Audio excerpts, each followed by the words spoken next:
Chapter 1. Have you had enough fun? Here lies a dimly lit cellar, stifling and damp, imbued with the peculiar scent of fermenting rotten potatoes. The phone is on speaker mode, and from the other end, a man's nonchalant tone resonates. Have her say a word to me. The aged device is pressed to her ear. Luying stands with her feet submerged in a mound of mushy potatoes, her voice trembling as she manages to utter, Jin Beizhou, I am in trouble. There's a brief silence from the man on the phone, before he suddenly chuckles. Had enough fun, Luying? Do you even remember what day it is today? I'm not having fun. Luying replies weakly, I could die. You know. The phone is abruptly snatched away, and the voice, now distant, pierces her ear. Aren't you supposed to be an indestructible cockroach, Luying? If you really die, I'll give you a grand burial. Instantly, the cellar is engulfed in darkness. The sole exit is obscured by a curtain, the sound of movement rustling, as if stones were being piled on top. Someone wants her dead. No one expects her to survive, not even her husband, with whom she shared 22 years of childhood and 3 years of marriage. Weggie's is a renowned ski resort, and when Luying returns to her lodging, the innkeeper is taken aback. What happened? The innkeeper inquires with concern. You look disheveled. Luying, reluctant to speak, forces a smile. The innkeeper scrutinizes her closely. Where are your earrings? And the safety pin that you had when you arrived? This young woman is a frequent visitor to Weggie's, having come with her parents for skiing holidays since she was 2, always choosing this very inn. Initially, she was accompanied by her parents. Later, it was her grandfather. In the past 2 years, however, she has come alone. Luying purses her lips. I gave them away. Yet, as a matter of guest privacy, even the closest of acquaintances cannot press further. The innkeeper urges her to take a bath and instructs the kitchen to prepare some ginger tea. Her room is on the 2nd floor, with wooden flooring, the furnishings aged and yellowed. Although it has been renovated, the floorboards still creak underfoot. Alone, Luying collapses, her back against the door, slowly sinking to the floor. The winter sun glides over the mountains, casting a quiet glow within the room. Luying buries her face in her knees, terror intertwined with the remnants of survival, tears soaking the filthy denim fabric. The phone seems to ring several times. Wiping her eyes, Luying answers the device as it tumbles onto the sofa. Yin Xia's frantic voice blares through. What's wrong with you? Why are you absent on your husband's birthday? If I didn't know better, I'd think Jean Mimi was the true Mrs. Jean. Luying, devoid of energy, replies, What's the matter? Do you have any idea how many times I've called you? Yin Xia responds helplessly, Jean Mimi is pregnant. Luying asks, Is it Jin Beizhou? Yin Xia chokes on her words. Surely they wouldn't dare commit such an atrocity. Your in-laws would have dealt with them severely. Luying merely replies, Oh, darling, what's going on with you? Yin Xia, impatient, continues, This news was announced at your husband's birthday banquet, and it seems the father is implied to be him. Luying lifts her gaze to the quickly fading sunset outside the window. Xia, I wish to take a bath. I feel so cold. All right, Yin Xia concedes. I'll message you remember to reply. Okay. Facing the bathroom mirror, Luying sheds her filthy clothes, crumpling them into a ball and tossing them into the trash bin. In the hazy atmosphere. The figure of the girl in the mirror appeared indistinct. Thrown into the cellar, she miraculously returned unscathed, her clothes merely soiled, leaving her in a state of uncertainty whether to laugh or cry. A knock resounded at the door, heralded by a server delivering ginger soup. Expressing her gratitude, Luying handed over a trash bag she had replaced, requesting, Could you please dispose of this for me? Thank you. Don't mention it. The server replied warmly, The boss asked me to inquire if you will be staying during the new year, as we have many travelers coming in. If you're staying, she won't rent out this room. That Luying nodded affirmatively. Yes, I will stay. Very well, the server responded. If you need anything, just call for me. It was now the end of December, with the new year approaching next week. The room was suffused with warmth, and clad in a loose-fitting long nightgown, Luying gazed out at the snow-capped mountains illuminated by lights. All around, a tranquil stillness enveloped the moment. Another knock echoed at the door. Snapping back to reality, Luying assumed it was the innkeeper. As she opened the door, she politely began, Sister Zhang. You needn't worry, but her words faltered upon catching sight of the piercing gaze of a man. his eyes cast downward, with deep-set features and a displeased expression on his lips that had kissed her countless times. His black coat wrinkled, emanating a chill. Reminiscent of ice and snow, Luying hesitated. What brings you here? What do you think? Jin Beizhou replied with a sardonic smile. Didn't you ask me to come and rescue you? I abandoned a gathering of people to come here. And now? How do I rescue you? Luying retorted.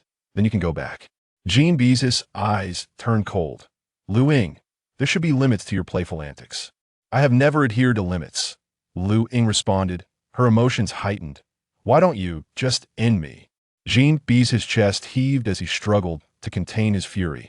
Have you encountered a villain? Are you hurt? Where? Did you go to the hospital? Luying replied, I'm not dead, which is good.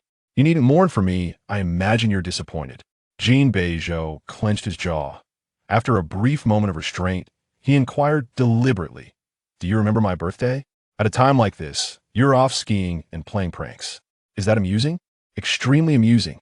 Luying exclaimed, tears streaming uncontrollably. I play before, I play now, and I will continue to play. You'll just have to endure it. Jin Beizhou's body stiffened suddenly. No matter how many times she misbehaved, her tears were always her greatest weapon. However, Jin Beizhou preferred her tears when she was in bed, calling him her husband and pleading for mercy. Not in this state. All his anger dissipated in an instant. All right, Jin Beizhou said, pushing the door open. What is it that's troubling you now? I apologize, choose a jewel or a sport car. Your pick, how about that? Luying stood firm against the door. Please leave. Where am I to go? Jin Beizhou replied casually, easily brushing aside her resistance as he slipped inside, turning off the lights from within. I'm your husband, remember? The room was in disarray, with a suitcase sprawled open and skincare products along with various charging cables cluttered together.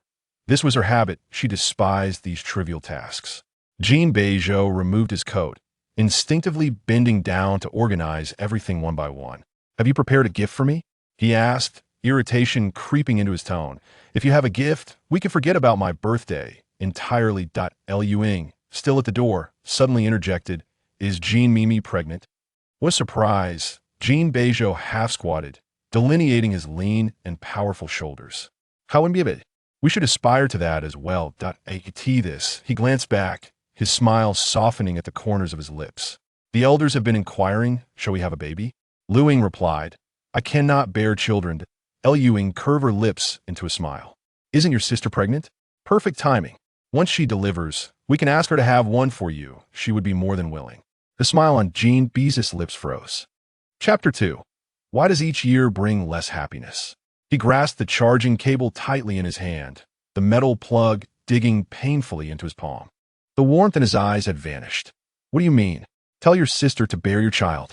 Let Jin Mimi climb into your bed. Luying retorted sharply. She would be more than willing. Before she could finish her sentence, the charging cable was violently hurled to the ground by Jin Beizhou. The room fell suddenly silent. Jin Beizhou's chest heaved in deep, uneven breaths, his hand trembling imperceptibly at his side. Are you speaking human language? Keep it out. Is this something a person would say? Luying's words were cutting. I am a beast. I say let your sister bear your child. Let her climb into your bed. Don't let the lineage of the Jin family be cheapened by outsiders. Jin Beizhou's neck flushed red, the veins in his neck visibly throbbing. He clenched his fists, the muscles in his jaw tightening as he fixed a fierce gaze on the girl by the door. Luying showed no fear. Instead, she raised her chin defiantly, her eyes filled with provocation, as if she were hoping he would slap her, shattering her last remnants of expectation, stripping away her dwindling dependence. Extinguishing the affection she could not shake off. The atmosphere became palpable, and one could almost hear the sound of falling snow in the eerie stillness. As time dragged on, the tension only intensified, the standoff stretching like an overinflated balloon ready to burst at the slightest disturbance. After an indeterminate period, Jin Beizhou slowly averted his gaze. His emotions inscrutable. Are you hungry? I'll go find something to eat. With that, he stepped over the menacing charging cable and left the room with an expressionless demeanor. Silence returned to the space. Luying rubbed her eyes heavily, growing increasingly disgusted with her own biting remarks, loathing the volatility that seemed ready to explode at any moment, and despising everything about her current life. Marriage had not improved her. Marrying the man she had loved since youth had not rendered her existence any more joyful. Weiji's was a quintessential resort, and as the new year approached, throngs of travelers arrived with their families to ski and revel, causing hotel prices to soar to exorbitant heights. Even instant noodles became a rare find. Jin Beizhou finally located a restaurant specializing in northern cuisine, leaning against the front desk, patiently waiting for the kitchen to prepare his order. Rest assured, the owner boasted, "I speak authentic northern dialect. My wife is the chef, and she cooks with genuine northern flavors." Jin Beizhou nodded. "Thank you." Curious, the owner inquired, "Does your wife only love northern dishes?" "Pretty much," Jin Beizhou replied politely. "She is quite particular." The owner remarked, "It's rare to meet a fellow townsman. Why didn't you bring your wife along? My restaurant is warm and cozy." "She's sulking," Jin Beizhou replied, fiddling with his phone. "I'm trying to appease her." The owner winked with a suggestive smile. "No matter how handsome a man is, he must still coax his wife. It makes me feel so much better, haha." Jin Beizhou smirked. As he lifted the food box into an insulated bag, he inadvertently caught sight of a vase by the window. "Boss, can I buy that flower? Peony?" The owner was surprised. "You'd have to ask my wife. She treasures it." In the icy season, finding a few blooming Yao Huang peonies was quite a rarity, and the owner's wife was unwilling to part with them. Jin Beizhou emerged after a quarrel with Luying, his frustration palpable as he stood tall and slender without his coat. Addressing the shopkeeper in a conciliatory tone, "My wife has discerning tastes. She only fancies things that are unique. Ordinary flowers will not please her. I am willing to pay 10 times the price for just 2 stems, even one would suffice." The shopkeeper scrutinized him from head to toe. The young man wore a light gray sweater and fitted black trousers, his understated attire somehow exuding the aura of a model displayed in a storefront. After a moment's contemplation, the shopkeeper acquiesced. Worried that the delicate flowers might suffer from the cold, Jin Beizhou quickened his pace, gingerly cradling the blooms in a steaming food box. He navigated unobstructed to the inn. Knocking on the door yielded no response. He knocked again, lowering his voice. "Luying, open the door." After a brief pause, silence persisted. Jin Beizhou exhaled, seemingly conceding. "I was wrong, all right? I shouldn't have said that. I'm here now, not a moment late." Despite his sharp tongue, he had always cared for her. They had grown up together, childhood friends who had quarreled and reconciled countless times. Capable of uttering harsh words in moments of anger, yet fully aware of each other's temperaments. "Luying," Jin Beizhou muttered, "is it appropriate for you to let someone else into my bed? If it truly happened, wouldn't you break my legs?" At that moment, a hesitant voice interrupted, asking, "Who are you looking for?" The incessant chatter from Jin Beizhou ceased. It was the innkeeper. "Luying," Jin Beizhou nodded, "My wife." Zhang Hui stared in disbelief. "It's you." "No need to search further," she shrugged. "Miss Lu has already checked out." Jin Beizhou's expression stiffened. Zhang Hui examined him. "Miss Lu, show me your photograph." I can't recall how many years ago it was, but the man in the picture was less mature, clad in a black and white school uniform, spinning a basketball and casually glancing at the camera. When Luying spoke of him, her face betrayed an uncontainable shyness and joy. The musings of a young girl, she cherished it dearly yet couldn't he help but boast. "This year, I can only play for 2 days before I must return to makeup classes. He helped me with that." Later, when Zhang Hui noticed the wedding ring on her 4th finger, she jested, "Why didn't your husband accompany you?" Luying, unfazed, replied, "His sister is getting married." The following year, Zhang Hui asked again, "Where is your husband?" Luying answered, "His sister is getting divorced." And this year, when Zhang Hui inquired for the 3rd time, Luying smiled, "His sister has passed away." Zhang Hui, intrigued, asked, "Wasn't she married to the one she loved? Why is she less happy each year?" Luying's eyes crinkled with a smile, yet she remained silent. The corridor was eerily quiet. After sizing up the man before her, Zhang Hui added, "Miss Lu paid for a few extra days. You may stay here." Jin Beizhou lingered in the shadows, his tousled hair obscuring his brow, his lips curving slightly in a somber expression. "Has she gone out today?" Jin Beizhou queried. Zhang Hui paused. "Of course, Miss Lu enjoys skiing." "How long has she been gone?" Jin Beizhou pressed. Zhang Hui replied candidly, 5 hours. "What was she like when she returned?" Jin Beizhou asked softly. Was she normal? Was she alone or with someone? Zhang Hui hesitated, reluctant to speak freely. When Luying returned that evening, the situation was evidently strange. She had even given away her personal safety pendant. Surely, she hadn't arranged for a little dog to come play, had she? 3 years of marriage. Yet my husband has never accompanied me. The first time we met, he began to inquire about these matters. Could it be that infidelity has been uncovered? Zhang Hui forced a smile. It's quite normal. Miss Lu had her parents before, then her grandfather, but for the past few years, she has been alone. Jin Beizhou fell silent for a few seconds and asked, did she not display any fear or anxiety or any other expressions? Zhang Hui considered her words carefully and replied gently. She seemed rather unhappy, even throwing her clothes away upon her return. Chapter 3. Knowing the Limits. Luying had vanished for 3 days, returning to Beijing just before the new year. Yin Xia came to pick her up from the airport, scolding her while driving. Is your phone merely a decoration? Can you not turn it off? Your husband has been hounding me and Han Shi, thinking we've hidden you away. Luying replied. Take me to the hospital. What's wrong? Yin Xia inquired, noticing her voice was weak. Luying nodded. I'm not feeling well. Yin Xia turned the steering wheel towards the hospital. You of all people, catching a cold. Luying nearly argued back. Who would want to be described as sturdy?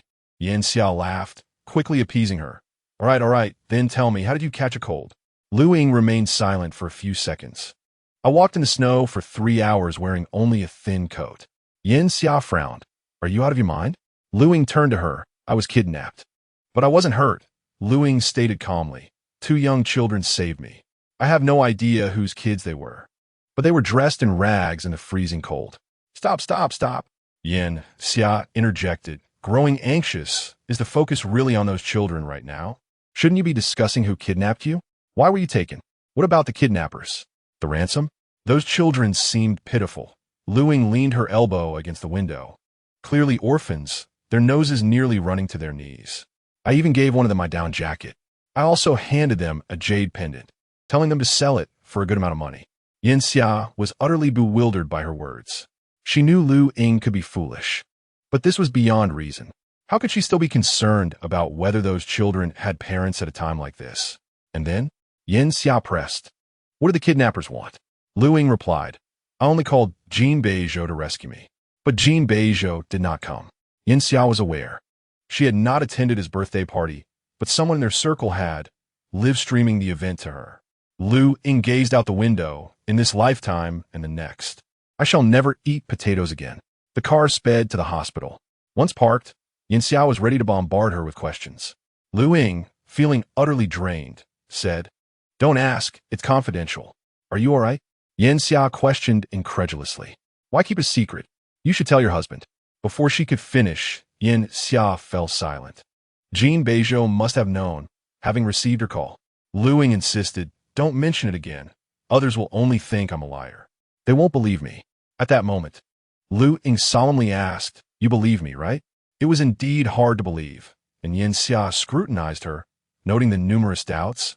But if she didn't believe her, how pitiful would Luying be?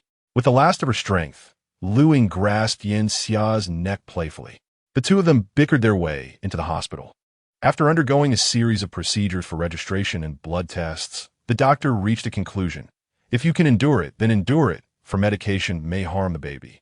Luying paused, addressing the doctor. I do not call a baby. The doctor glanced at her. I mean the baby in your womb. Luying. Yin Xia covered her mouth, astonishment evident in her eyes. Despite the shattered feelings, they still managed to share a bed. Luying remained impassive, to be honest. Our most harmonious moments are when we are forced to be harmonious. Yin Xia, gripping her hand, said, I will deliver a gift to Uncle Yin and ask him to keep it a secret. All right? Yin Xiao's father serves as the deputy director of this hospital. Before Luying figured out how to deal with the little one in her belly, she wished for no one else to know of its existence. The timing was utterly inappropriate. Yin Xia remarked, What difference is there between you now and a little dragon? A mind full of secrets, yet forbidden to share them. Luying cast her gaze downward toward her abdomen, concealed by her down jacket. I suppose I do not wish to raise a child myself. Perceiving her underlying meaning, Yin Xiao's expression turned serious. Do not act impulsively. This marriage is the culmination of Luying's years of effort. She is the last remaining member of the Lu family, with even her only grandfather having passed away last year. Luying has no family left. Only Jin Beizhou remains. Yin Xia and her friend cannot replace the presence of family. Upon reaching the hospital's first-floor lobby, Luying spotted Jin Mimi, dressed in a fur coat. The wind enveloped half her face, standing alone in a corner, delicate and fragile, seemingly waiting for someone. Their eyes met, and Jin Mimi widened her eyes, second sister-in-law. Luying instinctively withdrew her gaze, thinking she must have been mistaken.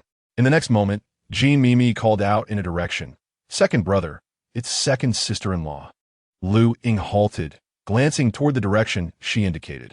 Jin Beizhou held several documents in his left hand and a few bags in his right, filled with various vitamins and supplements. He was likely accompanying Jin Mimi for a prenatal checkup. A smirk of derision graced Luying's lips as she pulled Yin Xia to leave. A gust of wind swept past, carrying with it the man's unyielding aura. Luying's path was obstructed. Jin Beizhou grasped her wrist, scrutinizing her from head to toe. Where have you been? Are you unwell? His hand was broad and warm, making Luying feel scorched, and she instinctively recoiled as if avoiding a plague. I accompanied Xia to see Uncle Yin. She replied nonchalantly, I am done here, goodbye. Jin Beizhou frowned. Have you caught a cold? Did you kick off the blanket again? Goodbye. Luying reiterated, do not infect yourselves. Jin Beizhou's expression grew increasingly cold. Mom and Dad have been asking about you. What should I say? Tell them I am dead, Luying retorted. Jin Beizhou's eyes flared with indignation. Luying. Second brother, please speak nicely to second sister-in-law. Jin Mimi interjected, approaching. Today, Aqiong had an urgent matter and entrusted second brother to accompany me. Aqiong is Jin Mimi's husband.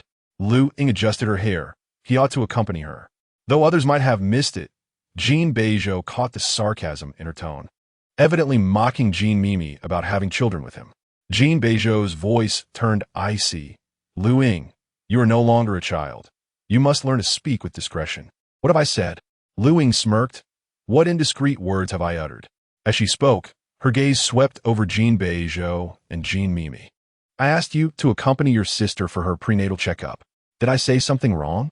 Why is it always me who gets reprimanded? Is it because I lack family support, making me an easy target for scolding? At this point, a crimson hue filled Jin Beizhou's eyes. What am I to you? Someone who understands boundaries? Luying replied, you should know when to advance and when to retreat. Jin Beizhou fixed his gaze upon her. The hospital bustled with activity, the background noise cacophonous. After a long pause, Jin Beizhou exhaled and took her hand. Let us not quarrel, shall we? The pot of daffodils at home has blossomed. Don't you wish to see it? Chapter 4, 5 million. Luying felt on the brink of madness. Her emotions were in turmoil. As long as she didn't encounter Jin Beizhou or Jin Mimi, everything was manageable. But the moment they crossed paths, she was perpetually on the verge of an explosion. Jin Beizhou, half coercive and half coaxing, forcefully ushered her into the car. Before she could resist or push the door open, he leaned down, capturing her lips with a fervent kiss, laden with longing and desire. In the lobby on the first floor, Jin Mimi and Yin Xia exchanged incredulous glances. After a few seconds, Yin Xia scoffed, Is there no one left in your in-law's house? Always seeking your second brother? Miss Yin, Jin Mimi retorted, mind your words. If you can't even accumulate virtue after having a child, what should I accumulate? For whom? In matters of argument, Jin Mimi was no match for her. Without another word, she turned to leave. Yin Xia quickly followed. Sister-in-law, let me see you off. No need for false pretense, Jin Mimi replied. If it weren't for my sisters, I'd still need to endear myself to you, my dear sister-in-law. Yin Xia chuckled. Suddenly, Jin Mimi halted. Yin Xia stopped abruptly, following her line of sight. 5 meters away, inside a black Jeep, Luying was pinned in the passenger seat, her wrist restrained by the man as he leaned in to kiss her lips. Clearly, it was not Luying who was lost in the tumult of emotions. Yin Xia clicked her tongue. What an enviable relationship. She cast a sidelong glance. Some people, indulging in their in-laws' affection while gazing longingly at their own families, wish for the world to dote upon them alone. Jin Mimi lowered her eyelashes. Are you referring to my sister-in-law?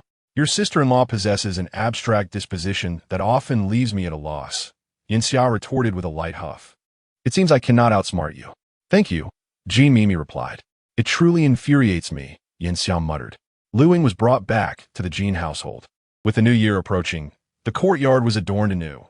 Red lanterns hung from the evergreen trees, and 2 pots of festive kumquats were placed at the door, radiating golden brilliance. Luying entered her bedroom, changed into pajamas, and lay down for an afternoon nap. Jin Beizhou brewed a cup of cold remedy in the kitchen and sat beside her on the bed, coaxing, "You sound like a little piglet when you talk.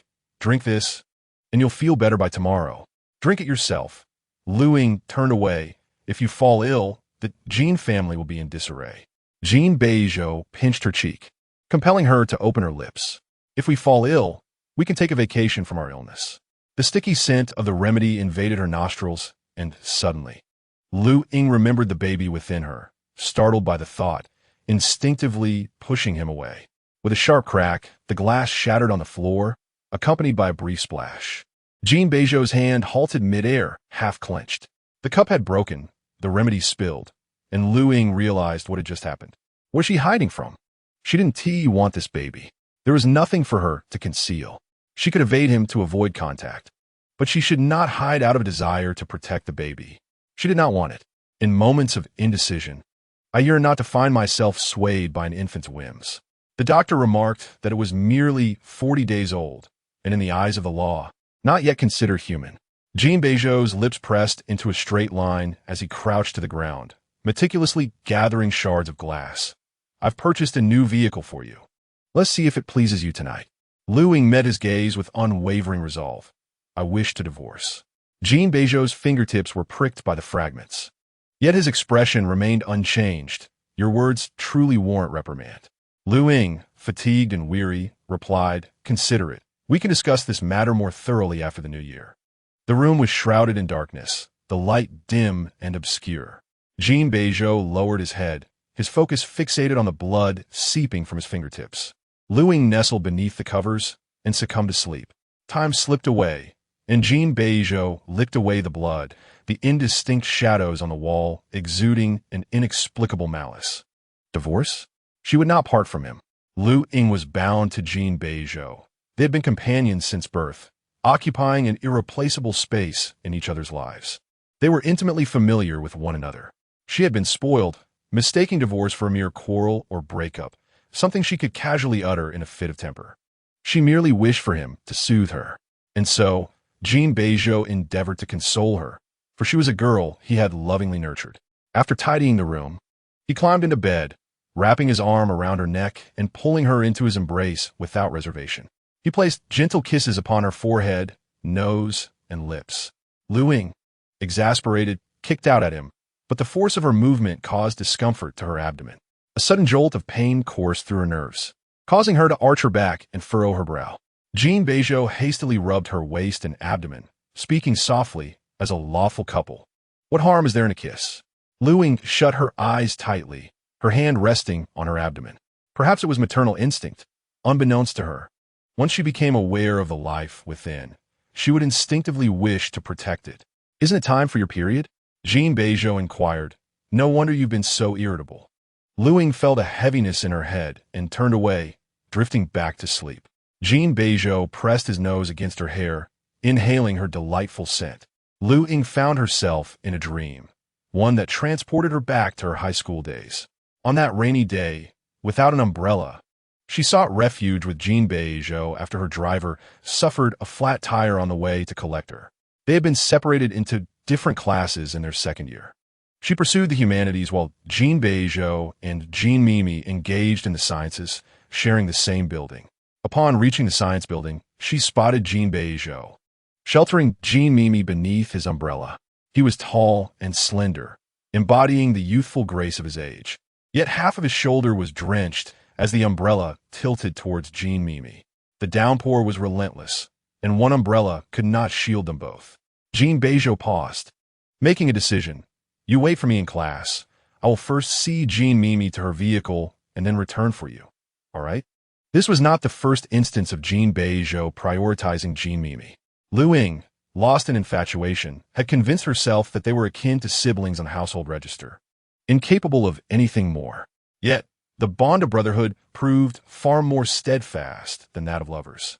In the subsequent years, Luying frequently questioned her past self, pondering why she had not felt heartbreak at that time. If only she had experienced the pain sooner, would she not have awakened to reality more swiftly? How could one merely stand by and watch Jin Beizhou lead Jin Mimi away, while returning to the humanities building alone, waiting in solitude?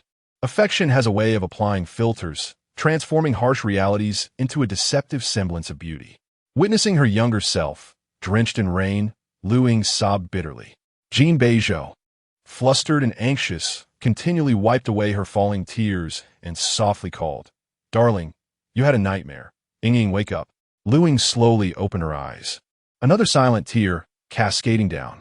Jin Beizhou kissed her moist eyelids, asking, "What is wrong? Tell me, please." "I need some money," Luying replied, her voice thick with nasal congestion. 5 million. Jin Beizhou's eyelashes fluttered down. "In need of money? Are you going to give it to me?" Luying pressed. Jin Beizhou's emotions were inscrutable. "Ask for as much as you want." Luying did not lack for money. The plane crash that befell her parents had left her a substantial inheritance. Her grandfather, before passing, liquidated his company, depositing all into Luying's account. The 5 million was intended for her unborn child. This child, however, Luying did not plan to keep. She wished to use that 5 million for the child's spiritual liberation. Chapter 5. Must one always disregard the occasion? Upon waking, Jin Beizhou was already gone. The curtains drawn, the room shrouded in darkness. Luying supported herself against the bed and turned on the light. The bedroom, adorned in a tropical style, featured a vibrant Tang Dynasty painting on the opposite wall, with rattan furniture exuding a rustic charm. Luying's suitcase lay open on the gray-green vintage floor, containing only a few scattered trinkets, as her clothes had already been packed away. The door swung open from the outside, and Jin Beizhou, with his long, pale hands, held a white coat. Noticing she was awake, he paused briefly before approaching naturally. "Will you wear a coat for the next few days? Do you not realize how cold it is over there? Where's your down jacket?" Luying preferred not to carry much luggage when leaving. She had one down jacket, which she had given away. "And your ear studs and safety talisman?" Jin Beizhou inquired, frowning. "I've searched your suitcase thoroughly. If you lost them, don't come crying to me." Luying, her cold seeming to worsen, replied with a muffled nasal tone, "I gave them away." Jin Beizhou's expression was inscrutable.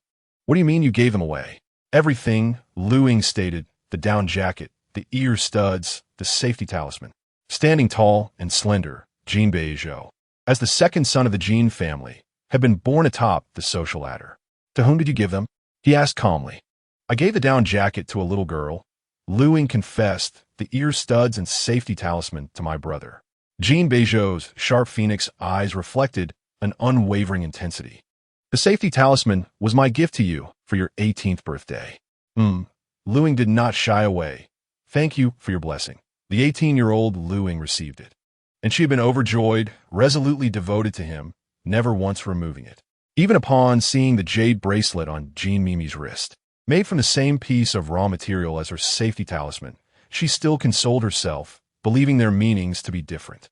After all, the safety talisman symbolized peace. Jin Beizhou wished for her safety. Luying's parched eyes began to sting once more. How poignant! She wished to chastise her past self. It was as if her heart had been coated in lard, allowing Jin Beizhou's momentary concern to sway her as she unconsciously added filters, crafting him into a figure who also loved her. Luying is the sole child of the Lu family, cherished by her parents and grandfather, fully aware of the sweetness of love. Yet, she finds herself blinded by her infatuation with Jin Beizhou. Fortunately, she is still young, and her pregnancy remains a secret from the Jin family, granting her the freedom to choose and depart. Jin Beizhou dons a smoky pink cashmere sweater, one that Luying gifted him. He is reluctant to wear such a color, but Luying, with her charming demeanor, persuades him to don it, merely to match her iceberry pink sports car. She adores the sense of ritual and prioritizes significance. For instance, Jin Beizhou holds the highest rank, while her beloved car occupies the second. The most important person sits in her second, most cherished vehicle. However, in the future, Jin Beizhou will only be worthy of remaining beneath the car. Madame Jean, Shi Suling, expresses her dissatisfaction with Luying's antics, her displeasure evident on her face. It is your duty as the hostess to organize Beizhou's birthday. How is it acceptable for Mei to assist you? Luying, appearing unwell, sips from her cup. Swallowing slowly. I suppose my diligence is misplaced, she mutters, acknowledging her own folly. Since childhood, Luying has harbored feelings for Jin Beizhou, a sentiment known to all, leading her to ingratiate herself with the Jin family. Shi Suling has always been critical of her, finding fault at every turn. Yet Luying feigns ignorance, responding with nothing but naive smiles and obedient compliance. This time, however, she dares to retort. Shi Suling scrutinizes her. Are you admonishing your grandmother? Suddenly, she furrows her brow. Are you ill? Luying sneezes, her eyes misting over. It's merely a slight ailment. And yet you are still with Mei? Shi Suling's expression shifts. She is pregnant. Luying lowers her gaze, a faint smirk gracing her lips. Shi Suling rises. Beizhou, hurry and send her home, lest she infect Mei. Jin Beizhou enters from the kitchen, holding a porcelain bowl. Where is Ite? Why hasn't she come to retrieve her wife and child? The bowl contains ginger soup, and Jin Beizhou sits beside Luying, testing the temperature with a small spoon. Is there enough? Shi Suling shifts her focus. Prepare a bowl for Mei. She is pregnant. Unable to contain herself, Luying retorts. Grandmother, she is pregnant, not a national treasure for everyone to care for. An abrupt silence envelopes the hall. Jin Beizhou pauses in stirring the ginger soup, then, suppressing a laugh, leans closer, offering the spoon to her mouth with a teasing tone. Grandmother, in the future, what truly matters is the child in Ying's belly. Luying turns her face away, rejecting his overture. Jin Beizhou clicks his tongue, placing the bowl on the table. Refusing medicine and ginger soup. Why must you be so difficult? In Luying's vision, a painting unfolds, a depiction of the Last Supper, with Jesus encircled by the 12 disciples, the betrayer Judas lost among them, appearing utterly innocent. Much like Jin Beizhou, that deceitful man. After being countered twice by Luying, Shi Suling, incensed, contemplates taking action, but Jin Mei gently clasps her arm, softly stating, Sister-in-law is right. Itue should accompany me to the hospital. Sister-in-law is unwell and requires Brother Heir's presence. Upon hearing this, Jin Beizhou's brow furrowed slightly, as if a reminder had struck him. He grasped Luying's face, compelling her to meet his gaze. Was this the reason for the impending divorce? Luying harbored a deep aversion to colds. Her fragile body was one thing, but her emotions were equally susceptible. A mere ambiguous remark from others could evoke inexplicable tears from her. Just say you want me to accompany you, Jin Beizhou said, his fingertip brushing the corner of her eye. Would I dare decline? Yet, Luying suddenly realized. Jin Beizhou often expressed such sentiments from childhood to adulthood, always proclaiming, Princess Lu, how could I possibly disagree? This single word dare encapsulated his myriad of heartaches and helplessness, revealing the extent of his constraints. It was as though failing to comply with her wishes would invite scorn from those around him, belittling him for toying with the affections of an earnest girl. Tragically, Luying remained oblivious, forever believing that Jin Beizhou indulged her. You accompany your sister, Luying scoffed. Is it out of fear that you do so? Certainly not. It was undoubtedly an act of genuine willingness. The corners of Jin Beizhou's lips gradually flattened. In truth, he had never possessed a gentle temperament. Among the Jin family, his disposition was the most volatile. Had Luying provoked him a few times recently? Darling, some capricious words should remain between us, Jin Beizhou remarked, his smile returning, yet devoid of warmth. Must we disregard the occasion? Luying gazed at him. What occasion? Is it the one where your sister is present? Chapter 6. Apologize. Jin Beizhou walked away. Shi Suling pondered these words, exclaiming absurdly, Luying, do not be so ridiculous. Uttering such words is akin to condemning oneself to the depths of hell. Beizhou is Mei's elder brother, her family. Oh, would you disregard your parents and grandfather for Beizhou? Jin Mimi immediately tugged at her sleeve, signaling her to refrain from mentioning the Lu family. The Lu family was no more. Luying's father, mother, and grandfather were her Achilles heel. As expected, is he truly an elder brother? Luying questioned her. Had it not been for my mother-in-law's opposition to pairing Jin Mimi with Jin Beizhou, it is likely that I would not be here today. Jin Mimi was the granddaughter of Shi Suling's close friend. The friend's son and daughter-in-law were both angelic figures in white coats, but shortly after Jin Mimi's birth, they succumbed to a plague. Subsequently, this friend, unable to bear the grief, passed away as well. Before departing, she could only entrust her entire estate and her sole granddaughter to Shi Suling. Jin Mimi did not bear the Jin surname. She was merely 3 years old when she arrived at the Jin family, who would not strip her of her name. The Jin surname was adopted by Jin Mimi at the age of 16, a change she insisted upon. The reason for her request, as Shi Suling candidly stated, was due to your constant conflicts with Beizhou. Your grandfather even severed ties with him because of this. Jin Mimi, being sensible, personally closed off that avenue. She never harbored such intentions. Luying felt a dull ache in her abdomen. Her grandfather's visage seemed vividly present. That handsome old man, who cradled her in his hands and unconditionally indulged her, had been concerned for her happiness and safety even in his final moments. As Shi Suling repeatedly mentioned him, Luying's heart ached, her reason crumbling. With a swift motion, she smashed the bowl filled with ginger soup onto the floor. Shi Suling's barrage of reprimands came to an abrupt halt. She trembled with anger, utterly exasperated. Can a younger generation now shatter plates and smash bowls alongside their elders? Luying propped herself against the table and enunciated clearly, Ms. Shi, do you understand why you cannot compete with my grandmother? Shi Suling's face drained of color. Your essence is rooted in malice, Luying articulated, and it is venomous. Only my grandmother can stand on equal footing with my grandfather, a man of such elegance and tenderness. You cannot even compare to the hem of my grandmother's garment. Upon returning to the cottage, Luying discovered that her grandfather had left her a charming garden villa. The garden was tended to by dedicated hands, and the greenhouse was filled with the Damascus roses her mother had left behind. Her grandfather cared for these plants meticulously, constantly reminded of his daughter's absence. Luying was the embodiment of his longing for her. The fragrance of the flowers enveloped the warm greenhouse as Luying plucked a few roses to brew tea, gently inquiring about her father Yan's miscarriage. Uncle still suggests you discuss it with Beizhou before making a decision, Yanba said affectionately. The Jin family has yet to welcome a new generation. The child you carry may bring a turning point to your relationship. Luying shook her head. No, I do not wish to err once more. Yanba fell silent for a few seconds.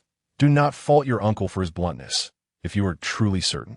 It is best to choose a hospital out of town. The Jin family's influence locally is nearly all-encompassing. If they discover that their only heir is lost in their own hospital, I fear no one would dare to perform the procedure. Understood, Uncle Yen, Luying replied. Yanba reminded her, act promptly. As the months advance, the harm to the mother increases. Once you are sure, let Xia accompany you. All right. After the call ended, Yanba sent her contacts for several hospitals outside the city, each with ties to his colleagues and alumni, a small gesture of support for Luying. In truth, his actions could also implicate him. If the truth came to light, the Jin family would hold the Yin family accountable. Luying was fully aware of this. She did not wish to burden Yanba and Yin Xia. Consequently, she reached out to another hospital, one with no connection to Yanba. In the dim, damp alley, a surveillance camera at the corner was shrouded in black cloth, and the flickering streetlights cast an eerie atmosphere. Jin Beizhou kicked a man in the abdomen, his cries swallowed by the darkness. Brother, do not get worked up, someone urged nearby. This minor issue can be handled by the brothers. Jin Beizhou stepped into the mud with his polished shoes, advancing towards the man. On either side, his subordinates dragged the man, who resembled a lifeless dog, from the garbage pile. Jin Beizhou bent down, his piercing gaze penetrating the man's frightened eyes. Are you unaware of the business conducted by the royal court? Do you not know the caliber of individuals who frequent it? The royal court was an upscale club, operating on a membership basis with real name registration, catering to the influential and affluent. While it appeared to be a reservation-only establishment, it functioned as a nexus of connections, where client privacy was paramount. Even a whisper could cost a life.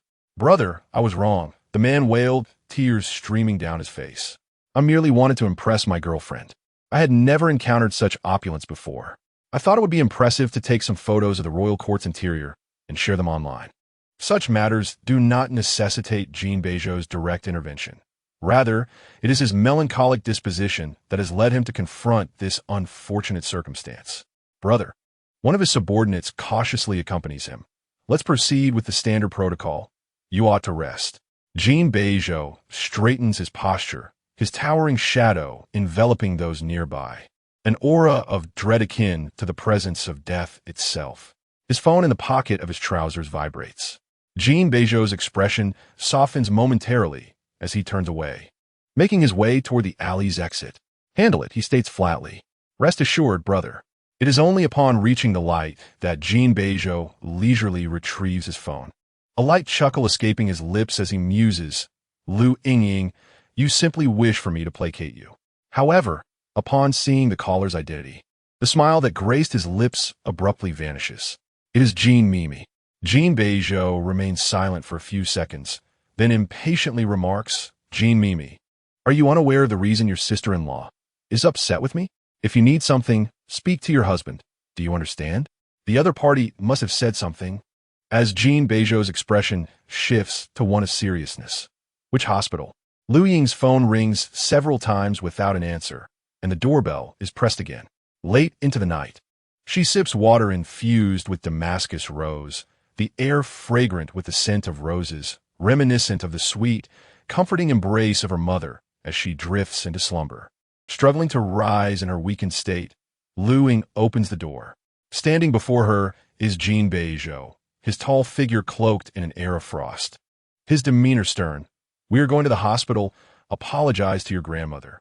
Luying, her mind clouded, inquires, "Why? Have you forgotten what you said?" Jin Beizhou replies coldly, "You refer to her as a mere scrap?"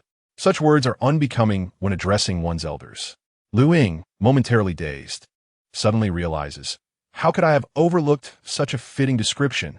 Scrap? Oh my, that term carries a greater weight of humiliation." "Luying, cease your antics." Jin Beizhou seems somewhat exasperated. "Those words are too harsh. I will accompany you to apologize." Luying blinks, articulating, "Jin Beizhou, you are a beast." Chapter 7, Second Brother. Sparing. This beast confines her with one hand while the other adorned her neck with a new pendant, a piece lock crafted from mutton fat jade, its hue soft and delicate like fresh tofu. Perhaps fearing she might remove it, Jin Beizhou adjusts the jade cord to the perfect length, rendering it impossible to be torn off by mere force.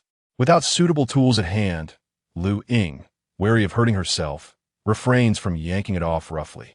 "Just find a pair of scissors," she muses. As the car heads toward the hospital, the night scenery outside blurs into streaks of light. "We'll visit the doctor to prescribe some medication, perhaps something sweet," Jin Beizhou remarks nonchalantly. "And once you recover, we can have children, shall we?" "You can perish," Luying retorts. Jin Beizhou smiles, unfazed. "When we see grandmother, refrain from speaking. I will handle the apology." Luying, lost in her thoughts, feels no inclination to respond. Look at this. Regardless of her words or actions, Jin Beizhou perceives them as mere jest, a childish tantrum. He fails to take her desire for divorce seriously, treating their disputes with a flippant disregard, as if Luying's words hold no credibility and warrant no concern. After all, she loves him too deeply. Even when matters remain unresolved, the eventual outcome is always to be elevated and gently set aside, leaving everything in ambiguity. "A sum of 10 million was transferred to you." Jin Beizhou remarked that whenever this topic arose, you would turn away from him, questioning why one could not spend their spouse's money. He believed you were merely being petulant, refusing to use his card or accept his funds. This was the first time Luying had asked him for anything. Jin Beizhou appeared somewhat taken aback. Luying smirked. "I intend to purchase paper for your grave." Jin Beizhou chuckled softly. "Then I shall transfer more. My wife wouldn't want me to suffer in the afterlife." Luying was too weary to respond, harboring malicious thoughts about him, which he mistakenly interpreted as flirtation. Upon arriving at the hospital, Shi Suling lay weakly by the bedside. Accompanied by Jean Mimi and Quebec, Jin Beizhou grasped Luying's hand respectfully, stating, "This is all my fault. She is not upset with you, but with me." Shi Suling's gaze lingered on Luying, revealing disdain. "Your grandfather called," she managed through gritted teeth, "if you do not apologize properly. I will expel you from the Jin family, and you must divorce her." Luying's eyelashes fluttered. Really? No need for her to exert herself? She lifted her gaze. "You should rest well." The last word was silenced by Jin Beizhou's hand, large and warm, covering her mouth and muffling her voice. Jin Beizhou's forehead twitched in agitation. Losing his composure, "She is cursing me. You know how filial Luying usually is. She realizes her mistake and is truly remorseful. All right, grandmother, please focus on your recovery. I will visit you again tomorrow." Without delay, he firmly embraced Luying and exited the ward. Back in the car, no more than 10 minutes had elapsed. Jin Beizhou rubbed his brow, chuckling in disbelief. "Luying, you are quite insufferable, aren't you?" Luying retorted, "Go chase your dog." Upon their return home, Jin Beizhou started the engine. Luying turned her face toward the window, her expression devoid of emotion. "I currently harbor a physiological aversion to you. Do not touch me." Jin Beizhou's lips pressed into a line, recalling that it was indeed not Luying who had shown desire for him before. "Take me back to the cottage," she insisted. "We are returning to our own home," he replied. "The cottage," she insisted again. Jin Beizhou seemed indifferent, driving towards the Beizhou community where their marital residence lay. Upon entering, Luying immediately retrieved scissors from the shoe cabinet and, without a moment's hesitation, severed the new safety talisman, discarding both the string and the charm into the trash bin.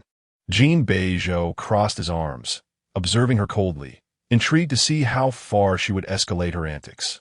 This particular trait of his infuriated Luying, no matter her actions, they were dismissed as childish tantrums. Her emotions required no validation, her needs no consideration, merely a cooling off and gentle coaxing would suffice, without the need for deep analysis of the underlying issues. "Your in-laws are returning for the new year," Jin Beizhou said softly. "We should resolve matters in advance to prevent them from witnessing any discord. Otherwise, they might believe I am mistreating you." Luying suppressed her mounting irritation. "You need not endure this marriage for anyone's sake. You are free to leave. I promise I will not entangle you." Jin Beizhou gazed at her. "Can you truly do that?" Luying's eyes brimmed with tears, overwhelmed by emotion. Yes, she had been foolishly indecisive in the past, repeatedly wavering, initiating entanglements, and shamelessly reconciling, for she could not bear to part ways. Even a day without seeing Jin Beizhou was unbearable. How pitiable she had become. So much so that even Jin Beizhou perceives her in this light. He does not deny his endurance, yet he questions whether she can truly break free. "Enough of this," Jin Beizhou said, pressing his lips together, softening his voice. "I will come home more often to accompany you. All right?" Luying's nostrils tinged with bitterness, not due to his demeanor, but from her own pitiable state. The once audacious Luying, under the oscillating firmness and softness of his attitude, had become blissfully lost. She found herself obedient, chastised like a dog. "Jin Beizhou." Luying swallowed the dryness in her throat. Jin Beizhou leaned in closer. "Speak." Luying's eyes were red, striving for calmness, unwilling to let him regard her with disdain. "My grandfather once said, our little Ling is his most resplendent pearl. The remedy he desires to continue living. In the twilight of his life." Her grandfather had become somewhat disoriented, yet instinctively complied with the hospital's treatments because he wished to accompany Luying a little further, just a bit more. Jin Beizhou's Adam's apple bobbed, his hand rising as if to caress her cheek. Luying recoiled, evading him. "But you and the Jin family always tell me that Luying is a worthless wretch, a lifeless fisheye." Before she could finish, Jin Beizhou's body stiffened, suddenly snapping, "Luying." Luying lowered her lashes, sardonic. "Everyone knows I love you, yet they use this to attack me. What if I no longer love you? Is it permissible not to love? You better not even think about it." The corners of Jin Beizhou's eyes reddened. "Never speak of divorce again.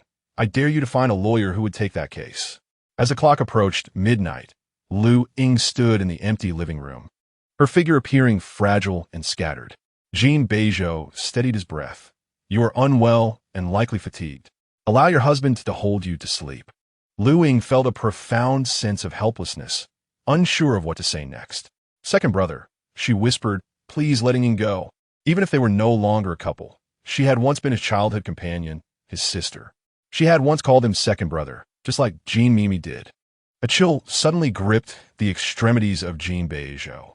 This address had not graced his ears since Luying's first year of junior high.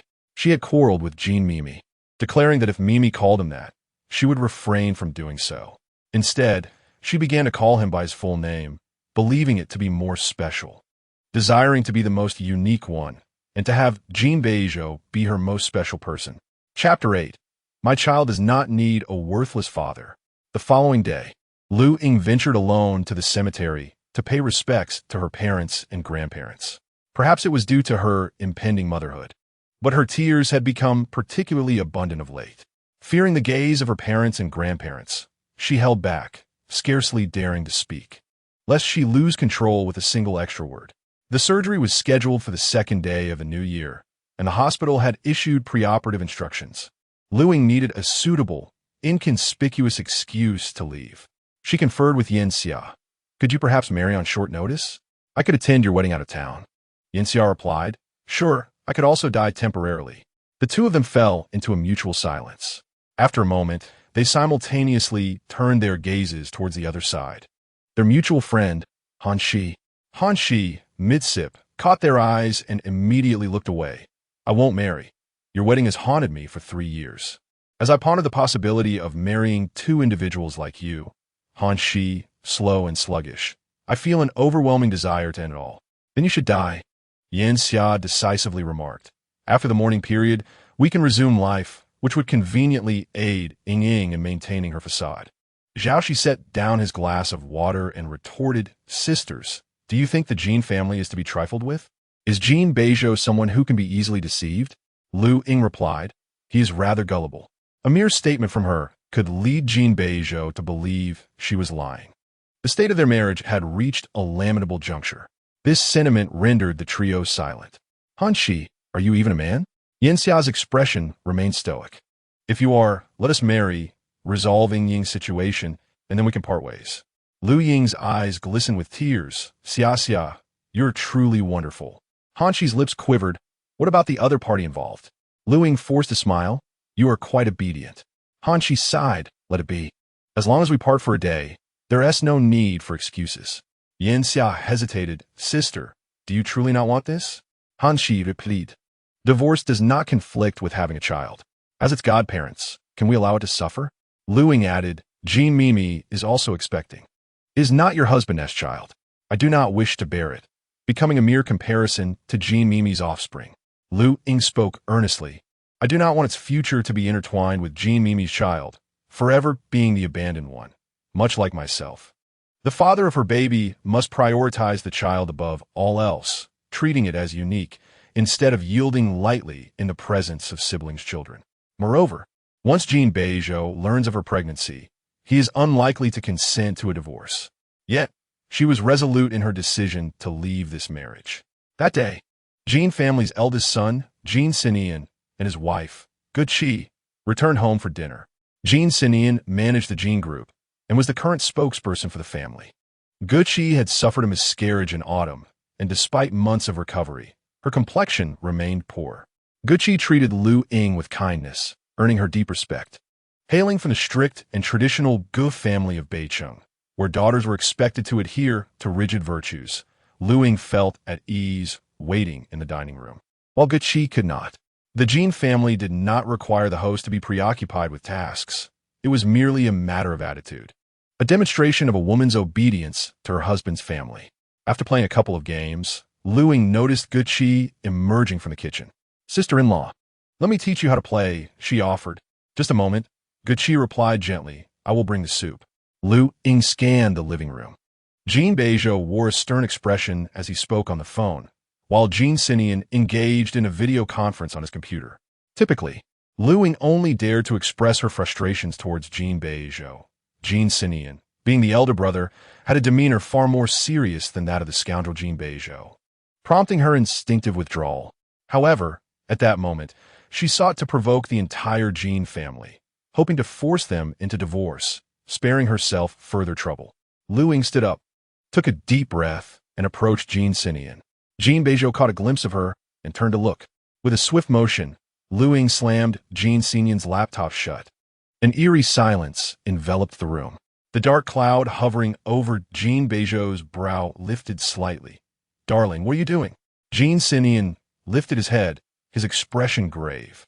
Luying suppressed her anxiety and retorted, "While your wife busies herself in the kitchen, are you simply waiting to eat for free?" Jin Beizhou's heart skipped a beat. "Still watching?" Luying's heart raced, nearly leaping from her throat. "Why aren't you helping?" Jin Beizhou paused for a few seconds, stood upright, and coldly declared, "Xiao heir, your sister-in-law ought to be reprimanded." Before Jin Beizhou could speak, Luying quickly retreated. "Have you managed your own household affairs? How can you afford to meddle in others?" Jin Beizhou remained silent for a moment, averted his gaze, and cast Jin Beizhou a scolding look before heading to the kitchen. Jin Beizhou hesitated, his shoulders trembling, and then let out a chuckle. "Luying, you've grown quite bold, haven't you? Even a cold-faced king of hell can be provoked." Jin Beizhou and Luying had grown up under Jin Beizhou's watchful eye. To them, this elder brother was akin to a parent. In her childhood, Luying was mischievous, fleeing faster than a rabbit at the mere sight of Jin Beizhou. Now, she had the audacity to scold him. Ignoring his jest, Luying turned to Guqi, who had just emerged. "Sister-in-law, please take a seat." Guqi responded, "Why should I? You don't earn a salary." Luying replied, "Why should it always be men plowing the fields while women weave? Let them weave." Jin Beizhou scratched the back of his neck, remaining silent, and followed her into the kitchen. Guqi couldn't help but laugh. "Even Xiao heir is frightened by you." "Sister-in-law, do sit," Luying urged. "How are you taking care of yourself? Your face looks pale." Guqi envied her spirited nature. "I see your complexion isn't great either." Guqi observed, "You ought to take medicine for that cold." Luying mumbled, "I can't be bothered to take any." Guqi smiled softly. Luying leaned on her shoulder. "Sister-in-law, you must take good care of your health to bear a healthy baby. The last one was lost with just a slip." "All right." Guqi patted her head. "Don't you and Xiao heir want one?" Luying gazed at the ceiling. "I don't wish to be a mother, and he isn't suited to be a father." Guqi questioned, "Why do you say that? In fact, when Xiao heir is with you, he seems quite fatherly." Jin Beizhou had an unpredictable temperament, and Guqi had only seen him bow his head in submission before Luying. Luying replied, "I want to find a father for my child who treats them as my father treated me." This statement was quite convoluted. Before Guqi could comprehend, a cold, stern voice echoed from the kitchen doorway. "The father of your child can only be me. You may try to see if anyone dares to plant seeds above my head." Jin Beizhou stood there, holding a steaming bowl of soup. With his proud and rugged appearance, it was rare to see him assume the guise of a family cook. "Then I would rather not have one," Luying retorted, gazing directly at him. "My child does not need a poor father." Chapter 9. Cut it down and burn it. The atmosphere in the living room grew thick with silence. The steam rising from the soup bowl in Jin Beizhou's hands blurred his expression. "What makes me poor?" His voice was steady. "Speak, and I shall change." Luying succinctly replied, "If you were to change, you would have done so long ago. With this spirit, I might as well seek someone easier." The veins in Jin Beizhou's neck subtly throbbed. Jin Beizhou nudged him aside and addressed the living room. "Should we scatter green peas?" Guqi stood up. "I'll do it." Luying abruptly pulled her back, her gaze fierce. "Won't the Annie ask? Don't you have a phone to check? Must you find something for sister-in-law to do?" Silence enveloped the space. Time passed, though it felt indeterminate. Jin Beizhou turned around and said indifferently, "Hurry and coax. Don't drag the innocent into this." Jin Beizhou's sinister demeanor was interrupted, causing him to laugh in anger. "That's enough. Your tone is so outrageous. Even my sister-in-law hasn't scolded my brother like this. You've beaten her to it." He placed the soup bowl on the dining table. Guqi could hardly contain her amusement and attempted to rise once more. Luying firmly held her back. "It's not that I'm suppressing my laughter. I just want to get some water." Luying awkwardly released her grip and dryly remarked, "Sister-in-law, don't bother. Men eat a lot and have great strength, so they should do more work." After watching Guqi head into the kitchen, Jin Beizhou leisurely approached and squatted before her. Is it enough now? Can you cool down? Luying found it amusing. He never took her words to heart, always assuming she was merely throwing a tantrum. When would he finally take their issues seriously? Luying met his gaze evenly. I'm not angry. If you were a bit more earnest, you'd see that I'm quite serious.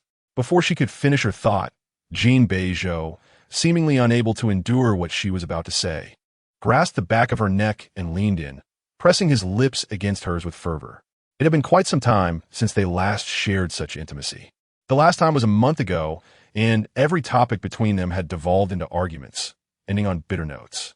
Jin Beizhou's heated lips deepened the kiss. Yet, in the next moment, Luying abruptly pushed him away, her face pale, rushing to the bathroom, covering her mouth. Jin Beizhou's desire-filled gaze instantly turned frigid. Was it a physiological aversion? Luying could not possibly despise him. No one loved him more than she did. Jin Beizhou followed her into the bathroom. Luying clutched the toilet and heaved, then began rinsing her mouth and washing her face. Her stomach churned uncontrollably with nausea. Luying, Jin Beizhou leaned against the door, a slight smile playing on his lips. You're pregnant, aren't you? Luying felt a sudden chill run down her spine as their eyes met in the mirror. The man stood tall and relaxed, though his smile belied the frost in his gaze. Luying's first instinct was that he was testing her. Realizing this, she turned to him. It's just physiological aversion. Don't you understand? Jin Beizhou straightened up, the smile fading from his face. I remember, last month, we didn't use protection. It was the only time. They had quarreled over something trivial, and in the heat of the moment, Luying had insisted on returning to her old residence, both of them caught in an uncontrolled state. They had not taken precautions. Luying wiped her hands, stating plainly, I took the pill. Jin Beizhou paused, his expression faltering. Do you want to die? Keep it out. He yearned for them to have a child. But Luying had always disagreed. Jin Beizhou had let it slide, thinking she was still too young and immature. But if it were to happen, it would certainly be welcomed. Yet, he never expected Luying would resort to taking pills. This girl was exceedingly capricious. Previously, when her throat was swollen, she needed his constant urging to take a throat lozenge. Now, she was secretly taking medication behind his back. Jin Beizhou pressed down his anger. Did your period come? It did. Jin Beizhou hesitated. It wasn't tea at the time. She had anticipated his suspicion and had prepared an excuse. It was the day when someone called you, saying I was with him. Oh, you believe that person was arranged by me, Luying remarked, to compete for Jin Mimi's affection, deliberately creating this spectacle to capture your attention. Jin Beizhou fixed her with a penetrating gaze. Then tell me, who was it, where did they go, and what happened afterward? Who were the kidnappers, and for what purpose? Why was she at the guest house? Luying found herself at a loss for words, for she too was unaware. In her mind, Jin Beizhou should unconditionally trust her. Wasn't her safety sufficient? Yet, Luying felt no desire to delve deeper. Fatigue weighed upon her, and she longed to free herself from this predicament. With a hint of disinterest, Luying confessed, it was intentional. Not only did you refuse to come, but you also cursed me to death. In my anger, my period arrived 2 days early, and that was that. Before heading to Ouiji's, Jin Beizhou had accompanied her back to the Chaodang, promising to stay with her for 2 days. However, on that same day, Jin Mimi fainted and was rushed to the hospital. Jin Beizhou promptly went to the hospital. Luying packed her belongings and proceeded to Ouiji's. In retrospect, Jin Mimi's fainting was likely due to pregnancy. Congratulations, Luying smirked, her smile laced with irony. The Jin family has reason to celebrate. Jin Beizhou's eyes narrowed, a predatory gleam emerging. Luying, he spoke with chilling undertones. I believe matters should be prioritized. When one finds a partner, must they sever ties with others? His words echoed the sentiment of Shi Suling's earlier query. Would you forsake your parents and grandfather for Beizhou? Exhausted from the conversation, Luying replied, Oh, you are correct. Jin Beizhou grasped her wrist, insisting, Let us have a proper discussion, shall we? Luying retorted, Must I be persuaded for it to be considered a proper discussion? She had no desire to engage. Each of her words radiated avoidance and rejection. Perhaps their differing philosophies and perspectives were tormenting them both. Jin Beizhou, Luying declared, You should seek someone forgiving and understanding, while I will find someone who can offer me affection. Before she could finish, Jin Beizhou interjected, "Dream on." His temper surged, the turbulence within him boiling over. Luying's love for Jin Beizhou is inscribed upon the tree of happiness. Dare you to withdraw your feelings? For a fleeting moment, emotions flickered in Luying's eyes, only to be extinguished almost instantly. Departing from Weiji's, she calmly stated, "I went to Kuntong, to the tree of happiness." Jin Beizhou's breath caught, as if he grasped something profound, his eyes reddening in disbelief. Luying gazed at him, as if bidding farewell to her youthful ignorance. Gentle and tender. "It's been 10 years, she continued. The tree has grown significantly.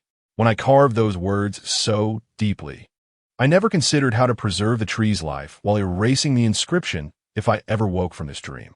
With a slight curve of her eyes, she expressed a sense of liberation. "I had it cut down and burned."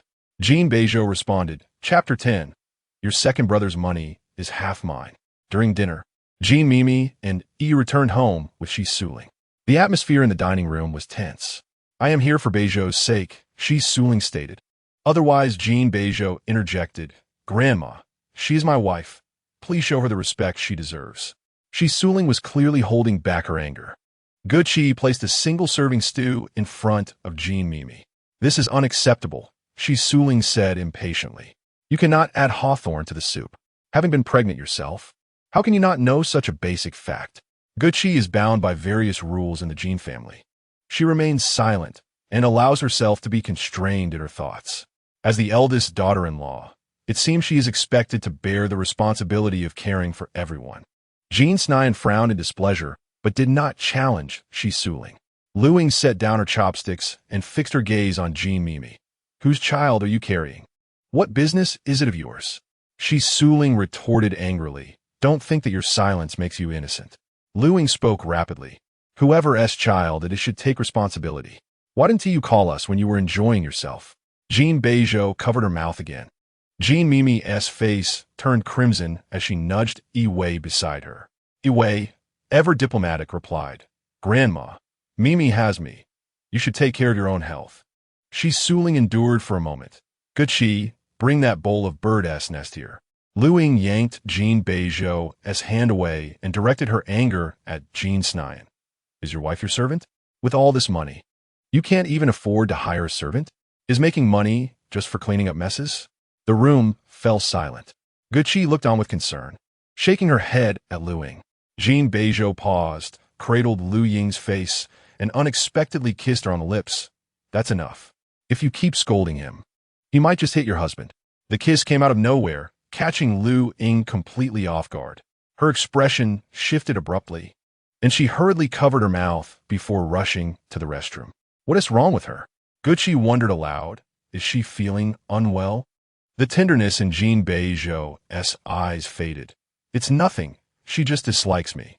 The restaurant was enveloped in silence. Jin Snian's intense gaze locked onto Shi Suling as he stated plainly, "Grandma, I hope you can respect me as well." Shi Suling, Guqi has gone to the restroom. With nothing in her stomach to expel, Luying felt nauseous and instinctively grabbed a bergamot from the restroom, inhaling its fragrance. Guqi, puzzled, asked, "Are you pregnant?" Luying turned back in panic. "No, I just hate Jin Beizhou. The moment he kissed me, I felt like throwing up." Guqi tapped her on the head. "My sister-in-law usually keeps her mouth shut." Luying moistened her lips. "Thank you, sister-in-law. Don't do anything foolish." Although unsure of what she intended, Guqi contemplated. "If it must be done, call your sister-in-law to accompany you." Luying's eyes welled up with tears. If only divorce could take Guqi away with her.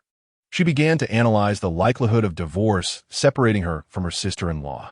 Returning to the dining table, a small portion of black truffle mashed potatoes lay before Luying. The memory of being trapped in the cellar for 2 hours haunted her, making her particularly sensitive to the taste of potatoes. Without a second thought, she pushed the mashed potatoes toward Jin Beizhou. The man turned his face away. "What? Can't even tolerate a bowl I've touched. I want to eat it." "Thank you," Luying replied. Jin Beizhou chuckled in disbelief. "This is your favorite. Don't create a fuss if you miss out. It's quite troublesome to prepare. It must be delicate but not too refined. with a hint of graininess. I don't want it, Luying said, lowering her head to sip her soup. I'll never want it again. Shi Suling scoffed, spoiled. Gucci offered her a plate of yam drizzled with blueberry sauce. How about this? It's sweet and sour. Thank you, sister-in-law, Luying replied. The bowl of mashed potatoes was treated with disdain. Luying, with a subtle hint of grievance reminiscent of Jin Beizhou, revealed that it was only after consulting her aunt and checking her phone that she managed to prepare it. She insisted that she should at least taste a spoonful. Luying raised her head and declared, in this life and the next, I shall never touch potatoes again. Second sister, Jin Mimi, spoke gently. Even second brother never steps into the kitchen. Silence. Luying snapped, her ire ignited. You rank first on my list of physiological aversions. Just hearing your voice makes me nauseous. Jin Mimi interjected. The root of their discord traces back to childhood, as everyone present well knows. Am I second? Jin Beizhou asked. But before he could finish, he instinctively halted, having already surmised the answer. Luying, more candid, blurted out before he could cover her mouth, your grandmother. Shi Suling erupted in fury. Do not insult others. Jin Beizhou quickly muddied the waters. You may call me a jerk, but refrain from disparaging our grandmother. For we indeed have one. Luying was left astounded. Jin Beizhou seized the moment without granting her a second to retort, swiftly shifting the topic. What have potatoes done to you? Surely, it cannot be that after my single culinary attempt, you have developed an aversion to them. Luying pried his hand away once more, lowering her head to take a bite of yam smeared with blueberry jam, too disinterested to respond. She could predict that should she reveal the truth, not only would no one believe her, but she would also be met with ridicule and branded a liar. Perhaps one just suddenly tires of them. Gucci chimed in. I used to adore eggplants, but there came a time when I could no longer bear them. Shi Suling snorted disdainfully. You married into our family. Jin Sinian dropped his chopsticks. Grandfather Jin, and both parents had long been abroad, leaving only Shi Suling as the elder to oversee the Jin family. Jin Sinian and Jin Beizhou had worked diligently to elevate the family's enterprises to great heights, and Shi Suling had basked in her accomplishments for a lifetime. Jin Mimi honored her, Gucci obeyed her, and even the initially timid Luying sought to please her. Now, however, because of an unremarkable Luying, both grandsons dared to emulate her and openly counter her in front of everyone. If this continued, Gucci might follow suit. Shi Suling stifled her anger. Did you not say you needed to discuss something with your second brother? All right, quickly seized the topic, planning to speak with second brother privately after the meal. Shi Suling replied, since we cannot eat any longer, speak now. Your elder brother is also present. Let him offer counsel. Very well. Sought to cultivate a relationship with Jin Beizhou, hoping to garner his investment. Leaning against the back of his chair, Jin Beizhou asked, Do you have a proposal? How much do you intend to seek from me? I do, responded. I brought 500 million. Before Jin Beizhou could react, Luying interjected, I disagree. Your second brother's funds contain half of mine. If he wishes to invest, he must first set aside my 250 million. Chapter 11. The jester Luying never involved herself in Jin Beizhou's work matters. She held no interest. With a lack of ambition, she currently possessed only a chess academy bequeathed by her grandfather and an art gallery left by her mother, both managed by dedicated personnel, allowing her to intervene only at her whim. Otherwise, her grandfather would not have liquidated all his companies before his passing, leaving her cash and purchasing her a trust. Her grandfather named her Luying, hoping she would pass by a blooming flower and not miss the chance to appreciate it. The distinction between career and personal happiness was insignificant. His Ying must understand the importance of seeking joy. Moreover, she had never inquired about the affairs of the Jin family, not even once. This was the first time she decided to make a scene. She intended to turn the Jin family upside down. Previously, she had adored Jin Beizhou, yearning for a life of companionship with him, and had subdued her temperament to please the Jin family. Even when Jin Beizhou had given Jin Mimi money numerous times after their marriage, she had remained silent about it. She possessed her own wealth and did not wish for Jin Beizhou to perceive her as petty, despite feeling a bitter resentment toward his financial support for Jin Mimi. But why should it matter? They had not signed a prenuptial agreement, and all of Jin Beizhou's assets were half hers. Any sum he bestowed upon Jean Mimi, no matter how small, included her share. If he wished to give, Luying stated plainly, he must first divide it equally, taking from his own half. She would not concern herself with what he chose to do thereafter. Shi Suling could no longer contain herself. This is a matter for the Jin family. What concern is it of yours, Lu? Luying retorted with increased fervor. The Jin family? Do you bear the surname Jin? Both I and my sister-in-law are outsiders. And so are you. What right do you have to boast? As Luying's indignation grew, she gripped the dining table, attempting to upend it. After several futile attempts, her gaze shifted to Jean Mimi and Ichi. Do not presume that merely seeking your second brother's favor suffices. If your second sister-in-law disagrees, you may bow once, but I expect 2 bows in return. Half of that money belongs to me, as does my generosity. In aristocratic families, unity was paramount. Shi Suling's eyes turned icy. Oh, I forgot. Your Lu family is thin on numbers, unaware of the advantages of a larger family. Jin Beizhou suddenly stood up, exclaiming, Grandma. Jean Mimi and Ichi immediately rose to support Shi Suling. Darling, let us return home, Jin Beizhou said, his expression slightly tense. We will discuss it at home. Luying's eyes glistened with unshed tears. That is truly unfortunate. I cannot bear children, and your second son here may also face the prospect of being childless. Gucci tugged at her sleeve softly. Ing, do not speak such words. There are many willing to bear him children. Shi Suling interjected. And who do you think you are? Before she could finish her sentence, the dining table was overturned with a resounding crash. Dishes shattered into fragments, and soup spread across the vintage tiles. Jin Beizhou glanced down, calmly wiping his hands, his demeanor unfazed, as if the chaos before him was not of his making. If we cannot have children, then so be it. I can attend to Luying alone. Whether or not to have children is not a matter for others to meddle in. Shi Suling's expression shifted dramatically. Though his words seemed impartial, their implications were starkly different. The initial statement about attending to Luying was laden with indulgence, while the latter was a blatant warning. As for whom the warning was directed at, everyone understood without needing clarification. Luying was taken back to the Beizhou. She had lived here with Jin Beizhou for 3 years. Every flower and blade of grass in the room had been arranged by her own hand, from the layout of the furniture to the placement of cushions and key trays. Even the positioning of their wedding photos, all based on advice from professionals from an art gallery.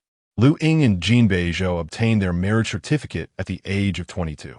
At that time, her grandfather had just been diagnosed with a terminal illness, leaving Luying fearful and lost, dreading the thought of being alone after her grandfather's departure.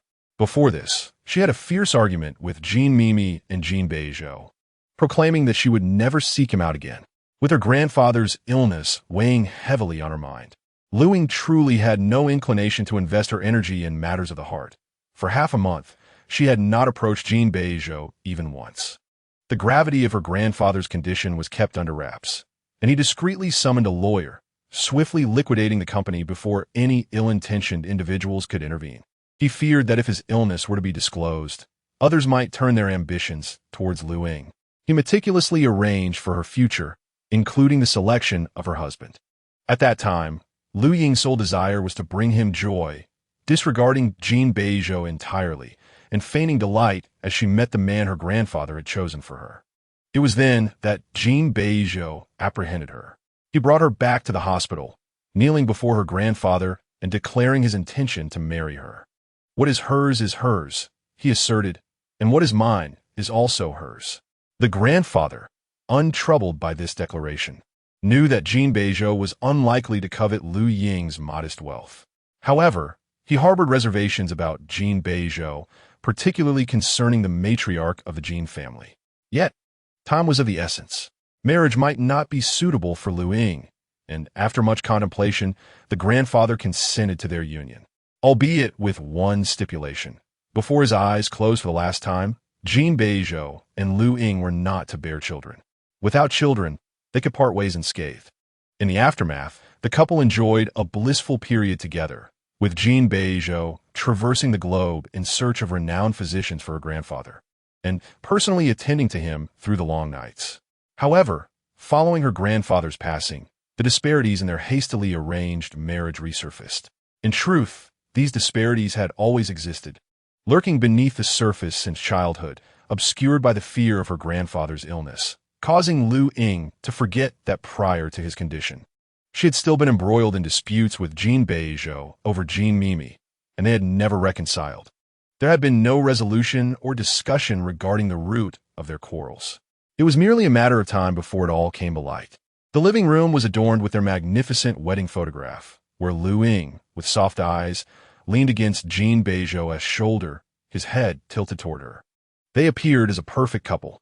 Luying stood there in a daze until Jin Beizhou approached her from behind, cautiously enveloping her in his embrace. "I will discuss your grandmother's matters with grandfather," he murmured. "If you dislike that side, we will visit less often." Luying slipped from his arms, her fingers idly toying with the leaves of a potted plant on the windowsill. "If you give Jin Mimi 500 million, then you must give me 1 billion. Jin Beizhou's lips curled slightly. Very well. She was fiery, demanding money. How much she wanted he would give. In the past, when she was upset, she would ask him for gifts. Once received, her anger would dissipate, and she would only scold him while weeping and laughing. Now, her demands had merely shifted from gifts to money, yet the essence remained the same. However, what Luying truly sought was not his money. Rather, she yearned for Jin Beizhou's refusal to give, not to her, nor to Jin Mimi. His swift acquiescence rang in her ears, revealing only his intent to placate Jin Mimi with wealth. In a fit of fury, Luying bent down and retrieved a hammer from the drawer. In Jin Beizhou's astonished gaze, she shattered the grand wedding photograph. "This does not belong in our home. I'll have the gallery send a masterpiece instead." A clown. Chapter 12. The situation will not improve. Jin Beizhou left in a fit of anger once again. Luying was well aware that he would return the following day, bearing gifts for her, and would adopt an air of nonchalance. To him, today's quarrel would be forgotten in an instant. This had been the pattern for years. He resolved conflicts in this manner, while Luying naturally reconciled with him, only to brace herself for the next eruption. What she truly desired had always eluded her grasp. The housekeeper, summoned by Jin Beizhou, quietly tidied the room and prepared a pot of fruit porridge in the kitchen, cautiously stating, "Madam, Mr. Jin has instructed me to ensure you finish your porridge." Luying, with her straightforward nature, often found herself empathizing with others. Seeing the housekeeper's hesitant expression, she swallowed her initial refusal. "Thank you." She nodded. "I can manage on my own." The housekeeper sighed in relief. The house felt overwhelmingly spacious, and Luying sensed an emptiness, despite having arranged it herself to be simple and devoid of unnecessary clutter. "Auntie," Luying suppressed the urge to cry.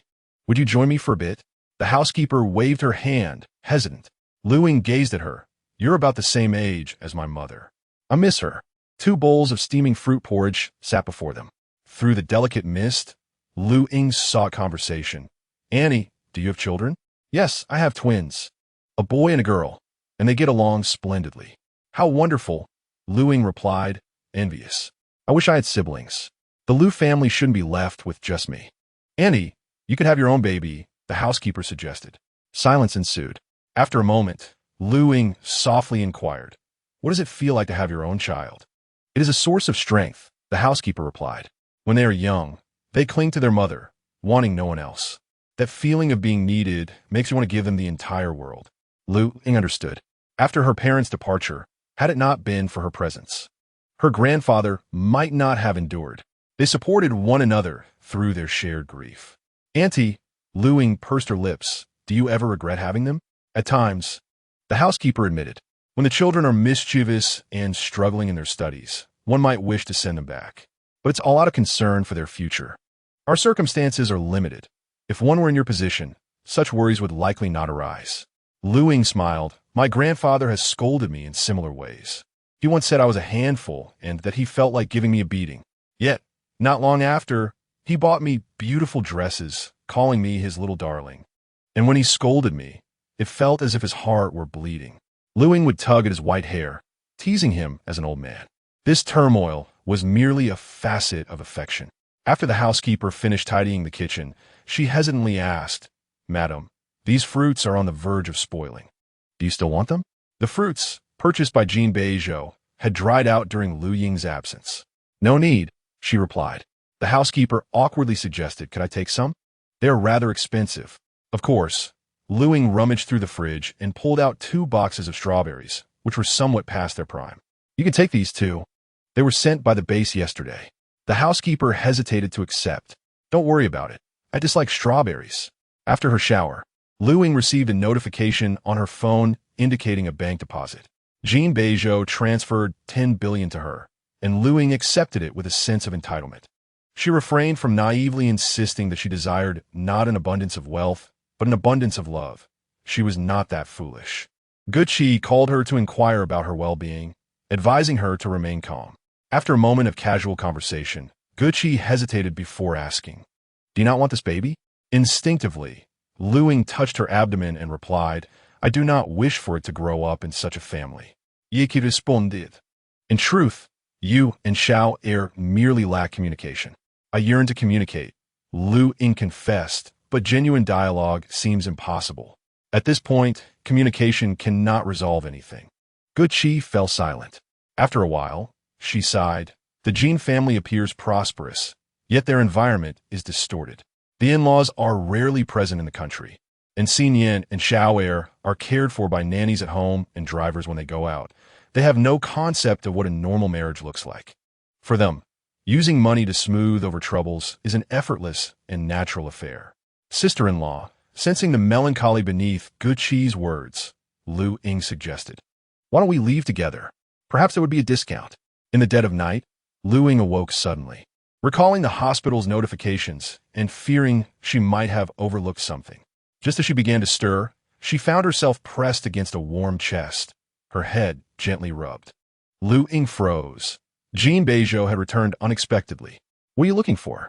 He asked, his voice hoarse. Do you need water? Her heart skipped a beat as she reminded herself to delete the hospital information. Jin Beizhou turned her to face him and leaned down to kiss her forehead, saying, the wedding photos are ready. I even cut my hand. He anticipated that Luying would soften at his words, but she only felt an urge to kick him out of bed. Had he not hastily retrieved the photos, Luying would have torn them to shreds. I have a stun gun under my pillow, she warned. If you touch me again, I will electrocute you. Jin Beizhou paused, perplexed. What?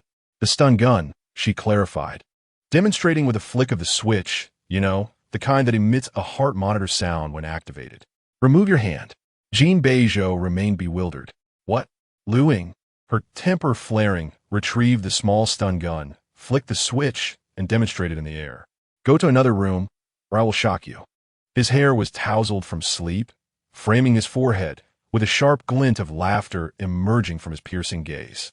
Stop messing around. Let us live harmoniously, he coaxed. All right? Luying, dead serious, replied, I am not joking. Jin Beizhou's nightshirt lay open, revealing the exquisite lines of his collarbone and the snake chain resting there, a gift from Luying, which he had insisted he never remove. Jin Beizhou deliberately provoked her to kiss him. He wouldn't wear it if she didn't. In those moments, Luying nestled against him, playfully demanding promises while Jin Beizhou held her, kissing her to his heart's content. The snake chain glimmered in the night, accentuating the sophistication of his features and the allure of a mature man. The housekeeper remarked with a smile, you should ask her about the feelings of having a baby. Perhaps we should have one. Jin Beizhou extended his hand toward her. I promise to be a good father, just like a father should treat Luying. Luying pondered, nearly succumbing to compromise. Perhaps it was the instinct for survival of her child that governed her mind. Yet the situation would not improve. Lu's father's kindness towards her stemmed from his love for Luying's mother. Calmly, Luying inquired, you possess but one life. If my child and Jean Mimi's child were to require your aid simultaneously, whom would you choose? Chapter 13, A Sigh of Relief. Luying did not expect Jin Beizhou to comprehend, just as he could not grasp the nuances of her rivalry with Jean Mimi. She merely sought to convey a singular message. I shall not bear your child. The warmth in Jin Beizhou's eyes morphed into indifference as he queried, who do you intend to bear a child for? Before Luying could respond, he smirked, his voice chilling beneath the night sky. In truth, you are involved with someone else, are you not? Luying gazed at the man she loved fervently, pondering whether he would be willing to part ways. Jin Beizhou's expression darkened. Who? As the words left his lips, he swiftly realized, reaching beneath her pillow to retrieve her phone. In that instant, Luying's desire to negotiate dissipated, replaced by panic as she scrambled to reclaim her phone from his grasp. Give it back. Her heart raced uncontrollably, her rationality abandoned. Jin Beizhou, I despise you. With one hand restraining her shoulder, he elevated the other arm beyond her reach. Jin Beizhou's pupils hardened, his anger ignited by her evident guilt. It was his oversight to allow another man to exploit a weakness under his nose. To dare entice his wife, he would demand a reckoning. He knew Luying's unlock code. She harbored no secrets from him. As her phone neared unlocking, Luying impulsively struck her forehead against his. The dull thud of bone colliding accompanied her involuntary cry of pain.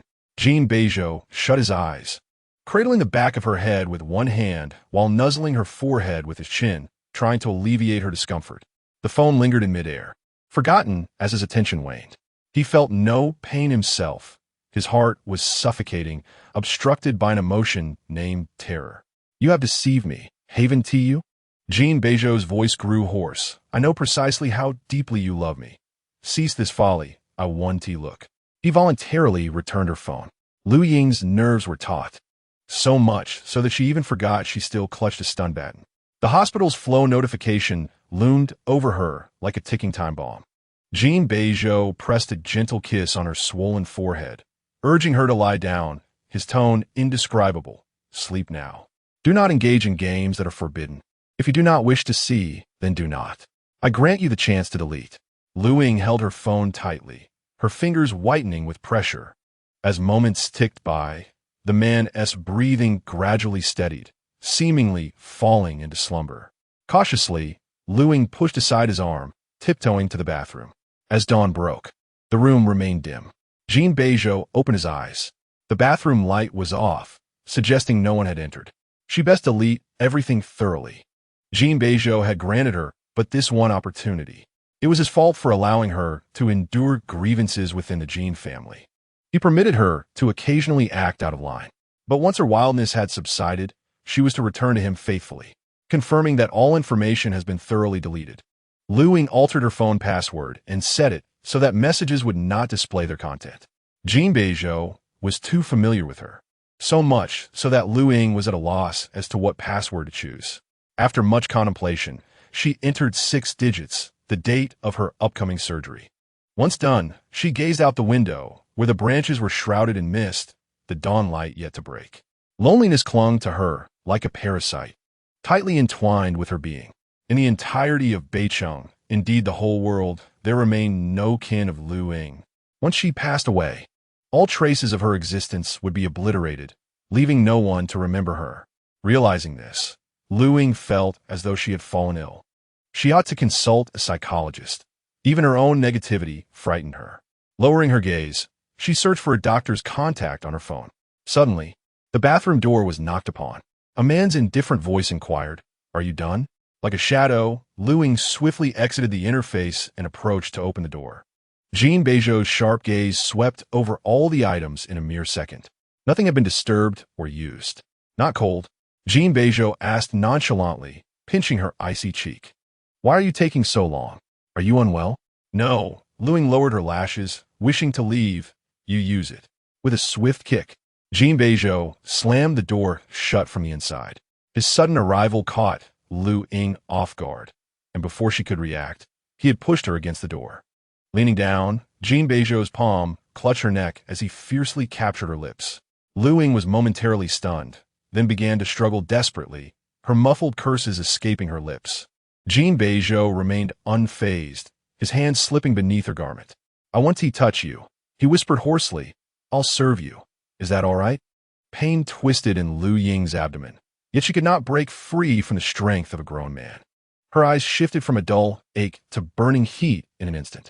Jin Beizhou kissed her tears away. Why are you crying? His eyes were tinged with crimson, his lips brushing against her ear, laden with double meanings. You haven't cleaned up completely. Are you still reluctant? Are you still to guard your chastity for one another? Can you even uphold it? Her first kiss had been his. Her first time had belonged to him as well. At that time, neither understood.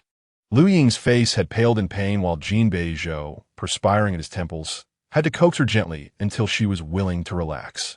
It had taken an entire week for that to unfold smoothly. And now to guard for another? He couldn't even touch her anymore. Luying wished to slap him, but the cramping in her belly made her instinctively rub it instead. Jin Beizhou's gaze dropped, observing her movements. Is your stomach hurting? Suddenly recalling her earlier words. He grasped her wrist, replacing it with his warm palm over her abdomen. I made an appointment with an old Chinese medicine practitioner. He said, he'll help regulate your body. Luying lifted her lashes. Regulate what? Your period, Jin Beizhou replied. Didn't it just come 2 days ago? This man was at times tender, at others indifferent, and Luying had been deeply affected over the years, enchanted by his affections, yet heartbroken by his callousness. With tears still glistening in her eyes, she retorted, you go regulate it. Jin Beizhou raised an eyebrow. What should I regulate? Turn you into an embryo, Luying enunciated, and I shall be free of all ailments. Jin Beizhou raised one eyebrow slightly, and his thin lips curved into a faint arc, giving him an unmistakably nefarious air. Is your condition my doing? Luying felt an overwhelming sense of helplessness. Surely, he could not find this amusing? Jin Beizhou's gaze remained fixed on her. Fine. Then let us both go adjust it. A wave of irritation surged within Luying, threatening to erupt into a scream. Just then her phone chimed. Jin Beizhou's expression instantly hardened, his eyes fixated on her every motion. Luying retrieved her phone to find Guqi's name flashing on the screen. It was still early, and Guqi was prudent. She would not call unless it was urgent. Upon answering, Guqi quickly said, Ying, is Xiao Er there? I've been trying to reach him, but he isn't picking up. Grandma suddenly lost her heartbeat and has already been taken to the hospital. The frustration that had been building within Luying dissipated in an instant. She looked up, her expression visibly relaxing.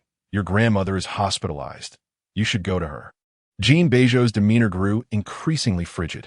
In the past, he had always been reluctant to let her leave, creating a scene every time he did. But now, what did he see? A sense of relief? Chapter 14. Your brother alone. Jin Beizhou assertively wrapped her in a down jacket, leveraging his larger physique to compel Luying to accompany him to the hospital. You need not do anything. Just being with me is enough, he said, his voice chillingly gentle. Luying nestled within the oversized jacket, remaining silent. Where her grandfather had been hospitalized, Jin Beizhou had been busy attending to everything. Now that his grandmother was ill, Luying did not mind accompanying him. She merely found his action of dragging her along without a word to be irksome. The car was silent, the warmth of the heating enveloping them. Jin Beizhou glanced at her, teasingly inquiring, Are you hoping the old lady won't wake up? His words reignited the irritation that Guqi's call had interrupted. Luying, filled with rage, flung open the car door, exclaiming, I might as well die. The vehicle screeched to a halt, the tires protesting against the morning light. Both were yanked back into their seats by the seatbelts. Jin Beizhou gasped in anger. Luying. He leaned over to slam the door shut and locked it, ensuring that no one but the driver could exit. Do you not understand how dangerous it is to open the door while the car is in motion? He chastised, but his words faltered upon seeing her tears streaming down her cheeks. Luying felt like a rubber band stretched beyond its limits, snapping suddenly. Jin Beizhou's chest heaved as he brushed away the wet streaks on her face. I was merely teasing you. Were you frightened? Stop assuming the worst of me. Luying cried, her voice hoarse. I wish to harm you. I want your grandmother to die. No. This is the last time I explain. If I say it again, I swear I am a complete fool. She had long ceased to care about proving herself. She knew it was futile. Yet, her emotional turmoil overwhelmed her. She was not a liar, so why was she always interpreted with the utmost malice? Jin Beizhou felt as though something had crushed his heart. He reached out, pulling Luying into his embrace. No, I was joking. But no matter his reassurances, Luying's trust had vanished. Why did he not jest with others in such a manner? Why did he not amuse others in this way? It is precisely because her threshold is exceedingly high, capable of enduring both good and bad, that he dares to act without restraint. Does she not deserve to be treated with care and consideration? Shi Suling suffered from respiratory failure due to sudden pneumonia, but fortunately, it was discovered in time, and she was rescued. Upon arriving at the hospital, Luying's eyes were swollen and red. She's Suling, frail and weak, remarked, I'm not dead. You've cried for nothing. Jin Beizhou tightened his grip on Luying's hand, which she attempted to shake off, and said softly, Grandma, she is worried about you. Suling let out a sarcastic laugh. Having visited, Luying did not wish to remain in the ward. She feared that if she spoke, she might inadvertently anger the elderly lady even further. Everything was endured for Jin Beizhou's past kindness towards her grandfather. Perhaps aware of her reluctance to stay, Jin Beizhou and Jin Sinian remained behind, entrusting Guqi to accompany Luying outside to wait. Suling took her medication and fell asleep. Jin Sinian looked at his brother. Have you quarreled again? Jin Beizhou pressed his lips together, his expression heavy with an undeniable sense of frustration. Lately, I find it increasingly difficult to appease her. Previously, he had never witnessed his sister-in-law confront their grandmother. Jin Sinian remarked, justly, given her current state, it feels as though she is prepared to burn everything down with her. He patted his brother's shoulder. With grandfather gone, she is in distress. You must spend more time with her. Jin Beizhou, impatient, retorted, as if you need to tell me. Jin Sinian casually inquired, why didn't you answer my call before? I was busy, Jin Beizhou replied irritably. I told her to delete a game about playing with men. After a brief silence, he added, I plan to taking Ying abroad for a vacation after the new year. You'll handle things here. Jin Sinian nodded. Actually, regarding the investment in Beizhou, you could approach it differently. What kind of different approach? Should I deceive her?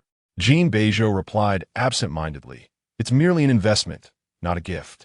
Upon saying this, he let out a faint laugh. She has even come to ask me for money these past few days. Should I not earn a little more to support my wife? Jin Sinian chose not to elaborate further. Do as you wish. Luying had scheduled an appointment with a psychologist, having sensed a drastic change in her state. She merely needed a way to extricate herself from the hospital. Let us sit here for a while, Guqi said. Linking arms with her, you look unwell. Luying obediently nodded and discreetly sent a message to Yin Xia, requesting her to call in 5 minutes, deleting the message after it was sent. Guqi examined her swollen eyelids. Did you have a fight? No, Luying replied, feeling drained. I lost my temper unilaterally. Jin Beizhou had always been indifferent, as if nothing affected him deeply. Whatever she said seemed to hold no weight in his eyes. Over time, everything appeared as if she were merely throwing a tantrum, acting unreasonably. Guqi gently stroked her hair. It's just an investment. Your brother is involved as well. They must have assessed the situation. Luying stared at her, her eyes nearly immobile. Yes, involved? Guqi realized she had misspoken. In that brief moment of stillness, Luying withdrew her gaze, her face stinging as though it had been slapped. Even at such a time, she still harbored a flicker of hope, thinking that having expressed her anger over the matter, Jin Beizhou might consider her feelings. How naive she was. Had he ever considered her feelings, they would not have arrived at this juncture. Such is the nature of business. Guqi grasped her hand, attempting to console her. Beizhou is now considered family. Barring any principled issues, they would help one another.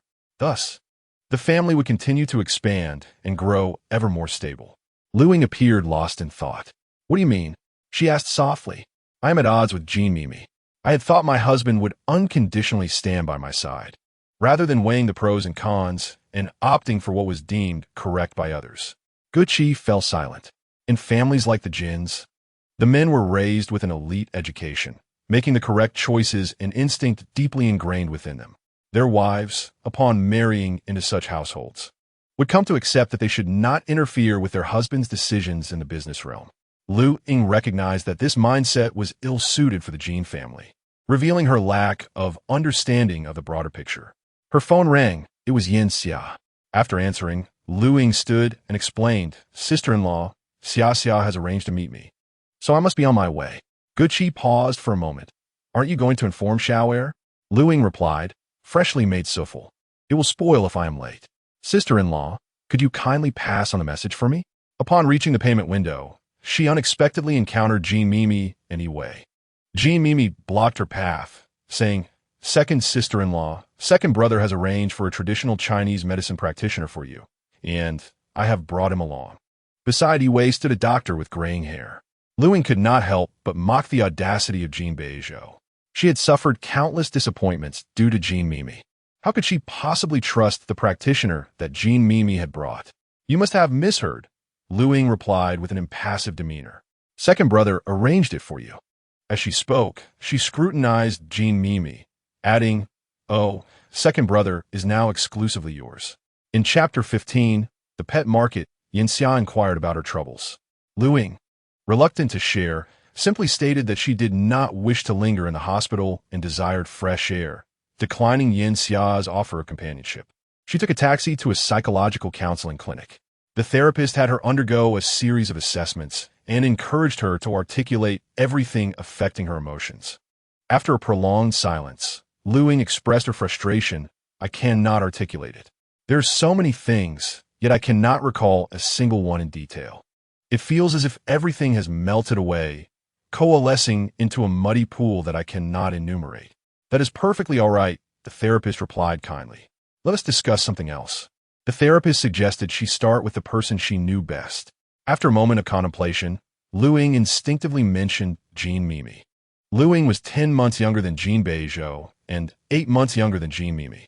Jin Mimi possessed a gentle demeanor and favored a princess-like style, while Luying harbored an innocent affection for Jin Beizhou during their younger years, even envisioning a friendship with Jin Mimi. Both refer to Jin Beizhou as second brother.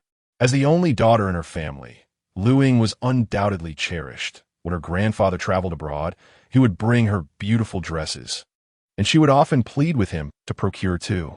In hindsight, it seemed that Jin Mimi had never worn those dresses. At that time, Luying was oblivious to the fact that Jin Mimi, living under someone else's roof, likely perceived her gestures of kindness as pity. On one occasion, after leaving the Jin household, Luying happened upon the nanny disposing of garbage. Among the refuse was a small loaf of bread that she had gifted to Jin Mimi, the very first bread she had ever baked, chosen for its softness and adorned with a ceremonious bow of ribbon. She had not even dared to offer it to Jin Beizhou. Unable to tolerate this slight, Luying promptly sought out Jin Mimi to confront her. The Jin family was present, and Jin Mimi, resembling a delicate princess, was encircled by her family, appearing fragile and innocent.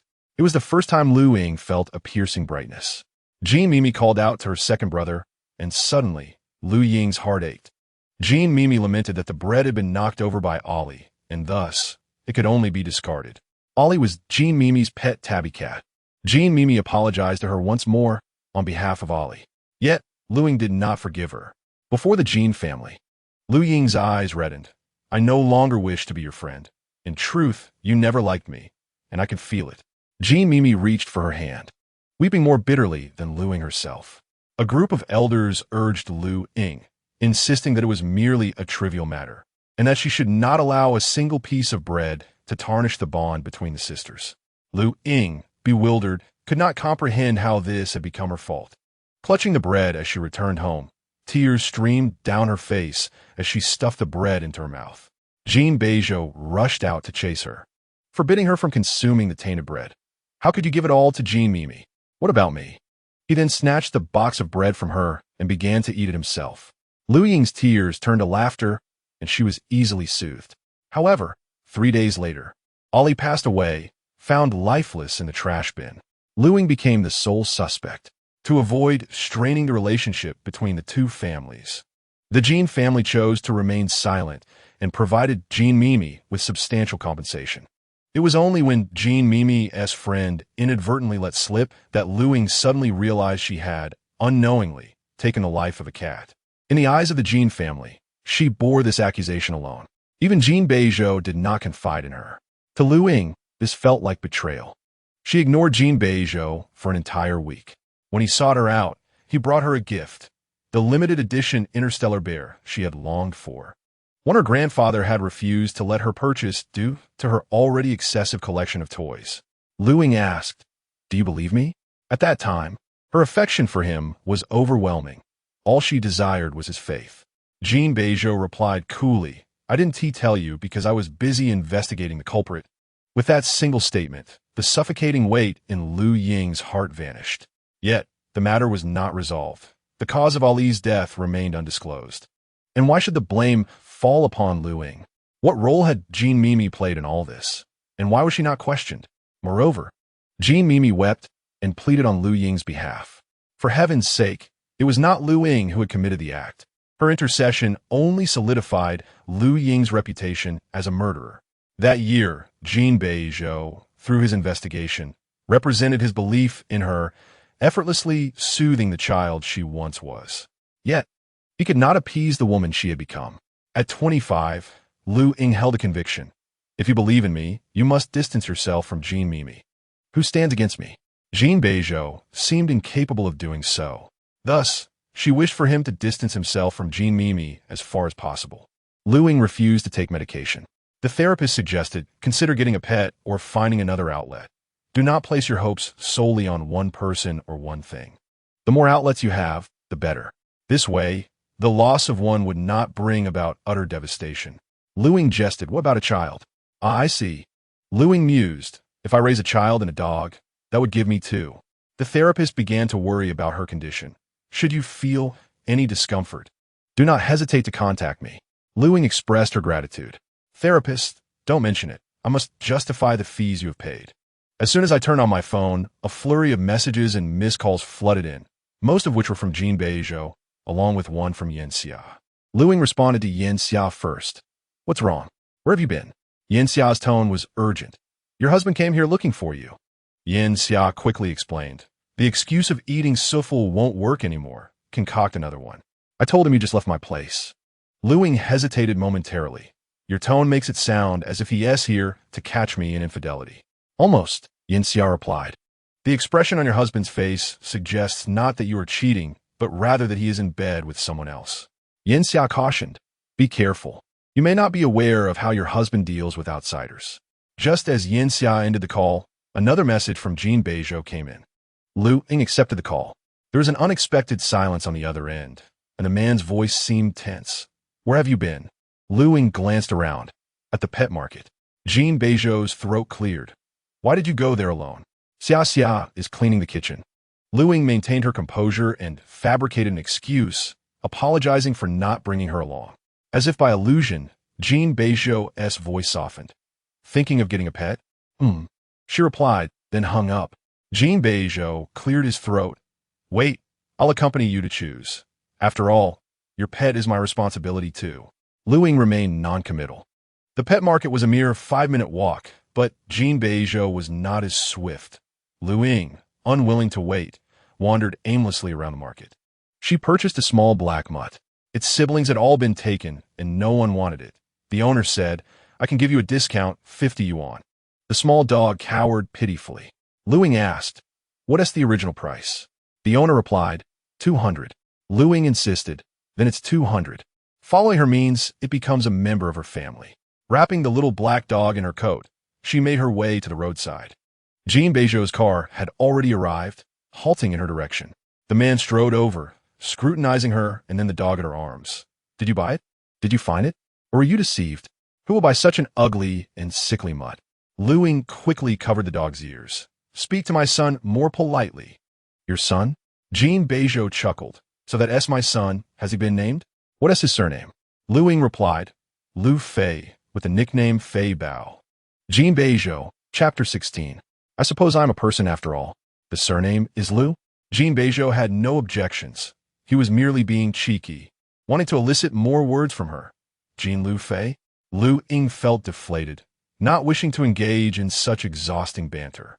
Jin Beizhou reached out, seemingly wanting to take Fei Bao from her arms. Luying instinctively recoiled. He's mine. Jin Beizhou's hand paused midair. It's dirty. We need to take him to the pet hospital for vaccinations and deworming. What is yours and mine? I am your husband. Luying countered. I can take him myself. Jin Beizhou regarded her for a moment, refraining from attempting to hold the dog. Instead, he wrapped his arm around her waist, pulling her into his embrace. When you go out, you must inform me, he murmured. It's difficult to get an expert like this.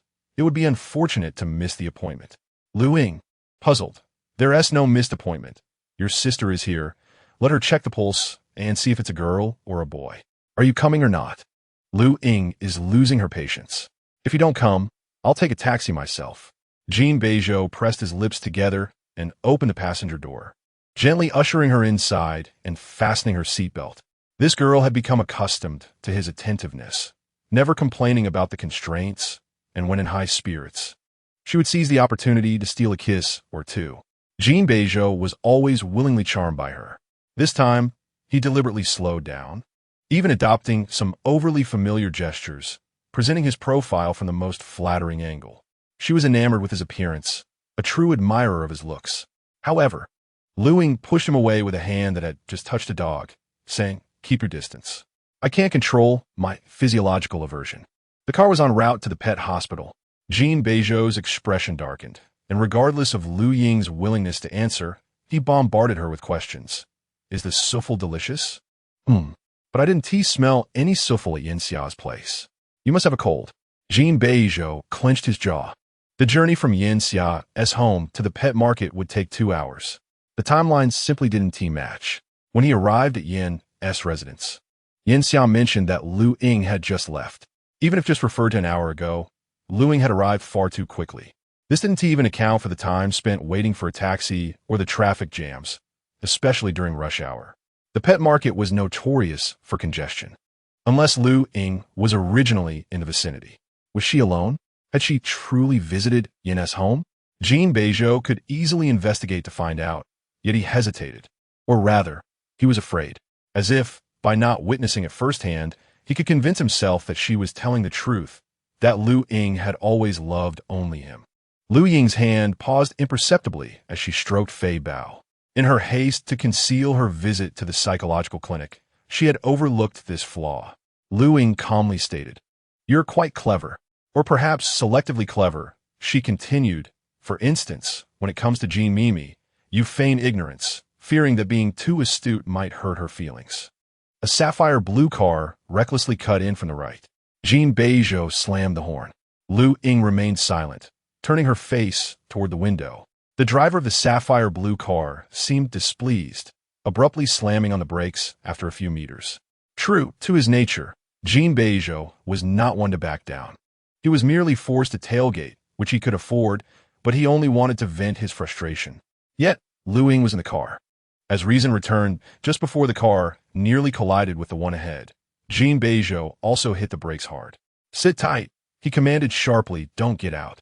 With that, he opened the car door, stepped onto the ground, and strode over to yank open the driver's door of the sapphire blue car.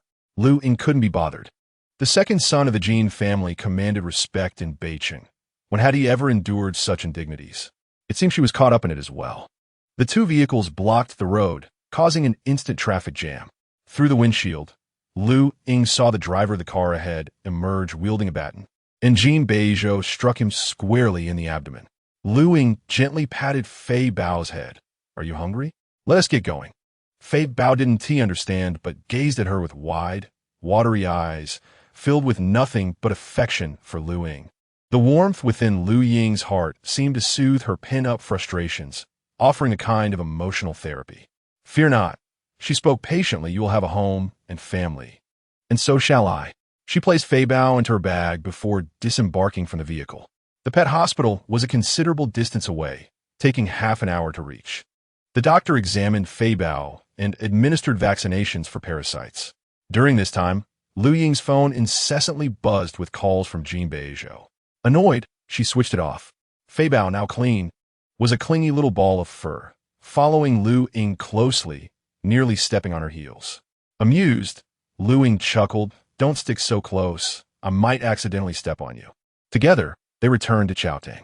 Tomorrow was New Year's Eve, and the neighborhood was adorned with red lanterns and festive greetings from the property management, creating a lively atmosphere. Luying placed an online order for premium pet supplies.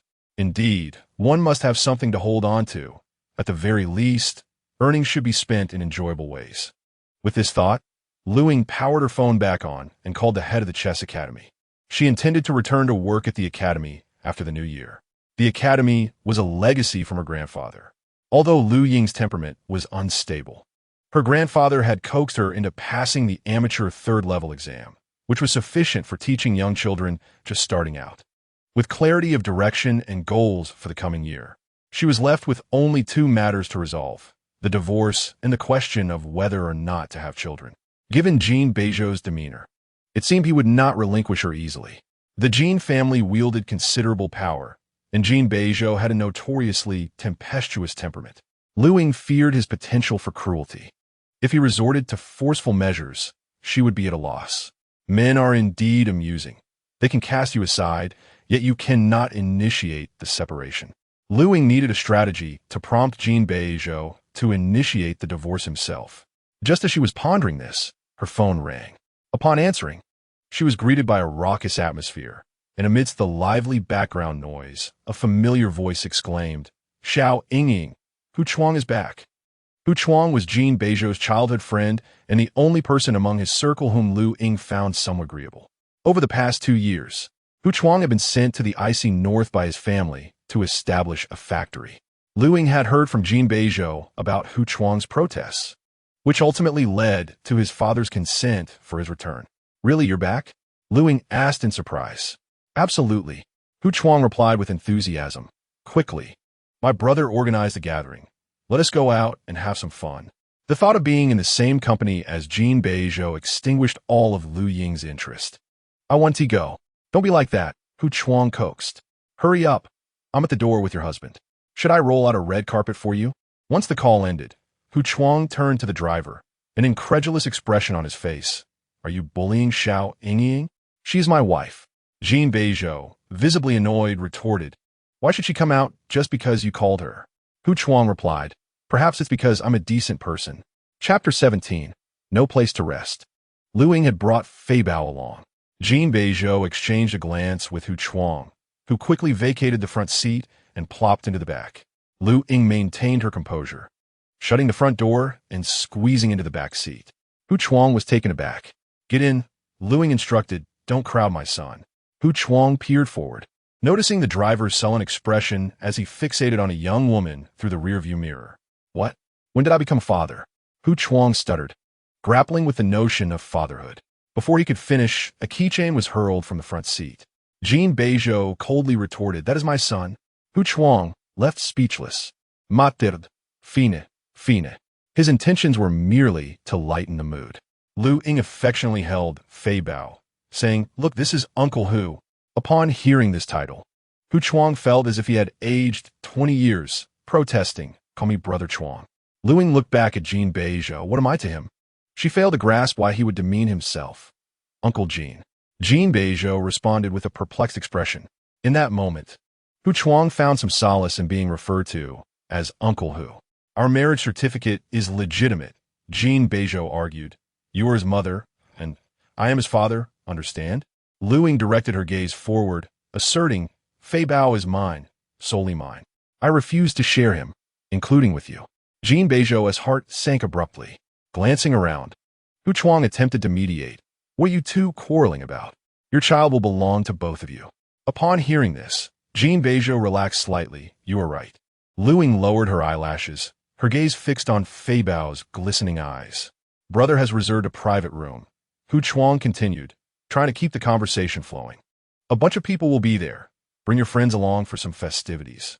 Luying shook her head. "No, they are busy." Hu Chuang insisted, "Come on. With the new year approaching, everyone needs a break." Luying replied languidly, "Brother Hu, if it weren't for you, I wouldn't have come to this circle." The atmosphere, which had loosened slightly, once again grew tense. Hu Chuang lamented internally, wishing he had remained in the Arctic. Why had he returned to face such a formidable task? It was no wonder Jin Beizhou had shown kindness and volunteered to plead his case to the elder. Hu Chuang awkwardly interjected, "Why say such things? Aren't you all on good terms with Jiao and Luoxing?" Luying honestly replied, "Of the 4 of you, only you, Brother Hu," grimace upon seeing Jin Mimi. Silence ensued. After a moment, Hu Chuang slapped his thigh. "Sister, you are absolutely right. The chemistry between people is 70% fate and 30% effort. The moment I laid eyes on her, I felt an inexplicable discomfort." His voice trailed off as he remembered that Jin Mimi was Jin Beizhou's younger sister. Abruptly, Hu Chuang shifted his narrative. "I might be allergic." Luying responded, "I am allergic too." Hu Chuang, now invigorated, exclaimed, "Then we are quite the match. You must sit with me later." Upon hearing this, Luying turned her face away, Is Jean Mimi coming too? Hu Chuang replied, I didn't invite her. Luying remained non-committal and handed Fei Bao to him. Let me borrow him for a bit. Hu Chuang, peeking ahead, chuckled foolishly, possibly showing off to someone. The car sped up, compressing a 30-minute journey into a mere 15. Jin Beizhou abruptly exited the vehicle, opening the back door to scoop Fei Bao into his arms while his other hand encircled Luying's waist, pulling her into his embrace with a gentle force. What are you doing? Luying protested. I can walk by myself. Jin Beizhou's face was taut with tension. Where were you before? You couldn't stay in the car when I told you to, could you? You didn't even answer your phone. I am your husband. What enmity could possibly exist between us? Hu Chuang, standing nearby, nervously interjected, Josie, don't be so harsh. She wasn't afraid of his severity. Jin Beizhou's voice was cold and unyielding. If you keep running around, I swear I'll break your legs. Do you believe that? Luying tilted her head defiantly. I do. Oh dear, Josie, are you hurt? Hu Chuang exclaimed dramatically. Look, sister, your husband has a cut on his hand.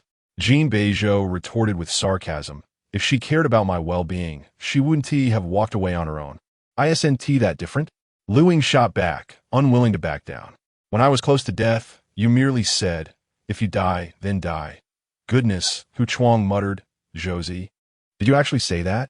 Jin Beizhou's chest heaved, clearly suppressing his anger. Why don't you ask her if that ever happened? The flicker of indignation in Luying swiftly extinguished. What was she even arguing about with him? She cast her gaze downward, cradling Fei Bao, and walked towards the interior of the club. Jin Beizhou stared intently at her retreating figure. Brother, Hu Chuang said, his expression inscrutable. This matter with Ying has two sides. Firstly, if she is deceiving you, it means she is fine, and isn't that a good thing? Secondly, if what she said is true, then you have a grave sin to bear. Jin Beizhou's movements slowed as he stiffly turned to him. Hu Chuang scratched his head. Have you ever considered that this might actually be true? Of course, he hadn't considered it. Jin Beizhou was consumed with anger. Luying had left without uttering a word, disregarding even his birthday party, and had blocked his number. Then, a stranger called from an unfamiliar number, claiming to have Luying. Jin Beizhou insisted it didn't matter, yet he immediately abandoned the gathering to rush to YGZ. Upon arrival, what did he see? Luying, perfectly unharmed at the guest house. Her safety and health were undoubtedly paramount, yet Jin Beizhou felt a sense of mockery. When he inquired with the guest house owner, the latter stuttered, appearing guilty, mentioning that Luying had discarded her clothes. Coupled with the youthful voice of the man on the phone, Jin Beizhou's mind inevitably wandered to darker thoughts. Impossible, he thought coldly. She is merely throwing a tantrum, attempting to provoke my attention. Hu Chuang scoffed. Is it truly impossible, or are you simply afraid to believe it? If he accepted that possibility, Jin Beizhou would find himself in a dire situation, for Luying would never forgive him. Perhaps he could not forgive himself either. He stubbornly insisted that Luying was merely sulking, playing games with him. Stop stirring up trouble, Jin Beizhou said, his voice thick with bitterness. She did this because I accompanied Jean Mimi to the hospital. I simply want to accompany her again. Hu Chuang shot him a few incredulous glances, his tone teasing. So that's the case. You're really asking for trouble. Jin Beizhou, agitated, snapped. If she wants to die, she should just say so. I didn't even say anything when she was playing around with other men. Hu Chuang fell silent, incredulous. It was common knowledge that Luying loved Jin Beizhou more than anything. As those words left his lips, Jin Beizhou's furrowed brow visibly relaxed, feeling a sense of relief. You really ought to keep your mouth shut. Chapter 18, Green Tea. When Luying arrived at the private room, everyone else was already present. Though she had grown up alongside Jin Beizhou, their circles had diverged, especially since Jean Mimi's arrival had created a deep chasm between them. For instance, the man named Jiaoan across from me is the steadfast guardian of Jean Mimi. Whenever Luying and Jean Mimi find themselves in conflict, Jiaoan unconditionally stands by Jean Mimi's side. Then there is the indecisive Luo Xing. Upon her arrival, Jean Mimi rises, addressing her second sister-in-law. The curious little dog in her bag pokes its head out, letting out a soft whimper. Jean Mimi pauses momentarily before stepping back, asking, second sister-in-law, you brought a dog? Yes, Luying introduces, "This is my son, Lu Fei." Luying scrutinizes her. "What's wrong? You look as if you've seen a ghost." "I apologize." Jean Mimi replies weakly. "The doctor advised that pregnant women should not be around pets due to the risk of toxoplasmosis, which could lead to fetal deformities." Luying retorts, "Then leave it with the receptionist." Jiao interjects, "We didn't even dare to smoke." Luying, with a forced smile, says, "Our Lu Fei cannot be apart from me, and since I'm already here, I'm leaving." "No, second sister-in-law," Jean Mimi hastily clarifies. "I am not trying to send you away." "No one said you were," Luying responds. "I'm leaving of my own accord." Just then, Jin Beizhou and Hu Chuang enter. Jean Mimi quickly glances over. "Second brother, I didn't mean it that way. I can vouch for her." Jiao and raises his hand. Mimi hasn't said anything. Luying is disgusted. Did she say anything at all? She questions. It seems as though they are falsely accusing Jean Mimi, deliberately provoking conflict on the day Hu Chuang returns. However, similar incidents have transpired countless times over the years. Each time, Luying found herself at a loss, striving to defend herself. Yet, the more she explained, the more the other party feigned forgiveness with an air of magnanimity. Luying's temper would flare, ultimately becoming the one in need of forgiveness. But now, Luying is no longer inclined to please anyone, nor does she harbor any fear. Fixing her gaze on Jean Mimi, she articulates, "That green tea BT Sich." Jean Mimi's complexion pales. Luying shifts her focus to Jiao and, stating, "That sycophantic wallflower." Jiao becomes enraged. Luying's gaze moves on to Jin Beizhou. "To hell with you, beast." Jin Beizhou's brow furrows. "What does this have to do with me?" After expressing her ire, Luying feels disinterested, thinking she may not wish to speak further. Hu Chuang restrains the furious Jiao and pats his chest. "Fortunately, I share a good rapport with Ying. None of you will get scolded on my watch." "I'm leaving," Luying declares. Jin Beizhou pulls her back. "Where are you going?" "If anything happens to my child, don't let it fall on me and Lu Fei," Luying states bluntly. "I can't bear that burden." "It shouldn't come to that," Jin Beizhou reassures her. "Shouldn't it?" Luying counters. "Why would I entangle myself with such wretched people and matters?" Her words seem to resonate with everyone in the room. Jin Beizhou's warning gaze sweeps the room, then softens unexpectedly. "Let me call the doctor and ask." Luying is indifferent to his actions. In front of Jean Mimi, Jin Beizhou makes a call to a known obstetrician, putting it on speaker, inquiring whether spending a few hours with a pet would affect the fetus. Jean Mimi's face flushes a deep crimson.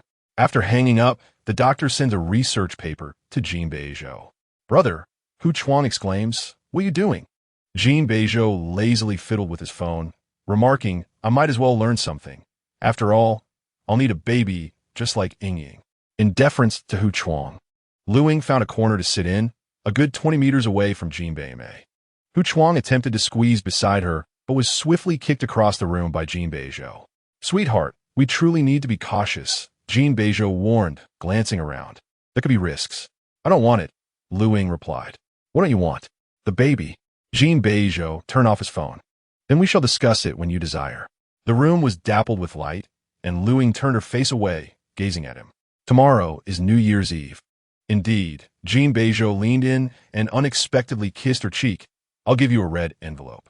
Luying wiped her face with the back of her hand and replied nonchalantly, "Have you forgotten what I said earlier?" "What?" "Divorce," Luying stated.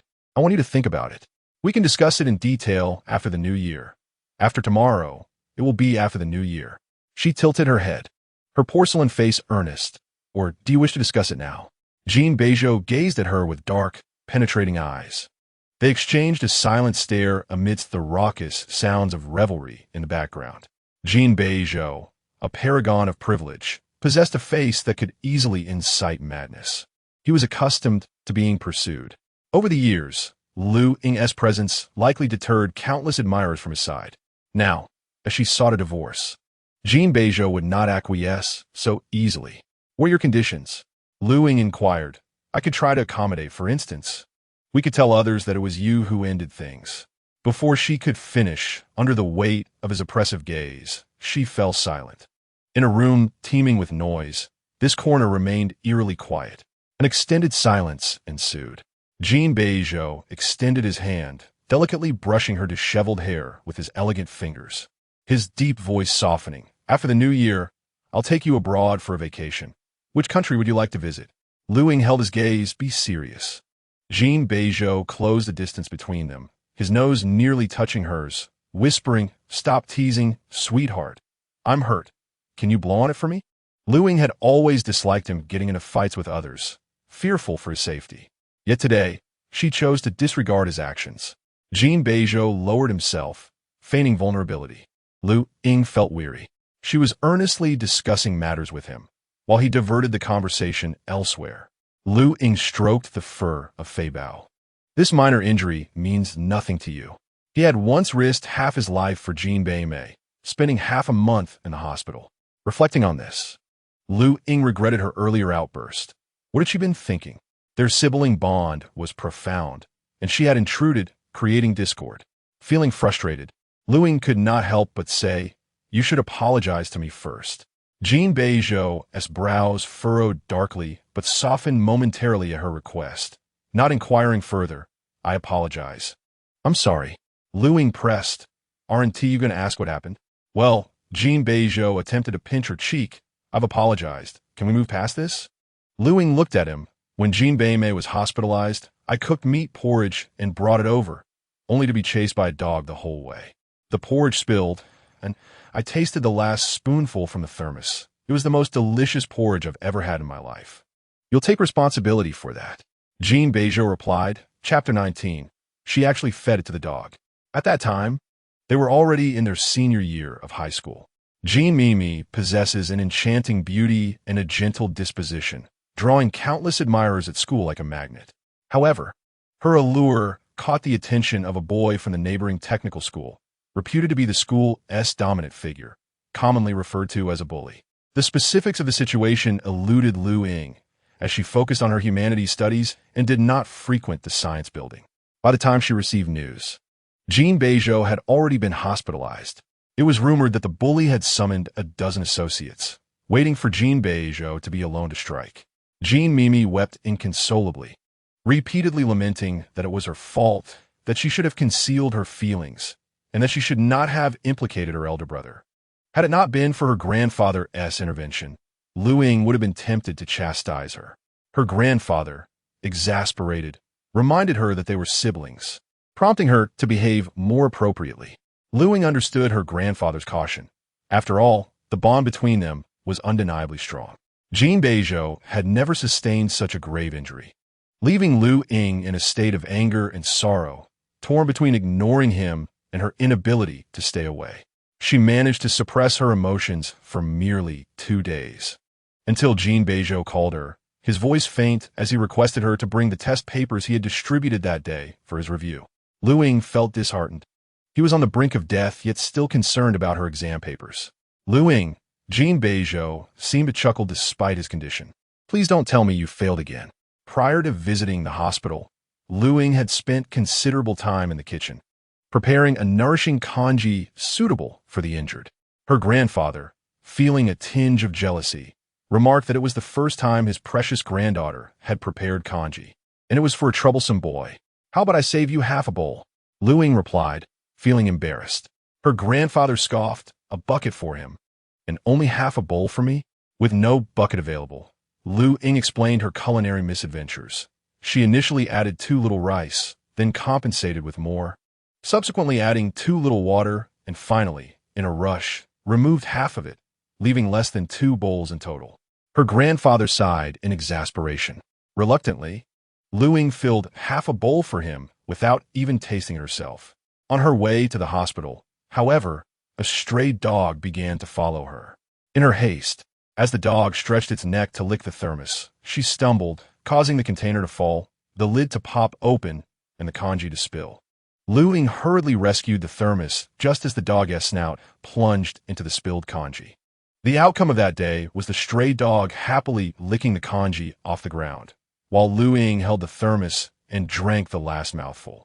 Both she and the dog relished the meal, which was undoubtedly the most delectable congee she had ever tasted. Regrettably, Jin Beizhou would not have the fortune to enjoy it. Perhaps it was for the best, The dog deserved it far more than he did. Meanwhile, Hu Chuang animatedly recounted his arduous experiences in the Arctic. You have no idea how cold it was, he exclaimed, nearly shedding tears. I was on the verge of depression. In such frigid weather, they still dragged me out to hunt seals. How could I possibly eat such adorable creatures? Luying's eyes widened in disbelief. Really? She exclaimed. Yes. Hu Chuang nodded. And polar bears too. Ugh. Luying felt a wave of nausea. Hu Chuang poured her a drink, saying, Sister, let us toast. Engaging with them is utterly pointless. They're all as dull as stones. Luying, ever the enthusiastic supporter of any topic, replied, I one tea drink, waving her hand. I'll stick to water. Hu Chuang gaped at her. How can you not drink? Sister, do you look down on me? Is it only Josie you're willing to drink with? Luying pressed her lips together, wishing to never revisit the foolishness of her juvenile years, a thought so absurd it made her want to die. Hu Chuang's eyes darted to the side. Jin Beizhou, for reasons unknown, had nestled himself into the sofa, clutching a bottle of liquor in one hand and a glass in the other, refilling his cup whenever it ran dry. Well then, sister, have a drink with me. Hu Chuang began to stammer, consider a bribe. Luying replied, I cannot drink. Hu Chuang was taken aback, discomfort washing over him. At that moment, Jin Beizhou's hand, poised to pour more liquor, seemed to falter. I'm still recovering from a cold and have taken medication, Luying explained. Oh, I see. Hu Chuang sighed in relief. That is quite a legitimate reason. He offered a few words of consolation regarding her illness before turning his attention back to Jin Beizhou. The man's intricately designed glass was half filled with ice, his gaze unfocused as he ignored Hu Chuang's outburst. What are you staring at your wife for? Hu Chuang grumbled. Can't you hear she can't drink? Jin Beizhou's fingers lightly traced the rim of the glass, his head persistently tilted towards Luying. Medication? He inquired suspiciously. You've taken medicine? Previously, she had been reluctant to even consume cold medicine. Luying frowned slightly. This man had an uncanny ability to see through her little white lies. No wonder he regarded her as a habitual liar. Yes, she replied dismissively. What kind of medicine? Jin Beizhou pressed. Cephalosporin, Luying answered. That is not something you can mix with alcohol. Hu Chuang interjected with a laugh. Cephalosporin and liquor. What a recipe for disaster. The couple's dynamics were clearly off, and Hu Chuang's laughter grew increasingly forced. Jin Beizhou seemed to perceive everything, declaring, Is the remaining medication in the study? I'll check it later. Luying raised her eyelashes. Are you out of your mind? Jin Beizhou scrutinized her for a moment before shifting his gaze away. A cryptic expression on his face. Little liar. Luying was particularly sensitive to such labels akin to habitual liar, and her anger flared. Yes, I haven't taken any medicine. I simply don't want to drink. I'm pregnant and cannot drink. I'm just concocting excuses. Hu Chuang nearly spat out his drink. Exclaiming what? Sister, you're pregnant? Luying turned her face away. Ask him. That is not possible. Jin Beizhou replied nonchalantly. Not even a touch. Hu Chuang shot back. Keep your mouth shut. Why are you prying into other secrets? The situation had escalated to an absurdity. With an alcohol-dulled voice, Jin Beizhou scoffed. I have no idea whom I'm guarding against.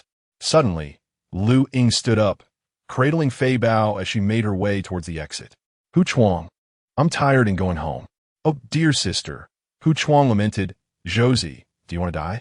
The commotion in the corner drew the attention of everyone in the private room. Luying's departure was not to be denied. Hu Chuang followed a few steps before retreating. Caught in the absurdity of not knowing whether he was following his mother or father, he cried out, What a misfortune! I might as well go catch seals.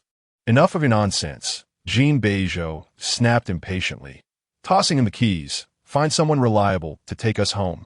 Hu Chuang's lips trembled. Look at you. Jin Beizhou lowered his head, his bony fingers unsteadily pouring more liquor into his glass, clearly intoxicated. After seeing Luying home, Hu Chuang hurried back, cursing. You can't even handle a simple task. Before he could finish his tirade, Jin Beizhou lazily inquired, Where did you drop her off? In a fit of irritation, Hu Chuang insisted on returning to the grass hall, despite my counsel to head home. His sister, unwavering, refused to comply. Tell me, have you committed an act lower than that of a beast?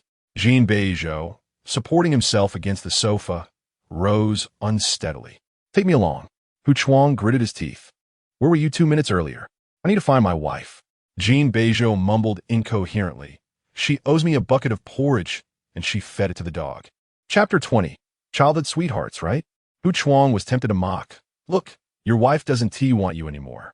Yet he refrained, despite his inebriation. Hu Chuang was no match for him. Fearing that Luying would be reluctant to accept him, Hu Chuang snatched the car keys from Jiaowen, instructing the front desk to arrange a designated driver, and set off with Jin Beizhou. The driver drove intently toward the grass hall, the air inside the vehicle thick with the scent of alcohol. Hu Chuang attempted to pat Jin Beizhou on the shoulder, but Jin Beizhou sensed it in advance and retaliated with a slap. Hey, treat me better. Hu Chuang cursed. Your sister is angry with you because you don't appreciate her. If a girl treated me like that for decades, I would kneel and lick her feet. Jin Beizhou closed his eyes, seeking solace. The flickering streetlights cast shadows in the car, illuminating the strikingly handsome features of the man beside him. The pronounced Adam's apple accentuating the sensual lines of his neck. Hu Chuang gazed at his misfortunate face and sighed. Cherish life. Stay away from Capricorn men. Jin Beizhou coldly replied, Shut up. Brother, I've been studying astrology lately and have gained some insights. Hu Chuang continued. Do you know which sign epitomizes the principle of self-damage while harming others? No one responded. Hu Chuang pressed on. Do you actually like her Luying? As he spoke, Jin Beizhou slowly opened his eyes, locking gazes with him. Fine, I like her. Hu Chuang reluctantly conceded, but compared to Ying, you fall slightly short. This was a universal truth, well known to all. Hu Chuang aimed to play the role of a caring elder brother.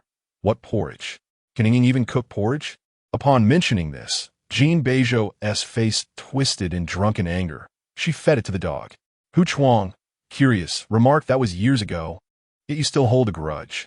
Jin Beizhou retorted, I only found out today. When Luying visited him, she brought along a failing exam paper, obviously guilty. A casual exchange led Jin Beizhou to discover that she had forgotten to bring a pen during the exam and had borrowed one, wasting a considerable amount of time. At that moment, Jin Beizhou felt a surge of annoyance and asked her if she wanted to attend the same university as him. Luying hesitated and finally stammered. Must we go to the same one? Jin Beizhou was taken aback. Was it that she didn't want to? I feel there's quite a gap between us, Luying stammered. It's a tale found only in novels that a mediocre student can catch up with a top scholar. Besides, my grandfather said that I should just be filial to him, and he will arrange everything for me. Jin Beizhou raised an eyebrow, coldly stating, if you had any ambition, would your grandfather say such a thing? Luying promptly fell silent, sensing the weight of his words. Noticing her hand was injured, Jin Beizhou asked, How did you hurt your hand? Luying, flustered, quickly tucked her hand into her pocket. Come here. Jin Beizhou extended his hand. Let me help you with the medicine. Luying's emotions were strikingly vivid. In an instant, she beamed with joy as she unceremoniously perched herself on his hospital bed, demanding medicine and fruit, even expressing a desire to rest beside him, though her attempt at slumber was thwarted. Just then, Jean Mimi arrived, carrying the medicinal porridge prepared by their grandmother. Upon seeing her, Luying's demeanor soured, and she grabbed her backpack, preparing to leave. Jin Beizhou, however, grasped her wrist. Finish grading the papers before you go. No. Luying replied with a stern expression. You should focus on your recovery. If you get hurt again, I'll have to find someone else to help me with my studies. Jin Beizhou, exercising patience, suggested, There's a cat in the hospital garden. Would you like to pet it? After a few moments of hesitation, Luying ultimately decided to stay. The car came to a halt at Chaodang. Your sister is quite easy to persuade, Hu Chuang remarked. I wonder, brother, was it you who caused grandfather's illness? Otherwise, I can't fathom the reason behind her sudden transformation. This girl was indeed easy to manage. Given the ruckus she was causing, it was certainly Jin Beizhou's doing. Externally, Jin Beizhou appeared unaffected by intoxication, though he occasionally stumbled as he walked. Hu Chuang rang the doorbell. The biting wind whipped around them as Jin Beizhou's gaze fixated on the warm room. He resolved that if Luying barred him from entering, he would take refuge in the warmth alone. I won't be like you, he suddenly declared. Hu Chuang, not catching words clearly, asked what. Jin Beizhou turned to him. I have a wife. You, Jin Beizhou enunciated, are a single dog. Silence ensued. They exchanged glares for a moment, and then Hu Chuang began pounding on the door, shouting, "Sister, if you don't come out, I'll die right here." No sooner had he spoken than the door swung open.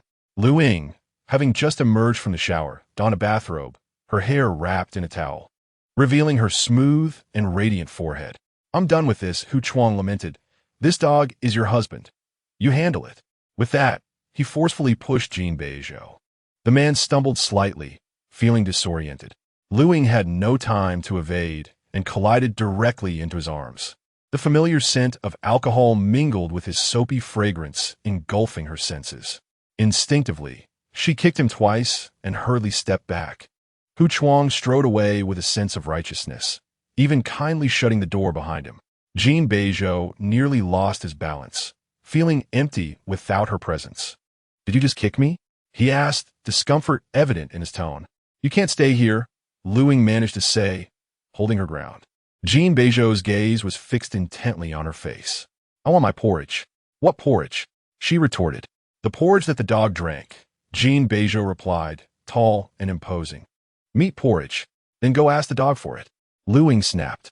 Jin Beizhou licked his lips, seemingly amused. "Don't insult yourself." Luying took her phone, opened an app, and said, "I'll call you driver." Jin Beizhou's eyelashes fluttered, clearly displeased with her phone. He snatched it from her hand. "Don't think you can contact him in front of me." Luying remained impassive. "Give it back." "Wife, I'm hungry," Jin Beizhou said, concealing his hand behind his back. "I want meat porridge." Luying, reaching her limit, shuffled into the living room, bent down to grab a bag of dog food, and tossed it at him. Jin Beizhou glanced down, assessing it for a moment. Perhaps displeased at having his rations diminished, Fei Bao circled around his feet, barking in a high-pitched voice. Jin Beizhou raised an eyebrow. "Call me Dad." Luying's eyelids twitched. Jin Beizhou, undeterred, half-squatted, palm open, inviting Fei Bao to rest in his hand. "Dad." Fei Bao responded with a bark. "Daddy," Jin Beizhou continued, prompting another bark from the dog. Jin Beizhou suddenly chuckled. "You're not Wang, are you?" Fei Bao, barely a month old, rested in his palm, resembling a cherished pet. Luying did not wish to confront Jin Beizhou openly. Even in divorce, she sought an amicable separation. Perhaps she had become more pragmatic, no longer approaching problems with her former impulsiveness. The Jin family wielded considerable influence, with Jin Beizhou overseeing their vast enterprises that spanned both the underworld and legitimate business. His temperament was notoriously difficult, while Luying was born and raised in Beicheng, where her grandfather had left behind a chess academy and her mother an art gallery. She feared that should Jin Beizhou succumb to his darker impulses, he might target the academy and gallery. Ideally, the elders of the Jin family would pressure him into the divorce, granting Luying a potential compensation. Luying observed the man playing with the dog beneath the lights. He looked up, his handsome features striking. Luying began to soften her tone. "We are childhood friends, right?" Jin Beizhou paused, his gaze warming noticeably as long as you know. Chapter 21. Joyful Pulse. The room was enveloped in silence, the warmth of the heating system melding with her very being, as her limbs unfurled in comfort. The glass windows reflected the jubilance of the new year. Luying suppressed her anxiety. "For the sake of our childhood friendship, even if you don't take care of me, you won't bully me, right?" Jin Beizhou's demeanor darkened, of course. He smiled and extended his hand. "Darling, look how soft Fei Bao's paw is." Luying recognized that he had indulged too much in drink. "You must remember. We're childhood friends." "Indeed," Jin Beizhou said lazily while playing with Fei Bao's paws. "I won't forget. Only someone like you, a little deceiver, would forget." Luying restrained the impulse to kick him, bending down to take Fei Bao away. "Go find your own room to sleep." Jin Beizhou appeared dazed. "You owe me kanji." "I owe you nothing." Luying deflected. "You drank, but you forgot. Think about it while you sleep." It seemed there was more to it than that. Jin Beizhou was lost in thought for a moment before suddenly awakening to the realization that they were married. Why should he seek another room to sleep? The following day, as Luying lingered in a haze of sleep, Jin Beizhou seemed to have entered. He brushed his palm against her forehead, speaking in a low voice. "Mama's arrived at the airport. I'm going to pick her up. We'll have lunch at the old house." Luying mumbled something incoherent in response. Jin Beizhou leaned down to kiss her. No need to get up. If your mother finds out I didn't take care of you, she'll surely scold me. Sleep well. Luying struggled to open her eyes. In a few days, we should visit Guangdong. Jin Beizhou pinched her cheek. I'll plant a happiness tree. Just for you, all right? Uncertain if she heard him, Jin Beizhou casually gathered Fei Bao in his arms. Both Jin's parents were international doctors, leaving them little time to return home for the new year. This time, only his mother, Gao Qin, managed to carve out time to see the family. Jin Sinian was too busy to meet at the airport, as he managed the entire Jin group and was often stretched thin. The airport buzzed with activity as mother and son exchanged polite but distant greetings. Gao Qin glanced at Fei Bao. So you're still raising a dog? It belongs to your daughter-in-law. Jin Beizhou replied nonchalantly. I'm helping to care for it, so it doesn't disturb her sleep. Gao Qi nodded. Ying has loved cats and dogs since she was little, but her grandfather forbade her from keeping any, saying she was too impulsive and lacked patience. Afraid that she may not be able to take responsibility for a life, Gao Qin, who has been a close friend of Luying's mother, has watched Luying grow up. On the way home, she inquired about the family situation and the relationship of the young couple. Everything is well, Jin Beizhou replied nonchalantly. I'm trying hard to give you and Dad a child. Gao Qin responded, that's good. Gao Qin first visited Luying in the hospital, reviewing her medical records one by one. Gently, she said, Mom, there is not much to worry about. You must maintain a good mood. Can I recover? Luying replied. One Luying is enough for me to handle. Gao Qin smiled. Ying is a bit thoughtless. In the future, let Mei Mei accompany you more, while Ying and Xiao Er live their own lives. Luying raised her head. What do you mean? I'm afraid she'll upset you. Gao Qin said with calm assertiveness. I will remind her to keep a low profile. Upon returning to the Jin household, a gathering was underway, with the aunt bustling about preparing a reunion dinner. Gao Qin politely remarked, Mei Mei looks in great spirits. You must be attentive. Of course, Yu quickly responded. Mom, you can rest assured. Gao Qin's gaze shifted to Luying. Are you unwell? Before she could respond, Jin Beizhou embraced Luying, saying she has a cold, but she is feeling better. Luying struggled slightly, wishing to avoid physical contact. Jin Beizhou smiled, tightening his embrace, compelling her to lean fully against him. Everyone appeared to be in good spirits, but Gao Qin's gentle eyes caught the pallor of their daughter. Why does our Ying look so wan? Such maternal concern was too much for Luying's sensitive emotions, causing her to burst into tears unexpectedly. Jin Beizhou stiffened, hurriedly wiping her tears. Why are you crying again? Gao Qin, displeased, remarked, Didn't you say everything was fine? Luying turned her face away, using the back of her hand to dry her tears. I'm fine. I just miss Mom. Gao Qin affectionately stroked her head. Then, come with me to the kitchen. Let us have a little mother-daughter talk. All right. As she watched them enter the kitchen, a lingering dampness on Jin Beizhou's fingers brought a subtle pain, concealing an unarticulated fear in his eyes. Jin Mei moved closer. Second brother, did the investment issue upset second sister-in-law? Is not given for free, Jin Beizhou replied, slipping his hand into his pocket, his tone indifferent. I am your shareholder. I need to audit the accounts quarterly. With this remark, he shifted personal grievances to business matters. Jin Beizhou smiled faintly. Brother-in-law, put in some effort. I wish to earn more to bring joy to your sister. Gao Qin took over the task from the aunt, instructing them to prepare the dining area, as dinner would soon be served. Luying was busy washing fruits under the faucet. Gao Qin glanced at her. It seems to be a sign of pregnancy. Luying dropped the kumquat she was holding. Huh? Gao Qin chuckled. Doesn't your husband know? Luying was taken aback. I have been through this, Gao Qin continued, and being a doctor, I can tell just by checking your pulse. Gao Qin added, do you not want it? This series of comments struck Luying unprepared. Mom, how do you know? It's obvious. Gao Qin stated plainly if you wanted it. You and T choose this moment to raise a dog. Gao Qin turned off the faucet for her. Are you thinking of divorce? Mom, Luying retreated step by step. Could you be a bit more tactful? You've scared the child away. Gao Qin, with her straightforward demeanor, inquired. Has he been unfaithful? Luying shook her head. Domestic violence? Gao Qin chuckled to herself. Has the love faded? After a moment's hesitation, Luying nodded. then shook her head again.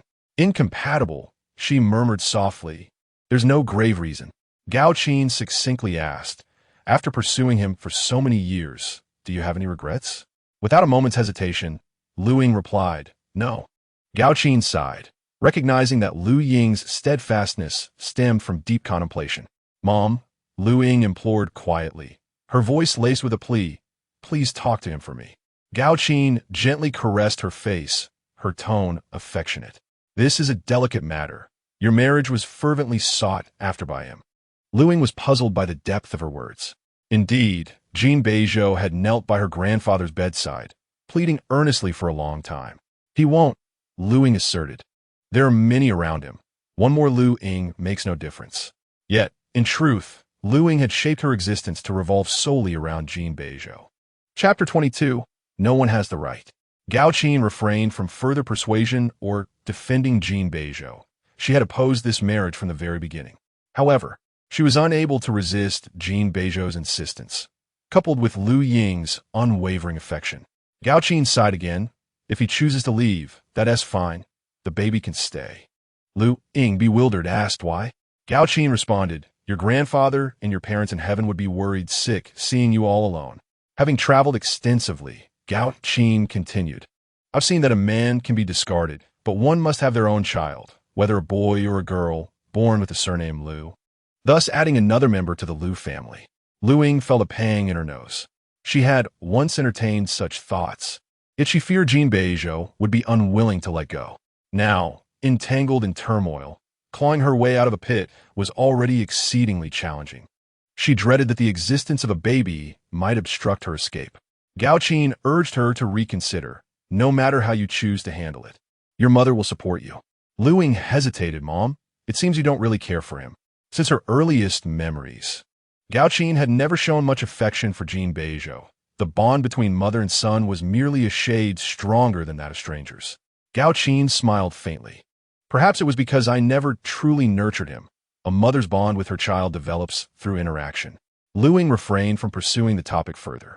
She had never nurtured Jin Beizhou either, yet her affection for him was markedly more profound. When the meal commenced, Jin Beizhou and Guqi arrived. Gao Qin promptly checked Guqi's pulse again, offering a flurry of advice, even scolding Jin Beizhou with a stern tone. If you wish to have a baby, you must reduce social engagements, Gao Qin stated firmly. If you're not prepared, then don't rush into it. Chi-Chi's health appears to be worse than Ying-Ying's. Both my daughters-in-law are suffering under your care, and that responsibility rests with me. Jin Beizhou, exasperated, replied, Mom. Guqi gently interjected, Mom, it was my oversight. Sister-in-law, you needn't defend him, Jin Beizhou interjected with a slurred tone.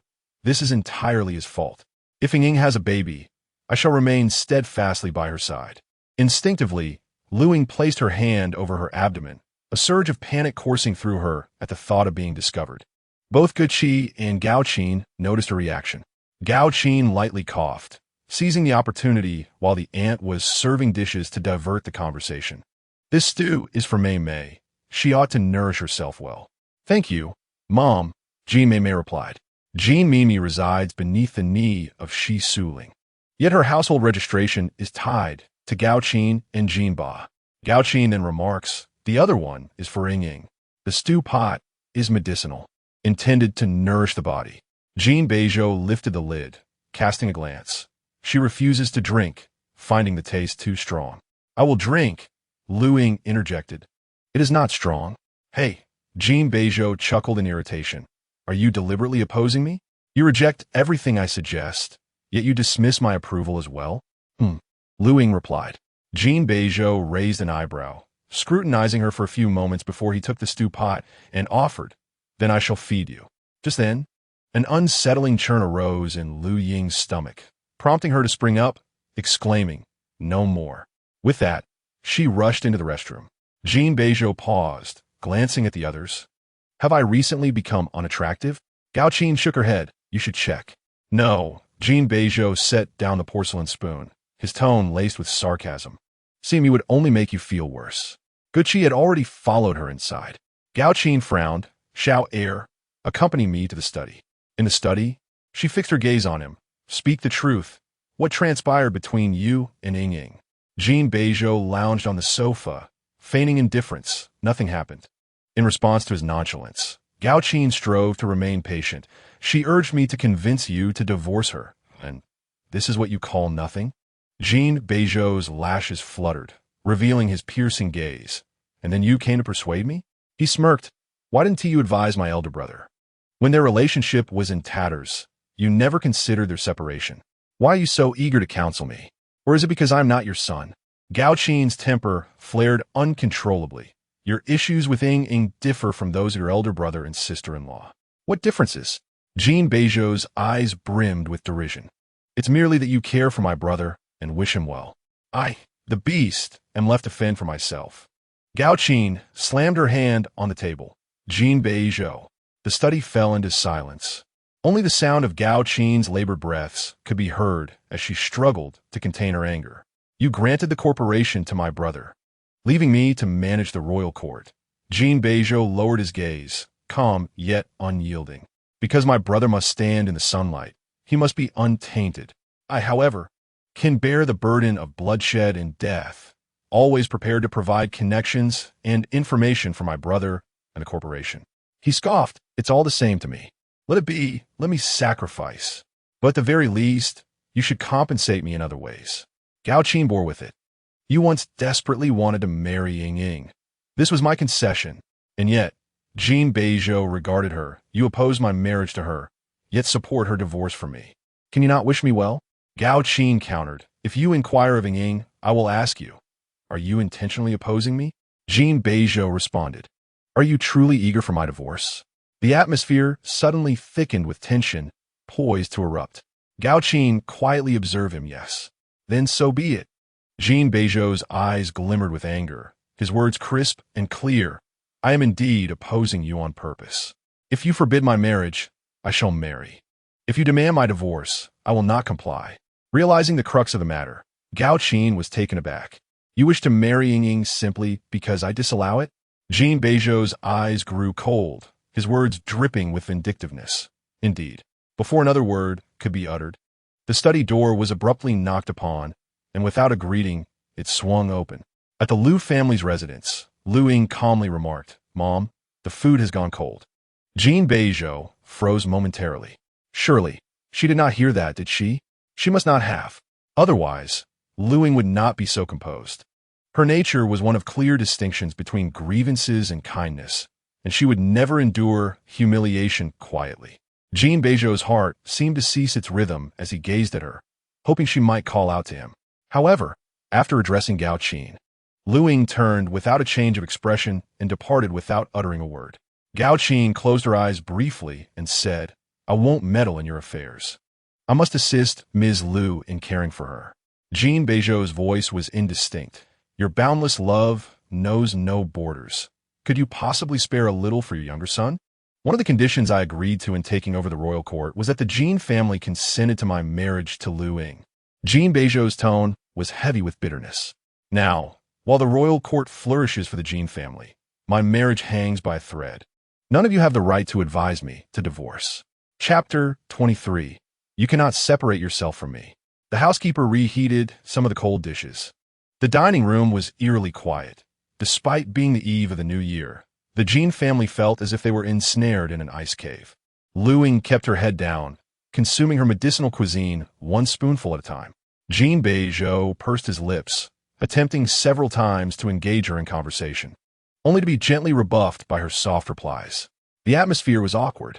Jin Beizhou grasped her left hand beneath the table with an undeniable force, his fingers pressing against hers while his thumb continuously caressed the area between her thumb and forefinger. I've received an urgent assignment. Gao Qin just took a call and cannot spend the new year with you. Here are the red envelopes your mother prepared for you. According to Jin family customs, elders give red envelopes to juniors, and brothers and sisters-in-law give them to their younger siblings. Gao Qin handed one to Guqi and two to Jin Mimi. Mimi is pregnant, so she can receive two, Gao Qin remarked with a smile. Jin Mimi and Ek expressed their gratitude together. Afterward, Gao Qin deftly turned the remaining two envelopes in her hand and gave them to Luying. Jin Beizhou's eyelids flickered. Gao Qin remarked nonchalantly, Ying has Fei Bao, so she is entitled to 2 as well. Following her lead, Guqi readily distributed the 4 envelopes between Luying and Jin Mimi by customary standards. As the second sister-in-law, Luying should have prepared 2 envelopes for Jin Mimi. However, their grievances were not of recent origin. Each time, Jin Beizhou pretended to assist her in giving Jin Mimi her envelopes. This occurrence was no different. Jin Beizhou's brow twitched as he clutched the 4 prepared envelopes, feeling an overwhelming sense of desolation as if abandoned by the world. Mother, elder sister-in-law, are you not going to inform me when preparing for Fei Bao? He had prepared for because he was aware that, by tradition, elders would give 2 to Jin Mimi, and thus he naturally prepared an additional 1 for Luying. If Fei Bao was included, he ought to have prepared 5. Who would have thought they had even prepared for Fei Bao? There was no tradition in the family to give red envelopes to dogs. Gao Qin and Gu Qi remained silent, concealing the secret of Luying's pregnancy in their hearts. They did not wish to wrong her, yet they could not disclose this secret before Luying's consent, thus opting to use Fei Bao as an excuse for the gifts. It sounded somewhat absurd. Jin Beizhou tossed 2 envelopes across the table, his voice low, "Thank you, elder sister-in-law." Jin Mimi nodded, "Thank you, elder sister-in-law." Ike followed suit in expressing gratitude. "Thank you, I accept it. Luying has no intention of performing, as there is indeed a part of me within it." Jin Beizhou turned his face away, inexplicably drawn to her displayed possessiveness, whether it be over him or their wealth. He leaned closer, whispering in her ear, "I shall order the finest doghouse for Fei Bao. It will be more practical than a red envelope. Shall we?" Luying shifted her body away, creating distance between them. Jin Beizhou chuckled lightly, wrapping his arm around her waist and effortlessly pulling her back. Gao Qin, pressed for time, called Luying aside before leaving. "If you do not wish for this, please inform your mother, and she will assist you in contacting the hospital," she said solemnly.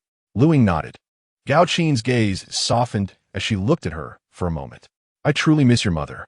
Luying felt a burning sensation in her eyelids, and the rush of moisture blurred her vision.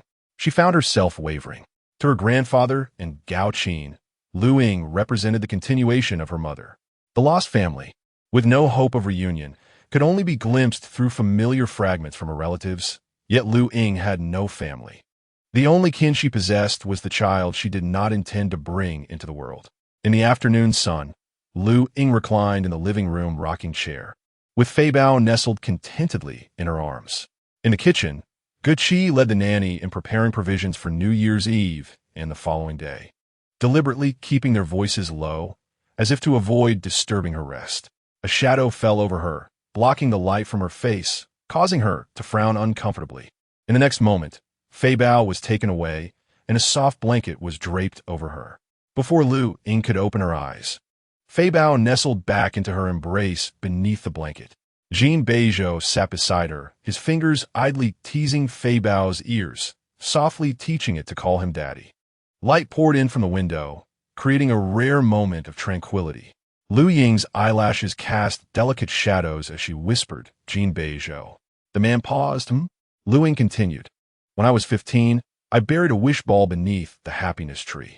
Jin Beizhou's jaw tightened slightly. It contained what I aspired to become in 10 years. Luying was a sentimental and somewhat naive girl. She did not consider these matters foolish. She wished to leave cherished imprints at every stage of her life. The wish ball was planted alongside the happiness tree. She had foolishly carved the words, "Luying loves Jin Beizhou" into the tree, completely unaware of her grandfather's sighs of disapproval at that time. At 15, what did she truly understand of love and lifelong commitment? She had prematurely bound herself to one person, with a wish ball stating, "Luying wants to make her grandfather proud and be with Jin Beizhou." Yet now, Luying could not even bear to face her grandfather.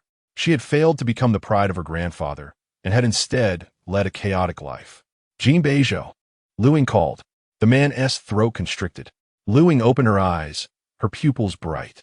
"From now on, I shall love myself." Jin Beizhou was rendered speechless. "In our first year of marriage, I went to Vegas alone, and you received a deduction of 20 points from me," Luying said in a soft, melodic tone.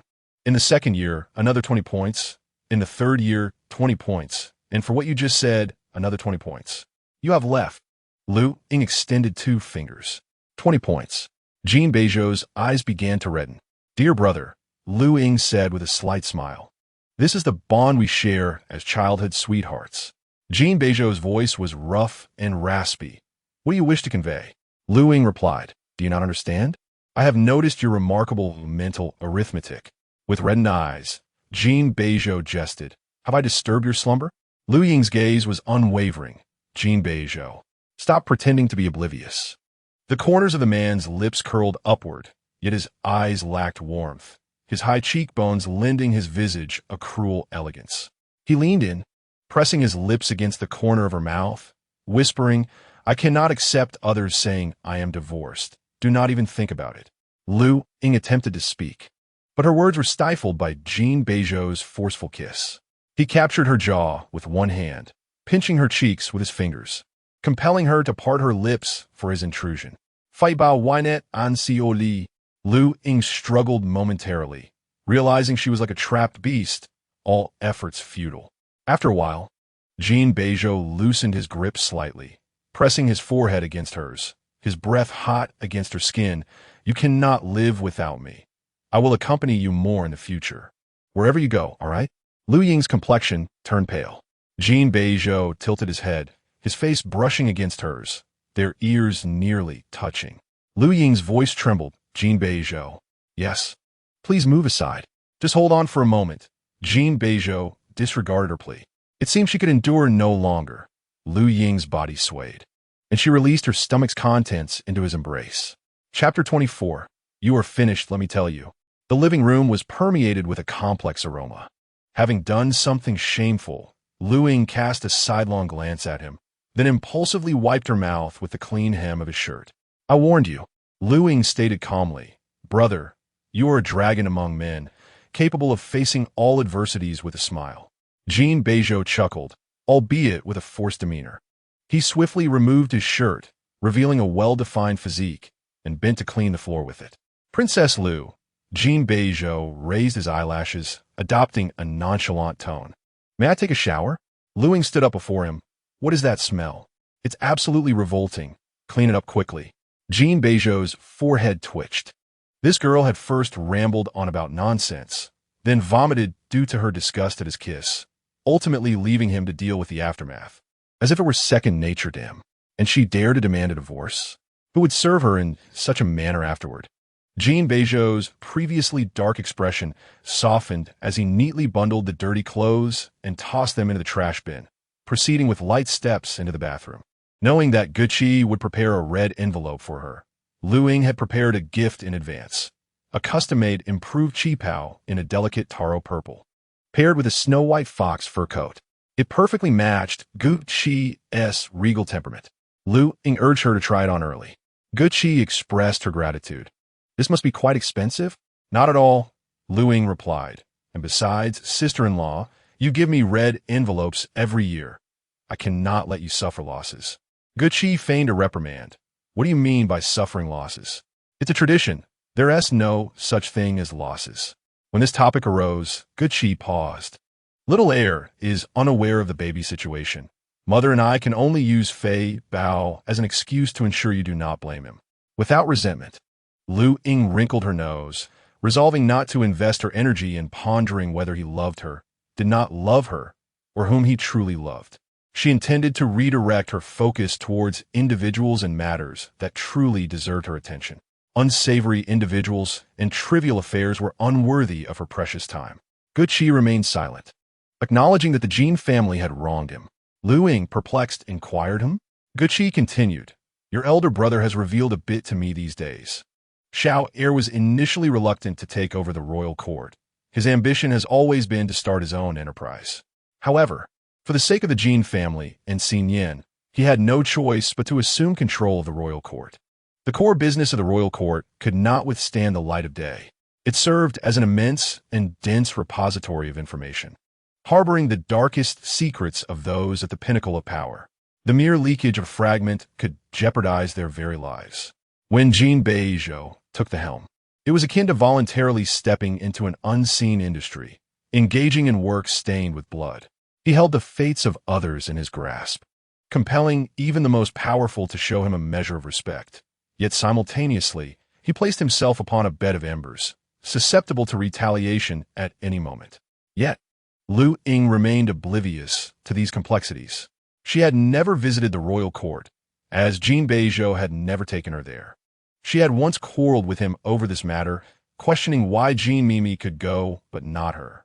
At that time, Jin Beizhou had offered no explanation, resorting instead to his usual tactics of stubbornly sweet-talking her, showering her with gifts, and leading her into a daze, ultimately brushing the issue aside. Luying did not deny their feelings, but feelings alone were insufficient. Compatibility mattered as well. Jin Beizhou's method of resolving issues left her feeling insecure, embroiling her in constant internal strife. Elder sister-in-law, Luying remarked, he is a member of the Jin family. It is only right for him to contribute to the family. Guqi sighed softly, lamenting the unfortunate state of their relationship. Luying murmured, my present circumstances are of my own making. Jin Beizhou spent a considerable half-hour in the shower. He was not particularly fastidious, but concerned that Luying might find fault if he did not cleanse himself thoroughly, fearing she would complain and deny him even a moment's embrace. This girl had a multitude of quirks. Even a garment she disliked could provoke her discontent, writhing in his embrace until he acquiesced to her demands. Jin Beizhou, though somewhat oblivious, was always willing to indulge her whims in this regard. While drying off with a towel, the silver snake bone chain around his neck suddenly snapped. The bathroom was enveloped in a fine mist, and at that instant, Jin Beizhou deftly caught the falling chain with his fingertips. This chain had been a gift from Luying when he was accepted into university. Although both were in Beijing, they attended different universities. Luying had playfully declared her intention to lock him down with the snake bone chain. At the time, Jin Beizhou had laughed in disbelief, asking, "Do you have no shame?" "None," Luying retorted boldly, suggesting he choose between the chain and a ring. Before he could respond, Luying's expression fell. "Actually, if you want to leave, then go ahead. My grandfather said that a man who cannot be held onto is better off being scattered like sand." Jin Beizhou furrowed his brow, bewildered by her words. "What do you mean, cannot be held onto? What do you mean, scattered?" Stealing glances at him, Luying increasingly felt that, by mere virtue of his appearance, he was not the type to be devoted. "Jin Beizhou," she called out softly. Jin Beizhou donned the snake bone chain himself and glanced at her in response. Luying blushed, remarking we are both 18 now. After a moment, she shyly pointed to her fingers. "Well, that means we are of age, right?" "Of age for what?" Luying shot him a glare. Jin Beizhou raised an eyebrow, his cunning demeanor revealing his cleverness. The legal age for marriage is 22 for men and 20 for women. Luying, irritated, retorted, "Who wants to marry you? Dream on." "I wasn't talking about you and me," Jin Beizhou teased. "Let me enlighten you on the law." Luying turned on her heel to leave. Jin Beizhou languidly followed. "Then what do you mean by being of age?" Luying refused to answer, sensing that if she spoke, Jin Beizhou would surely mock her. She firmly adjusted her necklace and abruptly changed the subject. "If you lose or break this, you're finished. I warn you." Jin Beizhou paused, his fingers still brushing the necklace, his heart racing with an unspoken anxiety. Suddenly, footsteps echoed in the room. It was Luying entering. Jin Beizhou quickly masked his emotions, closing his eyes briefly before rummaging through the bathroom cabinet for tools. The necklace had broken at the clasp. After 7 years, Luying knocked on the door. "I need to get something." "Coming right up," Jin Beizhou replied in a calm tone, "or you could just come in directly." Finding no suitable tool in the cabinet, he pulled out a thin red string. Luying seemed to linger at the door for a few seconds before her footsteps retreated. Fearful of being discovered, Jin Beizhou felt a surge of frustration. They had shared countless intimate moments, yet he found himself irked by her attempt to maintain distance now. His hands trembled as he tightly wound the red string around the broken clasp, restoring the necklace to its rightful place around his neck. Jin Beizhou gazed into the mirror, leisurely shedding his robe, and called out, "Darling, could you pass me some clothes?" Luying heard him, but initially chose to ignore it. However, the incessant ringing of Jin Beizhou's phone began to irritate her.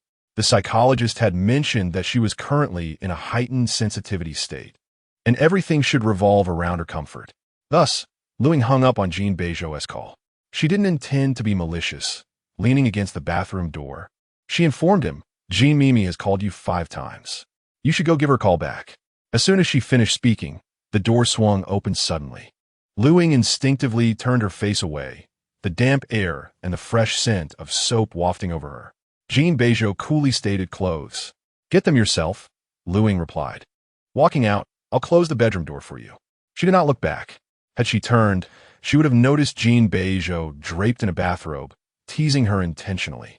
Knowing Luying's temperament, she would have confronted him about it. But what did it matter? She didn't even glance back.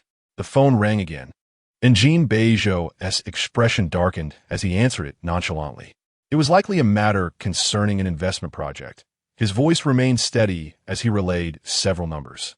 After concluding the call, he stared at the bedroom door, stating, "From now on, for personal matters, contact your husband. For business, have your husband reach out to me." Before dinner, Jinsnian went to fetch the old lady, as it was unthinkable to leave Zhizhuling alone in the hospital for the new year. The doctor had approved her return home for the New Year's Eve. Zhizhuling instructed Mimi to come over after finishing dinner at her in-laws, and she told Gucci that Grandma had prepared gifts for them. Gucci responded affirmatively. Zhizhuling then scrutinized her attire, asking, "What are you wearing?" Gucci paused briefly and replied softly, "It's a New Year dress that Ying helped me order." Zhizhuling complimented, "It suits you." Gucci was taken aback. It was the first time the old lady had praised her. Zhizhuling's gaze shifted to Luying. "Order a set for Mimi as well. The cost will be covered by Grandma." Luying, engrossed in a game, retorted, "No." Zhizhuling's expression darkened. "What do you mean?" Luying, suppressing her frustration, thought of the master who had denied her the green tea, and she couldn't let the old lady suffer as a result. She had no intention of leaving with a burden on her conscience. With an impassive expression, Luying turned to Jin Beizhou. "If you don't want it, just tear it up." Jin Beizhou raised an eyebrow. "What's wrong?" Luying, visibly irritated, replied loudly enough for everyone to hear, "Can't you see that I don't want to agree? You refuse." Before Zhizhuling could react, Jin Beizhou chuckled. "I thought you could handle it yourself." He noted her evident irritation, understanding that he dare not speak up until she sought help. Luying bluntly stated, "The next thing I say will be profanity, very profane." After a brief silence, Jin Beizhou turned to Zhizhuling. "I want tea, let my wife order it for her, even if it's paid for." Zhizhuling's face fell. "It's just one outfit." Jin Beizhou replied nonchalantly, "Does she lack clothes?" Jin Beizhou continued, "Why are you so biased? Only given to Jean Mimi and not to me or my brother." Zhizhuling retorted, "You rascal, why are 2 grown men quarreling over a girl?" Jin Beizhou countered, "Isn't my wife a girl? Are you not fond of her, or do you just dislike me?" Luying remained focused on her game, seemingly indifferent. Some matters were just like this. Her refusal would earn her the old lady's resentment, while her grandson's antics were merely playful. Luying had once foolishly sought to please the old lady, even enduring her veiled criticisms.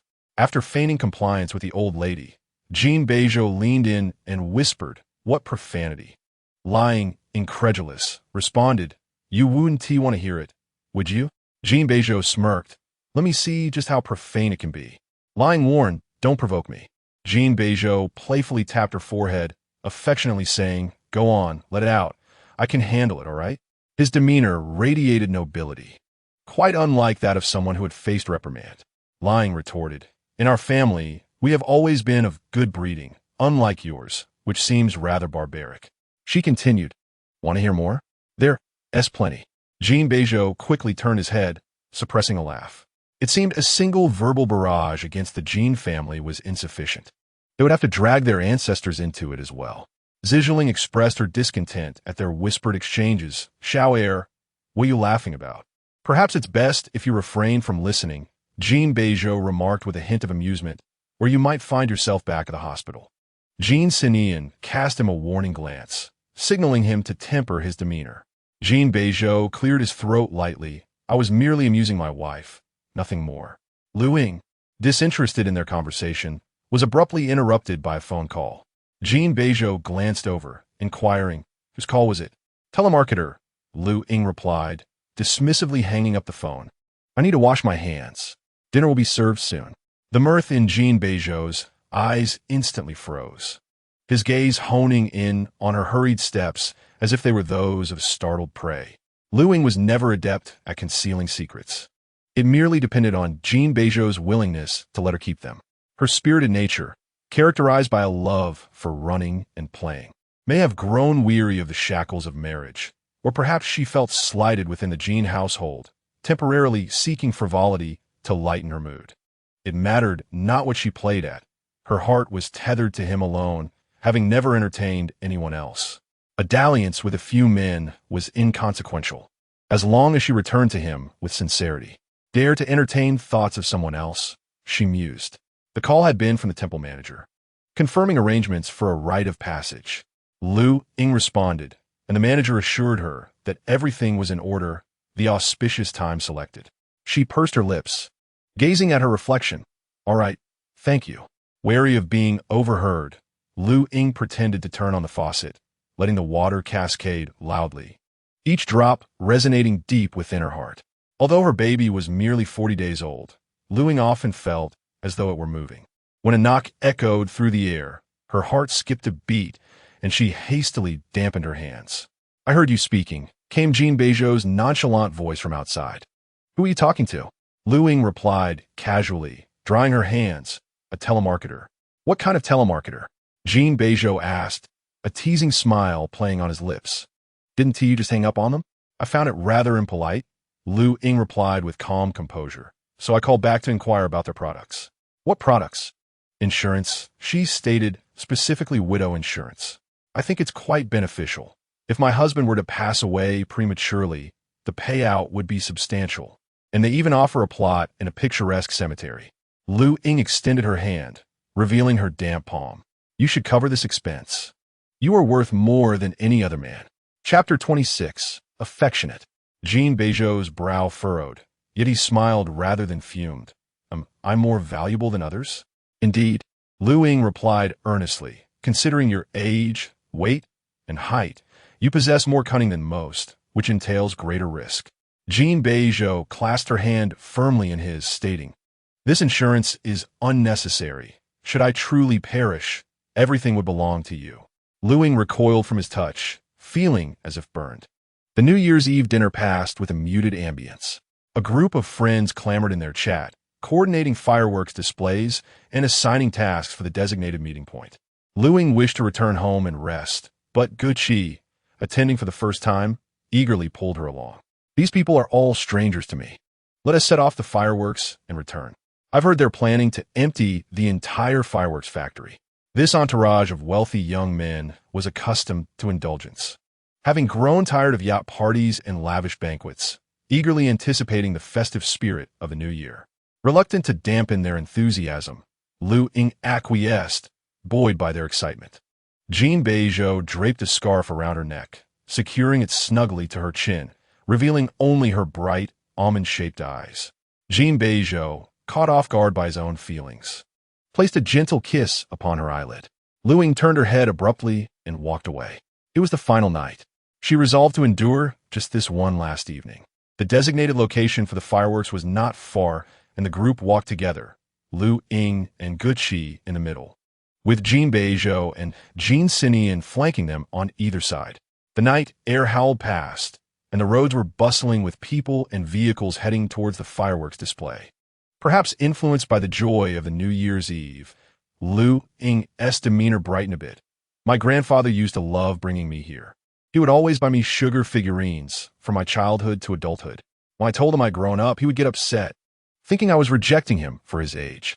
She rambled on, while Guqi listened attentively, occasionally responding.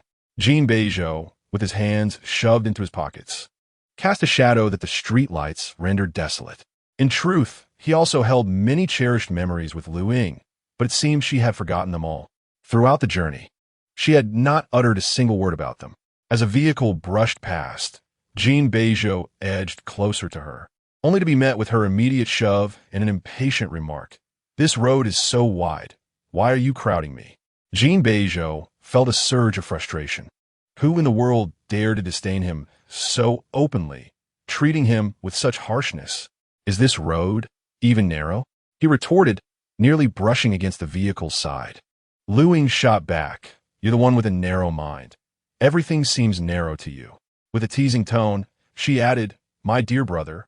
He called you a turtle king. Jin Beizhou's face fell in dismay. Jin Sinian cast him a cool glance. Jin Beizhou found some amusement in it. If she's insulting you, why glare at me? If you could pacify her sooner, Jin Sinian remarked blandly, would I be affected? Fair enough. Jin Beizhou reached out, intending to comfort her. But Luying, sensing his move, quickened her pace and left it behind. His hand lingered awkwardly in the air. Guqi, with an expression of profound understanding, remarked, a fever is merely a symptom. To cure the illness, one must address the root cause, not simply take antipyretics.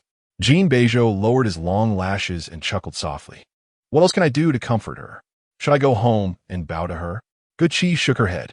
The two brothers from the Jin family approached women in the same manner, believing that merely soothing them or showering them with gifts could mend any issue, never delving into the depths of the problems. Yet, it was evident that Luying was a pure-hearted individual. Doctors adjust their treatment plans when the initial regimen proves ineffective. If Jin Beizhou continued down this path, it would only lead to a dead end. Guqi, with a hint of sympathy, declared, making Ying happy is of utmost importance. I understand, Jin Beizhou replied, his gaze as dim as ash. Thank you, sister-in-law. The designated fireworks viewing area was bustling with crowds, and several individuals acclaimed the prime spot. Jin Mimi and Ek also arrived. Upon seeing the scarf draped around Jin Mimi's neck, Luying felt a wave of nausea and instinctively removed her own, crumpling it and tossing it into the trash. Jin Beizhou narrowed his eyes. Aren't you cold? Luying ignored him. It was only when Jin Beizhou spotted a scarf identical to Jin Mimi's that he felt a twinge of dissatisfaction. Hers has nothing to do with me. Sister-in-law, Jin Mimi interjected, it was Ak who saw Erge giving you this scarf.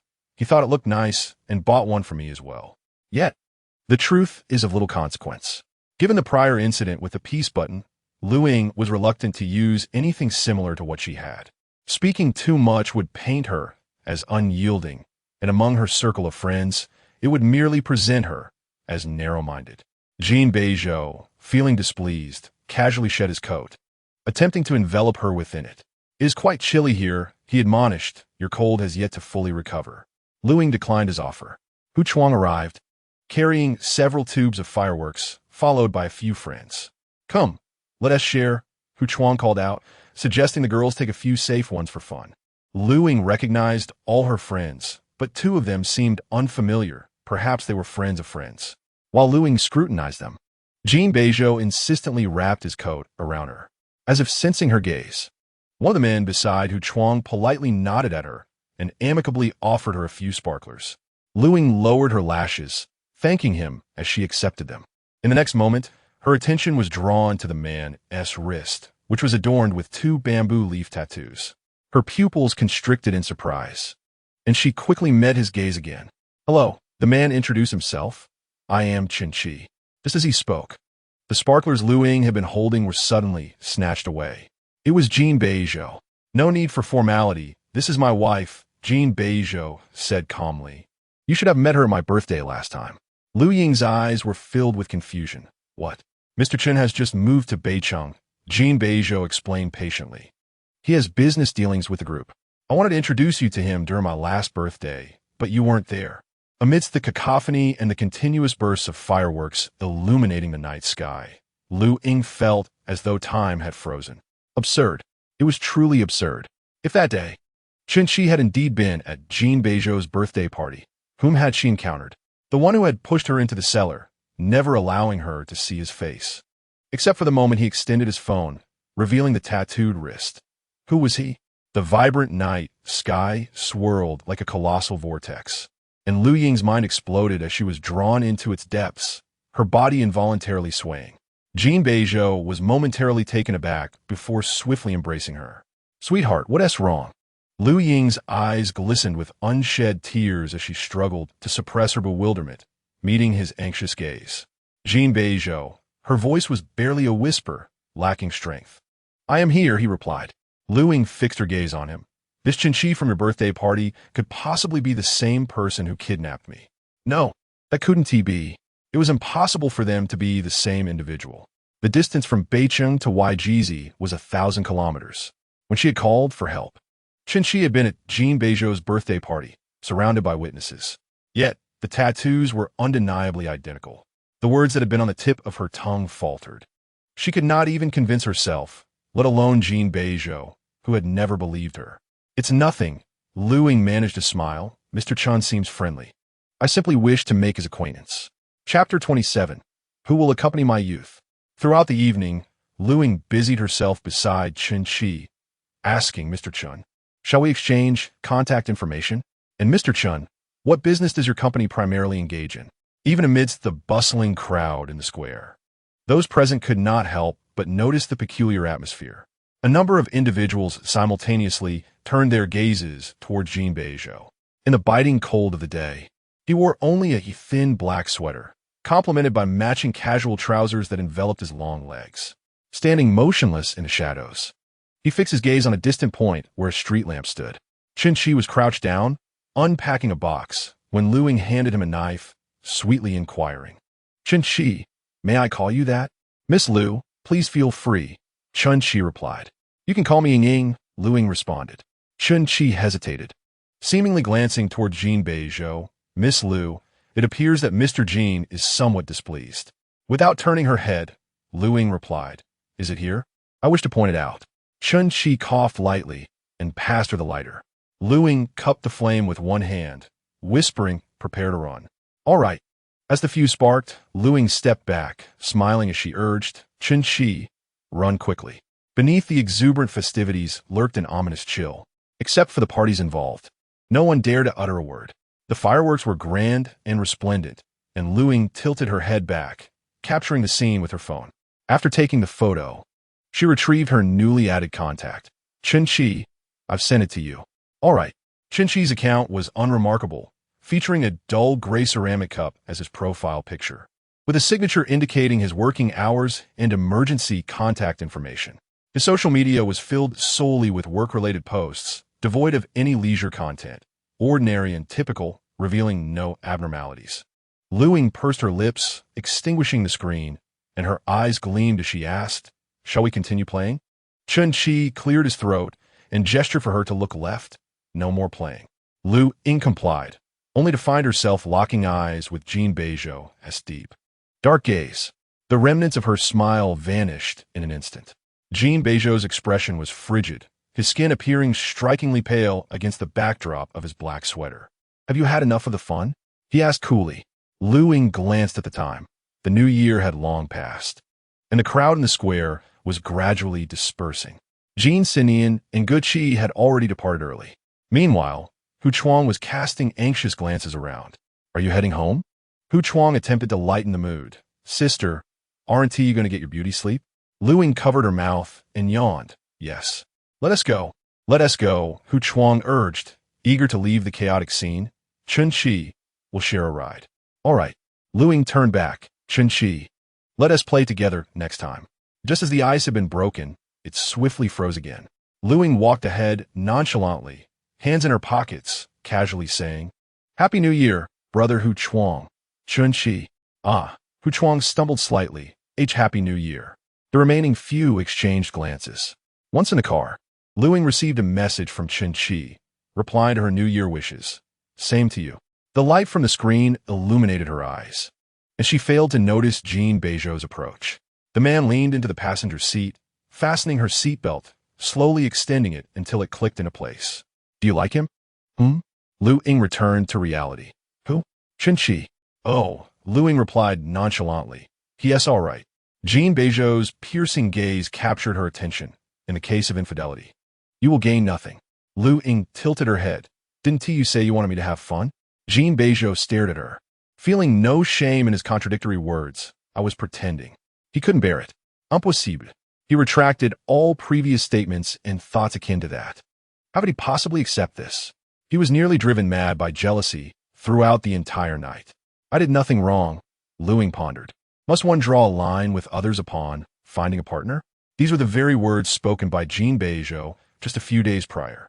Little did he know that retribution would arrive so swiftly. However, Jin Beizhou quickly grasped the essence of her words. Was she being deliberate? Did she wish for him to truly understand her feelings? His previously cold demeanor began to thaw as he remarked, "My hands are frozen." Luying suddenly remembered his coat draped over her shoulders. Jin Beizhou reached out, cradling her face in his hands. "Warm me up." Luying shivered at his touch. "Why don't you turn on the heater?" The sealed confines of the car were silent, filled with an inexplicable ambience. "I need warmth," Jin Beizhou murmured. "And I want that fireworks video you sent to Li Qi." Luying pried his hands away, striving to create distance. "It's the first day of the new year." Jin Beizhou seemed to sulk. "You didn't wish me a happy new year either. Are you tired?" Luying inquired. "Huh, not tired. Just too busy being upset." "Very well." Luying nodded, settling back into her seat. Jin Beizhou's spirits lifted. Did her willingness to return home signify a desire to share a bed with him? The car sped through the quietude, heralding the new year, slicing through the stillness with the sound of wind. Upon entering the elevator, Jin Beizhou yearned to hold her hand. But Luying recoiled, stuffing her hands into her pockets. "Second brother," she spoke softly in the echoing confines of the cabin, "our marital fate has reached its end." As the doors opened, she stepped out first. The corridor was filled with the familiar sounds of daily life. Footsteps, fingerprint scans, the clinking of keys, and the rustling of shoes. Such mundane fragments, which Jin Beizhou believed he could listen to for a lifetime, were so casually dismissed by her. Impossible. Jin Beizhou swallowed hard. Yet after a brief moment, he maintained a composed fa-ade and followed her inside. The divorce agreement lay prepared on the coffee table in the living room. Luying stated fairly, "I want to take your things, but what is already here, I will not return." She had never asked Jin Beizhou for anything, aside from the $1 and $10 million from a few days ago. Jin Beizhou lounged on the sofa, lazily responding, "Am I not at a disadvantage then?" Luying glanced at him. "I want to take a single cent back." Jin Beizhou raised an eyebrow. "Who will compensate me for my youth?" Luying was taken aback. She had not anticipated him to utter such words. It seemed that one could not discern another's true nature until faced with divorce. "Enough of this." Jin Beizhou's lips curled into a half-smile. "Is it not because I accompanied Jean Mimi to the hospital instead of you?" In truth, this reason was trivial. Yet, if he insisted on a specific justification, this would suffice. "Indeed," Luying replied. Jin Beizhou, seemingly unperturbed, declared, "Then I simply want to accompany you in the future." "I must divorce," Luying stated succinctly. "I will leave with nothing and can offer you some compensation." As her words fell, the wildness in the man's gaze abruptly vanished. And with the speed of a cheetah, he grasped her hand, the one she intended to sign with. "You have chased after me for 20 years. Can you truly leave me, Princess Lu?" Luying replied calmly, "No one is irreplaceable." Chapter 28. You are her future sister-in-law. Jin Beizhou was unaware that year after year, she traveled to Weijis, venturing alone to Kuntong to sever the happiness tree, and visiting the cemetery to pay respects to her parents and grandfather. When she discovered Chun Chi's suspicious behavior, yet had no one to confide in, each instance quietly became a farewell to him. She had said her goodbyes. Luying, one must learn to take responsibility. Jin Beizhou smirked. "You have driven away all the girls around me. You don't intend for me to find a new partner my age, do you?" "Luying, let your sister deal with it." Jin Beizhou's gaze darkened for a moment. "You're simply jealous of her. Fine, I will explain. Whatever you wish to hear, I shall clarify, all right?" Luying shook her head earnestly. "I am not interested. Sign the document. I need to sleep." Her need for rest was 100 times more important than his affairs, or those involving Jean Mimi. The stark white sheet bore the words divorce, piercing Jin Beizhou's vision, causing him to abruptly avert his gaze. "I do not agree to the terms herein." "You haven't even looked." Luying was unwilling to argue. "Propose your demands, and I shall see if I can accommodate you." Jin Beizhou nestled back into the sofa. "I want $2 billion as a settlement." Luying was taken aback. "Are you mad?" "What?" Jin Beizhou's voice inexplicably faltered. "Am I not worth $2 billion?" His 25 years of existence had been intricately tied to her. He had never even dated. All his everything had been bestowed upon her. Now she wished to discard him? "Luying, will $2 billion in ghost money suffice?" "It's settled then," Luying declared, I will burn it for you. Jin Beizhou's eyes reddened slightly. Cash.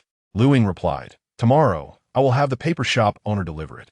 Jin Beizhou closed his eyes. I also want 2 buildings. That might take some time. Luying noted, the craft of making this is rather complex. Anything else, a bridal sedan, a fine steed, a Rolls-Royce, Luying suggested. Or perhaps I should burn 2 wealthy fathers for you. And if you run out of money, ask them for more. Jin Beizhou, go ahead and sue. Luying raised an eyebrow. Burn the courthouse? Jin Beizhou's face darkened with anger. Don't think that by dragging in other topics, he would willingly sign. She left, pondering who he had amassed such a grand estate for. Who did he intend to spend it on? For whom had he maintained his 8-pack abs year after year?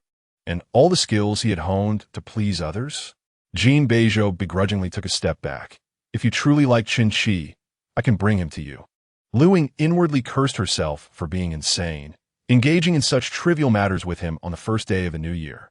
I am the original partner, he articulated. I strive not to regard you insignificant others. Luying grasped the divorce agreement and slammed it onto the table. Examine the terms closely. If they are unsatisfactory, we can amend them, but it must end in divorce. Having said that, she entered their shared master bedroom and locked the door from the inside. The living room was bright. Jin Beizhou lowered his gaze, which fell upon an additional clause. Any item taken by the female party from the male party shall not be reclaimed, preserving the female party's absolute right of disposal. Just a stark line of text.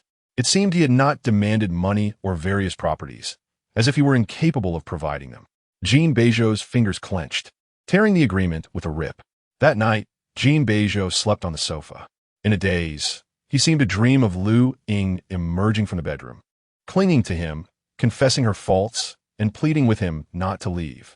Jin Beizhou, with his proud demeanor, found her beseeching him to quell his anger as she took a marker to inscribe "I'm sorry" upon his abdomen, wearing down his defenses. Yet, upon awakening, he found the living room desolate, the dawn yet to break, and the air cold as frost. Jin Beizhou touched his icy forehead, realizing the blanket had slipped to the floor unbeknownst to him. The dream felt so vivid it brought moisture to his eyes. In the dimly lit room, he glared at the enormous wedding photo on the wall, where the joy in the girl's eyes was unmistakable, her body language oozing with affection for him. Luying, with her candid nature, never shied away from her feelings, and in their relationship, Jin Beizhou undeniably held the upper hand, emotionally speaking. During their university years, they attended schools situated at opposite ends of the city, with the drive taking nearly 2 hours one way, making daily meetings impossible. Jin Beizhou was ambitious, having collaborated with a few friends to establish a startup, and, coupled with his studies, his time for her was severely limited.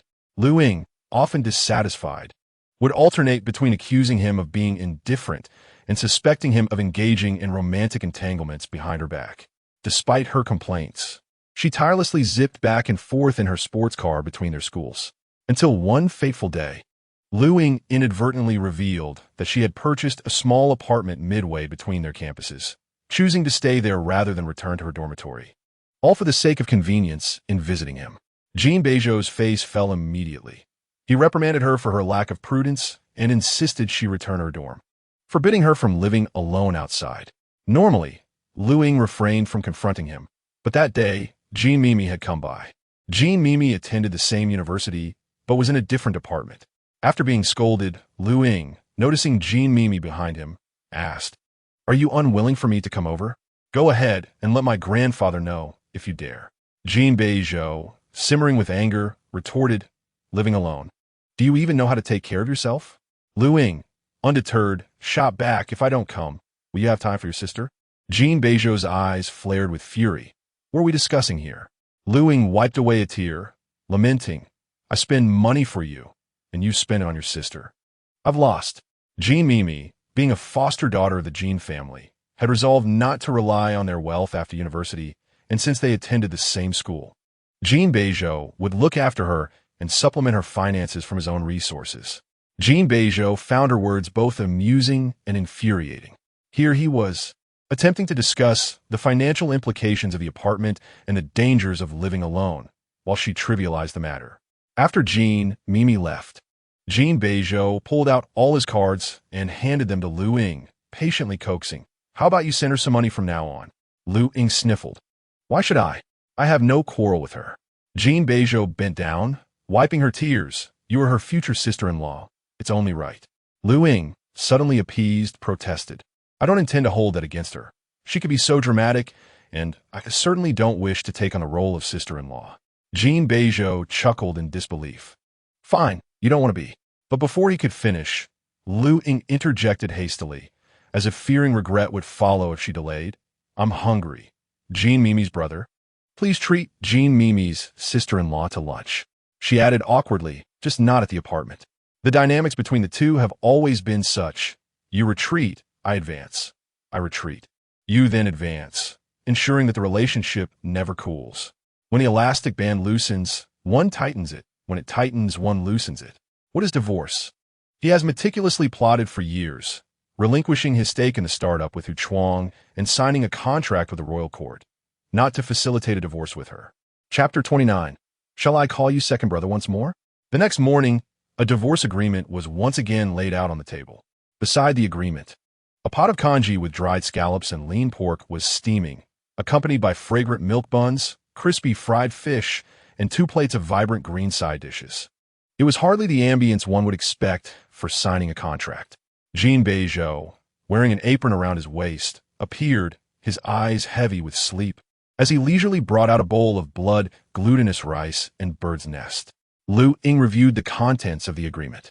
Jin Beizhou had revised it, adding considerable assets for her, aside from those tied to the royal court and properties that couldn't be transferred in the short term. He had nearly bequeathed everything to her.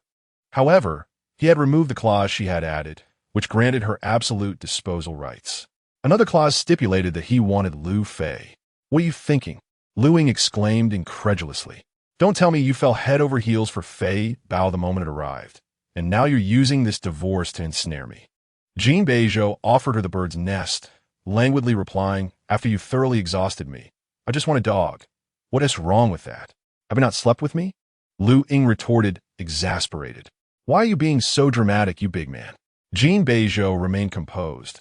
In comparison, you're the one who enjoys. Indeed, in bed. She was reluctant to move.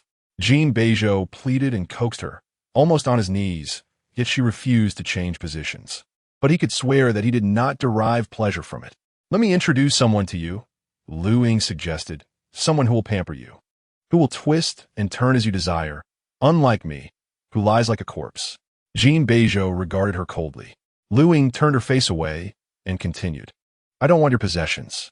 I will compensate you 5 million for the youth spent on me and help you find a girlfriend. But Fei Bao is mine. Let's add that as a clause. Jin Beizhou leaned back in his chair, observing her. After a long silence, he smirked. Can you really bear to do that, Luying? Stop joking, she replied. The intensity of her possessiveness was evident. Back in school, when other girls pursued him, Luying nearly confronted him, chastising him for being frivolous and merely using his looks to charm others. Jin Beizhou felt wronged, wondering if he could control himself, let alone others. Luying refrained from reasoning with him, blaming him entirely. After all, he was easy to manipulate. Upon hearing her almost factual rhetorical question, Luying felt a calmness wash over her. She acknowledged that she had experienced such a phase, even recently, when she had felt jealousy over Jin Mimi. I won't blame you for feeling that way anymore. Luying gazed at him. It's my fault for giving you this perception. The way you treat me is something I allowed. Let us not make things too tense. Let us not complicate each other, shall we, second brother? Luying's unprecedented calmness seemed to freeze Jin Beizhou. In truth, he was not the one in a position of emotional power. She was. She could give as she pleased or withdraw whenever she chose. The one who passively accepts is the weaker party. The power to control always resides with the giver. After a moment, Jin Beizhou's voice was devoid of any discernible emotion, flat and indifferent. With these terms, if you wish to leave, sign. If not, so be it. Luying felt a sense of helplessness. She did not want to overestimate herself. If they could not part amicably and had to resort to legal means, her chances of success were nearly non-existent. No lawyer would dare take on her case. All right, let us eat first, Jin Beizhou offered, handing her a spoon and adding a bit of rock candy. You like this? Luying softly asked. You'll treat it well, won't you? Jin Beizhou's hand froze. He felt a surge of irritation mixed with laughter. She was indeed resolute about the divorce, wasn't she? Even willing to part with their dog for it. Fei Bao will be yours, Luying stated. May I add a supplementary clause? What's that? Jin Beizhou replied, a hint of sarcasm in his tone, though it was unclear who he was mocking. You don't trust me? Luying answered, you've given too much. I fear you might have second thoughts. Jin Beizhou lowered his lashes, his fingertips brushing over Fei Bao's head repeatedly. Fine, let the son belong to me. You may add whatever else you wish. Luying silently exhaled. She needed to extricate herself first before devising a plan to reclaim Fei Bao. The agreement was revised, and without hesitation, Luying signed. Jin Beizhou watched coldly. My hand hurts. Let us set it aside for now. Luying nodded. All right, I'll go pack my things. Suddenly, Jin Beizhou's breath caught his throat. What are you packing? This house belongs to you, Luying replied fairly. I am moving out today. She hadn't even eaten. The blood-glutinous rice and bird's nest Jin Beizhou had made for her that morning had long gone cold, discarded like refuse. The sound of suitcase wheels rolling echoed through the room, and Jin Beizhou remained motionless, his gaze fixed. After a long pause, he swallowed hard. Luying, he said, his voice low and gentle, lacking any strength. Naturally, Luying did not hear him. Fei Bao made soft sounds in his throat, and Jin Beizhou looked down at it. The two of them exchanging glances. In truth, Luying had little to pack. The items she had grown accustomed to and cherished had faded in significance at that moment, including the jewelry and luxury bags Jin Beizhou had gifted her. She took none of those. Her suitcase held only her identification and necessities, along with belongings left by her grandfather and parents. When she moved in, she had intended to stay for a lifetime. Who could have anticipated that it would only be a brief 3 years? After a moment of contemplation, Luying gathered a stack of items and ventured into the living room, inquiring, I can take this set of bedding, can I? The bedding had been procured by Jin Beizhou. Her sensitive skin would cause her to become irritable if she slept uncomfortably, and the manufacturer of her preferred bedding had unfortunately gone out of business the previous year. Alternatives existed, but Luying was sentimental and preferred this brand. Jin Beizhou raised an eyebrow. This was meant for our wedding anniversary night. Their third wedding anniversary was approaching. Luying was notoriously particular to win her affection. He would first need to appease her by providing the bedding she liked and the fragrances she favored, treating her like royalty before she would affectionately call him husband. Take it if you wish, Jin Beizhou replied, lowering his gaze once more. But if you return unexpectedly and find no bed to sleep in, do not blame me. Luying asserted, I will not be coming back. Jin Beizhou's fingers curled tightly. Do not speak so definitively. Once she had finished packing, Luying did not respond to his remark, leaving everything else behind. You can have a maid clean it up. Jin Beizhou retorted, this is my home. Mind your own business. Luying, with her rare good temper, remarked that the lawyer would arrive soon and that an application needed to be filed, taking about a month to process the documents. Jin Beizhou seemed to scoff, his tone slightly provocative. Let us see if you can hold on for 5 days. Perhaps sensing the taste of freedom, the sharpness of recent tensions dissipated, and Luying's gaze softened as she addressed him. Second brother, although we cannot become husband and wife, I still wish for your continued success and fulfillment of your aspirations. In contrast, Jin Beizhou appeared small-minded. He raised his eyes, clearly revealing a glint of malice and hostility. If you call me second brother one more time, I will take you right here and now. In Chapter 30, Return of Belongings, the food lay cold, yet the air still carried a hint of the fragrant blood-glutinous rice. Luying surveyed the house, the place she had invested the most effort into. I will publicly declare that you are the one who abandoned me. Are you leaving or not? Jin Beizhou, with a semblance of a smirk, replied, Are you still waiting for me to stay? Luying pressed her lips together, choosing not to argue with him, and placed the wedding ring, which she had clutched in her palm, onto the dining table. I'm leaving. The ring gleamed with a chilling silver light. Jin Beizhou was momentarily taken aback, his gaze blank. What do you mean? You bought it, Luying stated. It rightfully belongs to you. Caught off guard by the return of the engagement ring, Jin Beizhou lost his composure, his voice growing hoarse with emotion. You chose this ring yourself. Both of them, she replied, pointing out the engravings inside their respective bands. Now that she was returning hers, what did that signify? Luying challenged, should I throw it away? Go ahead and try, he retorted, perhaps fearing she might actually do it. With a cool tone, he took the ring, still warm from her touch, into his hand. If you throw it away in the morning, you'll have to settle the score with me in the afternoon. Where will I find another for you then? Luying fell silent. The restaurant was bathed in exquisite light, and as the man sat against the glare, his chiseled features appeared strikingly handsome. Luying found herself irresistibly drawn to his fade, often wavering at the last moment whenever she contemplated letting go. To this day, Jin Beizhou still believed she was joking. Beyond her self-inflicted turmoil of vying for Jean Mimi's affection, he treated her well, attending to her needs in both grand and trivial matters, indulging her capricious temperament, and offering her considerable support during the time following her grandfather's passing. Yet, he could not regard her as his sole focus. This was not his fault. His heart was vast, accommodating both career and family, while Luying's heart felt small, indicating their fundamental incompatibility. It was not about right or wrong. Discarding their spousal identity, Luying genuinely wished for Jin Beizhou's prosperity. Once ensnared in the confines of marriage, all unresolved issues would resurface. With unprecedented certainty, Luying resolved not to look back. When she spoke calmly, "I'm leaving," she took her small suitcase and cradled a set of bedding in her arms as she departed that morning. The moment the door closed, a profound silence enveloped the world. An immense darkness seemed to rush in, and Jin Beizhou's once straight posture appeared to sag imperceptibly. Fei Bao nestled into him. Jin Beizhou gazed down at the creature. She always does this when she is angry. Don't worry, we'll wait for her to return home. Luying visited the cemetery, contemplating for a moment before sharing the news of her impending divorce with her grandfather. The decision made by her grandfather was not erroneous. It was merely that she awoke to her reality too late, only to find herself pregnant just as she was preparing to leave, placing her in a predicament of indecision. "It's so difficult," she murmured. "Could you possibly offer me some advice?" Lacking confidence in her ability to be a good mother, she felt that her own life was in disarray.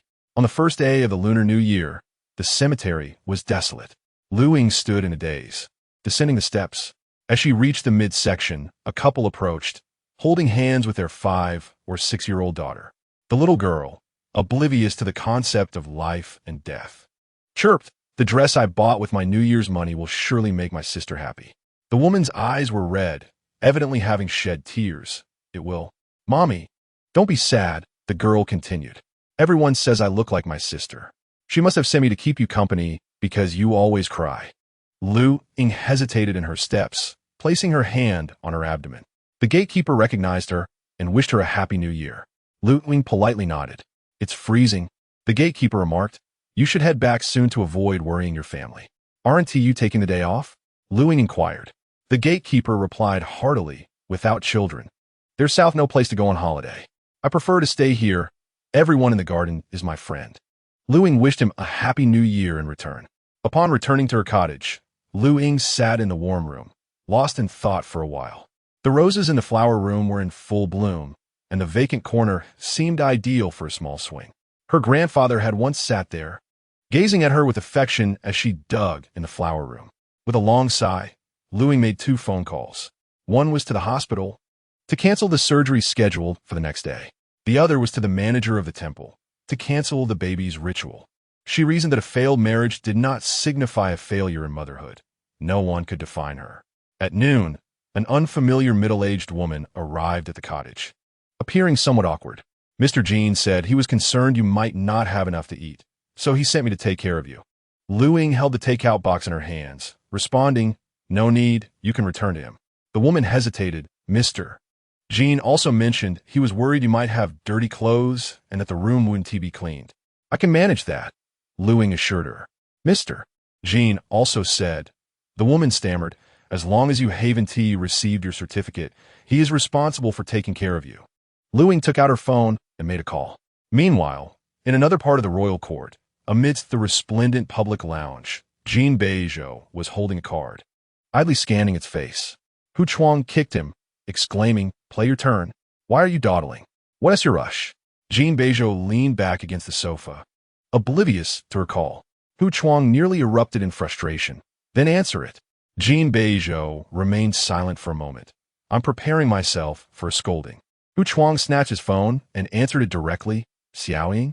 The girl on the other end paused, her tone steady. "Hu Chuang, give the phone to him." "It's fine." Hu Chuang interjected, "Your reprimands are too gentle. Let me add some spice." Luying got straight to the point, instructing him to have people leave. Hu Chuang turned his face toward Jin Beizhou. "Screw you. Are you going to call or not?"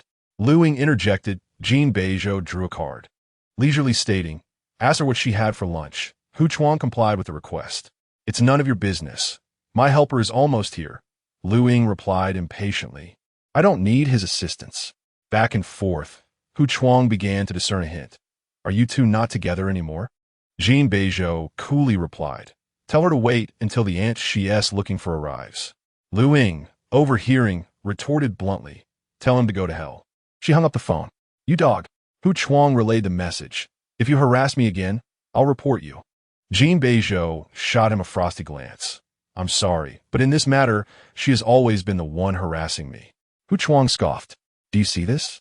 Jin Beizhou lifted his chin. "She uses it as if it were jelly." Hu Chuang looked at him, speechless. "Are you convinced now?" Jin Beizhou inquired. "My brother feels nauseous." Hu Chuang replied. Jin Beizhou made a call, switched to speakerphone, and with a hint of arrogance said, "Luying, tell Hu Chuang if my first kiss was forcibly taken by you." Chapter 31. Do not embellish yourself. Indeed, it was Luying who initiated their first kiss. Jin Beizhou and Jin Mimi were accepted into the same university, and the Jin family hosted a celebration for their academic achievements. On that day, Jin Mimi looked stunning, like a princess, accompanying Jin Beizhou as they entertained guests. Luying watched with a pang of jealousy, burying her head against her grandfather's side in silence. At the time, the themes of fostering were popular in television and novels, and Jin Mimi was akin to the heroine from such tales, especially with a perfect older brother at home. Meanwhile, Luying played the role of the wicked supporting character, leveraging her childhood bond to oppose Jin Mimi at every turn. Noticing her distress, her grandfather gently patted her head and ambiguously remarked, "Our Princess Lu has also been accepted into a fine university." Luying felt tears welling up. "Grandpa, your way of comforting is quite poor." He was well aware that her university was significantly inferior compared to those of Jin Beizhou and Jin Mimi. "Oh, are you not sad because of that?" her grandfather teased. Luying stubbornly replied, "I'm not sad." Her grandfather chuckled. After exchanging a few words, Jin Beizhou approached with a glass in hand, followed closely by Jin Mimi. Luying turned her face away, subtly pouting. Jin Beizhou stood tall and handsome, exuding youthful vigor. Luying found it difficult to look at him, as it stirred unwelcome feelings. After greeting her grandfather, Jin Beizhou shifted his gaze. "Luying, congratulations." Luying feigned politeness. "And you, Miss Jin-san." Jin Mimi inched closer to Jin Beizhou, appearing anxious. "Thank you." Jin Beizhou turned away, speaking to Jin Mimi. "I'll sit here. You go join your parents and older brother." Jin Mimi hesitated. "Maybe I should stay here too." Jin Beizhou insisted. "I wish to speak with Luying privately." Jin Mimi, blushing, stepped away. Luying, suppressing her emotions, slightly curled her lips. Jin Beizhou glanced at her, pinching her cheek with his fingers, stretching that slight curve wider. "What are you pouting about?" "Don't sit here." Luying brushed his hand away. "Go back where you came from." Facing her, Jin Beizhou spread his fingers, resting them on his knees, leaning closer as if presenting himself to her. "Look at you. Have you had too much to drink?" His face was slightly flushed from the alcohol. The intimacy of his posture and tone left Luying flustered. Attempting to maintain her composure, she pushed him back. "I'm going outside to wait for you, Grandpa. We should head home," she announced, somewhat irritated. As a result, Grandfather did not emerge, and Jin Beizhou followed. Luying stood beside the lush rose trellis, plucking the flowers that were nearing their final bloom, teasingly exclaiming, "Congratulations. You and your sister are in the same class in high school, and you both took the same university entrance exam. Truly, a bond of sibling affection." Who is it that refuses to study diligently? Jin Beizhou retorted with a mix of irritation and amusement. I tell her about 112, and she can only sketch a crown with 11 strokes. In matters of learning, Luying could not deny the significance of innate talent. She began to ramble nonsensically. You're clever, your sister is clever, you're all clever. Is that enough? Jin Beizhou, frowning, bent over and coaxed her. Look, apart from your art college, the only other option in Beijing is this 1985 university. My score is quite similar to Jin Mimi's. As long as I stay in Beijing, this is my only choice, right? Unless I consider studying elsewhere. However, grandfather forbade Luying from going out of town, claiming she was too naive for him to feel at ease, wishing her to remain close. Hearing this, Luying's ears flushed, and her anger dissipated. What do you mean? You can't possibly be staying for my sake. Jin Beizhou glared at her. I prepared a graduation gift for you. Have you gotten one for me? I have, she replied, though she was sulking and reluctant to give it. The heated air was saturated with the fragrance of roses and alcohol. Jin Beizhou was so captivating that her heart raced uncontrollably, and as he bent closer, it fortuitously brought their distance to a minimum. In a moment of impulse, Luying pressed her lips against his. After realizing what she had done, she stepped back in shock. Jin Beizhou seemed momentarily frozen. Is this a gift?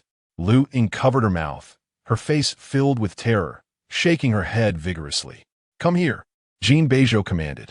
Luying shook her head defiantly. He reached out, grasping her wrist and pulling her close, his breath quickening. Too abrupt, I didn't receive it. Before Luying could resist, Jin Beizhou kissed her fiercely, a passionate and assertive kiss. Were it not for the desire to avoid conflict in the unresolved matter of their divorce, Luying would have certainly blocked and deleted him. Silence enveloped them, as if both were awaiting her response. Hu Chuang swallowed nervously, too intimidated to speak. Jin Beizhou, let me clarify. When I kissed you, it was akin to helping a child pull up their pants when they fall down. It's just a spontaneous act, like wanting to pop a bubble floating by or thinking of helping someone with a bare back. Do you understand? Jin Beizhou's eyelids fluttered. So, was it you who initiated it? Luying replied, 500 yuan. I'll transfer it to your WeChat. With that, she hung up.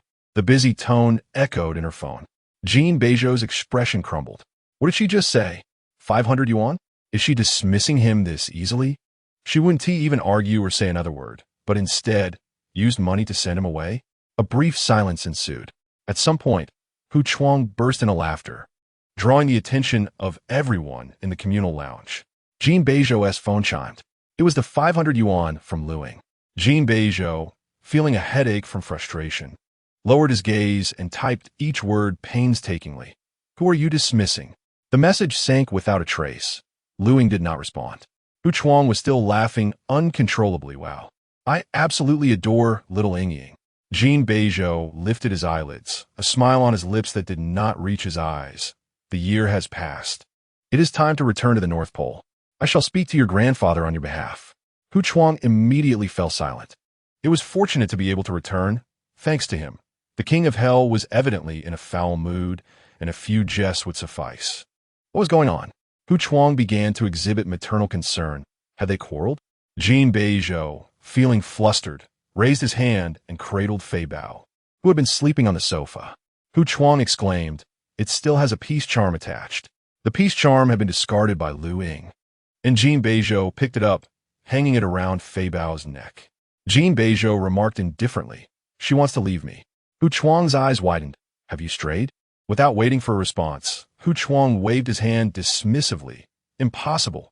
You are just a brash individual outside.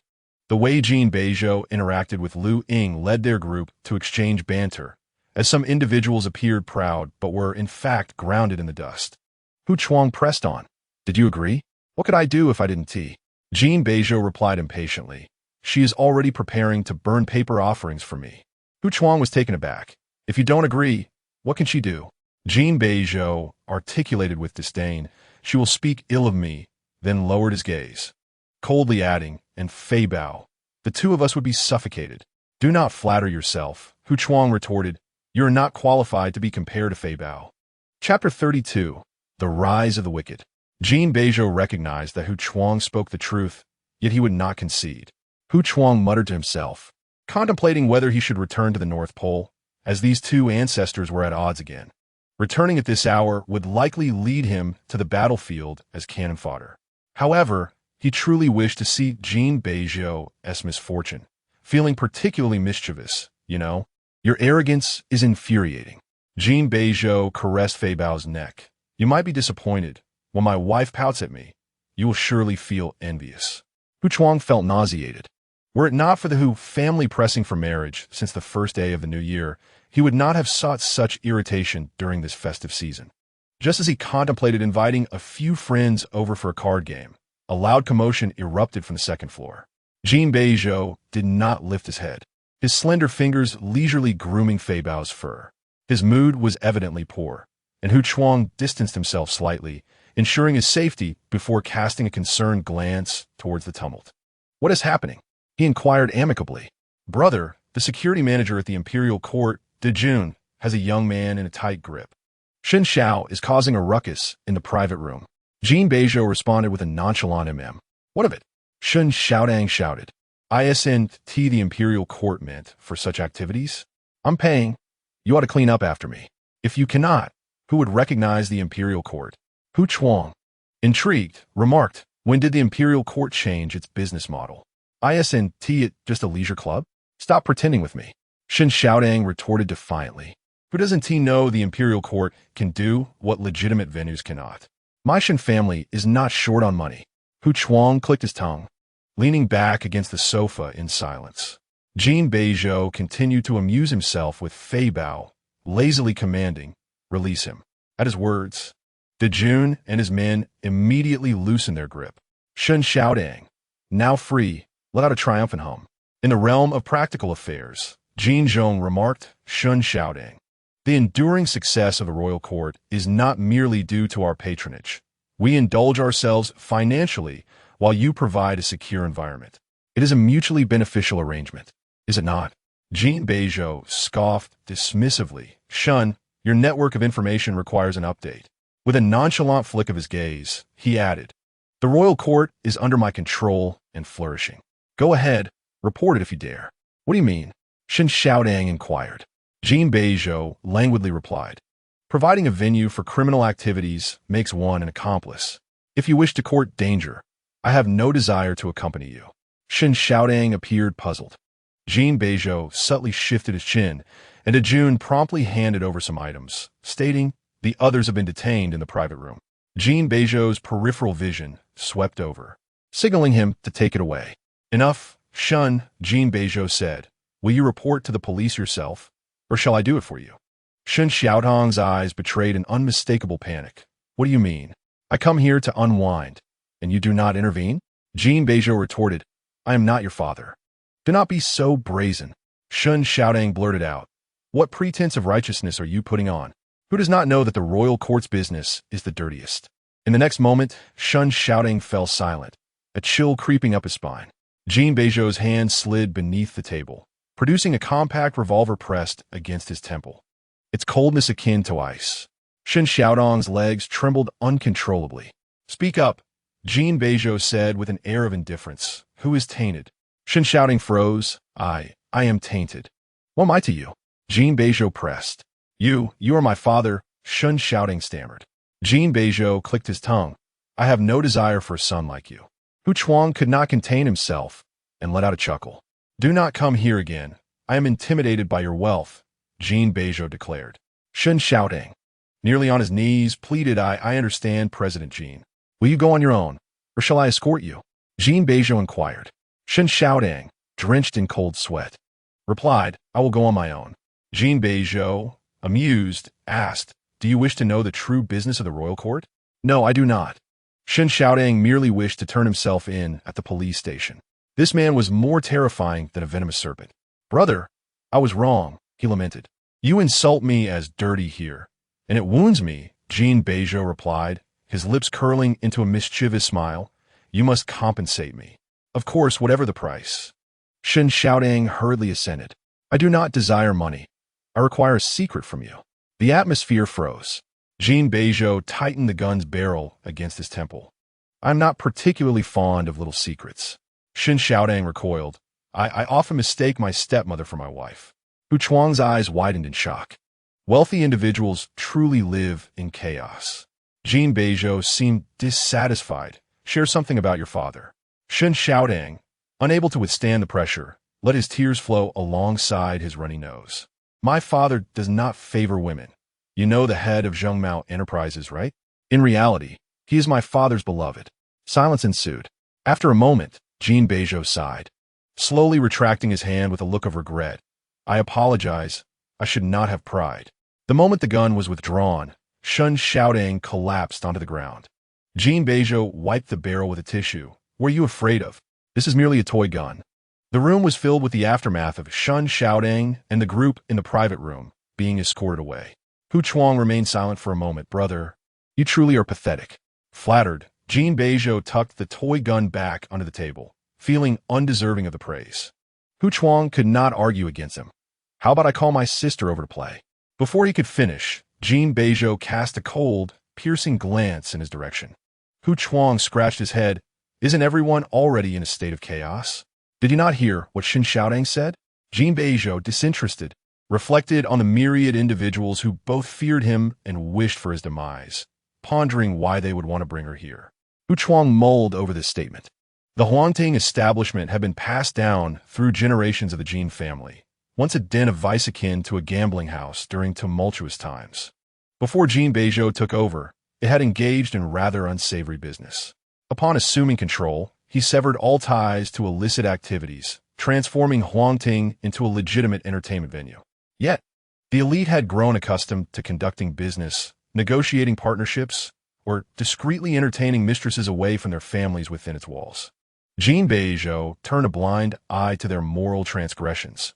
He was no saint, nor did he possess the leisure to uphold righteousness.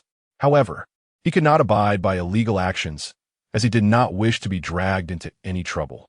His sole desire was to conduct his business peacefully and earn a modest living, to spend quality time with his beloved Lu Gongzhu.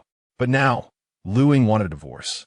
Jin Beizhou, seethed with frustration, opened his phone, navigated to flight bookings and itineraries, took a screenshot, and sent it to Luying. This was the trip he had booked for after the new year, departing the day after tomorrow. 5 minutes after sending it, a transfer notification popped up on his screen, accompanied by an unreceived 500. Luying messaged, for the cancellation fees of the hotel and flight, that portion is for you. Chapter 33, Public Knowledge. Jin Beizhou was left dumbfounded. Who needed her pitiful compensation? Her arithmetic was quite impressive, calculating the cancellation fees within 5 minutes, and still for a single occupancy. Was her reluctance to choose the sciences a deliberate attempt to avoid being in the same class as him? Jin Beizhou replied, I haven't signed the papers yet. A lawyer had come by, but he had sent them away. As expected, the moment he sent the message, Luying's phone call came through. Jin Beizhou's expression softened as he answered. Want to come home? Shall we make dumplings tonight? I'll go to the market to buy ingredients. Unbeknownst to him, Luying said something that instantly darkened his countenance. Hu Chuang felt a chill envelop him and discreetly moved to the farthest corner, away from Jin Beizhou. Jin Beizhou held his phone to his ear, yet remained silent. In truth, the call had long been disconnected. His lips stiffened as he slowly lowered the phone, glancing at the screen, and scrolled through Luying's social media. After months of silence, the girl posted on the first day of the new year, from now on, please call me Miss Lu, rather than Mrs. Jin. A flurry of comments ensued, speculating whether she was merely joking or if her marriage was in peril. Luying, unreserved, selected one of the replies, I'm getting divorced. She had publicly announced her intention to divorce.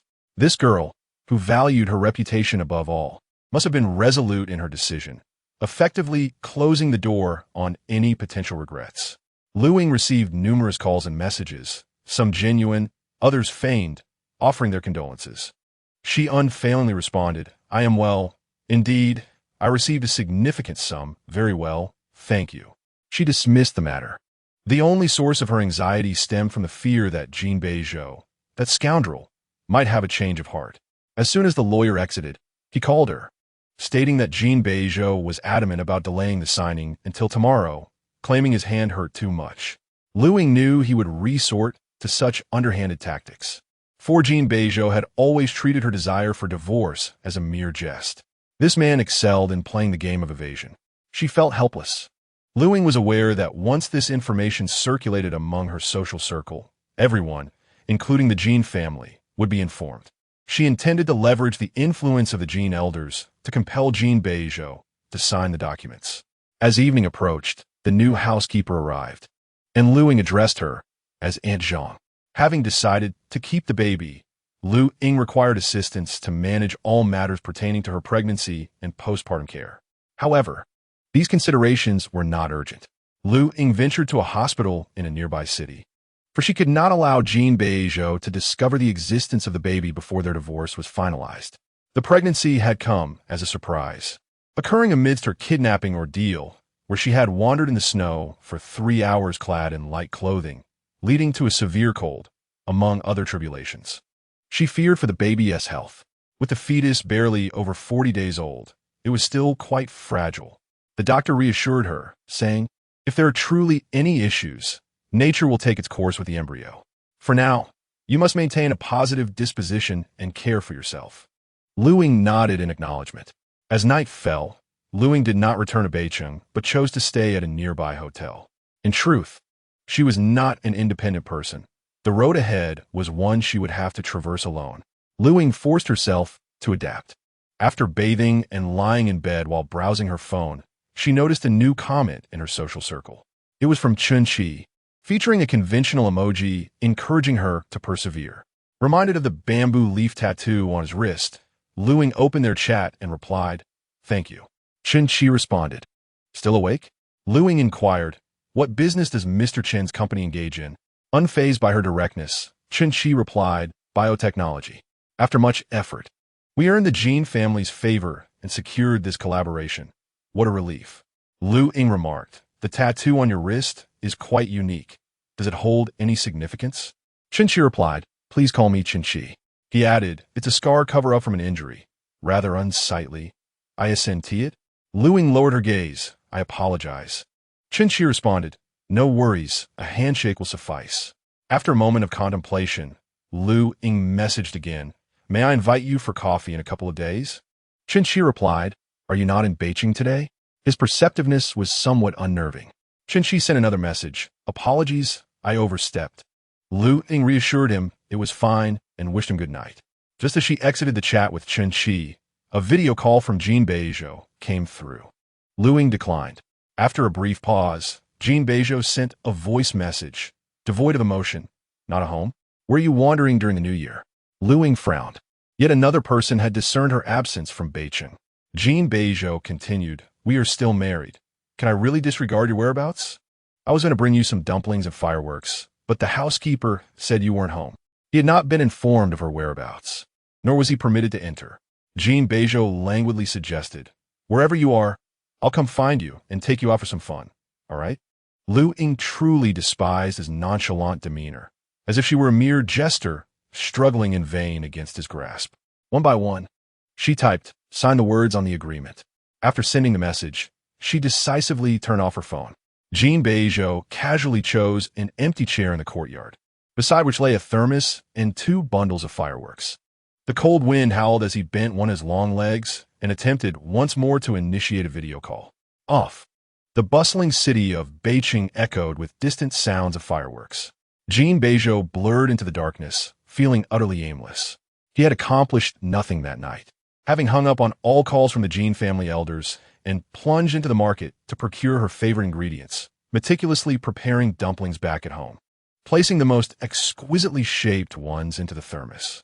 The overcooked and unsightly ones were left for him to consume, determined not to leave her alone. He thought it best to endure her cold demeanor and reprimands, hoping to coax her back home. However, fate had other plans. He didn't even catch a glimpse of her. Jin Beizhou, feeling listless, scrolled through her social media, only to stumble upon Chun-Chi's encouraging words directed at her, which incited both anger and amusement within him. With a swift motion, he dialed Jin Xinyan's number and spoke coolly, "I want Chun-Chi's information." The voice on the other end said something he couldn't discern. Jin Beizhou retorted, "If my wife runs off with him, You will be akin to the matchmaker who introduced Shimin Xing to Pan Jinlian. Jin Sinian, seemingly unable to withstand his tone, sent all the requested information within 5 minutes. Jin Beizhou feigned indifference, delaying his perusal of the details as he carried the thermos and fireworks back home. In the frigid house, he lay on the bed, staring blankly at the ceiling. Luying's pillow, which he had embraced, carried her scent, yet it lacked her softness and comforting warmth. In a fit of frustration, he suddenly tossed the pillow aside. She had discarded him, and yet, here he was wallowing in sorrow. However, mere moments later, Jin Beizhou clenched his jaw and rigidly rose to retrieve the pillow, carefully cradling it once more. In the unlikely event that Luying returned unexpectedly, he mused, she would know just how easily he could be undone. This is a trap. He murmured, if I truly sign, Luying, you could take my life, but I will not leave. Chapter 34. Who is the little green tea? Chen Shi's profile was remarkably striking. He lost his parents at the tender age of 3 and was sent to an orphanage by relatives. At 5, he was adopted by a foreign couple stationed in China, and at 14, he was admitted to a world-class university under the title of child prodigy. By 18, he had set his sights on the biotechnology sector, achieving significant breakthroughs in genetic engineering. Following the deaths of his adoptive parents, Chen Shi was unable to bear the weight of grief, causing a halt in both his studies and career until the previous year, when he returned to China and founded his own biotechnology company in Beijhou, securing a partnership with the Jin family. He was indeed an impressive individual. Jin Beizhou promptly forwarded Chen Shi's entire profile to Luying, typing, "Take a look at his credentials, prodigy, genius. Don't let yourself be sacrificed just because you couldn't win over a man." Luying would only see this message the following day. Despite her dissatisfaction with Jin Beizhou's tone, Luying felt an inexplicable sense of serendipity regarding the materials he had sent her. It truly saved her a considerable amount of effort. Luying was abducted at 10 o'clock in the morning while she was preoccupied with her snowboard. As she bent down, she was struck on the back of her head and subsequently lost consciousness. The kidnappers dialed Jin Beizhou's number around 11, coinciding with the time of the birthday banquet. Chen Shi was present at the banquet, and everyone there could vouch for him. The kidnappers employed a voice changer. Luying neither recognized his true voice nor saw his face. The only detail she could recall was that he used an outdated Nokia phone, along with a tattoo on his hand. Perhaps due to her sensitive nature, she contemplated that the tattoo might be ordinary. She could not hastily categorize Chen Shi as a suspect based solely on this. In response to Jin Beizhou's cryptic messages, Luying was tempted to reply with a playful remark expressing her increased interest, thanking him for his assistance. However, after a moment of contemplation, she decided against it. This exchange felt like an unbreakable bond. This arrogant man, built from layers of narcissism and confidence, would surely interpret her response as a gesture of reconciliation. Upon returning to Beijing, Luying took Yanxia shopping at the mall. With newfound clarity on her indecisive matters, Luying felt lighthearted and ready to embrace life earnestly. The mall was bustling with people. "Next time, let us not go out of town," Yanxia suggested, displeased. "Let us go to my dad's hospital. He guarantees confidentiality." Luying replied, "I'm afraid of running into acquaintances in Beijing."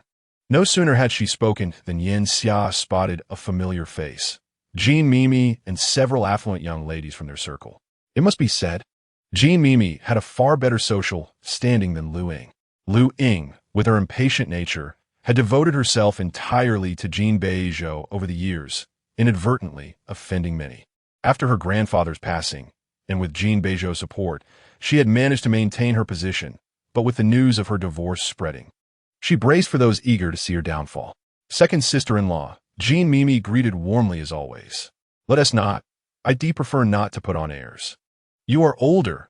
I should address you as third sister," Luying retorted. One of the young ladies, who had once desperately pursued Jin Beizhou, could not resist teasing. "I heard you've been dumped." "Yes, that is correct," Luying replied. "Be more discreet in the future," warned the young lady, Luo Binfeng. "If you make another mistake, no one will clean up after you." At present, Luying had no one standing behind her. Yanxia scoffed. "Why are you scoffing?" Luo Binfeng shot back. "Don't provoke me," Yanxia snapped. "I have my parents, grandparents, uncles, aunts, and cousins. Luying has me. Yin Xia added emphatically. Luo Binfeng scoffed disdainfully. Can you really manage her for life? You could be as plastic as you want with that little green tea. Who is this little green tea? Luying coughed lightly. Linking arms with Yin Xia, intending to leave. Luo Binfeng suddenly blocked her path. Why did Jin Xiao dump you? Is it because he couldn't tolerate you bullying Mimi? Jean Mimi pulled at her clothes, shaking her head. Luying was utterly exasperated with these people. Without uttering a word, she initiated a video call to Jin Beizhou. He answered immediately. The man's handsome, aristocratic visage radiated delight. What's the matter? Have you realized that I'm still the better choice upon comparison? His thoughts lingered on the materials regarding Qinshi. As the conversation remained unfinished, Jin Beizhou observed the scene with skepticism. Are you in a shopping mall? He asked. This is Miss Luo, Luying replied impatiently. She is inquiring why you have distanced yourself from me. Is it because you can no longer endure the way I tease your sister? You should respond to her. Why should such a question be directed at her? After all, she was not the one who had cast him aside.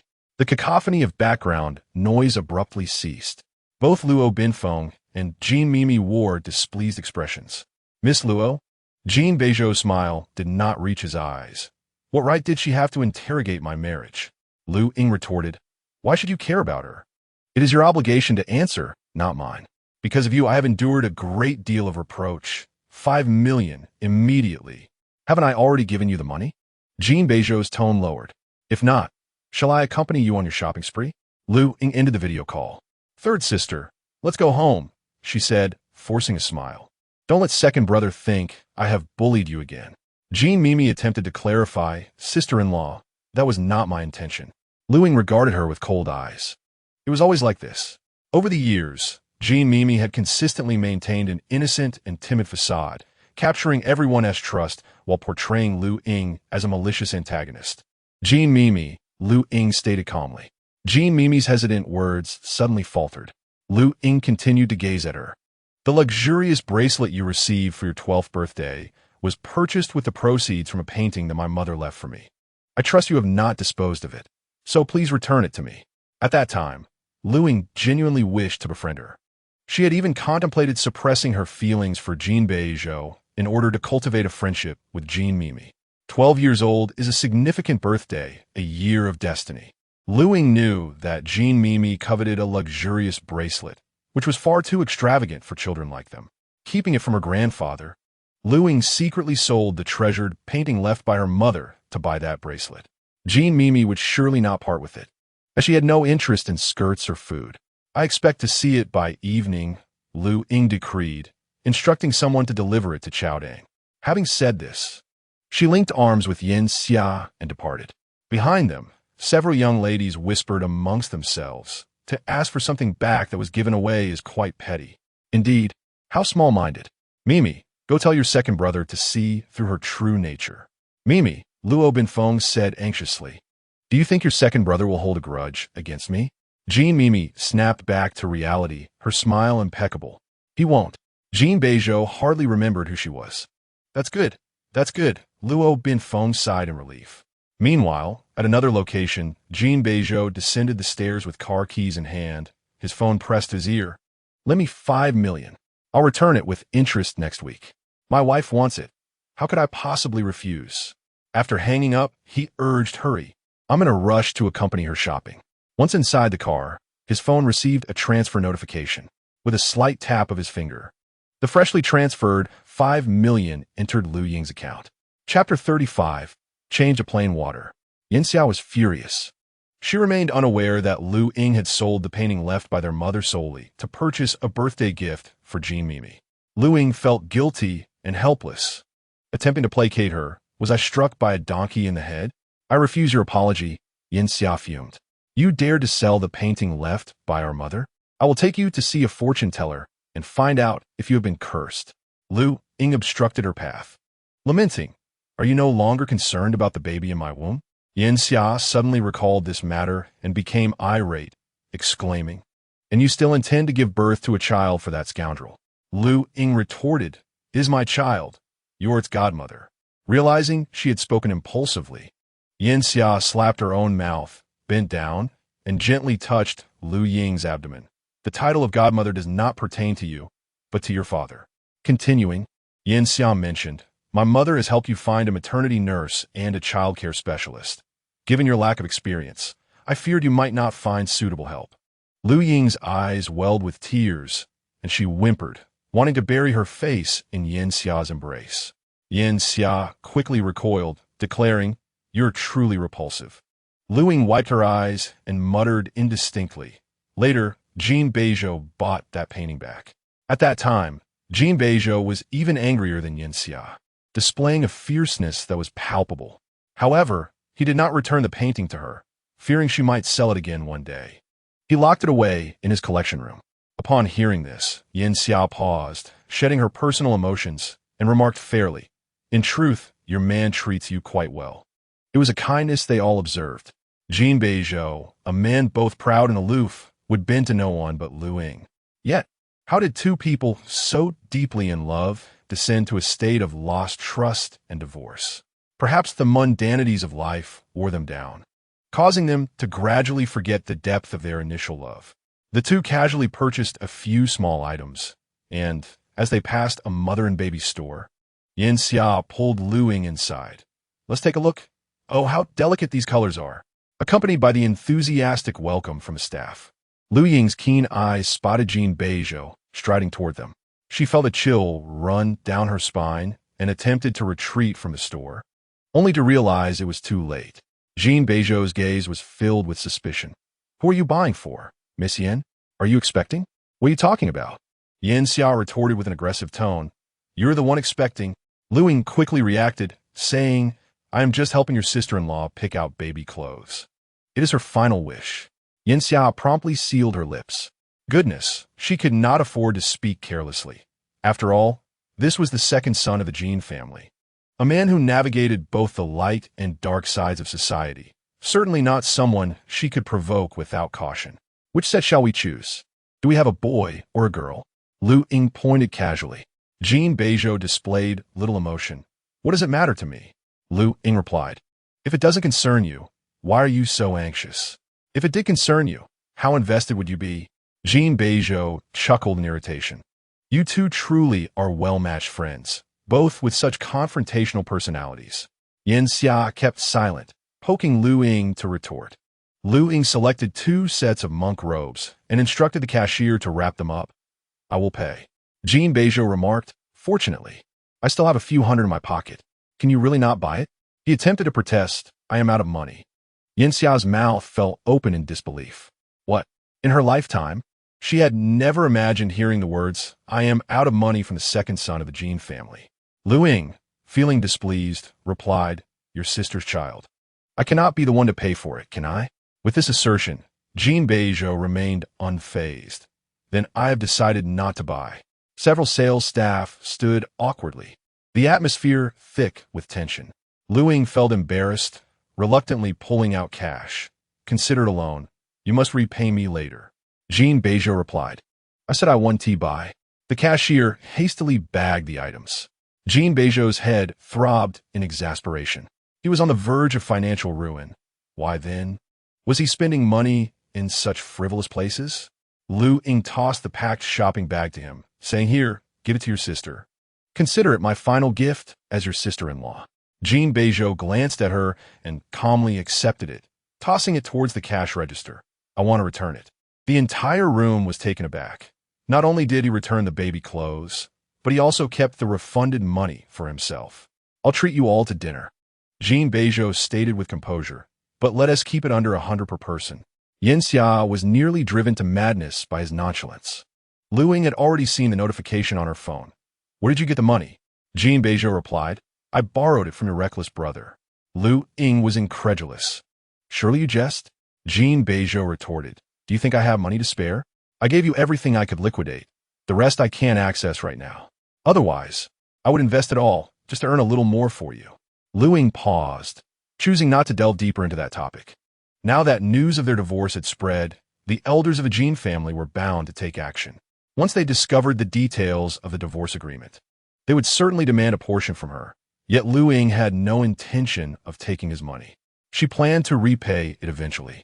Her deliberate silence was a weight for the old master and mistress of the Jin family. Having not seen her yesterday, Jin Beizhou seized the opportunity to scrutinize her. "Where have you been?" Luying replied, "We're going home. Goodbye." Jin Beizhou suddenly grasped her hand. "Did you get upset?" Luying responded, "Not at all." Jin Beizhou pressed, "If you're not upset, why take it out on me?" Luying, feeling exasperated, said, "Just sign the agreement, and then I can block and delete you. You'll be entirely free and won't have to take my calls." A silence ensued. In that fleeting moment, Jin Beizhou pursed his lips and asked, "What shall we eat?" The anger that had been simmering within Luying always seemed to dissipate when he changed the subject. "I don't want to eat." Jin Beizhou shifted his gaze. "Miss Yin, what would you like to eat?" Yin Xia shrank back behind Luying. "Am I allowed not to eat?" Luying replied, "Of course, we can leave." If she remembered correctly, Jin Beizhou's brow furrowed. "Miss Yin, didn't you just insult me?" Yin Xia's nerves were frayed. It was merely a meal. It was Jin Beizhou who would be footing the bill. Yin Xia poked Luying in the back. "After dinner, let us go to my house and my mom will make you some nourishing soup." Luying was aware of Yin Xia's apprehension towards Jin Beizhou. This man was unpredictable and could easily cause chaos for the Yin family. Moreover, Luying was also striving for an amicable divorce. When it came time to order, Jin Beizhou casually remarked, "No red wine, it's beyond my means." Yin Xia chose a serving of imported French foie gras, and Jin Beizhou tapped his fingers lightly. "Select a domestic one. The imported exceeds the budget." Luying raised her eyelashes. "I'll cover the excess." "Is that so?" Jin Beizhou licked his lips, then I'd like a portion of white wine and mussels, some burgundy beef, and a bottle from 82. Luying interjected, "You only have 100 budget." Jin Beizhou leaned back in his chair. "Fine. Then I'll eat what you leave." Luying bit her lip, addressing the waiter. "Bring him a basket of bread and a bowl of soup." "Will that exceed 100? The waiter cleared his throat. "It does exceed. The cheapest soup is 98 proportion." Luying countered, "Replace the soup with plain water." Chapter 36. Let us wash the dishes together. The atmosphere in the tranquil French restaurant was palpable. Jin Beizhou took a bite of bread, his gaze fixed intently on the person across from him. Yin Xia averted her gaze, her shoulders trembling slightly as she nonchalantly reached for a piece of foie gras, attempting to savor it with elegance. However, before it could reach her lips, she quickly turned her head again, her shoulders continuing to shake. Luying remained composed, managing to ignore the spectacle entirely. The bread was too dry, causing Jin Beizhou to choke and take a sip of plain water. Luying set her knife and fork down on the porcelain plate, and Jin Beizhou glanced over, asking, "Not anymore? Then I shall partake." With an impassive expression, Luying replied, "I need to use the restroom." She emphasized, "Xia Xia, keep an eye on him, don't let him steal a bite." What kind of remark was that? Was he, the dignified owner of the royal court, truly capable of such petty theft? Yin Xia immediately withdrew, focusing intently on her own meal. As she watched Luying walk away, Jin Beizhou placed down the bread, leisurely sipping his water. "Miss Yin," he inquired, "was my wife with you last night?" Yin Xia instinctively responded, "Yes." Jin Beizhou studied her. "But Miss Yin, weren't you at your grandmother's house yesterday?" The abrupt shift to a discussion about men created an unanticipated pressure, leaving Yin Xia little time to react. "You're lying," Jin Beizhou said coolly. "Are you trying to cover for my wife? You wouldn't want to know where she went or what she did, would you?" Unable to bear the tension, Yin Xia glanced back, anxiously awaiting Luying's swift return. This man, though seemingly good-natured and capable of light-hearted banter, required Luying's presence for any semblance of civility. Others did not enjoy such privileges. A man who could cleanse the royal court's reputation in a matter of years could hardly be simple-minded. Suddenly, Jin Beizhou remarked, "Has she taken a lover?" Yin Xia was taken aback, retorting, "If you have one, she's certainly one T." As the words escaped her lips, she watched as the man's brow relaxed, as if he had confirmed some hidden truth, and his mood brightened instantly. Yin Xia was incensed. "Are you trying to extract information from me?" In a casual tone, Jin Beizhou toyed with the silver cutlery. "She has been avoiding me lately, leaving me no choice but to trouble Miss Yin." Yin Xia seethed with frustration. "Damn it, why hasn't T lightning struck him dead?" She asserted. "Just because she doesn't T today, doesn't T mean she won T tomorrow." Jin Beizhou lifted his eyelids slightly, and Yin Xia fell silent abruptly. After a moment, he stated plainly, "Miss Yin, you've witnessed the turmoil at Uncle Yin's hospital, and you know many matters are not as simple as they appear. Leaving me is not the best choice for Ying." "What do you mean?" Yin Xia queried. Jin Beizhou replied, "The intrigues encountered in the marketplace, exemplified by Luo Binfeng, are merely superficial. Indeed, the wealthy young ladies like Luo Binfeng were simply embroiled in trivial disputes that could hardly stir significant upheaval. After the deaths of Luying's parents, her grandfather had single-handedly managed several companies. Although he had dealt with matters with an iron fist during his illness, it would be impossible to conceal the aftermath. He was likely aware of the precarious situation. The Lu family had no one left but Luying, who possessed substantial assets and would inevitably become the target of many. Thus, even if her grandfather was not entirely pleased with Jin Beizhou, he consented to their union nonetheless, aiding Luying in finding a reliable ally. From a man's perspective, while Jin Beizhou might not provide Luying with a fulfilling marriage, he would undoubtedly protect her without coveting her wealth. The news of their impending divorce had barely begun to circulate before attracting the attention of Luo Binfeng and others. What schemes and manipulations lie ahead, none can foresee. "You are the closest confidant of Ying," Jin Beizhou remarked. "I harbor no intention of placing you in a difficult position. I merely wish for you to persuade her." Yin Xia responded, "I shall not persuade her." Yin Xia continued, "Can you not discern her unhappiness?" Jin Beizhou's fingers curled slightly. "Her spirits have evidently improved over the past few days," Yin Xia stated. "Why would I urge her to return to the den of wolves?" Jin Beizhou's gaze turned cold. "In youth, impulsiveness often reigns," Yin Xia observed. "She was fully aware of the myriad issues between you, yet still acted rashly in marriage. Why is it only she who acts impulsively, while the esteemed Jin heir remains composed in every circumstance?" Jin Beizhou's lips quivered, yet before he could utter a sound, Luying approached from the direction of the restroom. The atmosphere grew tense. Luying inquired suspiciously, "What are you discussing?" Yin Xia quipped, "Your husband is plotting to have me killed. Gustayist. If not now, when should one report such matters?" She feared Jin Beizhou's potential retaliation. Jin Beizhou interjected. Yin Xia continued, "If I were to perish or the Yin family face misfortune, it would undoubtedly be his doing." Jin Beizhou's expression darkened. Luying stood tall, her lashes lowered as she gazed at him. "Who are you attempting to intimidate?" Jin Beizhou, exasperated, thought, "Do you believe everything she says?" "Indeed, I am the master of deceit." Luying retorted, "My friend is also adept at lying, yet you're the only one who is honest, as is your family." Jin Beizhou sighed in resignation. "I am not." How could he dare? In order to placate her, he was currently bending over backwards. Luying, uninterested in his protestations, asked, "Xia Xia, have you eaten? Let us depart." "Very well." The two young women made not a moment's delay. The restaurant echoed with the strains of a violin in the background. A waiter approached politely, stating, "Good day, sir. The total is 2,238 yuan." Jin Beizhou froze momentarily. After a few seconds, he retrieved the 325 yuan refunded from the maternity store, along with the remaining 220 yuan in his possession, and with a resigned sigh declared, "Call the police and report that someone has dined and dashed." The waiter, as Hu Chuang hurriedly approached. Jin Beizhou was just about to bring a morsel of caviar wrapped in bread to his lips. Hu Chuang exclaimed, "For heaven's sake, if you lack funds, can't you eat more modestly?" Jin Beizhou replied nonchalantly, "Is this not modest? Here, only the bread belongs to me. The caviar and steak are merely leftovers from Luying." Jin Beizhou remarked, "Is it not permissible for me to dip my bread into her remnants?" Hu Chuang leaned against the opposite side, thoroughly exasperated with this young master. "Brother." Jin Beizhou chewed slowly. "May I indulge in a bottle of 1982 vintage wine?" Hu Chuang retorted, "Only if you pay for it yourself." In response, Jin Beizhou brought over Luying's half bowl of creamy mushroom soup. "Very well, I shall settle for some soup." Hu Chuang averted his gaze. "What on earth are you doing? Surely this cannot be." Jin Beizhou lowered his head. "Do you look down upon the impoverished?" Hu Chuang cursed, "If you lack funds, then earn some. There are countless individuals eager to offer you money for merely beckoning your finger."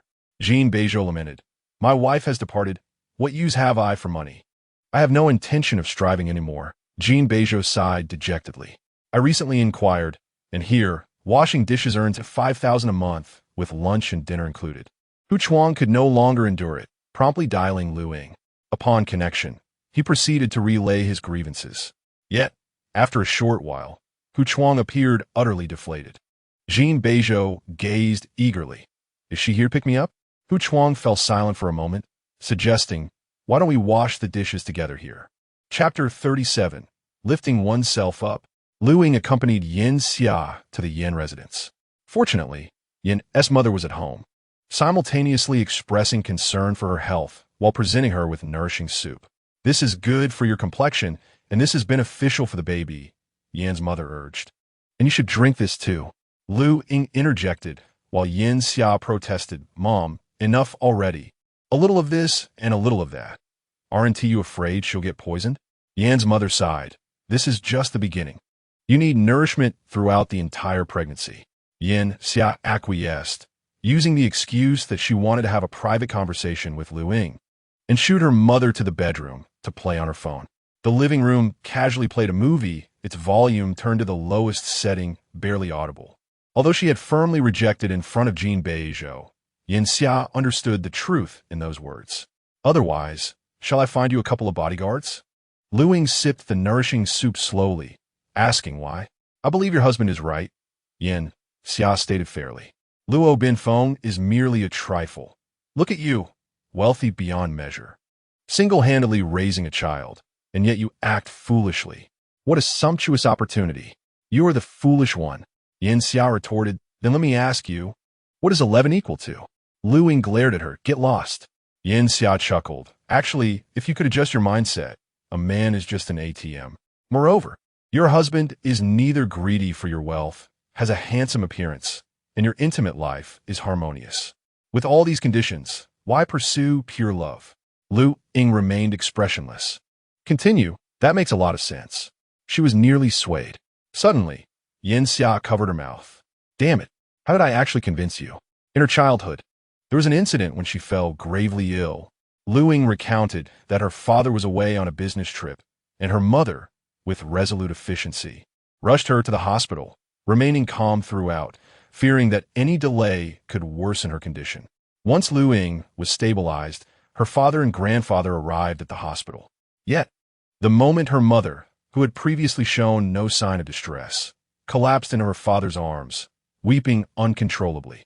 Her father comforted her, while her grandfather soothed her, saying, The doctor will take care of you. Your father must take care of your mother. Life isn't the same with just anyone. On that day in the Wajis, Luying said, I spent 2 hours in a dark, stifling cellar, unable to climb out, with no escape. Only Jin Beizhou knew, yet he didn't believe me, which meant no one would come to rescue me. It felt akin to being alive yet buried, waiting in the lightless depths for the air to thin, for death to arrive. No one would come to save her. No one had ever offered her hope. Even if someone had said, Wait for me, I'm coming, she would have held on, knowing at least that help was on its way. But she had none. Luying had given up even the struggle. Had it not been for those 2 pitiful children braving the snow to find something to eat, who scavenged some broken wood and bricks to help her, Luying could have truly perished there. Life is sustained by a single breath. He is a friend, a brother. Thus I do not blame him, Luying said. But he happens to be my husband. If she did not leave, every deep night ahead would find her tossing and turning, haunted by the helplessness and despair of being trapped in that cellar. If she did not leave, in similar circumstances in the future, she would be the architect of her own demise. It is she herself who has ensnared herself in this predicament. She must extricate herself. As dusk fell, the opulent bracelet intended for Jin Mimi returned to Luying's possession. The bracelet shimmered brilliantly, its luxurious essence undiminished, a testament to Jin Mimi's fondness. Yet, her affection was not for Luying's sentiment, but rather for the bracelet's extravagant price. Upon receiving it, Luying snapped a photo and shared it on her social media. Once the discount is out, it's gone in a flash. She feared that if she gifted it, others might refuse it, so she intended to sell it for a token sum. Within a minute, private messages flooded in. The bracelet was a limited edition, adorned with collectible gray diamonds, a rarity indeed. After selling it, Luying kindly took it to a jeweler for cleaning before sending it across town. However, this news spread like wildfire within an hour. While some mocked Luying, the bulk of the ridicule was directed at Jin Beizhou. After all, she was the first to regurgitate a birthday gift. It was rumored that Jin Beizhou fell into a state of depression, experiencing complications, and was urgently taken to the hospital by the Yi family for care. The next day, Luying awoke naturally, and upon turning on her phone, an avalanche of calls and messages inundated her, including several from unfamiliar numbers. She decided to return a few calls.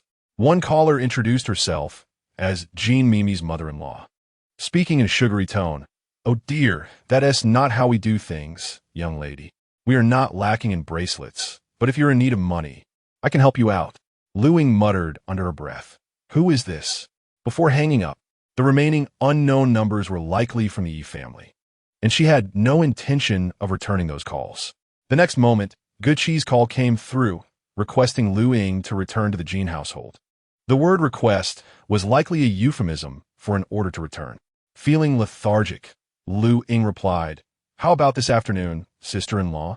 Aunt Zhang is helping me make soup, and I'd like to eat before heading over." After a brief silence, Gucci offered to decline on her behalf. "No need," Luying replied amicably. "I don't want to burden you." Gucci said no more and reminded her to rest well.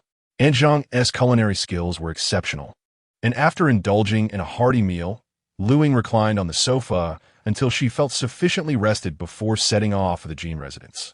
The Jin family's villa stood alone, with a front yard adorned with pines and a rockery, complemented by a pool filled with warm spring water where vibrant koi lazily swam.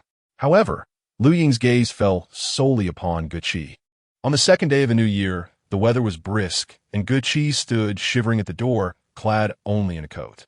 Luying was taken aback and hurried over. "Sister-in-law, why are you standing here?" Gucci's lips were tinged with a bluish hue as she stammered, "Oh, it's nothing." "You're here. Let us go inside." Luying, not one to be easily fooled, quickly grasped the situation. Was the elderly lady punishing Gucci for her absence? Gucci's hands and feet had grown numb from the cold. Luying took her hand, guiding her into the warmth of the living room. The atmosphere indoors was temperate, and the scent of narcissus wafted through the air. "How long have you been standing?" Luying inquired. "Oh, it's nothing," Gucci replied, still recovering. "Just be careful. It's about Jin Beizhou." Without her saying it, Luying could infer that Gucci had likely been punished for the phone call, standing there for at least 4 hours. Luying trembled with anger. The punishment clearly targeted her, not Gucci. Luying pressed the phone, dialing with urgency. "Get over here now." Gucci, anxious, asked, "Is it Xiao Air?" Luying did not respond and instead called her lawyer, requesting him to come to the Jin residence immediately. "Don't panic," Gucci cautioned. "Be careful with the baby." Luying took a deep breath, forcing a smile. "It's fine, sister-in-law. I'm not doing anything, just getting a divorce." After saying this, Luying could no longer restrain herself.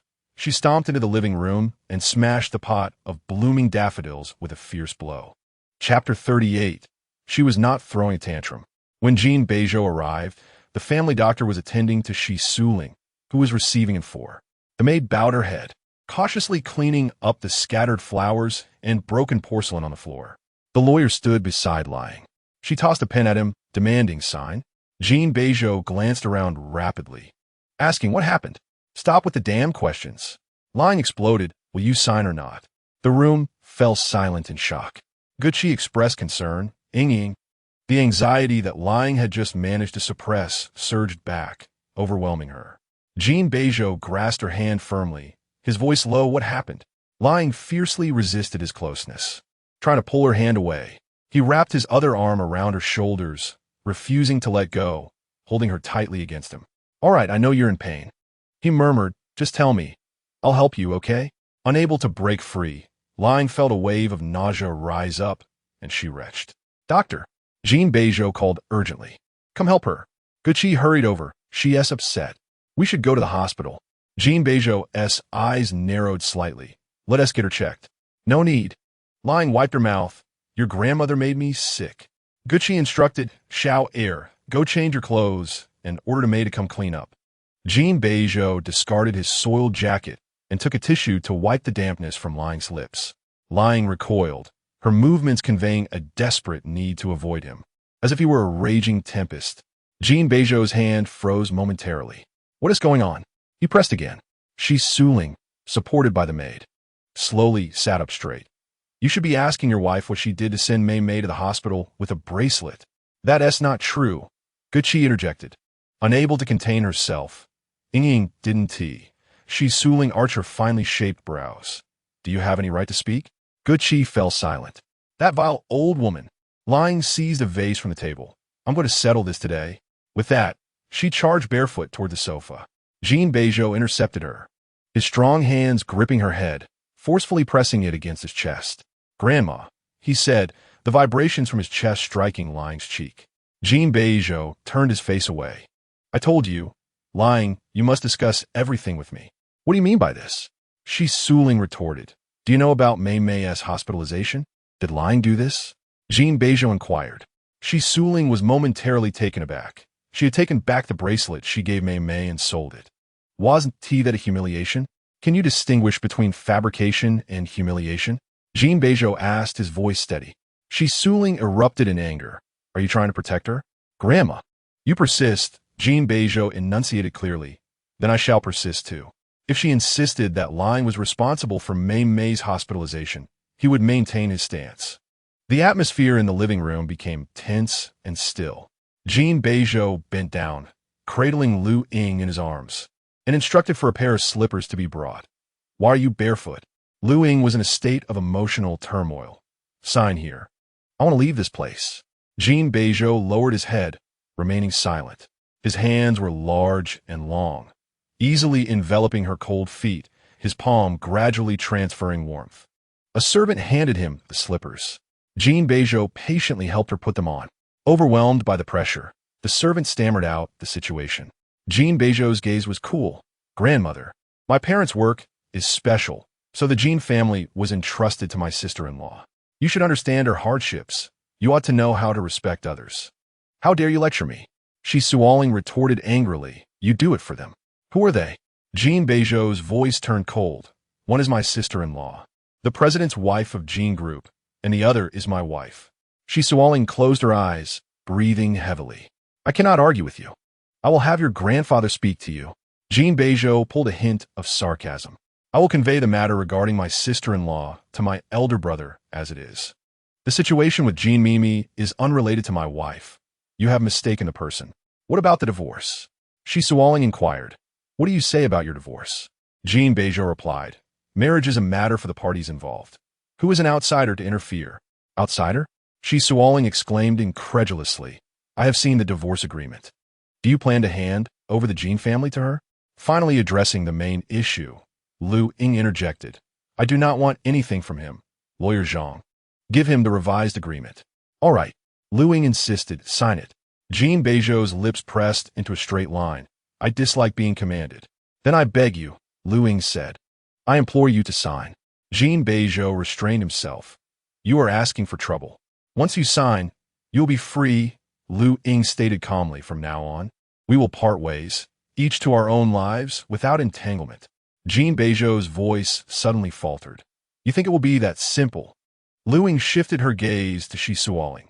Have him sign, otherwise I will squander the wealth of the Jin family that he so willingly relinquished. Sign, Luying urged.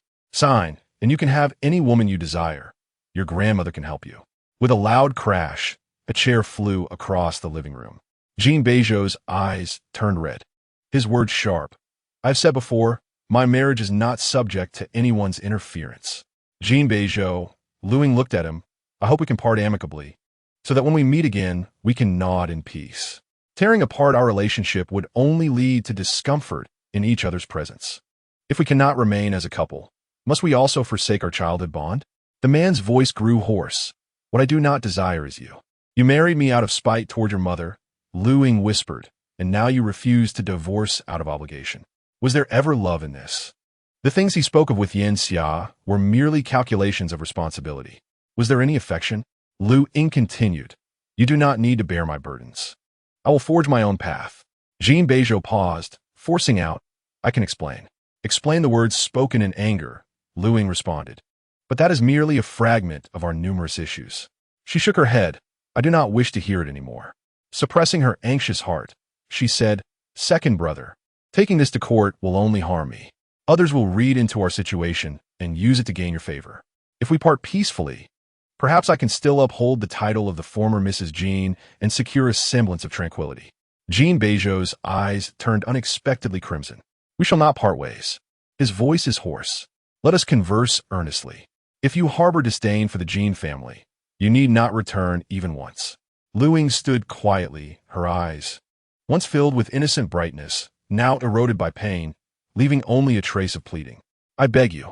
Jin Beizhou felt as though he had been struck by a heavy blow. The scene of Luying leaving home replayed in his mind, frame by frame. She grasped a small suitcase, cradled a set of bedding, abandoned him, left Lu Fei behind, and quietly departed, forsaking her cherished breakfast. She was not throwing a tantrum. She was resolute. Chapter 39. She deliberately escalated the situation. She was serious. Realizing this, Jin Beizhou felt his blood turn to ice. The terror at the tips of his nerves trembling silently. He had once thought that the person who would never leave him would, one day, indeed depart. This fear severed his rationality. You shall gain nothing. He felt as if he were at the end of his strength. Luying's eyes narrowed slightly. All right. Jin Beizhou fixed his gaze upon her. This was a divorce, not merely a breakup or a cold war. I understand. I will no longer placate you or cook for you. The crimson hue in Jin Beizhou's gaze deepened. You cannot vent your anger at me casually anymore. We shall treat each other as strangers, with no further connection. I understand. You're no longer entitled to weep before me. Very well. Should you find yourself without comfortable bedding, it is not my obligation to assist you. Understood. When faced with difficulties, you must rely solely on yourself. He could scarcely articulate his thoughts. Even the mere act of imagining it was distressing. Yet Luying appeared unyielding. I am aware. She is aware. What does she truly comprehend? Since she was 5, she clung to him, commanding him to procure Band-Aids, insisting they be of cartoon design, orchestrating every trivial matter in her life with his counsel. Now she speaks of marriage and separation as if they were unrelated. They were like shadows in each other's lives, intertwined in every pivotal moment and significant event, each existence intertwined with the other. And now, she speaks of parting? Is it truly possible to sever such ties? She would come to regret it. A little hardship would make her understand. This girl had been indulged into naivety. Jin Beizhou lowered his lashes, concealing all emotion. In the future, no one will rise in the middle of the night to fetch you water. Understood. Have you thought it through? Yes. Bring it here. Understanding his intent, the lawyer promptly handed over the agreement. Jin Beizhou scanned it briefly. Replace it with another. I do not lack such trivialities. Shi Suling was the first to object. That is nearly everything under your name. Before Jin Beizhou could respond, Luying extended the pen. I lack nothing either. Hurry, I cannot wait. Jin Beizhou's fingers tightened around the pen until they turned pale. I am the one who does not want you. Why are you in such a hurry? Gucci sighed inwardly and gently remarked, Little two, do not utter such words. You will regret it. Jin Beizhou's long lashes cast a shadow. The earlier uncontrolled panic vanished without a trace, as if it had been an illusion. He gripped the pen, and with deliberate strokes, inscribed his name at the end of the agreement. His signature, Jin Beizhou, was beautifully penned, sharp and cold, brimming with aggression. Luying adored his handwriting, relishing the solid structure and pronounced rhythm of his letters. She once took his homework notebook as a calligraphy guide, claiming she wanted to mimic his handwriting, then unreasonably insisted he practice her characters too, which was merely a ploy to have him complete her assignments. Their writing bore traces of one another. After finishing the signatures, the pen was tossed onto the table with a sharp clink. Jin Beizhou maintained a neutral expression. Grandma, please apologize to Miss Lu. Shi Suling felt both joy and anger, exclaiming, Why should I apologize to her? Jin Beizhou responded, There is no reason to reprimand someone else's daughter. The atmosphere turned icy. The lawyer accepted the agreement, and Luying, disinterested, remarked no need. As one ages, one tends to take advantage of their seniority. When I grow old, I will do the same. Before leaving, Luying turned back to Gucci, Sister-in-law, if others disregard your feelings, should you not care for them yourself? Guqi stood in a daze. Sister-in-law, you weren't always like this, were you? Luying continued. At 5 years old and at 10 years old, are you satisfied with who you are now? Guqi's eyes began to redden. With a gentle smile, Luying bid her farewell, hoping that within this family, there would always be those who cherished her happiness. Yet, she did not cast a single glance at Jin Beizhou until her silhouette vanished into the light, and the sound of the car faded from the courtyard. Jin Beizhou's gaze remained fixed, staring into the indistinct beam of light. After a moment, he spoke in a low voice, "Grandma." Suling remained silent. Jin Beizhou continued, "Do you think she wishes to stay in the Jin family?" Suling, puzzled, asked, "What do you mean?" "She doesn't want to stay," Jin Beizhou replied, his emotions unclear. "She deliberately escalated the situation. She knows you will use Jin Mimi's matter as leverage, and she provoked you to pressure me into signing. You may report to Grandpa." Jin Beizhou said indifferently, "If Luying does not want me, then I am free." Suling was bewildered, struggling to comprehend his words. "Of course, divorce would grant him freedom. What are you afraid of?" Suling retorted arrogantly. "How many illustrious young ladies are lined up behind you? Grandma will find you a suitable match." Jin Beizhou shot her a glance, his eyes cold and lethal, causing Suling to instinctively halt. It was the first time he had regarded her with such a gaze, the kind reserved for prey, intent on annihilation. In just a second, Jin Beizhou nonchalantly withdrew his gaze, reverting to his usual demeanor. "Sister-in-law, if you are implicated, I shall bear the responsibility." Guqi shook her head. "What you said earlier," she hesitated, "was inappropriate." Jin Beizhou, hands in his pockets and jawline sharp and handsome, stated, "If she wishes to fly, then let her soar. A taste of hardship will guide her back." Guqi chose not to press further and changed the subject. "You should accompany sister-in-law to the hospital to check on Mimi. The Yi family needs reassurance. Otherwise, they will undoubtedly hold Luying accountable." "Send my brother," Jin Beizhou said as he stepped outside. "Sister-in-law, go home and rest." He did not wish to go, nor could he allow Guqi to. Jin Beizhou was the most suitable choice. Jin Beizhou arrived at the hospital alone. Upon his unexpected arrival, the Yi family was visibly anxious. "Beizhou, why have you come personally?" "It is my duty." Jin Beizhou adjusted his glasses. "The home is in disarray. I must take responsibility." Yu, flustered, exclaimed, "Brother, it's not that serious." "Not serious?" "In the tranquil depths of the Jin family's ancient well, my wife was penalized to stand in the cold wind for 4 long hours, while my siblings were compelled to leave the Jin household. The young servant, fearing his own inadequacy, could only rely on me to resolve the matter, which must be of grave significance. Could it truly be so serious as to become common knowledge? Is it really of such magnitude to warrant such upheaval? Or is this a deliberate act?" The family remains eerily silent. Regardless of the narrative, there appears to be no right answer. To claim it is serious? A simple inquiry at the doctors would reveal the truth. To assert it is not serious? Then how can they justify the chaos that has befallen the Jin family? Jin Beizhou cast a glance at the ailing Jin Mei, speaking softly. "Is the baby well?" Jin Mei, looking haggard, replied, "I'm sorry, elder brother, it was not my intention." But he interrupted, "Is the baby well?" She hesitated. "It's nothing." "That is good," Jin Beizhou replied solemnly. "The Yi family's concern for you and the baby is a positive sign. In comparison, the Jin family has been rather neglectful towards your sisters-in-law." Jin Beizhou continued, "The Yi family should be able to care for you better. During this pregnancy, it would be wise to minimize your outings." Chapter 40, A Shocking Misfortune. With the divorce agreement finalized, Luying's complexion improved, vitality and liveliness seeping into her spirits.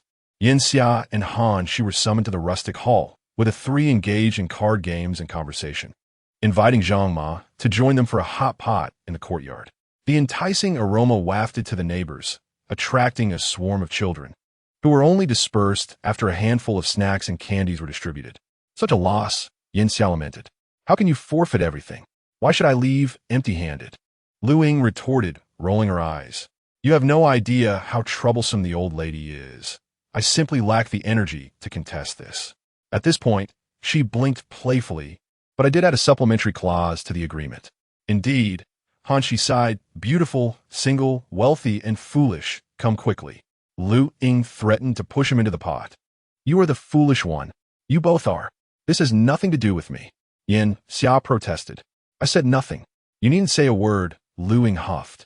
Your appearance speaks volumes. The two engaged in playful banter. I heard that Han, she made a vegetable dish. And now Jin Mei is too afraid to return to the Jin family. I also heard that Jin Heir was punished, Yin Xia added. Ah, Hanshi exclaimed, why? It is said he contradicted Grandma, Yin Xia replied, exasperated. Grandpa Jin called from overseas and punished him to kneel in the courtyard for 2 hours. Hanshi, intrigued, nudged Luying. I've noticed that compared to his brother, Jin Heir is rather neglected. He is more unruly than the eldest, Luying commented casually, and has always faced more punishment. However, the old lady still dotes on him, though the elder insists on strict discipline. And Jin Beizhou's wild temperament often leads him to act outlandishly, resulting in frequent penalties. The group shifted the conversation away from this topic and towards the baby growing within Luying. I've made an agreement with my father, Yin Xia whispered. As long as your belly doesn't show, he can help keep it a secret. Good, Hanshi coughed lightly. But what happens when it does show? Luying replied confidently, the baby is mine. Hanshi couldn't help but remind her, legally, your ex-husband is still the father. What if he contests this? Luying looked at him intently. Let us marry, and we can count it as your responsibility. Hanshi was taken aback, momentarily speechless. Why bother thinking so much? Yin Xia remarked. If they want to conceive, they might have already remarried. If it comes to it, the Princess Lu promises to kneel for him. Having divorced, who would shed tears for an ex-husband? Such a notion is utterly impossible in this lifetime.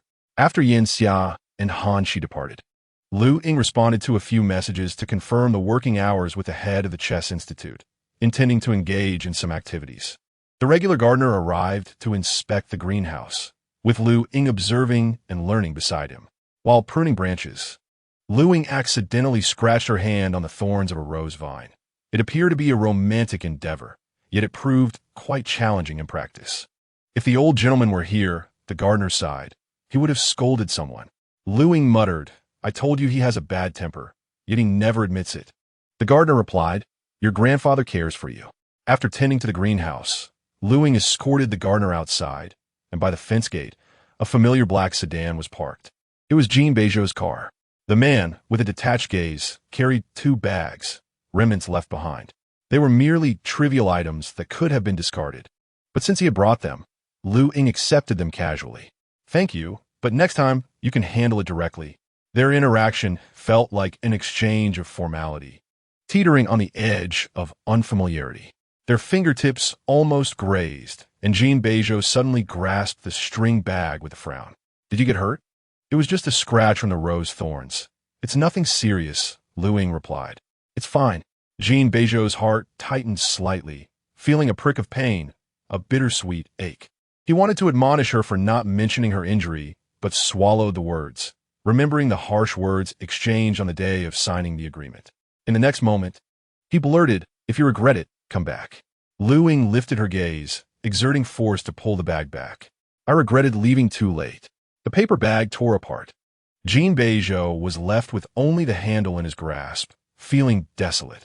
How have you been eating these past few days? Just go, Luying replied impatiently. In a few days, you'll see clearly that I no longer need you. Jin Beizhou resisted the urge to lose face, pondering if she intended to blind him in a few days. Luying turned to leave with the bag.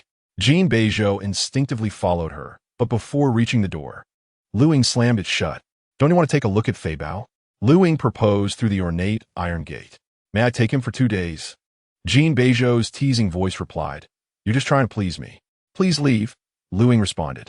The door was locked from the inside, and the occupant did not linger for a moment, her footsteps gradually fading away.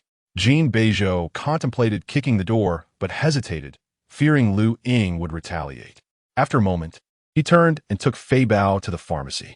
The bag contained nothing but a few small hair ties and clips, all packed in 2 larger bags, which Luying seized with one hand. Aunt Zhang couldn't help but chuckle. He clearly intended to see you. The signs of pregnancy had become evident these past few days. Now, with a surge of anger, the sensation of acid in her stomach returned, prompting Luying to hastily sip some lime water. Should he return, Luying would hold the water in her mouth and dismiss him without hesitation. As she slowly swallowed the water, she explained if he acts like a jerk. Aunt Zhang, unfamiliar with Jin Beizhou, remarked that while he appeared charming and handsome, his looks were deceiving. In reality, he was impatient and fierce, a rogue at best. As two individuals grew up amidst constant bickering, after their first celebratory gathering post-entrance examination, Jin Beizhou instinctively learned to approach with the audacity reminiscent of Sun Wukong. Akin to removing an oppressive headband, a moment's distraction would lead him to steal a kiss.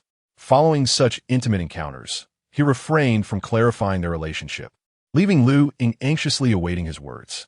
Jin Beizhou, with a mischievous demeanor, obstinately remained silent. It was not until an occasion when he pinned her against the stairwell, leaving her dazed from a kiss, that she heard his intermittent laughter, still not saying anything. "You might as well confess, as I can't hold back any longer." His words were laden with double meanings. Coming to her senses, Luying, filled with embarrassment, kicked him. "Who said I would be your girlfriend?" "Girlfriend?" Jin Beizhou, his breath warm, countered, "Who mentioned girlfriend? I want you to be my girlfriend." Luying was momentarily a loss for words.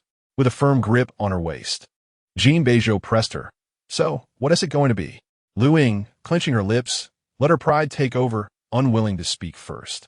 Jin Beizhou playfully nibbled her earlobe, persistently asking, "So what will it be?" Unable to withstand the teasing, Luying buried her face in his neck, nodding while muffling her cries. Only then did Jin Beizhou release her, his voice low. "Good girl, Princess Lu is now someone's girlfriend, and she must heed her boyfriend's words, understood?" Reflecting on that moment now, Luying felt a surge of resentment towards him. "Zhang Ma." Luying maintained a stoic expression. Whenever he appeared, she felt as if she were facing an electric prod, ready to zap him like a flower pest. Chapter 41. The Case Files. Remarkably, within 5 minutes of her words, Jin Beizhou materialized at the door. Zhang Ma opened it. "Ying is asleep." "Why so early?" Jin Beizhou frowned, concerned for her well-being. "No," Zhang Ma replied. "She stayed up late binge-watching a series and took quite a while before sleeping." Hearing this, Jin Beizhou expressed his displeasure. "Next time she does that, please inform me. I will handle it." Zhang Ma cleared her throat. "Understood, do take care." Jin Beizhou fell silent. "May I come in for a moment?" Zhang Ma shook her head. "Don't let her know," he urged. She continued to shake her head. "How much does she pay you?" "I will offer 3 times that if you help me relay a message. How about it?" She shook her head again. Strangely enough, after his futile attempts, Jin Beizhou felt a sense of relief. This indicated that Zhang Ma was indeed reliable. "This is medicine," Jin Beizhou said, handing over a bag. "If her hand is sore from a scrape, please apply a Band-Aid. It might not be painful, just a bit delicate, needing some coaxing." Zhang Ma quickly waved her hand. "I cannot accept that." "What do you mean you cannot?" he retorted. "Is what I brought poisonous?" Zhang Ma cleared her throat and reiterated.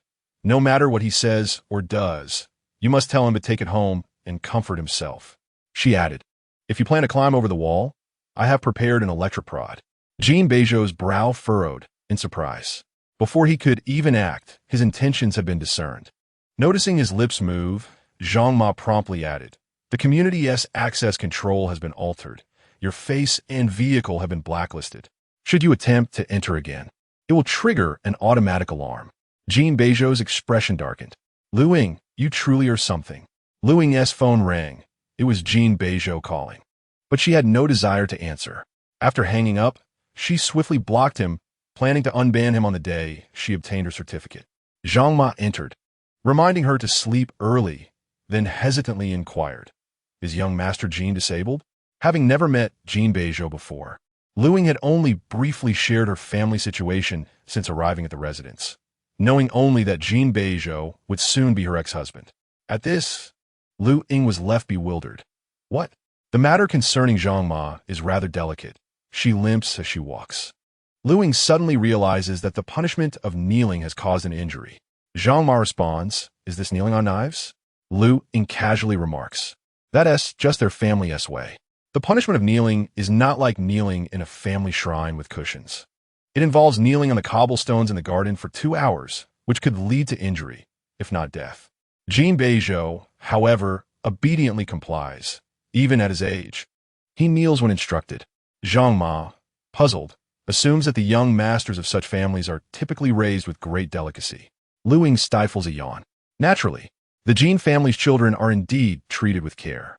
Many punishments are self-imposed by Jin Beizhou. During her presence, after each punishment, he would always ask her to apply medicine, even feigning pity to persuade her to kneel beside him and blow on his wounds.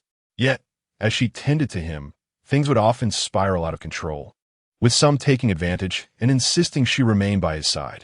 In retrospect, those punishments stemmed not just from defying their grandmother, but more so because of Jin Mimi. By cause and effect, he ought to seek Jin Mimi for comfort. Luying used to feel a pang of sympathy, nearly moved to tears while applying ointment, often questioning whether Jin Beizhou truly belonged to the Jin family. It was, in truth, an unnecessary concern. Her grandfather was right. They are siblings, and regardless of the circumstances, it ultimately remains a matter within the Jin household. It is also something Jin Beizhou willingly endures. She understands this rationale, yet when faced with reality, she struggles to maintain her composure. She finds herself feeling resentment from sympathy, jealousy from affection, and her countenance becomes unappealing due to her envy. Luying's fervor for Jin Beizhou has gradually been refined through these years of trials, a lengthy process that consumed 20 years of her life. Fortunately, it will not impede the remainder of her existence.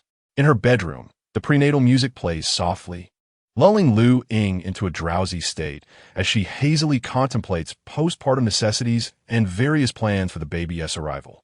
Ideally, she wishes for her child to pursue public service exams, remaining close by her side. Just as this thought arises, Zhang Ma's knock interrupts the soothing melodies.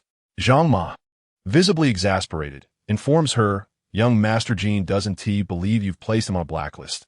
He has jumped over the wall and triggered an alarm, landing in the police station." Luying jolts upright, panic-stricken. "Oh no, Zhang Ma, what if he ends up with a criminal record? Will that jeopardize my baby's chances of taking the public service exams?" Luying feels a surge of internal turmoil.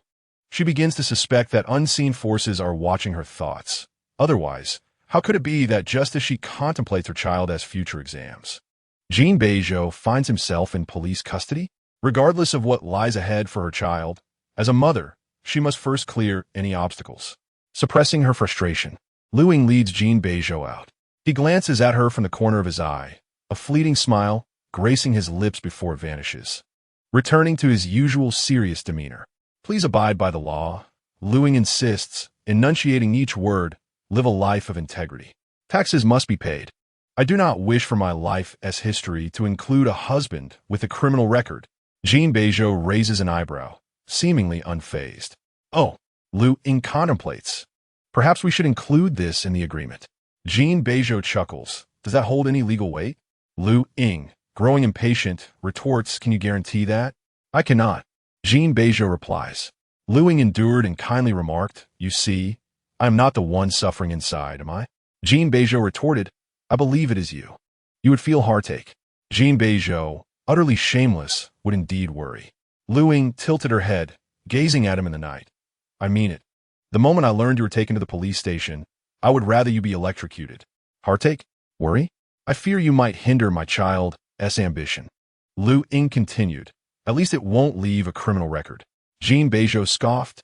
"A criminal record? Is that truly so significant?" "It wouldn't affect you at all." With a sardonic tone, he added, "Once the divorce certificate is signed, I shall be removed from your list of immediate relatives, unless, of course, you are carrying my child." A chill ran down Luying's spine. She straightened her back, swiftly concealing her sudden anxiety, and calmly replied, "When you marry again, remember to consult a specialist in male health." After 3 years of marriage and 5 years in bed, Yu Haven T produced a child. Who knows if there is something wrong with you? Jin Beizhou's temple twitched. Was this his fault? Initially, it was due to not graduating, and later, it was because his grandfather forbade it. Now is all his issue. Fine. If she said so, then so be it. Jin Beizhou swallowed his frustration. "Treat me to a meal." Luying did not look back. "Get lost. I haven't eaten 3 meals." Jin Beizhou persisted. I ought to be at a dinner, not at a police station, all because of you. Luying gently caressed her abdomen. Baby, perhaps we should reconsider our future studies. If your father doesn't go in, your mother might have to visit for the sake of murdering her ex-husband. Chapter 42, just a glimpse for you. The thick night enveloped them, and the streetlights illuminated the man's tall, slender figure, akin to a bamboo stalk. Luying entered her car, but as the door shut, he blocked it with his hand. You haven't seen the new car I bought for you. Jin Beizhou bent slightly, an almost imperceptible hint of coaxing in his voice. I will drive it to Chaodang tomorrow. Luying replied, let go. It's unnecessary. Jin Beizhou pressed his lips together. Is the money sufficient? Very sufficient, she affirmed. Then why have I heard, Jin Beizhou's voice deepened, that you plan to go to work? Luying lifted her lashes, meeting his gaze. What am I working? Jin Beizhou questioned. If you lack money, would I refuse to give it to you? Luying turned her face away, staring at the windshield. You don't genuinely believe this would move me, do you? Jin Beizhou, with a tone bordering on absurdity, retorted. What do you want me to make you feel? Must you interpret every one of my actions through such a lens? Luying countered. What makes you different? Don't you interpret my every action through doubt? As the cold wind swept by, Jin Beizhou restrained his agitation, unwilling to squander their precious time on quarrels. Remove me from your blacklist. I will do so on the day the certificate is issued, Luying replied. Next month. Jin Beizhou insisted. Send me a ride. I can't drive. Luying replied. Take a taxi. I have no money. Without hesitation, Luying opened her phone and dialed Jin Mimi's number. Upon seeing the name Jin Mimi, Jin Beizhou felt a chill in his heart and immediately hung up. Luying, pushed to her limits, exclaimed, You've answered her countless times. Isn't it fair for her to pick you up once? Jin Beizhou's chest rose and fell as he tended to her. A duty stemming from a promise made to his grandfather. Perhaps due to the emotional turmoil, gastric acid unexpectedly surged to her throat. Luying hastily pushed him away and stumbled out of the car, crouching by the roadside flower bed to endure the discomfort. Jin Beizhou, taken aback, braved the cold wind and grasped her shoulder. We must go to the hospital. I refuse, Luying replied, her complexion pale. Do not touch me. Jin Beizhou's eyes gradually cleared. I suspect you are pregnant. Luying closed her eyes, striving to inhale the fragrant lilies wafting from the nearby flower shop. Waiting for the nausea to subside, Jin Beizhou crouched down, attempting to lift her in his arms. Instinctively, she recoiled. Luying, he said coldly, I require a doctor's diagnosis. Otherwise, I shall not divorce you. They found themselves crouched in a shadowy corner beneath a holly tree, the dense blackness of the night enveloping them like a beast with a gaping maw, threatening to devour her hopes. Luying wrapped her arms around her knees, her eyes reddening as she fought back tears. Stop dreaming, she said through a nasal tone. I am merely unwell. Jin Beizhou turned her face toward him. What ailment do you have? Luying opened her phone, rifling through her photo album before presenting it before his eyes. Jin Beizhou scrutinized the image closely with his fingers. It was a medical record indicating atrophic gastritis, diagnosed on the day they met at the hospital. Beneath it lay the recommended treatment plan, including medications, lifestyle adjustments, and the importance of maintaining a positive emotional state. The stomach is an emotional organ. Luying gazed at him. You understand, don't you? I do not wish to succumb to gastric cancer in the future. Jin Beizhou scolded her. Stop with the nonsense. Luying put her phone away. I can accompany you to the hospital, but I hope you will honor your promise to finalize the paperwork when the time comes. Jin Beizhou firmly held her face. You wouldn't dare undergo a gastroscopy without me accompanying you, would you? Let us return to the apartment. I will monitor your meals daily. Luying's eyes widened. Are you planning to back out? Your health is poor, Jin Beizhou replied gravely. I intend to care for you. Luying, flustered, felt the acid rising once more, tears uncontrollably spilling down her cheeks. Jin Beizhou, anxious and flustered, comforted her back. Why are you so upset? If it's too much, then so be it. I simply worry you won't eat properly. Shall I refrain from saying such things? Exhausted, Luying buried her face in her knees and paused for a few seconds before responding. You should also appear less frequently. As the car distanced itself from the police station, The starkness of Jin Beizhou's austere visage was swallowed by the night, and she finally exhaled the breath caught in her throat. It was truly a close call. Fortunately, she had prepared in advance. She could not prevent morning sickness, but could only devise a coping strategy. Jin Beizhou had a notoriously stubborn temperament. The more she resisted, the more he would doubt her. Yet, he could not withstand Luying's capitulation. The moment she spoke softly, Jin Beizhou felt a chill run down his spine. The wind was brisk, and the weather forecast predicted snow for the night. Upon arriving at the apartment, Zhang Ma emerged just in time, carrying a thermal bag of takeout.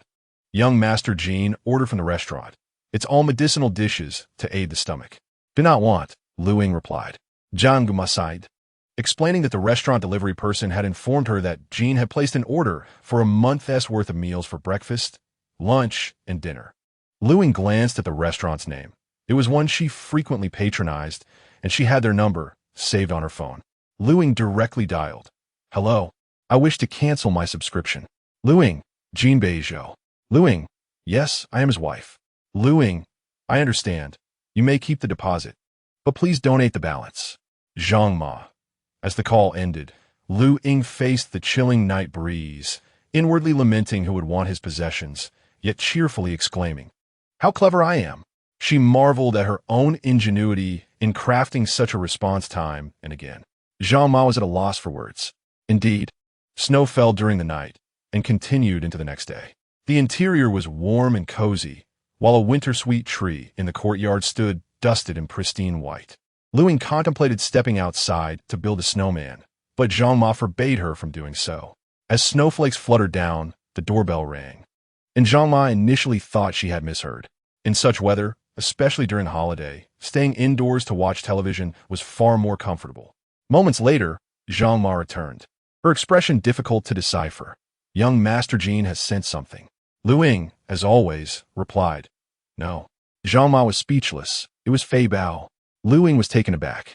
Zhang Ma inquired, Do you want it? Luying, inexplicably choked up, replied, Yes.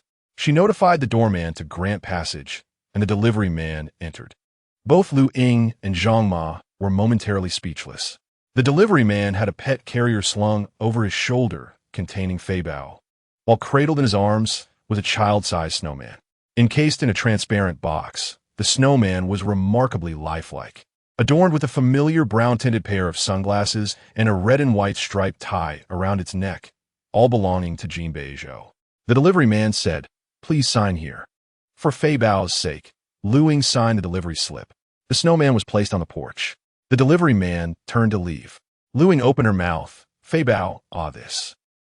The delivery man hesitated, explaining that the client had only sent the snowman and that Fei Bao could only be shown to her briefly. Feeling awkward, he added, Would you like to take another look for a minute? However, I must hurry to my next delivery. Chapter 43, Blocked. The snow fell like torn cotton, in large fluffy flakes. Soon, the transparent cover over the snowman on the porch was coated in white. Luying ground her teeth in frustration. Zhang Ma could hardly contain her laughter.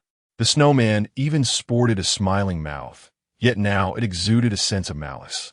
Luying endured for a moment, but ultimately could not restrain herself and kicked the box containing the snowman away. The snowman shattered, the brown sunglasses and the man's tie landing on the courtyard tiles. "Oh dear, young lady," Zhang Ma exclaimed, breaking into a sweat. Such a gesture was ill-advised. Luying turned her face away, suppressing her anger. "Look at how despicable he is. He does his own thing," Zhang Ma said. "We can simply dispose of it. What if it harms the baby?" Luying took a deep breath to calm herself.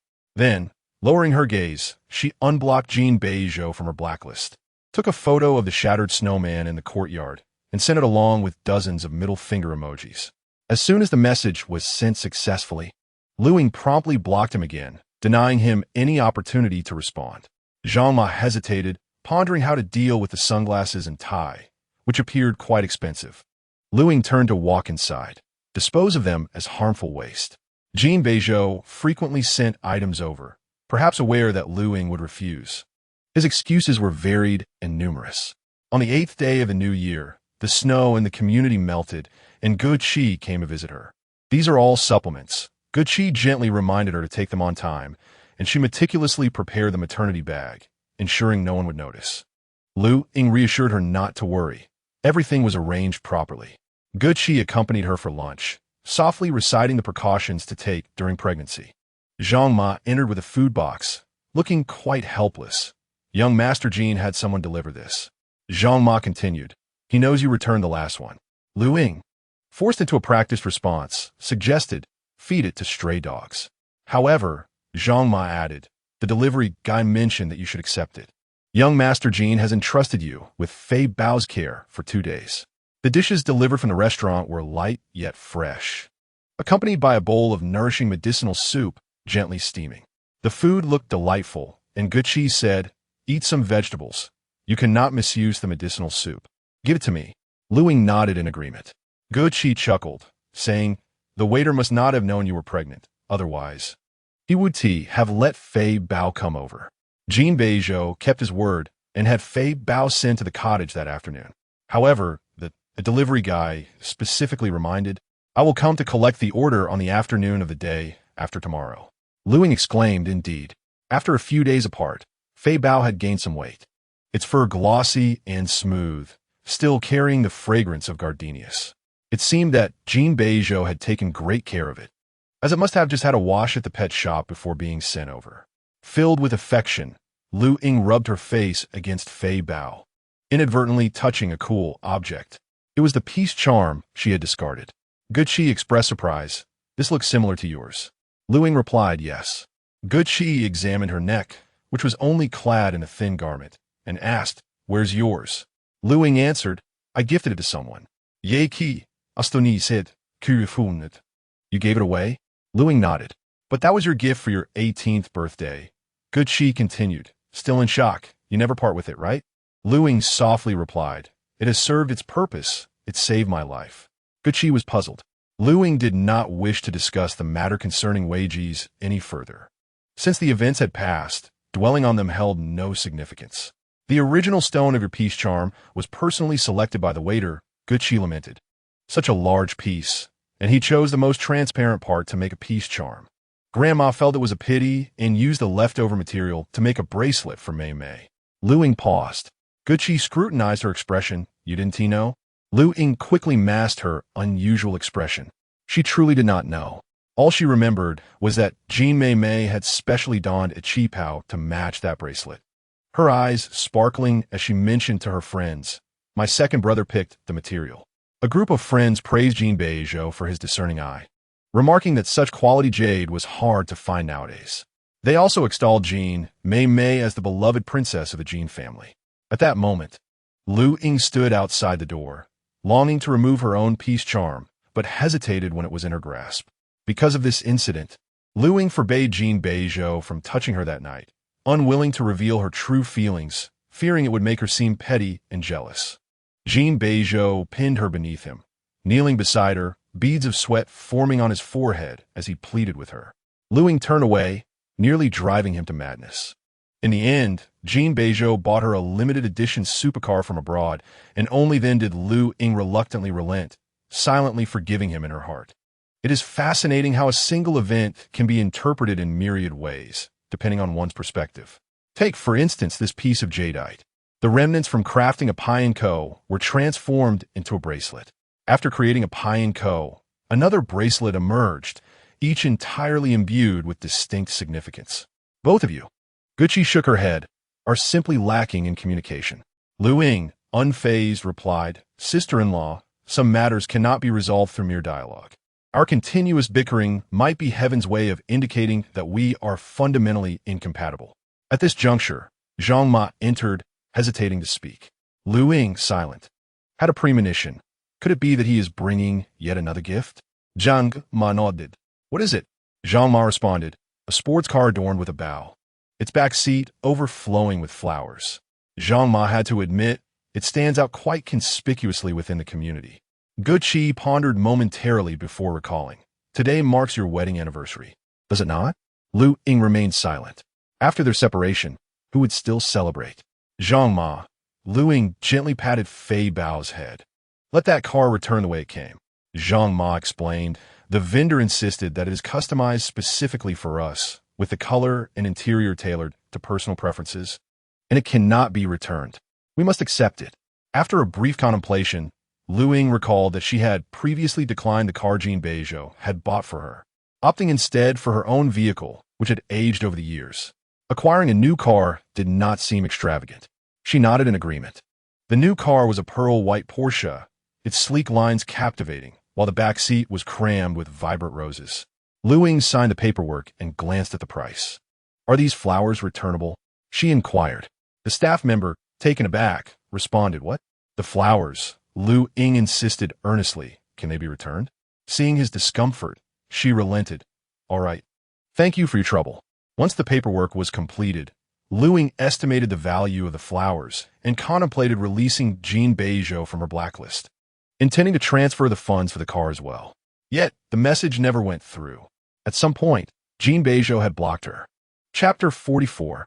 A sip of water before slumber. Luying felt a surge of frustration. This man must be doing it on purpose. Every payment method had been blocked. "Sister-in-law," Luying said, barely containing her irritation, "could you assist me in delivering a check to him?" Gucci quickly waved her hands. "This sister-in-law cannot manage that. Despite his incessant address of me as sister-in-law, I genuinely find him intimidating." There was no other recourse. This younger uncle exuded an unwelcoming aura. Jin Beizhou was composed and moderate, leaving room for everything, while Jin Beizhou was his polar opposite, charming when in good spirits, yet capable of terrifying outbursts, indifferent to authority. "Hold on to it for now," Gucci suggested, "and we will devise a plan to repay him later." Luying grew increasingly agitated. She had no desire for the multitude of flowers, fully aware of what roses symbolized. Was it not absurd? They were already on the verge of separation, having exchanged harsh words, and yet here he was orchestrating this spectacle. Did this man truly not believe in the seriousness of her intentions? Choosing to dismiss her vexation, Luying contacted a nearby flower shop and sold the thousands of exquisite roses at a remarkably low price. As Valentine's Day approaches, the florists are overwhelmed with demand. "Please convey a message from me." Luying said that if he wishes for me to drink the cold wind from the northwest, he may continue to send flowers. That night, Gucci relayed her words.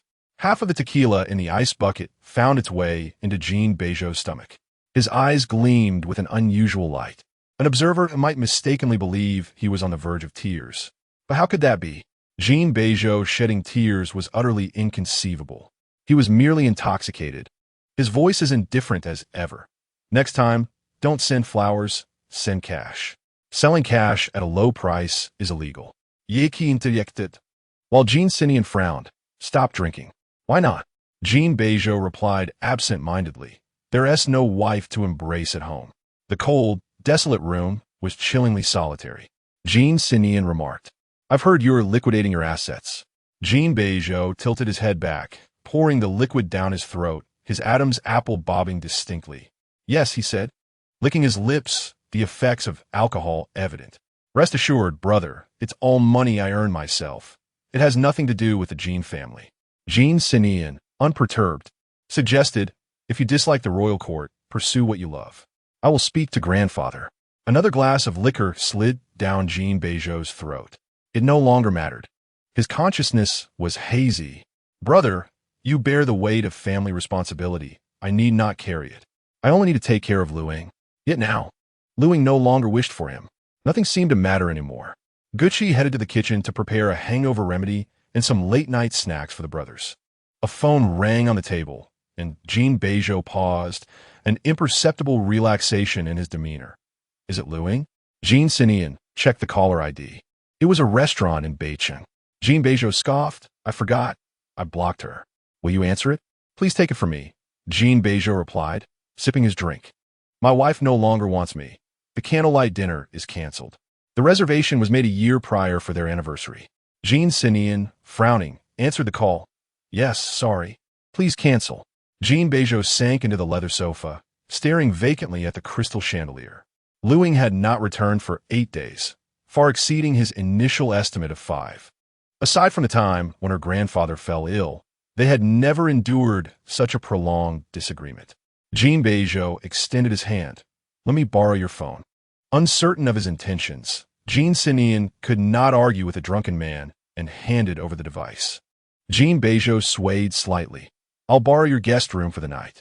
In the solitude of the room, Jin Beizhou used Jin Beizhou's phone to dial Luying's number. She answered.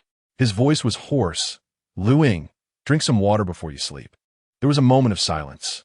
He continued, "Have Annie put it in a thermos. Don't wake up in the middle of the night to find no one to pour it for you. Remember to fill it with warm water." Before he could finish, Luying hung up. Listening to the dial tone, Jin Beizhou frowned and redialed. "Just a reminder, if you're still upset, you might blame me if you burn yourself." Luying hung up again and blocked Jin Beizhou's number. The guest room remained dark, and Jin Beizhou leaned against the door, intoxicated and disoriented. This day marked their third wedding anniversary. Jin Beizhou felt a dull ache in his chest as he unexpectedly retrieved a spare phone. Dialing Luying's number for the third time, Luying answered but remained silent. Jin Beizhou cleared his throat, surprised. "Aren't you? I still have a number." Naturally, this number had also been blocked. He clicked his tongue in the dark and almost mentioned that this phone was dual SIM, implying he had another number. But he decided against it.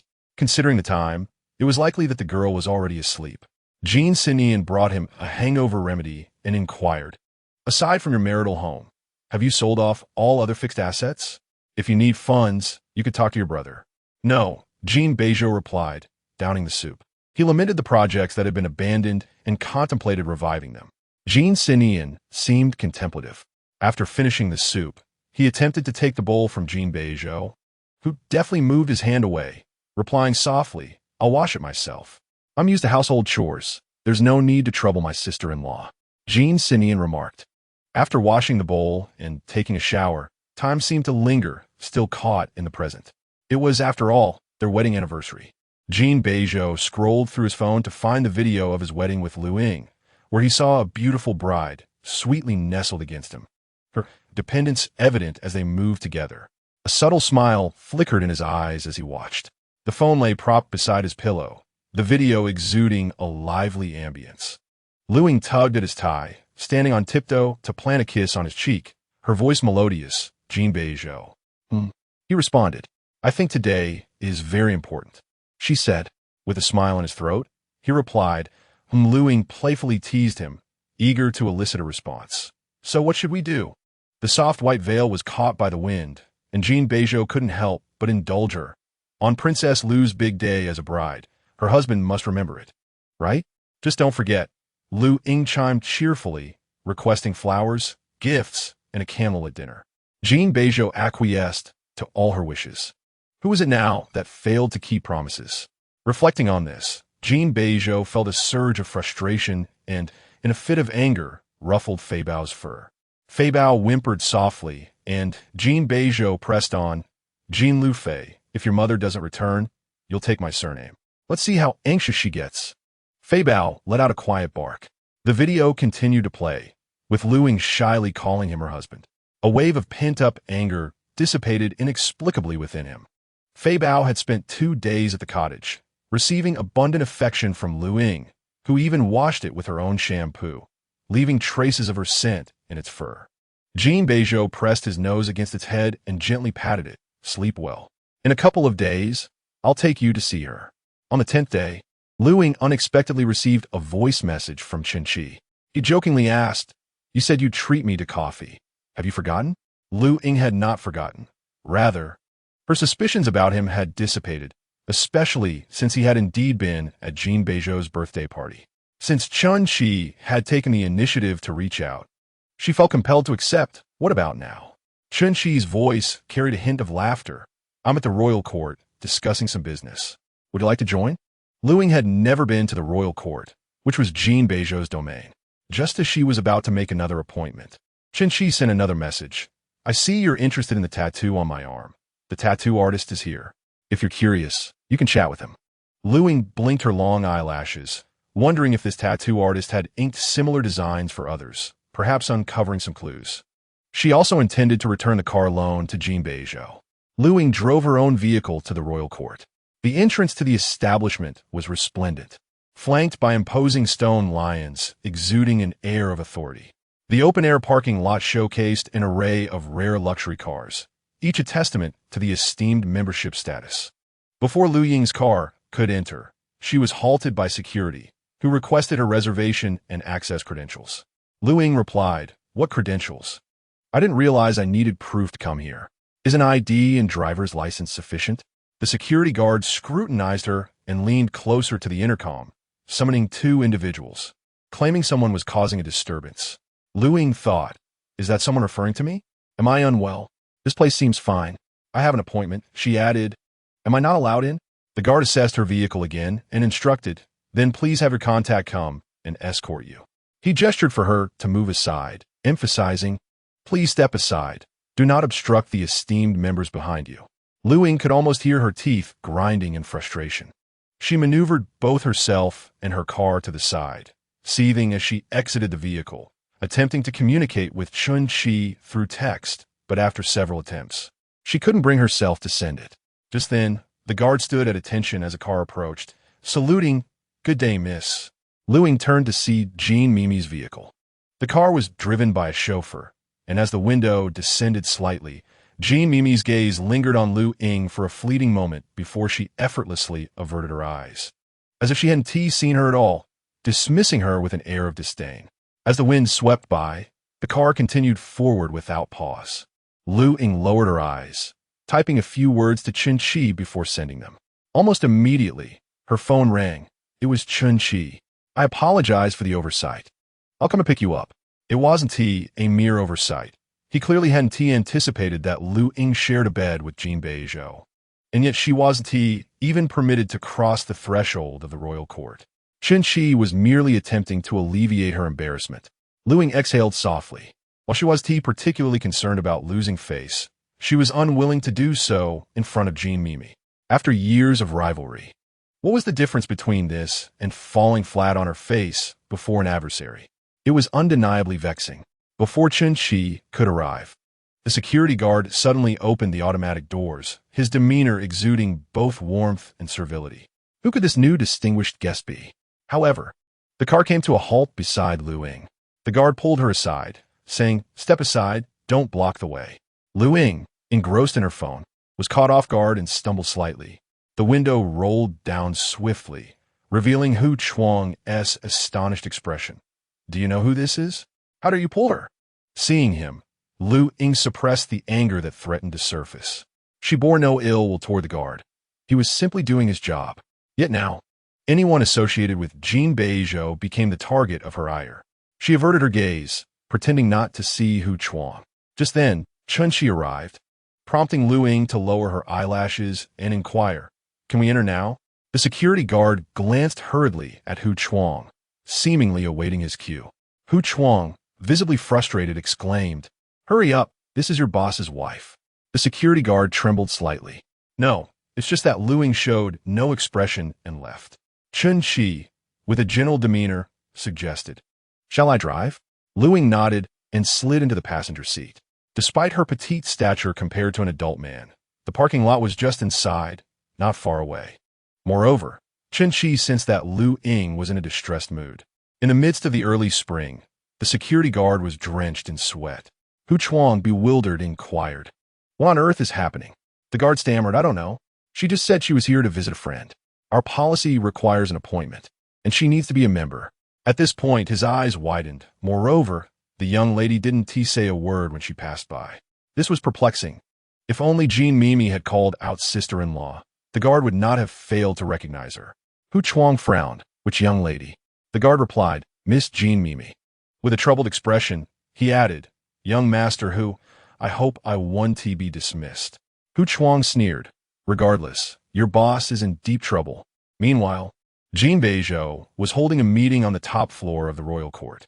Hu Chuang burst in, declaring, "Perhaps you should jump down from here." All the executives instinctively looked up. Hu Chuang paused. "We're in a meeting." Jin Beizhou replied coldly, "Get out." "I suggest you hurry," Hu Chuang said boldly. "It's a matter of life and death." Just then, a stack of documents landed on him. "Leave," Jin Beizhou reiterated. Hu Chuang clicked his tongue. "Your sister has arrived." Jin Beizhou paused. "Which sister?" "Luying, Princess Lu." As soon as the name left Hu Chuang's lips, Jin Beizhou sprang to his feet, urgency in his tone amidst the astonished gazes of those around him. Where's she? Everyone disperse. Hu Chuang waved. I have something to discuss with your boss. The executives turned their attention toward Jin Beizhou. Disperse, he commanded, and in 2 seconds, the room emptied entirely. My brother, you are truly in trouble. Hu Chuang recounted the incident at the door. Princess Lu demands respect. If Jin Mimi could enter, why was Princess Lu turned away? This is all your fault. Jin Beizhou stood frozen. Hu Chuang continued relentlessly. Your sister is unbelievable. She saw her sister-in-law being denied entry and didn't even bother to greet her. She is affectionate in public, calling her sister-in-law left and right, yet privately behaves like this. It makes me nauseous. Jin Beizhou's back stiffened, his lashes casting shadows on his skin. It's not that I want to speak ill of your sister, Hu Chuang scoffed. I'm merely shocked by this revelation. However, what I truly wish to convey is... Jin Beizhou's eyelids lifted slightly, revealing a cold hardness akin to frozen earth. Hu Chuang, undeterred, pressed on, in the places you have yet to encounter, your sister, Jin Mimi, must have treated Luying in a more severe manner. Only this could explain her aversion toward her. It all makes sense now. My brother, Hu Chuang sighed. Shaking his head, I support your separation in this marriage.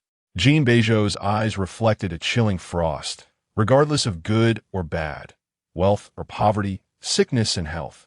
Only death can part us. Were the vows spoken at the wedding merely for show? Chapter 46. Please, President Jin, conduct yourself with dignity. In the lobby of the royal court, a Steinway piano was prominently displayed. As Luying entered alongside Chen Qi, Jin Mimi sat gracefully at the piano, playing Chopin's waltz. The crystal chandelier in the hall descended, its myriad natural crystal beads sparkling brilliantly. Jin Mimi resembled a true princess, exuding elegance and nobility. A few impeccably dressed gentlemen gathered around to admire her performance, applauding in admiration. Chen Qi remarked gently, I was once compelled to practice the piano for an extended period. Now, the mere sound gives me a headache. Shall we move to another room? His consideration resonated with Luying, as she indeed felt somewhat uncomfortable. Thank you. No need for formalities, Chen Qi replied with gentlemanly grace, gesturing towards the side. Inside the private room were 2 of Chen Qi's friends, one of whom was a tattoo artist with his own brand. Just call him Duh. Chen Qi clarified, not the one from the stock market, he chuckled, finding humor in the confusion. It's rare to see you joke, Duh exclaimed boisterously. Luying nodded politely, greeting them in turn. Once their work-related discussions seemed to conclude, Chen Qi extended his hand towards Luying, inviting her to examine a tattoo on his forearm. Under the bright light, Luying tilted her head slightly, focusing on the inked bamboo design, accompanied by several elongated bamboo leaves. Chen Qi's hand was slender, with prominent knuckles and visible veins beneath his skin. Luying's memories were hazy. She could only recall the tattoo on the kidnapper's hand, but could not picture the hand itself. You mentioned being injured, she observed, leaning closer. Ah, you truly have a scar, well concealed. It's hardly noticeable. The bamboo leaves were designed to follow the contours of the scar, a network of tiny needle marks beneath the muted green ink. Chen Qi raised his hand higher, seemingly accommodating her curiosity, presenting it before her. Did you hear that? They're praising your skill, he teased. If Miss Lu is interested, I can design something for you free of charge, as a token of our newfound friendship. Luying smiled. I'm afraid it might hurt. Not to worry, Chen Qi replied. There's anesthesia, but everyone's pain tolerance varies. Perhaps we should try something else instead. Luying nodded in agreement. A knock at the door interrupted them, and it cheerfully announced, The drinks have arrived, Miss Lu. Let's have a toast. The door opened, revealing a cart laden with beverages and delicacies, followed by a man pushing the cart. He kept his eyes downcast, his strikingly chiseled features imposing upon one's aesthetic sensibilities. Chen Qi was taken aback. Jin's own? Luying feigned indifference, continuing to inspect the tiny punctures on Chen Qi's hand. Why didn't you inform me that President Jin was bringing friends? Jin Beizhou glanced at her, uttering polite formalities about being a gracious host. Don't mention it. I merely came to discuss a few matters, Chen Qi replied.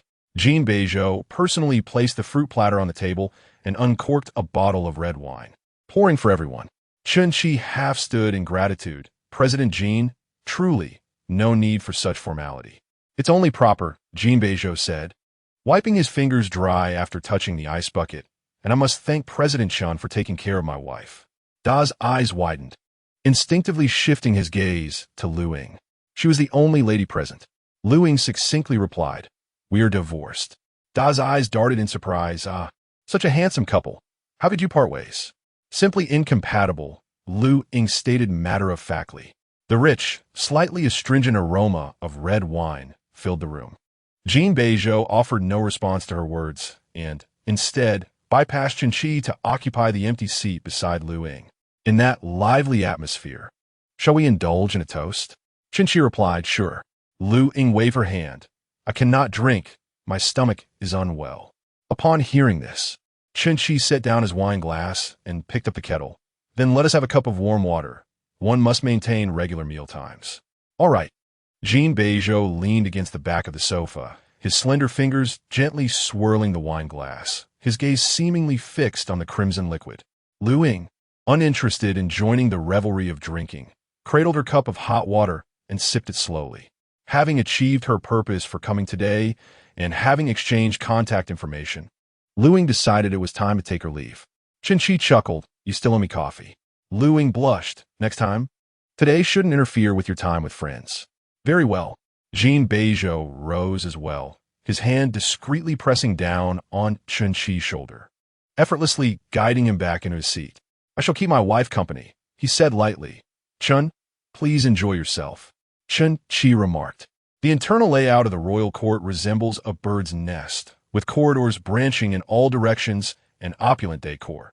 Newcomers easily lose their way. Jin Beizhou took a couple of steps forward, unyieldingly grasping Luying's hand. "What brings you here?" he asked in a low voice. "It's rather chaotic here." Luying forcefully withdrew her hand and made her way back along the path she had entered. Jin Beizhou felt a sudden clenching in his chest. "Darling." Luying's expression remained unchanged. "Mr. Jin, please conduct yourself with dignity."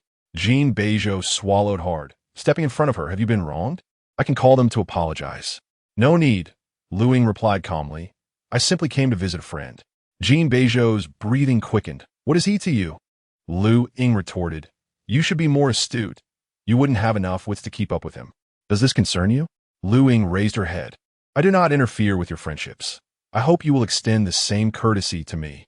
Jin Beizhou's lips pressed into a straight line. Suddenly, Luying remembered something else. She took out the signed check from her bag and stuffed it into his pocket for the car payment and expenses. Jin Beizhou's chest heaved. "You intend to settle this, don't you?" Luying had no desire to linger even a second longer and turned to leave. Jin Beizhou swiftly grasped her wrist and wrapped his other arm around her waist, forcefully leading her into an adjacent empty room. Luying's back met the door. Jin Beizhou casually turned off the light, and the spacious room was instantly shrouded in darkness. In the quiet, desolate environment, the sound of their breathing filled the air. Jin Beizhou secured her flailing hands with one palm, leaning in to whisper in her ear, "Be good. Let us resolve this together, shall we?" Luying turned her face away, evading him. "Let me go. I want to go home." "Home?" Jin Beizhou cradled her head, pressing it against his chest. "Return to our home. You've been away for 10 days. Luying's vision was engulfed in darkness, her cheek warmed by the man's body heat seeping through his clothing, along with the steady rhythm of his heartbeat. "Don't play dumb." She tried to remain calm. "There's no way I'm turning back." Jin Beizhou tightened his grip on her face. "I don't want you to turn back. I'll follow you. I'll be with you, all right?" "I don't want that." Luying replied without hesitation. "I don't want you." Jin Beizhou buried his face in her hair. "No, I don't want to be alone." Luying struggled to break free. "Don't be unreasonable. Even if it goes to court, I will divorce." Jin Beizhou momentarily stiffened, creating some distance between them, and through the dim light, he asked, "Are you trying to be with Chun-Chi?" Chapter 47. Are you not aware of my circumstances? At times, individuals may summon courage from the depths of darkness. For instance, Jin Beizhou now dares to voice suspicions he would otherwise keep to himself. Moments ago, in the private booth, Luying delicately supported Qin Shi's fingertips, scrutinizing the intricate patterns of his tattoos with an intense and earnest gaze, an expression she typically reserved for her own reflection. Were it not for her current precarious state, Jin Beizhou would have eagerly interposed himself between them, denying them even a fleeting glance. I am genuinely intrigued by him, Luying confessed. I am in the process of understanding him, and there is potential for further development in the future. Jin Beizhou countered, You have reviewed his background, have you not? So what? Luying retorted, Just because he is intelligent, exceptional, and possesses a dazzling resume, does that render me unworthy of his company? Jin Beizhou furrowed his brow. Is that truly my implication? Luying persisted in her teasing. Step aside. I feel nauseous. Fearing her agitation might provoke a bout of sickness, an outcome he had been unnerved by after her previous complaints. Jin Beizhou reluctantly distanced himself. He is indeed remarkable. Jin Beizhou patiently explained, but my concern is not about compatibility.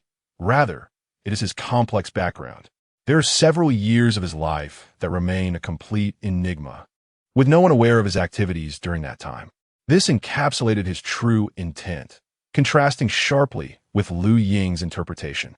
While Qin Shi's resume might appear illustrious at first glance, many would be easily beguiled by its brilliance, overlooking its inconsistencies. If they were merely business associates, Jin Beizhou would hardly concern himself with the details of another's background. However, given the stakes regarding Luying, he could not permit anyone with ulterior motives to draw nearer.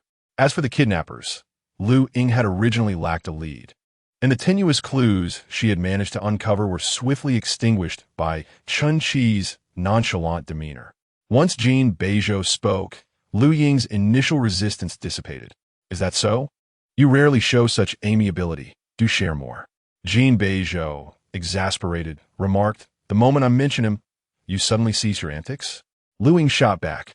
Whether you speak or not, I shall take my leave. Silence ensued. Jin Beizhou swallowed his frustration.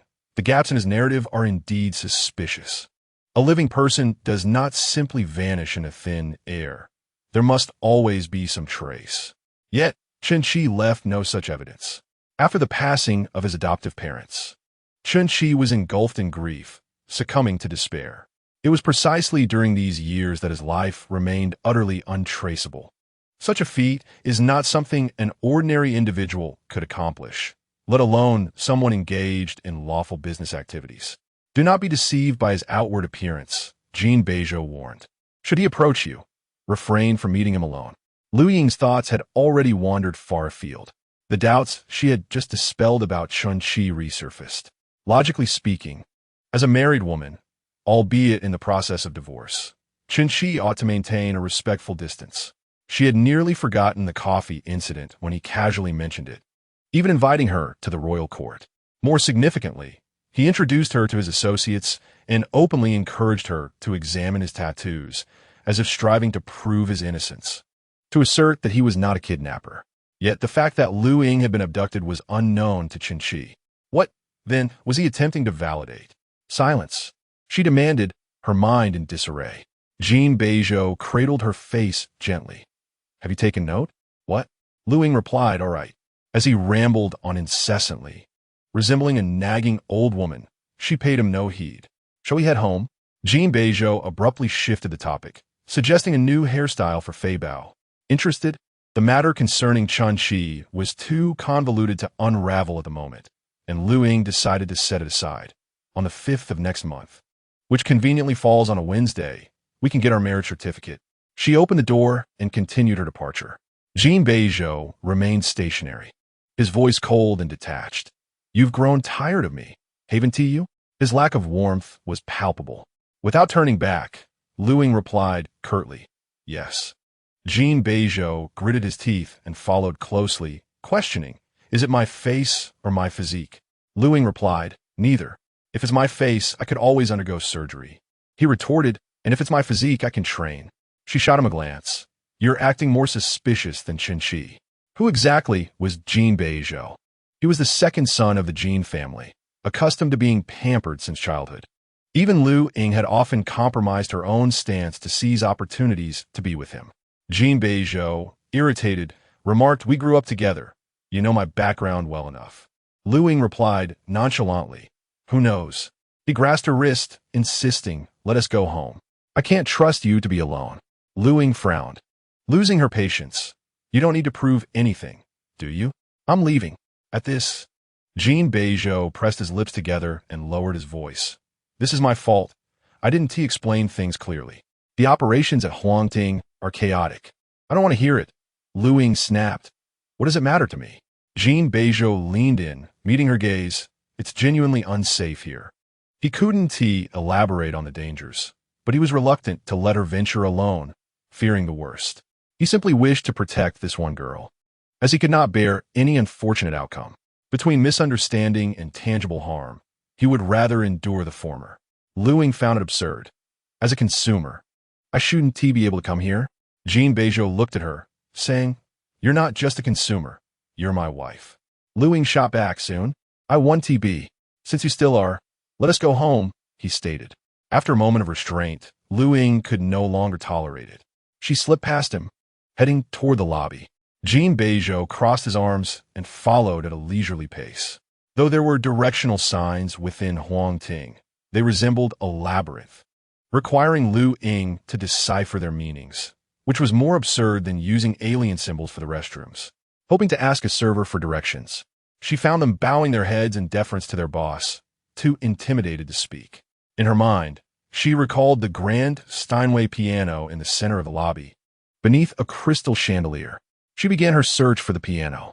This place had once been a casino, and Jin Beizhou, with an air of calmness that was infuriating, remarked that the layout was designed to attract wealth while providing hiding spots and escape routes for gamblers. Do you need my assistance? Luying thought to herself that she wouldn't even ask him for help if she were trapped here.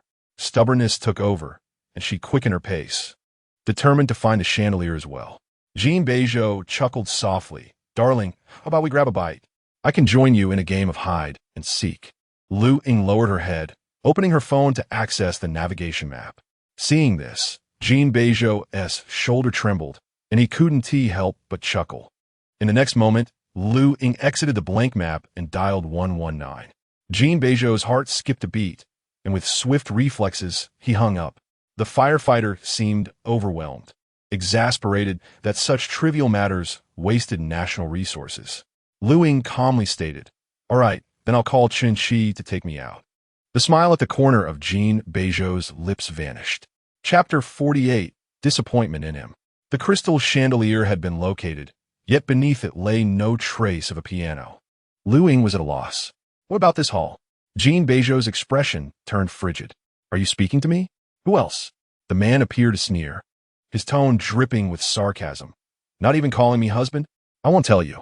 Luying looked up, devoid of emotion, merely employing technique. Husband. Jin Beizhou's lips relaxed, seemingly pleased. Nice, I enjoy it. Say it again. Luying stated straightforwardly. Let's go home. I wish to sleep with you. Jin Beizhou was taken aback. Luying tilted her head, meeting his gaze. Check if you've been exercising lately. Are your abs still there? Jin Beizhou's mouth moved, half in disbelief. Have we reconciled?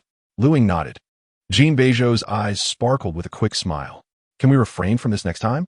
I took it seriously. Luying inquired again, Where has the piano gone? It's been removed. Jin Beizhou thought of embracing her, finding the noise unbearable. Luying nimbly dodged like a rabbit. Jin Beizhou's hand froze midair. Luying smiled. Thank you. With that, she walked forward through the hall, her eyes unblinking until she reached the grand entrance, basking in the warm sunlight outside. Beasts, having grown up together. Who does not know whom? It was also because she had devalued herself in the past, reconciling after every argument, leading Jin Beizhou to instinctively trust her to easily compromise. The figure of a certain girl had vanished, and Jin Beizhou's complexion darkened, his jaw clenched tightly. Hu Chuang cautiously approached, pressing down on his suspended hand. Brother, he said earnestly, if you could apply the caution and astuteness you use with outsiders, even a fraction of it on your sister, she wouldn't be able to toy with you. Jin Beizhou ground his teeth. What schemes could I possibly have with my wife? If I cannot relax in front of Luying, where else can I find solace?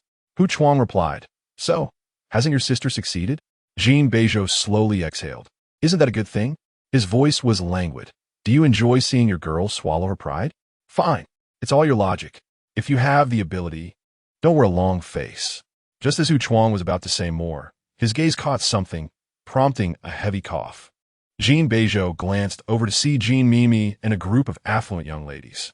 Jin Mimi looked at the space where the piano had once been, her expression intricate.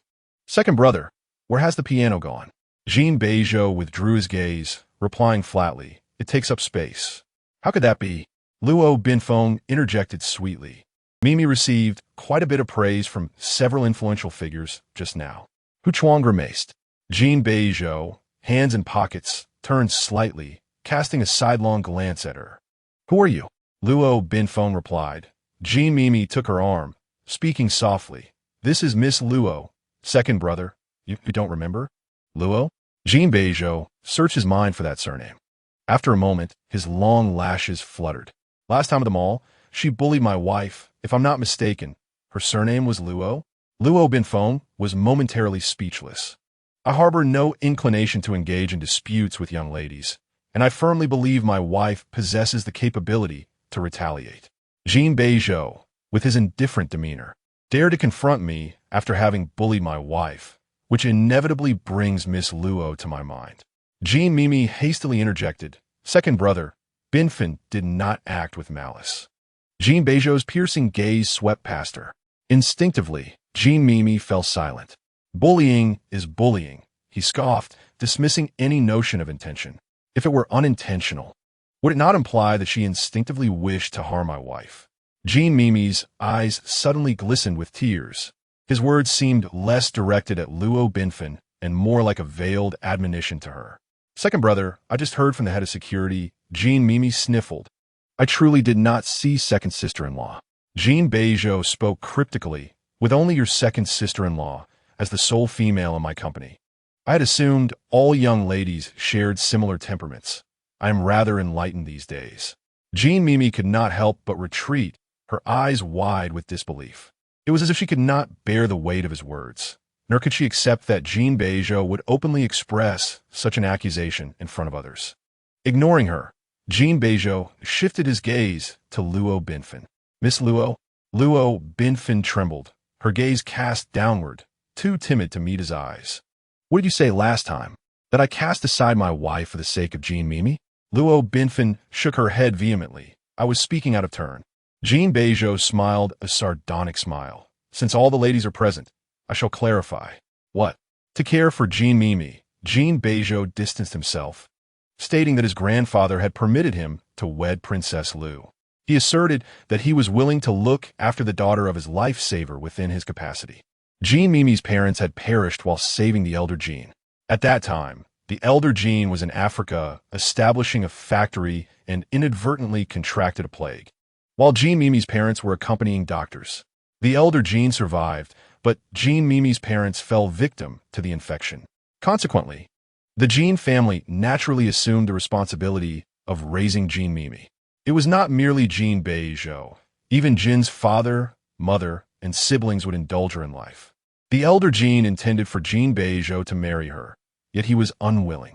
Both Jin's parents opposed the union as well, leaving the elder Jin with no choice but to seek a compromise, knowing Jin Mimi harbored feelings for Jin Beizhou.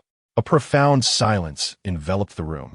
Hu Chuang stared in astonishment, seemingly unaware of this hidden matter entwined in the marriage between Jin Beizhou and Luying. This should have remained a secret. For Jin Mimi was equally taken aback, clearly uninformed. Brother, Hu Chuang exclaimed, grandfather Jin returns next month. Do you wish for your own demise?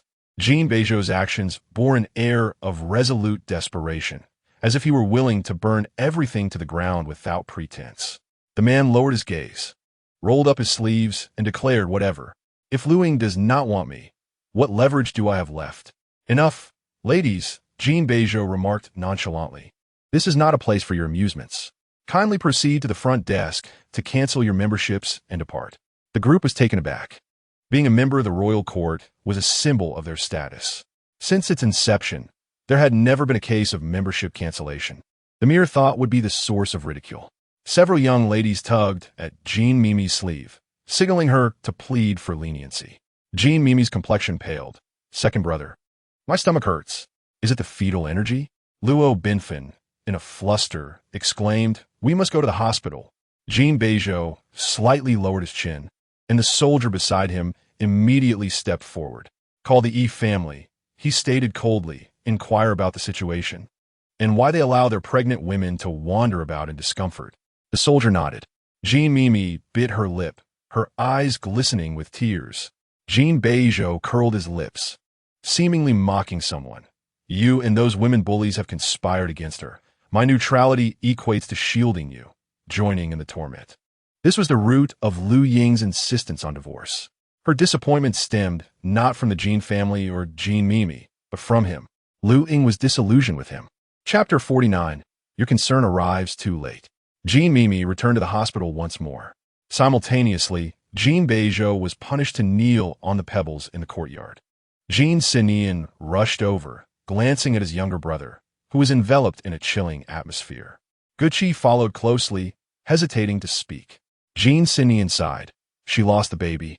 Jin Beizhou raised his eyelids in disbelief. Is my words poison? Can send her child away? Of course not, Gucci reassured. Such matters stem from congenital deficiencies. But the Yi family holds the Jin family accountable for it, placing the blame on you. Jin Sinian added, Grandfather is returning on the next flight. He will arrive tomorrow. Jin Beizhou's tone remained indifferent. Whatever, just let them kill me. Do not say such things. Gucci couldn't help but interject, what about Ying? Are you not concerned? Jin Beizhou smirked. In any case, she does not want me. Gucci opened her mouth to speak, but words failed her. Stand up, Jin Sinian commanded solemnly. If you have resolved to be beaten to death, there is no need to kneel beforehand. Jin Beizhou scoffed. Jin Sinian continued. Grandmother suspects that there's an issue with our family's feng shui. First, it was my and your sister-in-law's child. Now it is Mimi's. Upon hearing this, Gucci's brows furrowed, instinctively thinking of the baby in Luying's womb. You all continue your conversation, Gucci said uneasily. I will go to the cottage to chat with Ying. Jin Beizhou showed a flicker of emotion. What happened? Gucci deflected. We had an arrangement. I prepared sesame cakes for her this afternoon, but with Mimi's incident, I haven't had a chance to give them to her. Jin Beizhou rose.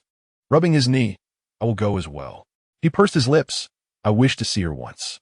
He had been blacklisted from the cottage and could not enter. Gucci contemplated briefly. All right. Luying had just finished dinner. The evening air was particularly cold when Zhang Ma entered. Rubbing her hands together, the doorman said there is a package that requires your signature.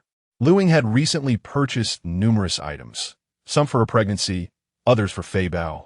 Zhang Ma queried, what kind of package requires an ID to sign? There might be regulations, Luying replied, retrieving her ID. I will get it. Zhang Ma said, I will tidy up the kitchen. All right. The courtyard was illuminated by the moonlight, resembling magnolia flowers. Luying opened the intricately carved iron gate, finding the delivery person waiting outside. Luying politely remarked, still working at this late hour? Before she could finish, the delivery person abruptly interrupted. Luying? Yes. The delivery person continued. Madame Jin Beizhou? At this moment, Luying had already sensed something amiss. It was unusual for a delivery person to mention the name of the recipient's husband. However, before she could react, the delivery man had seized her by the throat and forcefully pushed her into the yard, kicking the door shut behind them. Blame your husband, the delivery man growled. I've been in the royal court long enough to uncover his weaknesses, and today I've finally caught you. Luying's eyes widened in terror, her breath coming in painful gasps, rendering her unable to scream for help. Just as the situation seemed dire, a warm beam of car headlights swept across, hinting at someone's arrival. Moments later, the iron gate was flung open with a resounding crash. Ying! Gucci exclaimed in shock. The delivery man instinctively turned around, only to be met with a powerful punch. Luying collapsed to the ground, gasping for air. Gucci hurried to support her, anxiously checking her condition. Are you all right? We should go to the hospital. I'm fine, Luying replied, her voice raspy with pain. No need.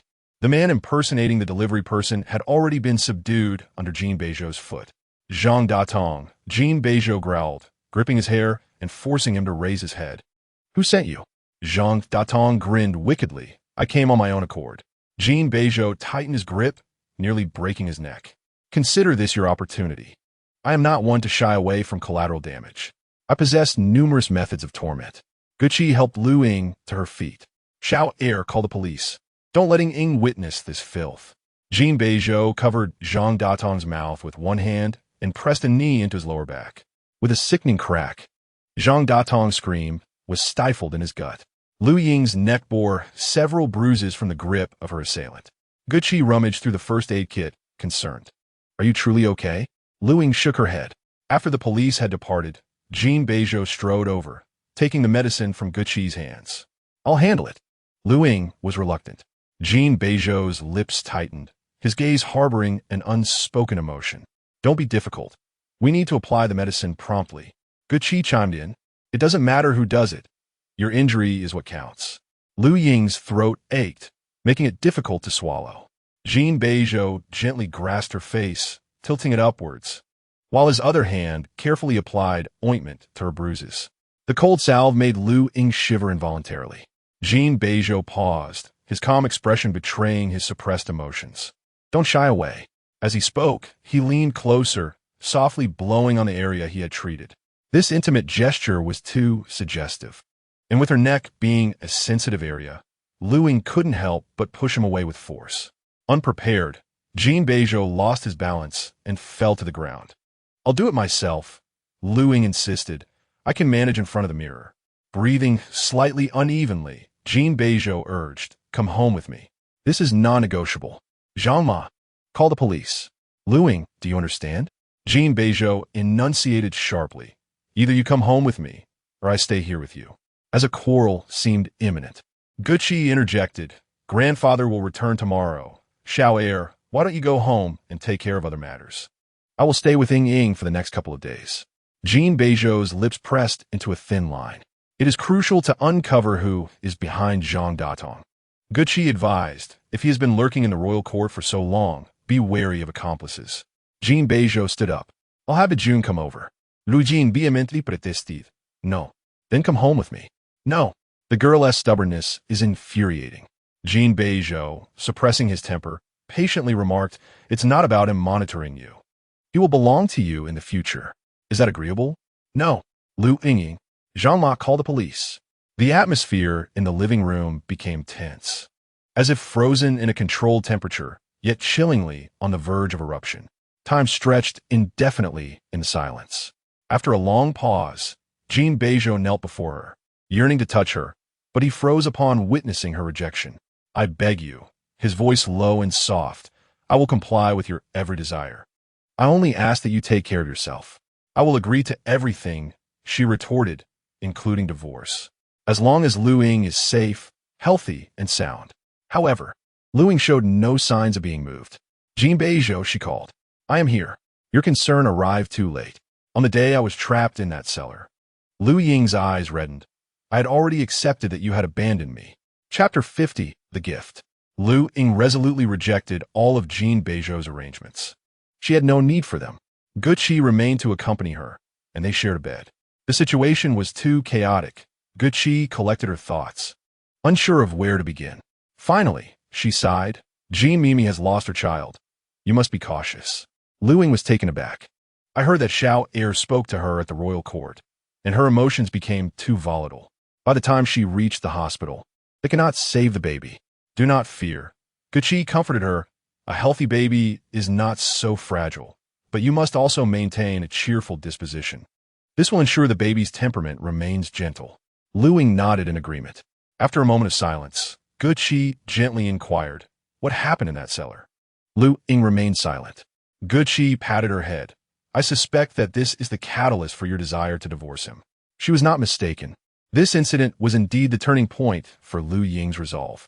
After years of bickering, they had previously contemplated divorce, yet had always compromised under Jin Beizhou's relentless persistence and attempts to please.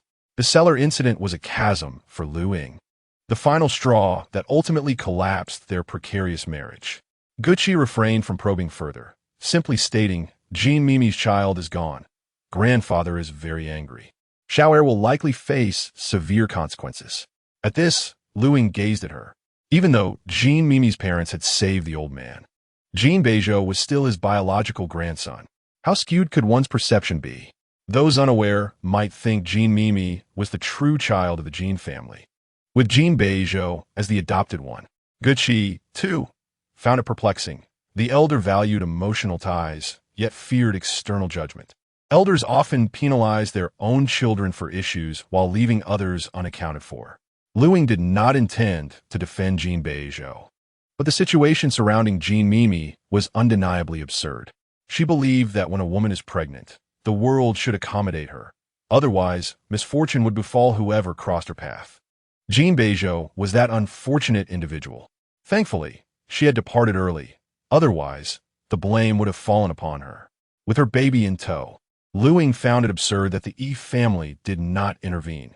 Yet when trouble arose, they all emerged like vultures, akin to opportunists. Mind your language. Focus on prenatal education. She hastily covered her mouth. Gucci chuckled. I didn't dare to say anything. What does the Jin family plan to do? After all, we are relatives, Gucci remarked. We must appease the Yi family and impose consequences on the young one. Our demeanor must reflect this. Luying scoffed. Do not fret. Gucci continued. With Xin Yin around, the young one is unlikely to encounter significant trouble. I'm not worried. Luying retorted. I merely find Jin Mimi intolerable. There's a certain harmony in the notion that the enemy of one's enemy can be regarded as an ally. She has lost her child, Gucci stated, which renders our side at fault, regardless of the child's developmental issues. Presently, Jin Mimi is the weaker party, a victim. The Jin family must provide an explanation to the Yi family. Luying remained silent for an extended period, so long that Gucci nearly dozed off, until Luying suddenly inquired, Sister-in-law, are you feeling any better? Not particularly, Gucci admitted, feeling depleted. Are you aware that Xia's grandfather has retired?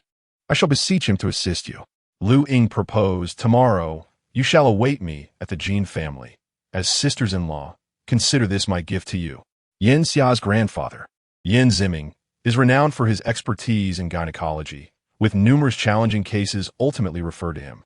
Yin Ziming and Luying's grandfather were childhood friends. In the years following her grandfather's passing, Yin Ziming often urged Yin Xia to visit her more frequently, and even contemplated having Luying move in with the Yin family. However, after retiring, the elder was reluctant to return to practice, unaffected by lucrative offers from hospitals in Beijing. Yet today, Yin Ziming arrived at the Jin residence. Coincidentally, as old Master Jin, Jinda, returned. Yin Ziming meticulously examined Gucci's pulse, shaking his head in dismay. Your thoughts are too heavy. It is not merely a matter of conceiving, but of sustaining the pregnancy. What can be done? Jinda asked gravely. Is there a remedy? Xin Yin is already 30, and the Jin family has yet to see a fourth generation. I am restless outside. Yin Ziming inquired, Brother Jin, does the Jin family face some difficulties? Jinda was taken aback by the question. Why do you ask, Brother Yin? Yin Ziming replied, several capable students of mine have approached me recently, claiming to have encountered a couple seeking to preserve their pregnancy.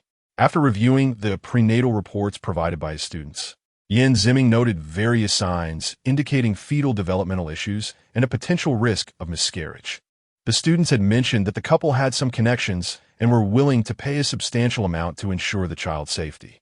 Yin Ziming admonished them for their folly, asserting that this was a natural selection of human genetics. The self-elimination of inferior fetuses within the womb is beneficial. The student sighed. The pregnant woman herself is unwilling. The hospital can only provide limited support. At this point, Yin Ziming turned to Jinda. Brother Jin, how is your granddaughter faring? Jinda was astonished, realizing that the pregnant woman referred to was indeed Mei Mei. Yin Ziming nodded. I harbor a lingering unease. As the pregnancy advances, it poses risks to the mother. Perhaps you should advise her. Gucci lowered her gaze, suddenly grasping Luying's intentions. Jinda remained silent for a while before responding. She has already lost it. Lost it? Yes. My condolences, Brother Jin, Yin Ziming said.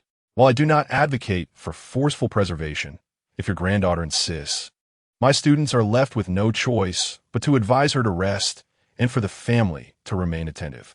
Jinda's expression shifted slightly. Rest? The next generation is crucial, Yin Ziming reflected, but the well-being of the mother is paramount. I have observed that your granddaughter neglects her own health. I feared something had transpired within the Jin family, placing her under undue stress. Jin remained silent, his expression ambiguous as he took a sip of tea. Yin Ziming shifted his tone, noting that Guqi's condition was too frail and required nurturing. While still working, correct? Ye Qinu did. Is your work demanding? He inquired. Not at all. Guqi replied respectfully. I find great joy in what I do. Yin Ziming pondered for a moment. Then it cannot be attributed to work. In families like ours, there is no need for you to toil excessively. You must identify the source of your stress. First, take some rest, and second, cultivate à cheerful disposition. Ye Qinu did et honestly. Yin Ziming prescribed a regimen for her recovery, politely declined Jin Da's invitation to stay for dinner, and departed gracefully. Guqi turned back. Father, Xin Yin and Xiao Air will be arriving soon. I have asked the servants to fetch the whip. No need, Jin shook his head. Let the two brothers simply return for a meal. Very well, I shall head to the kitchen. Jin frowned. Are there not enough servants in the house? There are sufficient, Guqi replied softly. However, there are certain tasks designated by grandmother, as she does not trust others. Nonsense, Jin retorted. If the servants cannot perform their duties, dismiss them and hire capable ones. Guqi urged, please do not be angry. Jin asserted, you are the president's wife. Your role is to assist Xin Yin, not to compete with the servants in the kitchen. Enough, Jin gestured dismissively. You are not the one to be scolded. You need not heed her in the future. I shall speak with her myself. Chapter 51, The Whip. When the Jin brothers arrived, the Yi family was also present. They seemed intent on seeking justice, with serious expressions as they entered the living room without greeting anyone. Jin Beizhou, hands in his pockets, remarked nonchalantly, who matched Jin Mimi with that family? She did it herself.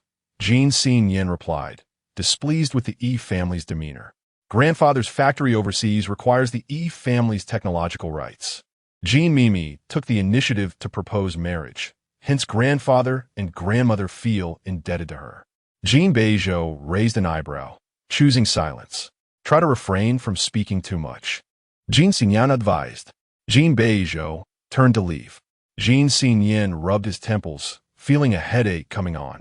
The dining table was set, and Jinda occupied the head seat, while Shi Suling warmly invited Mr. and Mrs. Yi to take their seats. No, thank you, Mr. Yi replied sternly. Our grandson has just passed. We lack the heart to dine. Shi Suling responded, in-laws, we are equally saddened by the loss of the baby. Mrs. Yi added then, we request an explanation from the Jin family. Jin Beizhou feigned indifference, pulling out a chair and sitting down. In the quiet dining room, he stated softly, let us eat. I am hungry. Shi Suling, feeling awkward, nudged him. Xiao Air quickly apologized to your uncle and aunt. Jin Beizhou replied, I would like brown rice as my staple. I am currently reducing my intake of refined carbohydrates. Mr. and Mrs. Yi glared at each other before turning to Jinda for guidance. The elder spoke slowly. Mimi is my granddaughter, and Xiao Air is my grandson. I cherish both equally. There is no favoritism. But Mimi carries the next generation of our Yi family. Jin Da's demeanor turned cold. We married Mimi into your family. Is this how you assist her and her grandmother? This twist came as a shock. Jin Beizhou glanced curiously at his grandfather. Jinda continued, with the fetus developing poorly, you should have let go early on. Why persist in forcing Mimi to keep it? You only desire a grandson, disregarding my granddaughter, correct? Mr. and Mrs. Yi were taken aback. You need not seek justice on our behalf, Jinda stated sternly. I still have matters to discuss with you. Jinda remarked, since the Yi family cannot take proper care of Mei Mei, let us retrieve her and look after her ourselves. Jin Xinyan responded with an unruffled demeanor. Very well. However, Yi's father was agitated. That is not how it was said. Yi's mother retorted sharply. If it weren't for your second young master provoking her, how could the baby have come to harm? Jin Beizhou, seemingly indifferent, shrugged nonchalantly, implying that their words were inconsequential. Absurd, Jinda scoffed. Who would suffer a miscarriage merely from words? This is mere speech, not a forceful instrument. Yi's father trembled with anger. Are you intending to shield your second young master?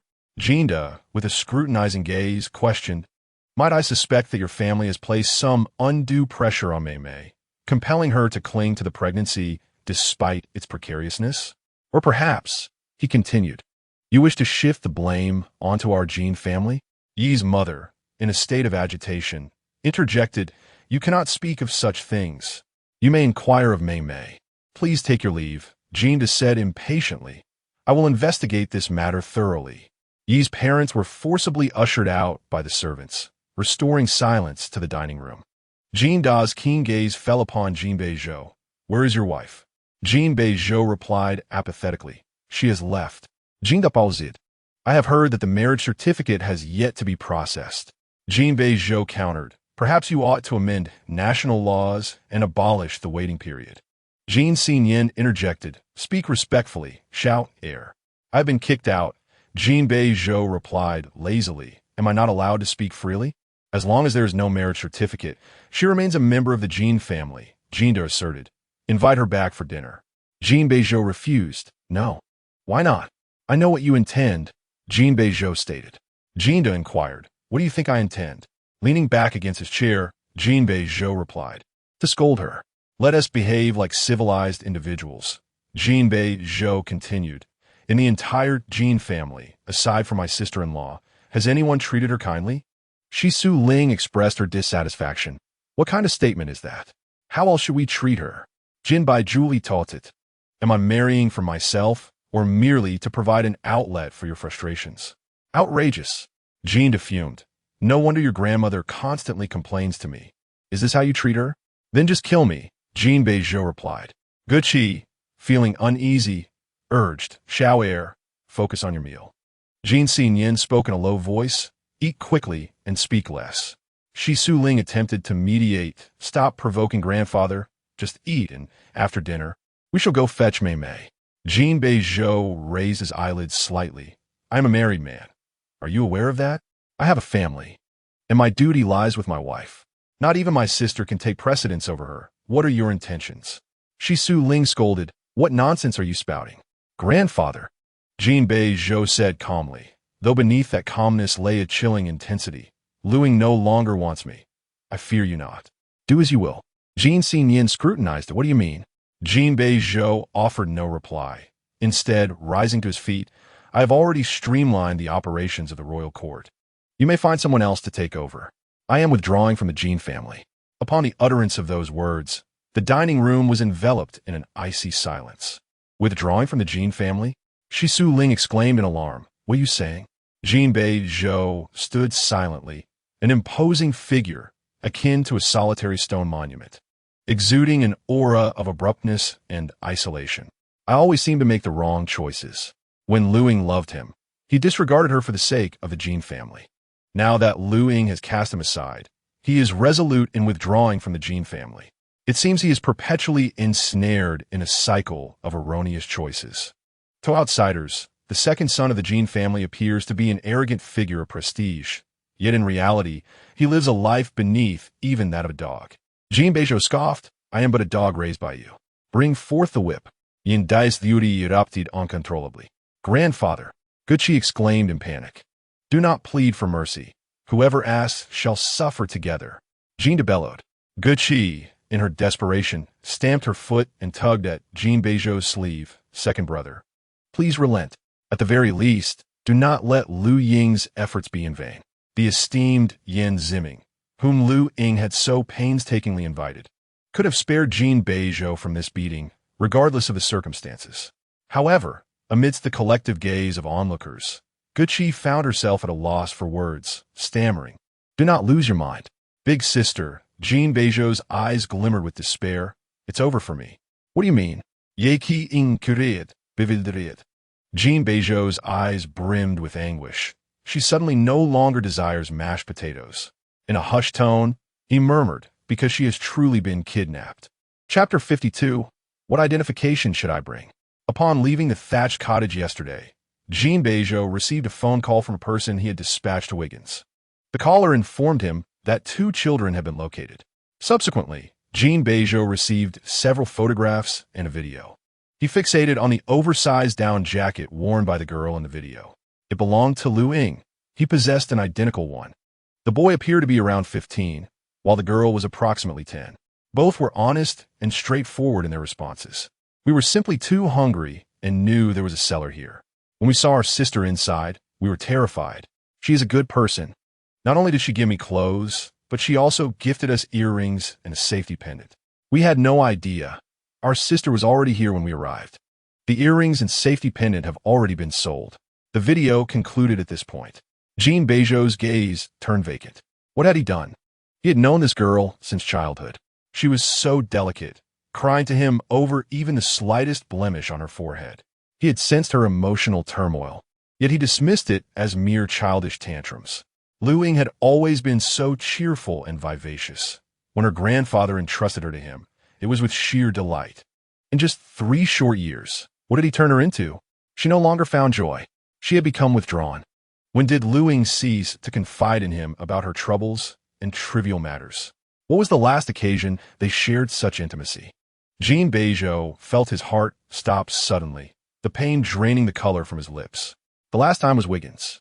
She had said she was kidnapped, that something had happened to her. Prior to this incident, they had not coexisted peacefully for an eternity. How terrified must she have been to set aside her grievances and her pride to utter those words? I am in trouble. Yet, how did Jin Beizhou respond? At her darkest hour, he had cruelly remarked, "Isn't Luying the cockroach that can't be killed? If you truly die, I shall give you a funeral." Jin Beizhou's brow furrowed with pain. This was his girl. How could he have uttered such callous words? The elder Jin took the reins himself. The night breeze was cold and silent.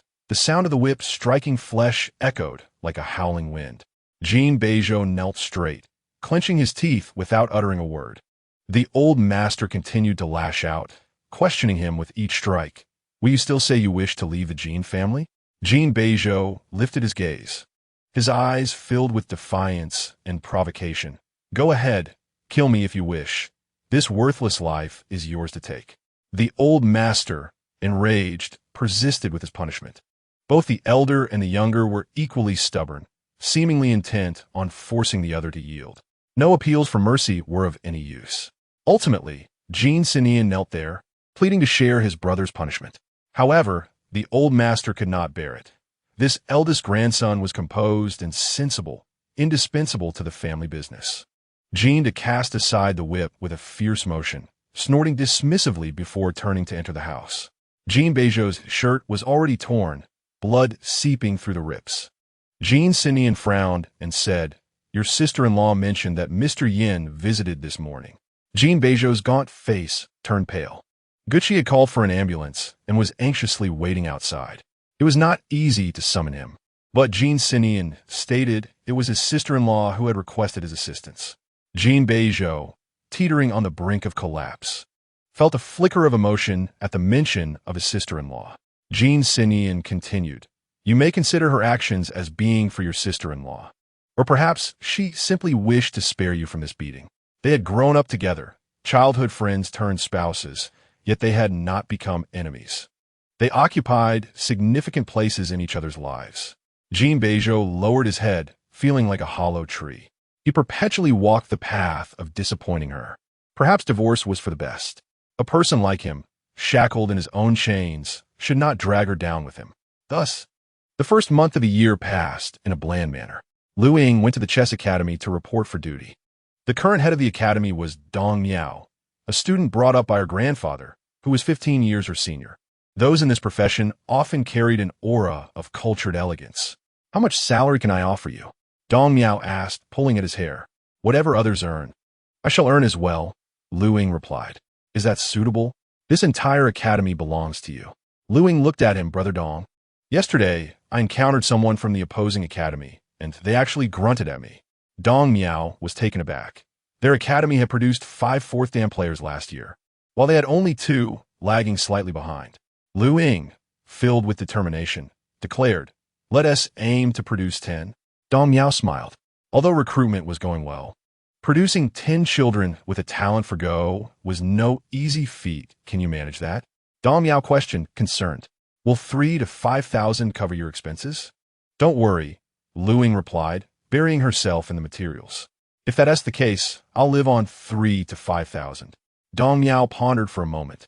You'll take the bamboo class? That works. We'll follow our academy's curriculum. All right. The bamboo class comprised young children from kindergarten, all new to the game of Go. Parents, eager for their children to succeed, adhered to the belief that Go could sharpen their minds, faithfully escorting them to and from classes despite the weather. From Monday to Friday, Luying had only one evening class, while weekends were peak times, leaving her hoarse by the end of 2 days. During this time, Hu Chuang came to the academy to visit her, bringing along his child. No need for formality. Hu Chuang said, "Feel free to play." "Luying, I never strike children." Hu Chuang touched his nose, saying, "I might not be able to pick you up on time after class. I've started a new company with Josie." Luying was issuing invoices to other parents. "No worries, we can provide care here. He can also have his meals with us." Hu Chuang paused momentarily before pressing on. "The new company is quite promising, but Josie has been severely beaten by his grandfather, leaving all the errands to me." "Hu Chuang, brother, you have it tough." Undeterred, Hu Chuang added that they had identified the person behind the delivery guy, who had previously been dealt with by Zhou Zi for filming videos in the royal court, and was now seeking revenge through his brother. "Oh." Hu Chuang fell silent, forcing out the words, "That day was an accident. Generally, they wouldn't have contact with you." Luying raised her head, understanding her second brother's intent in not allowing her to go to the royal court. Hu Chuang could not continue. "Zhou Zi." Luying lifted her lashes, her sparkling eyes fixed upon him. Hu Chuang abruptly fell silent. It is no wonder he yearned to return to the Arctic. He truly could not manage such affairs. Although the new year had passed, the weather remained frigid. On the fourth day, Luying removed Jin Beizhou from her blacklist and messaged him, "Don't forget to bring your documents tomorrow." The man replied instantly, "Okay." His eagerness led Luying to believe he was seamlessly transitioning from one relationship to another, impatiently preparing for a divorce with one foot and a marriage with the other. A few seconds later, Jin Beizhou sent another message. "What documents should I bring?" Luying replied, "Make good use of search." 5 minutes later, Jin Beizhou texted, "I can't find the household register." Luying, "Jin Beizhou, you left it. Come back and help me find it." Chapter 53. Not to be manipulated by anyone. Luying provided several locations for him to search. Jin Beizhou sent her pictures from each place, showcasing everything except the household register. It seemed he was trying to prove to her, "See, I am not lying," concerned about delaying the next day's plans. Luying replied, "I'll come over after class." When the last class ended, Luying drove the new car that Jin Beizhou had purchased for her, though she had already paid for it, and headed to the designated place. Just as she parked, she spotted the man leaning against the garage, smoking. Jin Beizhou rarely smoked. Luying forbade him, stating that smokers' lungs turn black, even threatening that if he passed away early, she would remarry someone more handsome. Numerous cigarette butts had already accumulated on the nearby ashtray. Luying avoided him. "Put it out." Jin Beizhou straightened up, his tall frame enveloping her. Even after parting, he still cared for her well-being. Luying was reluctant to concern herself with his fate, fearing for the baby in her womb. "If you don't put it out," she said calmly, "I'm leaving." Jin Beizhou's deep gaze lingered on her for a few moments. It had been nearly a month since they last met, and he missed her painfully. It seemed he had gained some weight, unlike him, whose frame appeared gaunt and fragile. That's good, he thought. He could take care of himself adequately. Jin Beizhou extinguished the cigarette, raised his hand to disperse the smoke, and smiled warmly. "Let's go home." Upon hearing this, Luying showed little reaction, while Jin Beizhou quietly felt his eyes welling with tears. This was likely to be their last time. As they ascended in the elevator, neither spoke. Jin Beizhou observed her from the brightly lit compartment, his gaze filled with affection and reluctance. Inside the room, warmth enveloped them, and Jin Beizhou instinctively crouched down to retrieve her slippers. "Let me help you change." Luying instinctively recoiled. The man tilted his head back, his Adam's apple seemingly rolling down for the last time. Luying turned her face away. "No need." Jin Beizhou lowered his head, placing the slippers at her feet. The room was unchanged since she had left. Everything remained neatly arranged, just as she had instructed the maid to leave it. Luying headed straight for the bedroom, recalling that all her documents were in the drawer. Jin Beizhou, silent and with arms crossed, leaned against the doorframe, quietly observing her movements. She rummaged through several drawers, but there was no sign of the household registration book. Instead, she discovered some personal items she had left behind. Without examining them closely, Luying grabbed a bag and stuffed everything inside. "I remember it being here," she mumbled. "Have you moved it?" Jin Beizhou replied nonchalantly, "No." Luying thought for a moment and then went to the cloakroom. She had left in such haste last time that she hadn't even searched thoroughly. It turned out she had left behind so many things. She decided to find a large suitcase and began tossing items inside one by one. Jin Beizhou squinted. "I asked you to find the household registration book, not to move house." "It's all mine," Luying retorted confidently. "I'm taking it with me." Everything seemed delightful to her. Beautiful shoes, a new coat she had never worn, and a spring collection ready to be worn. Indeed, shedding her depressive mood made everything appear splendid. Jin Beizhou looked absurd. Who was it before that left with such righteous indignation? Wanting nothing? "Well, now I want it." Luying turned back. "These are my personal belongings. Even if you take me to court, they are still mine." Who would contest her on this? Jin Beizhou held back a remark. "Just don't empty the house." He clung to this minimal hope, keeping her belongings as if she had never left. Luying responded with an indifferent HM. Facing the wardrobe, she continued to rummage energetically, tossing items one by one.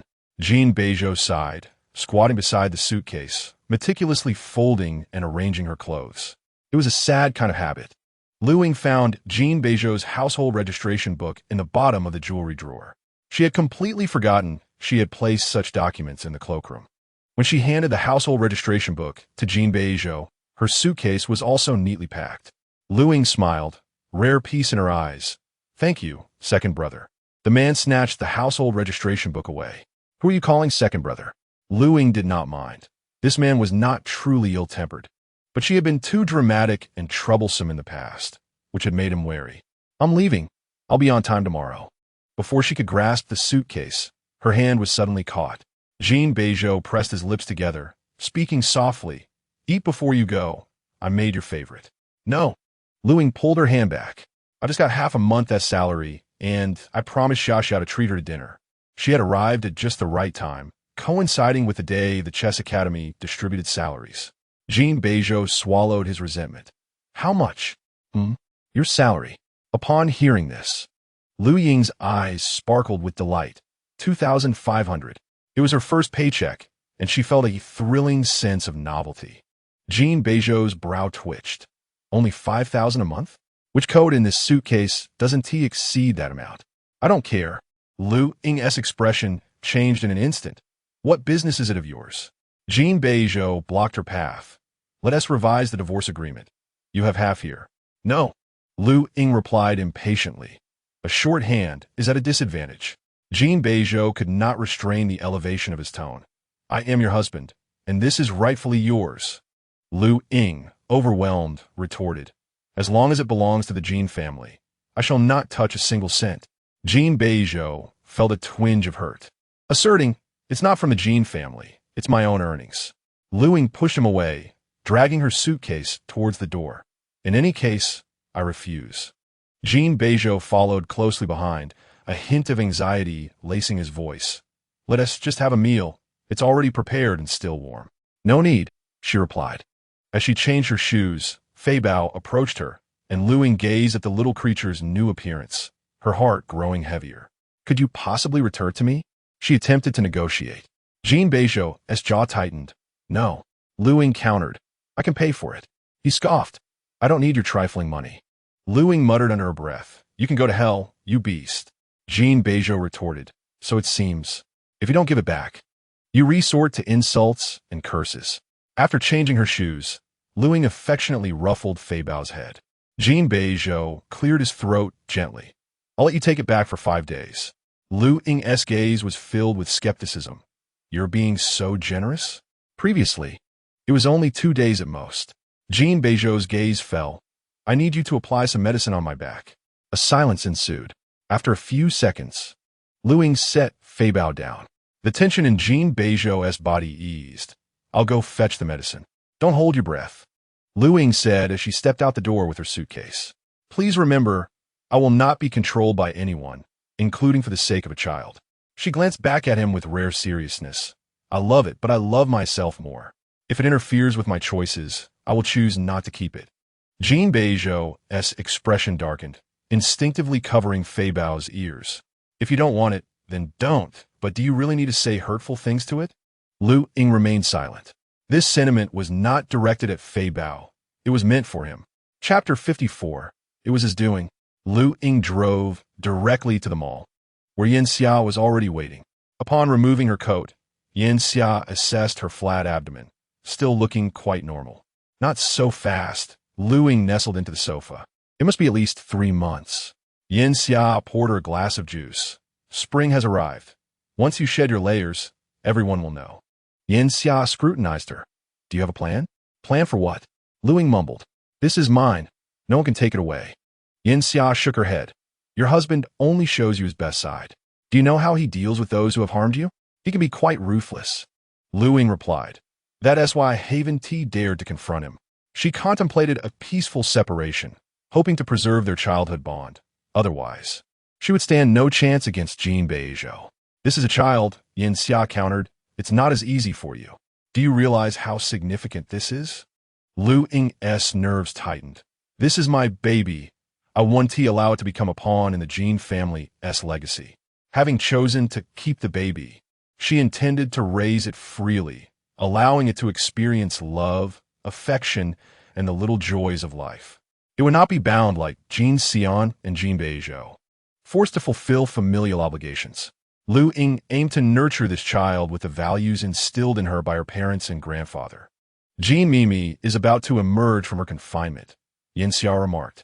It is said that her grandparents question her about the reasons for her enforced pregnancy. You wouldn't believe the audacity of that wretched woman. Luying glared at her. You shouldn't use such foul language. Yin Xia quickly slapped her own mouth. Oh well, our baby is as strong as a fortress, impervious to any malevolence, she exclaimed. She is doing this for the stability of the Jin family's branch overseas, hoping to bear a child for the Yi family soon to secure their technological rights.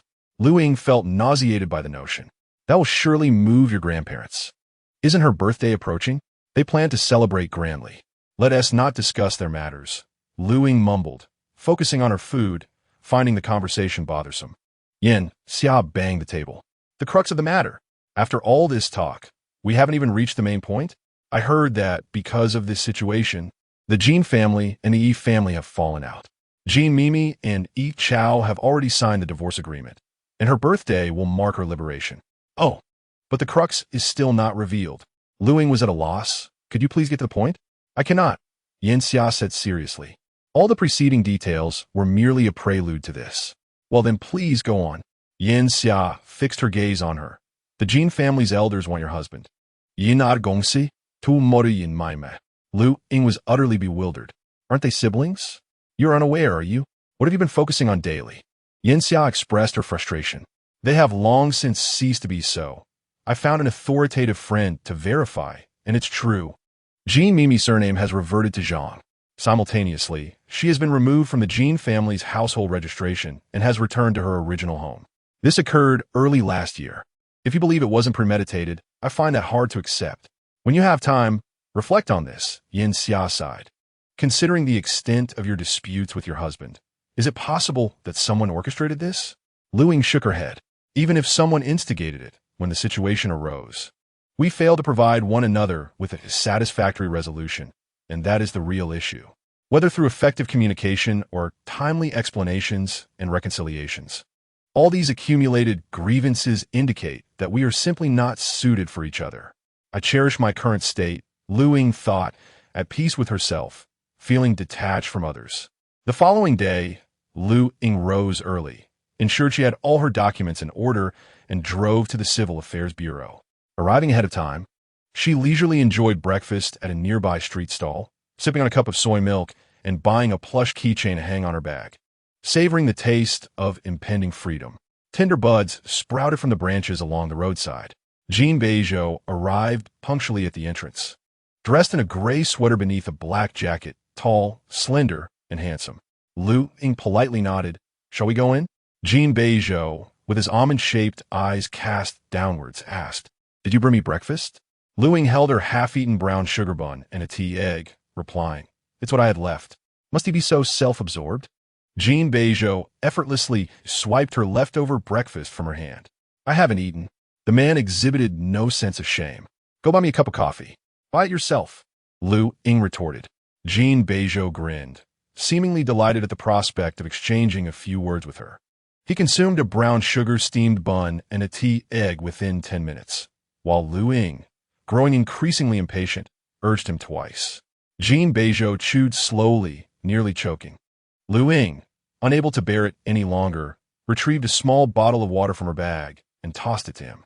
This water was meant for her, as she had not experienced nausea in recent days, but was often struck by sudden thirst. Jin Beizhou unscrewed the cap, took a sip, and then casually returned the bottle to her. Luying was bewildered. Did he think she would still want it? Why not? Jin Beizhou replied nonchalantly. Why are you being so polite with me? He glanced at her. Who was it that always praised me, saying, Husband, you smell so good, I want to kiss you? Luying turned on her heel and walked away. Jin Beizhou, clutching the bottle, followed her. This was her first encounter with divorce, and Luying was unaware of the procedures, only knowing that a staff member approached and inquired, Do you both need mediation? Jin Beizhou, no. Jin Beizhou countered, Yes. The mediator asked, What needs mediation? Luying tilted her head back, flames of anger flickering in her eyes. What is there to mediate? Jin Beizhou responded, We must cooperate with others' work, right? Luying was rendered speechless. A heavy moral cloak was draped over her. She dared to commit all manner of immoral acts against Jin Beizhou, but felt embarrassed to treat others similarly. They followed the mediator into the mediation room. The mediator, exuding warmth, remarked, It is quite normal for couples to argue.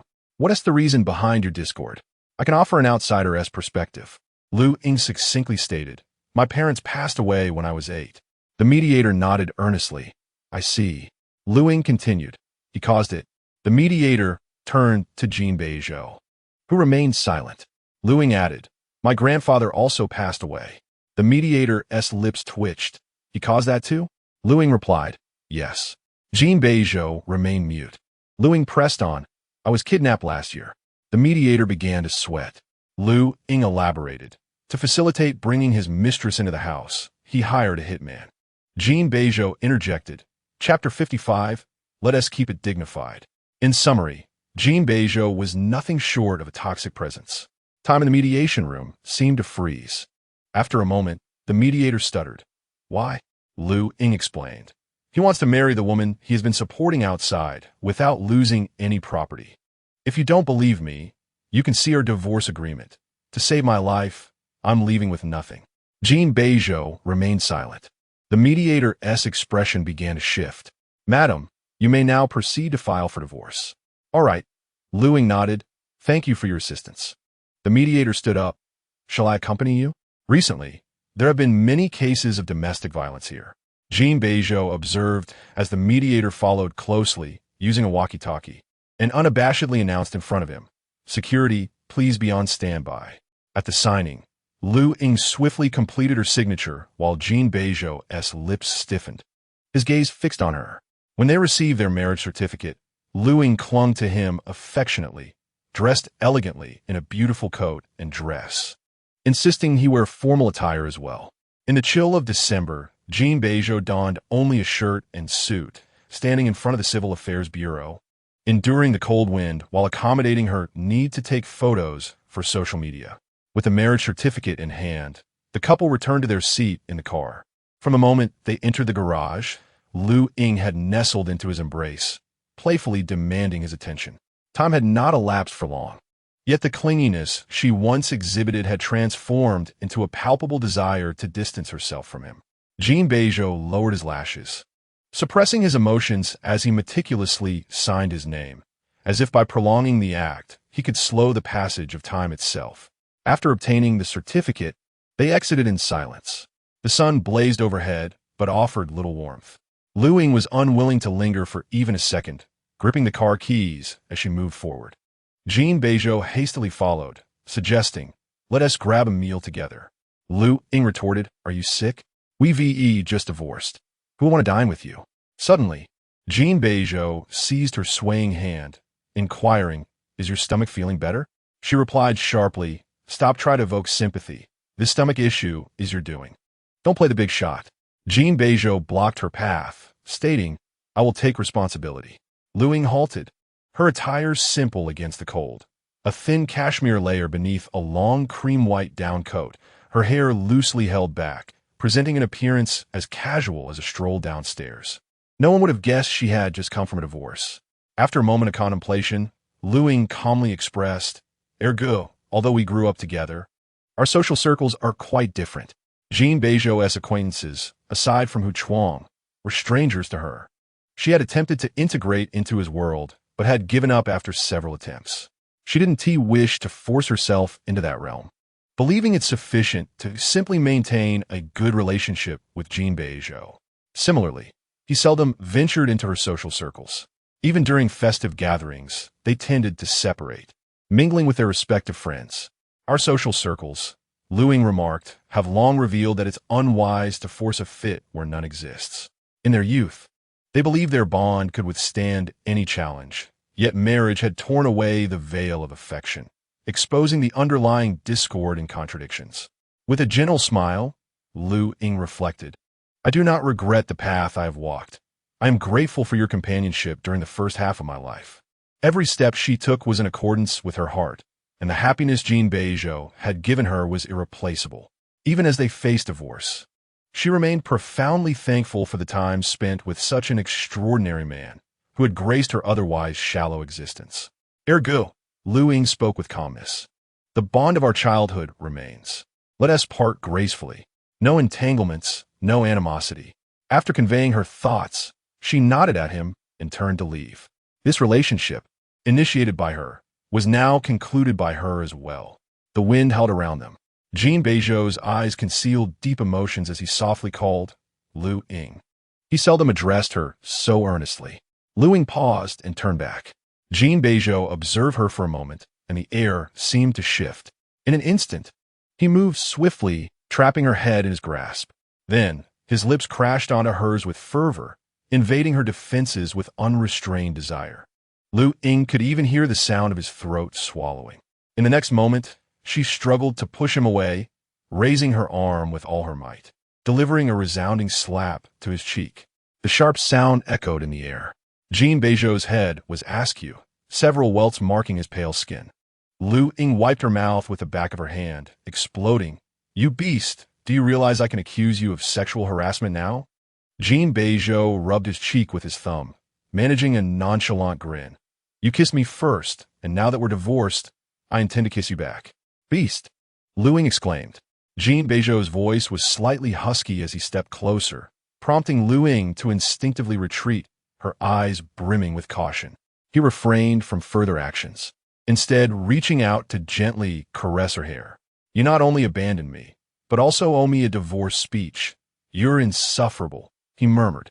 This time, Luying did not resist his gesture, for his tone echoed the days when he regarded her as his younger sister. It was as if he had truly accepted the reality of their divorce and was willing to revert their relationship back to that of childhood friends. "Take care, Princess Lu," Jin Beizhou said, his eyes glistening with emotion. "Remember, your second brother is here for you if you face any difficulties." Luying remained silent. Jin Beizhou bent slightly, and before Luying could react, one of the plush charms hanging from her bag was now in his grasp. With a mix of red-rimmed eyes and a smile, he declared, "This divorce gift is now mine." He then placed something in her bag, "A present from your second brother." It was a check. Luying had once given him a check for the car and roses, and this one he returned was tenfold. Naturally, she had no desire to accept it. Holding the plush charm, Jin Beizhou gazed ahead. "With your uncle and aunt gone, I promised your grandfather that I would take good care of you. I may not excel in other matters, but I can only offer this shallow and unrefined method of providing financial support." Hearing him mention her uncle and aunt took Luying aback for half a second before she realized he was referring to her parents. Having grown accustomed to him calling them differently, the sudden change caught her off guard, but she did not decline this time and accepted it, treating it as a form of child support. Jin Beizhou lowered his gaze. "May I ask you something?" "Yes." "Grandpa Yin, who did you invite him for?" Good you hire me. Luying paused before replying candidly, for Jin Mimi. As long as Jin Mimi is happy, I will be happy, she asserted. Chapter 56, Misalignment. Yanxia and Han, she organized a divorce party for her. They brought news of Jin Beizhou, stating that he had stepped back from Huangting to focus on a new company with Hu Chuang, and that it was flourishing. Only a month had passed since their divorce, and hearing his name unexpectedly felt like a relic of a bygone era. Luying harbored no grand aspirations. Her only intent was to nurture her pregnancy, enhance the enrollment at her chess academy, and increase the number of students who could achieve a 4th grade ranking. Some things were better left undone. Once embarked upon, they could breed competitiveness, and she wished to neither feel inferior nor be trampled upon. In mid-March, as spring blossomed in Beizhou, Luying went to the kindergarten for recruitment, imparting a lesson on the basics of Go to the children. Perhaps due to her impending motherhood, she radiated a gentle maternal glow with a group of children surrounding her. Calling her sister Ying. As the course concluded, Luying discovered that her tire had burst. She promptly contacted a nearby repair shop to request a tow. But unable to wait, she hailed a taxi to the hospital. Her baby had reached the 3-month milestone, and it was time for the first formal prenatal checkup. After undergoing various examinations, she was relieved to learn that the fetus was in good health, allowing her to finally set her anxieties aside. Thankfully, after all they had been through, the baby was doing well. On her return journey, Luying summoned a ride. Upon its arrival, she bent down to enter the back seat. The driver confirmed the license plate number. With a flutter of her eyelashes and a stretch of her neck, she exclaimed in surprise, "Uncle Wu?" The driver momentarily appeared taken aback, then quickly responded with delight. "Miss, why is it you, Uncle Wu? I thought you had gone back to the countryside to enjoy your retirement," Luying inquired. Wu Hai had been her grandfather's chauffeur. After her grandfather's passing, and due to his advanced age, he found it difficult to secure another job, so he returned to his hometown with the severance pay granted by her grandfather. After spending some time at home, Wu Hai felt restless after being accustomed to a busy life with the old gentleman, and decided to drive for a ride-sharing service to pass the time. Luying inquired about his life. Wu Hai appeared content as he spoke of his son and grandson, and mentioned that his daughter-in-law was even more dutiful than a biological daughter, indicating that life was treating him well. As the journey progressed, Wu Hai glanced into the rearview mirror and asked, "Where's your husband?" Luying pursed her lips, having separated from him. Upon hearing this, Wu Hai paused for a moment and sighed. The old gentleman was indeed correct. Luying froze. What did my grandfather say? Marriage is not the same as dating. Wu Hai deeply, dating is a matter between the two of you, while marriage concerns the entire family. The Jin family has the old gentleman and the old lady. It's rather complicated. Wu Hai continued. The old gentleman said he could no longer persuade you. Dear love-struck girl, you won't learn until you experience some pain for yourself. A pang of emotion welled up in Luying's heart, yet she couldn't help but smile. However, I can see that your son is fond of you, Wu Hai remarked. I remember one time when it rained heavily. He called me and asked me to come a bit later. This tale grew increasingly familiar. Indeed, Wu Hai recalled, I believe it was during your sophomore year. Didn't you choose the liberal arts while he pursued the sciences? Your teacher had detained you, and fearing the old gentleman's admonitions, he asked me to concoct an excuse. So I had to fabricate a flat tire. Luying responded, and Wu Hai continued, after I dropped you off at home. I took your husband back alone and realized he just wanted to spend some time with you. During their sophomore year, they were placed in different buildings, and with the demands of their studies, their encounters naturally dwindled. The call Wu Hai received was intentional on Jin Beizhou's part. He was somewhat irked. After the class division, he was summoned by the teacher for training and had no time to visit the liberal arts building. Yet, he could see through the faculty office window that Luying almost daily escorted Yanxia out during recess. With time for leisure, she had no moments to seek him out. What would he do? This girl was spoiled and delicate. He dared not scold or confront her. Instead, he resorted to subtle mischief, deliberately instructing the driver to arrive late to carve out a sliver of time for their meeting. However, before Jin Beizhou could arrive, Luying had already found her way there. The girl appeared aggrieved, wishing to share a ride home with him and Jin Mimi. Jin Beizhou felt a surge of irritation. Did she not wish to be alone with him? In the presence of Jin Mimi, Jin Beizhou found himself at a loss for words, resorting to the excuse that a single umbrella could not shield three individuals, thus persuading Luying to return to the classroom and await his return. After escorting Jin Beizhou, with umbrella in hand, strode purposefully towards the humanities building. Meanwhile, Luying, with a yogurt straw clenched between her teeth, immersed herself in her homework. Her mind clouded. A faint, inexplicable ache stirred in Jin Beizhou's heart, perhaps stemming from the sight of her solitude. He took a seat beside her, ruffling her hair with his hand, pinching her cheek, and stealing a sip from her half-finished yogurt until her irritation boiled over, prompting her to stand and confront him. As the classroom emptied, leaving only the two of them, the rain poured torrentially outside. Jin Beizhou meticulously reviewed her assignments, while Luying leaned in, her expression cautious, completely oblivious to the fact that her face was nearly nestled against his arm. Jin Beizhou stole a glance at her. "Busy lately?" Luying blinked at him. "Not too bad. What has consumed your time?" he inquired. Assuming he was about to reprimand her for her academic decline, Luying hastily clarified, "The exam was particularly challenging. It's easy to drift outside. It's also quite easy to disregard others," Jin Beizhou retorted. Luying, in her innocence, replied, "I can't do that. I'm not like you." The driver arrived an hour late, leaving Jin Beizhou seething for that duration. As Luying turned to leave, she made no mention of offering him a ride. Jin Beizhou, undeterred, climbed into the car, squeezing into the back seat beside her, playfully tugging at her hair and pulling at her clothes, behaving like a mischievous, rebellious youth. Years later, had it not been for a chance encounter with Wu Hai, Luying would have remained unaware of the potential for a twist in her narrative. Just a year prior, on the day she resolved against having a child, she dreamt of her younger self, solitary and waiting at the humanities building.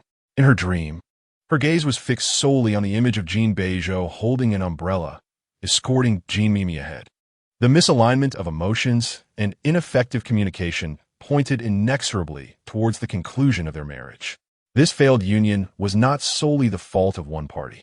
Both Luying and Jin Beizhou bore responsibility. Each stood in their own perspective, blind to the other's struggles and contributions. Luying felt an undeniable relief in their separation. No longer would she curse Jin Beizhou for his impotence. Instead, she genuinely wished him well, to live lawfully, pay his taxes on time, and find someone with whom he resonated. Upon arriving at Chaodang, Wu Hai remarked, that day on the road, "Your exam paper was given to the old gentleman by your son-in-law." Luying responded, she said, "She had hidden it so well. How could my grandfather discover it?" Wishing him impotence. Chapter 57, Divine Arrangement. Wu Hai's car entered Chaodang. Initially intending to invite him for a meal, Luying, fearing it would interfere with his business, hurried inside, assisting Zhang Ma in loading a large assortment of gifts into his trunk. After bidding farewell to Wu Hai, the doorman approached with a delivery. Following the incident with the impersonator posing as a delivery person, Jin Beizhou had negotiated with the property management, ensuring that all of Luying's packages would be delivered by the doorman, who would require her signature, accompanied by property management. Jin Beizhou had privately prepaid a decade's worth of exorbitant property fees on her behalf. It was only later that Luying came to understand. In mid-March, as the weather grew pleasantly warm, she shed her outer coat and entered the living room to open her packages. There were two in total. One contained an invitation to Jin Mimi's birthday banquet, issued in the name of the Jin family.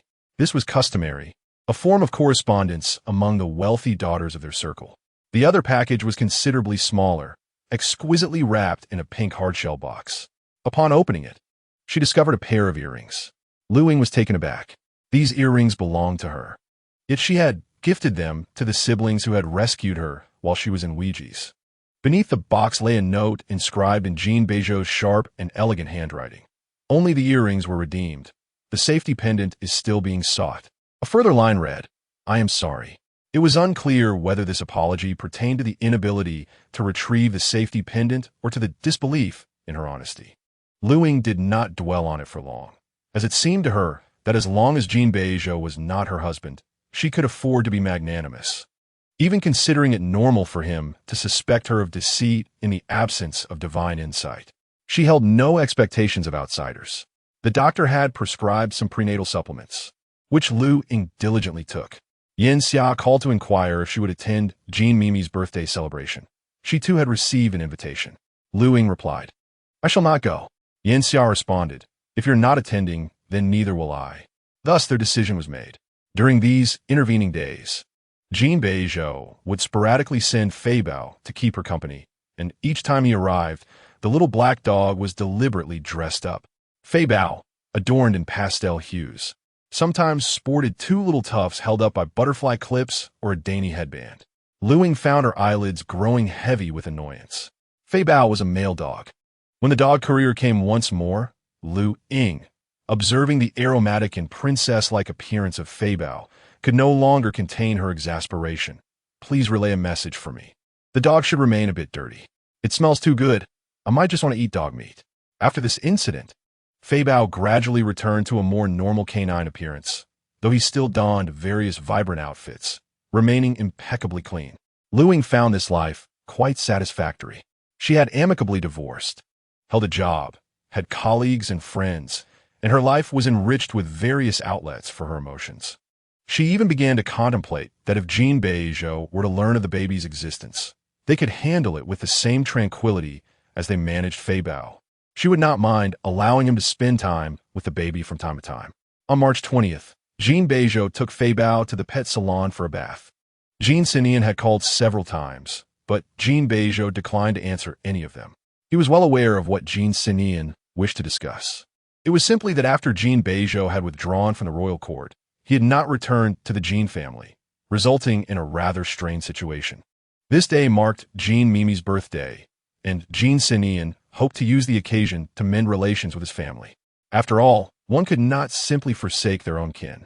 Presumably realizing he could not reach him, Jin Sinian had Ji Qi place a call to him. Jin Beizhou would always heed his sister-in-law's requests. As expected, upon seeing Gu Qi's incoming call, he answered. Fei Bao was reluctant to take a bath, and, as Jin Beizhou held the phone to his ear, he used his other hand to assist the groomer in calming the dog, soothingly murmuring, "Don't jump around. You must be clean to see your mother." Gu Qi remained silent for a moment before asking, "Are you not coming back?" As Jin Beizhou's gaze lingered on Fei Bao, he spoke softly, "My son's bath is of utmost importance." Gu Qi refrained from persuading him, acknowledging that relatives and elders were inquiring, their faces reflecting concern, urging us to make a call. Jin Mimi's birthday celebration was particularly grand, seemingly compensating for the sacrifices she made for the Jin family. Jin Beizhou smirked. "No wonder Luying often claims it's nauseating. I too feel a bit queasy now." If Luying had heard this, she would surely retort, "You are just as repugnant." The thought amused Jin Beizhou. Gu Qi noted, "Grandfather and grandmother are on high alert, as if something significant is about to be announced." "Whatever," Jin Beizhou shrugged, "indifferent. They can even remove me from the family tree." After hanging up, Jin Beizhou took several photos of Fei Bao. The pet trainer chuckled, "You should feed him less lately. His weight is nearing the limit." Jin Beizhou's eyes twinkled with amusement. "If he gets slim, his mother will surely contend with me. However, excessive weight could affect health." He bent down, gazing into Fei Bao's eyes. "From now on, Dad will take you out for some exercise." Just then his phone chimed. Jin Beizhou glanced at it, and his posture straightened involuntarily, his expression hardening. The message contained a photograph. Upon enlarging it, he recognized a familiar jade pendant among Jin Mimi's pile of birthday gifts. It was Luying's. Gu Qi inquired, "Is that Inin's? It looks familiar." Jin Beizhou's eyes turned icy. "I need to return home now." Upon arriving at the Jin residence, the birthday banquet had yet to commence. Relatives and friends gathered in the living room and study, sipping tea and chatting, their laughter resonating. Jin Beizhou entrusted Fei Bao to a servant and approached Gu Qi. "I recognize that," Gu Qi whispered, yet they could not ascertain who had sent it, as there was no signature. She was responsible for recording and verifying the guests' gifts. And Jin Mimi, being proud, was reluctant to engage in such mundane and materialistic tasks. Gu Qi remarked, "No one else has seen it yet. I've held on to it for now." She then sent him a message. Jin Beizhou clenched the jade pendant in his palm. The team assigned to investigate the kidnapping reported that the pendant had been sold by a child's brother to a jewelry recycling store. But that very afternoon, it was purchased by a tourist. No information could be traced about the tourist. Before long, the pendant found its way to Jean Mimi's birthday banquet. Big sister-in-law, Jin Beizhou stated, "I need to review the surveillance footage of the entrance and exit." Gucci responded, "There are many guests today." Jin Beizhou insisted, "I'll take a copy with me." Very well. Among the guests, someone spotted his arrival and exclaimed, "Old master, look, the second son has arrived. He is always dutiful." At that moment, all eyes turned towards him. Shi Suling's face lit up with joy. Jinda, still holding a drink, called out, "Second son, come over and greet everyone." Jean Mimi stood beside him, her eyes sparkling with surprise, and upon closer inspection, there was a hint of shyness. Jin Beizhou approached, tightly clutching the jade pendant. Shi Suling playfully scolded, "Why are you so late? Have you prepared a gift for Mimi?" Auhigt, Jinda interjected solemnly. "Let's not dwell on that. Dinner is about to be served. We should discuss important matters first." Jean Mimi pressed her lips together, smiling shyly as the guests and elders gathered around. Jean solemnly declared, "At this moment, Mei is no longer a member of the Jin family. She bears the surname Zhang." The guests exchanged bewildered glances. Jean continued, "Both Mei and Xiao Air have recently endured failed marriages. It seems that fate has intertwined their paths, and they are destined to be together." Chapter 58, Engagement. The guests momentarily stood in stunned silence before erupting into enthusiastic compliments. "Old master, are we to celebrate another joyous occasion?" they inquired. "Indeed," Jinda replied. "Today marks Mei's birthday, and I shall take the initiative to arrange their engagement." With this proclamation, applause erupted from the crowd. Jin Xinyan's brow furrowed in consternation. Jin Beizhou's eyelashes hung low, his lips curling into an imperceptible smile, neither looking at anyone nor revealing any emotion.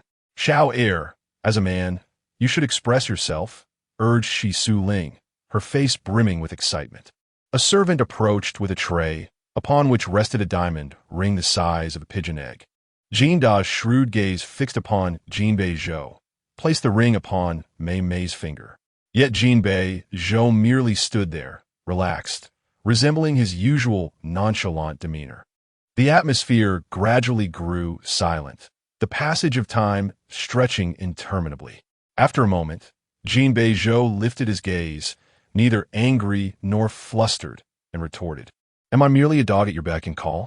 He added, "Oh, it appears I am even less than a dog." Jinda's expression darkened. "Do not provoke me." Shi Suling, anxious, implored Xiao Air, "What nonsense are you spouting? Just appease your grandfather." "No need for your coercion," Jin Beizhou replied lazily. "I will handle this myself." Seemingly realizing the gravity of the situation, Jin Xinyan spoke quietly. "Grandfather, let us discuss this in the study." Jin snorted dismissively, as if unwavering in his belief that Jin Beizhou would not dare defy him. Placed the ring upon Mei's finger. "You are both good children of the Jin family." The veiled threat within his words was discernible only to Jin Beizhou, who remained unfazed. Since Luying's departure, nothing within the Jin family had captured his attention. "Old master," Jin Beizhou stated, "you still fail to comprehend that I complied with your demands only because I had something to gain. Now that it is gone, I have nothing to fear." At this juncture, Jin Beizhou lifted his gaze, scanning the faces around him with a languid air of resignation. "As for me, I'm not a child of the Jin family." The room erupted in shock. Jin Xinyan's forehead twitched violently. Shi Suling's eyes rolled back, and she fainted. "I was adopted," Jin Beizhou continued nonchalantly, "because my parents were international doctors, perpetually abroad. It seemed entirely plausible when they suddenly returned with a 2-year-old child, claiming I was born overseas. This was a narrative presented by Jin's parents, and no one questioned it. Jin Beizhou found himself registered within the Jin family's household. "The Jin family has raised me. I have honored my elders," he asserted. "I have fulfilled my filial duties and obligations. The royal court has successfully transformed, and the assets I return to the Jin family each year have surpassed the cost of my upbringing. I believe I owe the Jin family nothing." Tears streamed down Jin Mei's face. Jin Beizhou continued, "I have been true to the Jin family, yet I have only let down my wife." Gucci, who had just finished reviewing the surveillance footage, stood frozen, the tray in her hand slick with perspiration. This secret, potent enough to alter Jin Beizhou's fate, had been revealed by him. Not only had he spoken it aloud, but it had also begun to circulate. In the presence of so many people, it is impossible to conceal the truth. Word will soon spread within their circle. The act of mutual destruction signifies his resolute desire to break free from the control of the Jin family. He resembles a ferocious beast unshackled from its weaknesses, no longer restrained by any tether. Old Master Jin is mistaken. He believes that Jin Beizhou clings to the identity of the Jin family's second son, enamored with their power and wealth. Yet, when has Jin Beizhou ever regarded these trivialities? He guards the secret of his lineage and obeys Old Master Jin's commands solely to attain a status worthy of Luying. However, fate plays its cruel tricks. Upon gaining the status, he is compelled to engage in actions he abhors, actions that ultimately harm Luying. Were it not for his circumstances as an orphan, how could he ever stand shoulder to shoulder with Luying? He would lose even the opportunity to draw near her. To the left lies a dead end. To the right a chasm. He finds himself with no path forward. The guests in the hall fell into a stunned silence, taken aback by this unexpected turn of events. Jin Beizhou, indifferent, took the tray from Guqi's hands. The young attendant, unsure of what to say, merely inquired about his destination, questioning his future. Overwhelmed by shock, she struggled to articulate her thoughts. Jin Beizhou responded with calm resolve. I am returning to the company to earn a living and atone for my sins. With that, he cast no glance back, displaying no sentiment for the place he had grown up in, as he strode purposefully toward the exit. In the courtyard, the vibrant spring scenery greeted him at the threshold. He turned to the servant, Fei Bao. The servant, head bowed and trembling, cautiously handed over Fei Bao. Jin Beizhou squinted, sensing something amiss. In the next heartbeat, his finger trembled and his heart abruptly halted. Fei Bao, once lively, now lay listless, and upon closer inspection, he noticed traces of blood within its nostrils. Jin Beizhou's jaw tightened as he inquired, each word deliberate. Who did this? I don't know, the servant stammered, shaking his head fervently. I truly don't know. Jin Beizhou's eyes reddened with fury. Then you shall be held accountable. The servant, unable to withstand his menacing aura, confessed. It was the young lady. She was afraid of being kicked by the dog, and it fell down the stairs, resulting in the injury. Fearing his wrath, the servant dared not offend anyone, opting instead to discreetly handle the matter, hoping to obscure the truth. Jin Beizhou closed his eyes momentarily before reopening them, a murderous intent blazing within. Fei Bao was returned to the servant's arms. Jin Beizhou suppressed all emotion, his stride unwavering as he advanced toward the crowd. The assemblage instinctively parted to grant him passage. Jin Beizhou, oblivious to their reactions, moved with precision and ferocity, his iron grip seizing Jin Mimi's slender neck without mercy. This scene struck like thunder on a clear day. Jin Mimi let out a single piercing scream, but Jin Beizhou silenced her before she could utter another word. Jin Beizhou, what are you doing? Jin da Belovid. The man's lips curled into a wicked smile. Let her perish. Someone pull him away. Jin shouted, desperation in his voice. Get him off her. Jin Beizhou's grip tightened, causing Jin Mimi's face to turn a deep shade of purple, on the brink of losing consciousness. Jin Sinian grasped his shoulder. Young man, do not break the law. Calm down. Guqi urged anxiously. Do you want Ying to find out? Do you wish for her to know you ruined yourself over this? Jin Beizhou paused momentarily, lost in thought. Luying often berated him, calling him a beast, a scoundrel. She demanded he abide by the law, forbidding him from leaving any mark on his record. He cannot place himself in the hands of such a treacherous individual. Jin Beizhou loosened his grip, causing Jin Mimi to fall limply to the ground, coughing uncontrollably. No one dared approach, all gazing at the man radiating hostility and malice, as if the Grim Reaper had descended. Second young master seems to be bewitched. An elder attempted to mediate. We all know how much you care for your sister. And we remember the time you nearly lost your life seeking justice for Mimi. Jin Beizhou moved slowly, looking at him with a bewildered expression. Is that so? After a moment, He seemed to recall, oh, that incident. Jean Mimi said it was for her? Chapter 59. How tragic. The hall fell into a profound silence. Jin Beizhou chuckled, a hint of amusement in his voice. For her? Two servants assisted Jean Mimi to her feet, one on either side. Did you say that to everyone? Jin Beizhou looked at her. Was it truly for you? Jean Mimi struggled to swallow, her voice hoarse as she replied, I didn't say it. I just regret letting you know. At that time, the local bully had been pursuing her, a type she found repulsive, yet he persistently cornered her. Jean Mimi confided in Jin Beizhou about the situation. Subsequently, when Jin Beizhou was hospitalized due to severe injuries, the incident garnered considerable attention, reaching the ears of relatives and friends. I understand now, Jin Beizhou murmured. No wonder Luying mentioned that I was hospitalized because of you. This intricate web of insinuations and unspoken emotions inevitably led friends and family to assume he had risked his life for Jean Mimi. In truth, it was merely Jean Mimi asking him for companionship, expressing her desire to confront the bully. Jin Beizhou had accompanied her. After their conversation, as they prepared to leave, the bully suddenly remarked, Hey, why don't you introduce me to that Luying beside you? Before he could finish, Jin Beizhou struck him. The bully, having suffered a defeat, gathered a dozen thugs to ambush Jin Beizhou on a day when he was alone.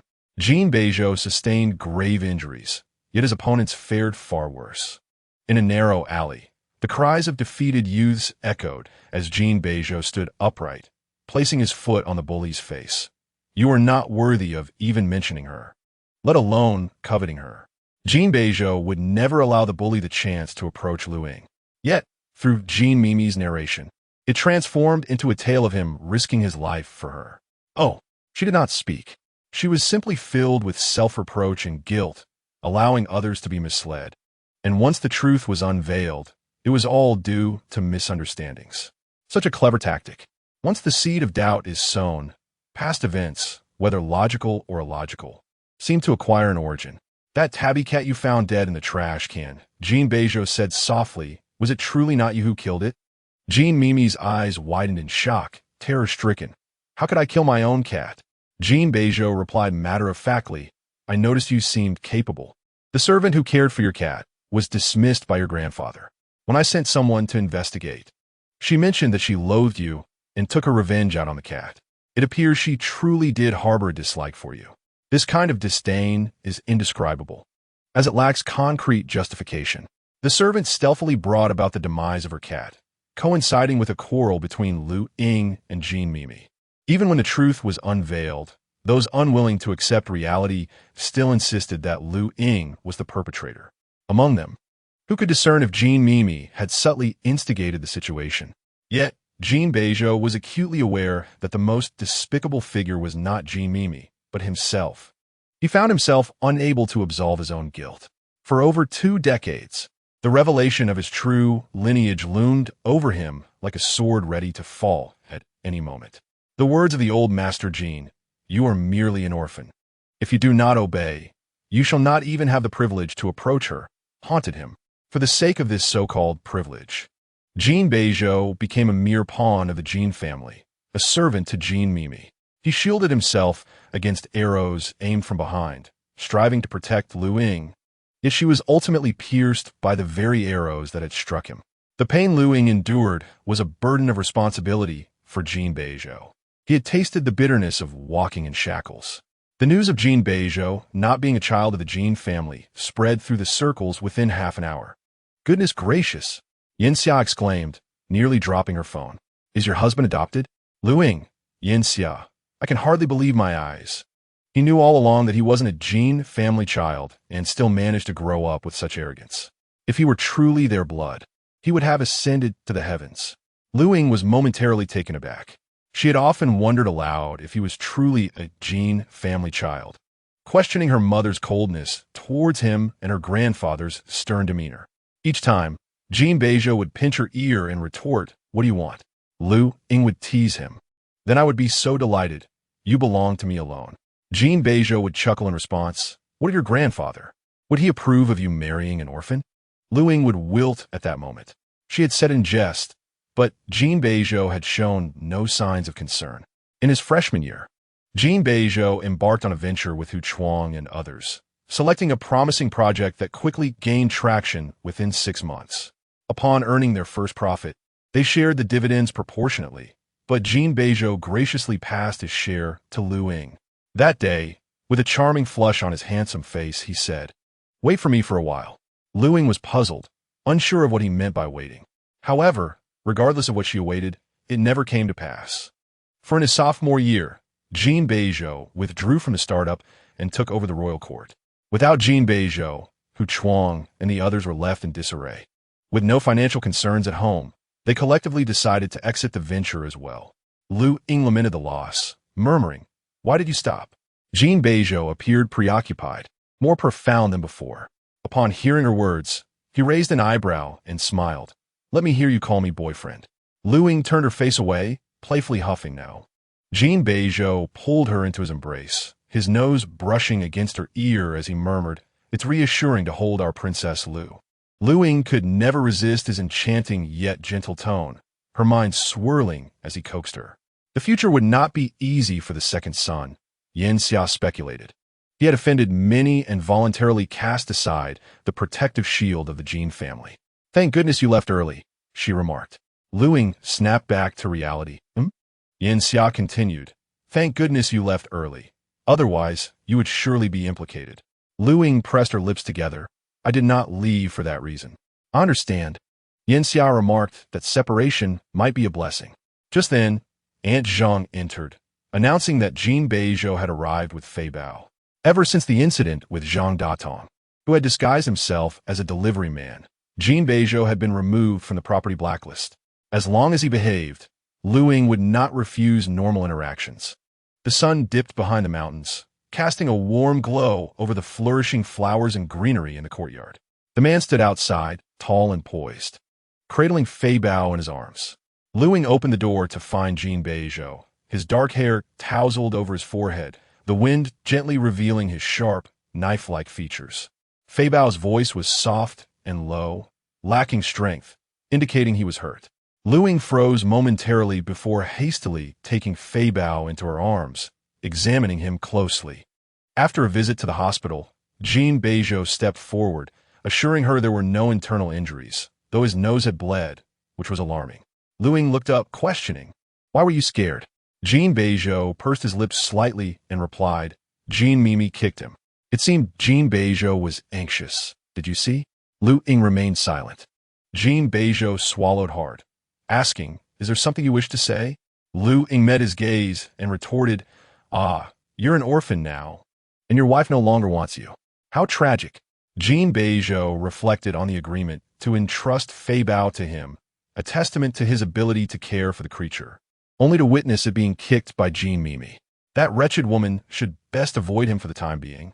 Lest Luying tear her apart and pull her hair out. With Jin Mimi absent, Luying could only unleash her fury upon Jin Beizhou, the guardian. She was furious, deliberately choosing to hurl cruel words at him. And yet, to her astonishment, Jin Beizhou was smiling. How could he possibly smile? Perhaps it was a difference in perspective. She considered her words harsh and venomous, while he found a peculiar delight in them. Her reaction could be anything: disgust, annoyance, regret, anything but sympathy. In her presence, Jin Beizhou was formidable, determined to meet his end with grace. Sympathy was an affront, the sole weapon capable of shattering his pride. Luying's mockery was just that, mockery. Yet, to Jin Beizhou, it was endearing enough that he yearned to embrace her. The gentle breeze of dusk wafted between them, and the malice in Jin Beizhou's eyes dissipated. "I am free now. I no longer have to conceal this secret." He heard the heavy sound of shackles hitting the ground, a clattering echoing in the air. The rusted iron rings lay piled together, profoundly burdensome. In that moment of release, he felt an unprecedented lightness, yet simultaneously a profound solitude. Luying maintained her composure, her gaze fixed on Fei Bao. Suddenly, Jin Beizhou drew closer, extending his arm to envelop her in a tight embrace. It had been far too long since he had felt her warmth, and the familiar contact sent a surge of exhilaration through his veins. Luying and Fei Bao were pressed tightly against him. Jin Beizhou was utterly content, his cheek resting against her hair, though the embrace seemed to last an eternity. It was merely 2 seconds before Luying regained her senses and, without hesitation, stomped her foot onto his polished shoe, quickly retreating. "I warn you," she said, holding back her frustration, "we are divorced." Jin Beizhou, with a smile dancing on his lips, replied, "Luying, have you gained weight?" The hairs on the back of her neck instantly stood on end. Having gained some weight, Luying donned only a sweater as the weather warmed. Her abdomen still relatively flat. Although it was not immediately noticeable, Jin Beizhou, holding her in an embrace with his arm encircling her waist, seemed to possess an acute perception. Luying should not have felt anxious. After all, they were divorced. Yet, she found herself instinctively wanting to conceal her feelings from him. Jin Beizhou raised an eyebrow, remarking, "You seem quite happy since leaving me." Luying maintained her composure, replying, "Of course, otherwise why would I have left?" His gaze softened as he tousled her hair when she wasn't paying attention. "That's good to hear." Irritated by his affectionate gesture, Luying pretended to close the door, insisting, "You should go. We are about to have dinner." Jin Beizhou hesitated, then asked, "May I stay for dinner?" "No," she replied firmly. As the door nearly shut, he forcefully pushed it open, surprising her as he retrieved Feibao, their pet. "Then I'll take Feibao back to the office for dinner." Luying protested. "Feibao is mine. It's injured and wants its mother." Jin Beizhou explained, "I brought it to see you and to apologize for not taking care of it. I promise. If it happens again, I will risk my life to make it right." Luying retorted, "Is your worthless life worth so little? I have no need for it." Jin Beizhou chuckled softly. "Well, I still need to take Feibao." Frustrated and aware that further discussion might affect her pregnancy, she slammed the iron door shut and locked it from inside. Jin Beizhou, the brute, returned to his new company. Hu Chuang, drenched in sweat from the towering piles of paperwork, greeted him with concern. "Brother, your family's scandal has exploded, and my work is in chaos. Can you stop with the antics involving your kids and focus?" Jin Beizhou absent-mindedly stroked Feibao's head. "I'm no longer a Jin family child. Without family support, if you regret it, you may withdraw." Hu Chuang looked up, his expression serious. "How could you say that? I have no mother." Jin Beizhou replied. "You are the brute here." Hu Chuang continued. "Only my Princess Lu has ever scolded you. I know you have a heart of a wolf. I just didn't expect you to be this ruthless. Just because Jiamu has landed a big deal, you want me to step back? Do you intend to keep it all for yourself?" Jin Beizhou remained unfazed. "You may take that deal." Hu Chuang was taken aback, nearly on the verge of tears. "You truly are heartless. Come up with something fresh to curse me with." Jin Beizhou remained indifferent. That is Luying's unique expression. "I have no interest in the Jin family," Hu Chuang exclaimed. "I might as well flatter Jin Mimi instead. You think the Jin family is your strength. It is your weakness." He sought an ally, adding, "Luying must think the same. Given your status as the second son of the Jin family, once this scandal breaks, everyone will distance themselves from you. Those who choose to stay won't care about your family background. If you had said this sooner," Hu Chuang pointed out, "Luying might not have left you. She just couldn't stand the Jin family anymore. Do you understand?" Jin Beizhou replied, "What she couldn't stand was me." Hu Chuang asked, "Did you hit her?" Jin Beizhou remained silent. He paused for a moment at work, as the new team was undergoing training. After a while, he spoke softly. "I have other matters to attend to." "What matters?" Jin Beizhou gently caressed the smooth, warm peace buckle in his palm, saying little more as he cradled Feibao and walked towards his office. "You start first. Whatever remains unfinished, I shall handle." He needed to ascertain who had gifted this peace buckle to Jin Mimi. On Jin Mimi's birthday, all the guests were familiar to Jin Beizhou, and the surveillance at the entrance conveniently captured each visitor's vehicle and face clearly. Jin Beizhou meticulously took screenshots and enlarged them, scrutinizing every suspicious detail. Hu Chuang worked until midnight, with only Jin Beizhou's office illuminated in the entire Jimu building. Feibao nestled against his leg, asleep. Hu Chuang yawned, remarking, "This dog has become spoiled and clingy under your care. It needs coaxing even to sleep." Jin Beizhou's gaze remained fixed on the computer. The following day, Hu Chuang arrived around noon, only to find Jin Beizhou in the same position as the previous day, still glued to the computer screen. The man's eyes were bloodshot. Hu Chuang opened his mouth to speak, but fell silent upon witnessing Jin Beizhou's intense concentration. Finally, Jin Beizhou turned the computer screen towards him, his voice calm. This person wearing a hat and mask rested his hand on the car door upon exiting. And then, Jin Beizhou pointed to a rather inconspicuous detail, the tattoo on the back of his hand. Doesn't it seem familiar? Hu Chuang leaned in astonished. Wait, isn't that the tattoo on Chun Chi's hand? No, Jin Beizhou replied coolly. Chun Chi's tattoo is on his right hand. This individual has it on his left. Chapter 61 pushed further. The surveillance footage did not reveal who had presented the peace buckle, but it did uncover a suspicious individual. The tattoo on his hand was strikingly similar to Chun Chi's, a blue-green bamboo leaf. Yet, while Chun Chi's was on his right hand, this person's was on the left. The footage failed to capture this person's appearance. The vehicle bore false plates, and he did not greet other guests. Merely 5 minutes after entering the Jin residence, he was seen driving away.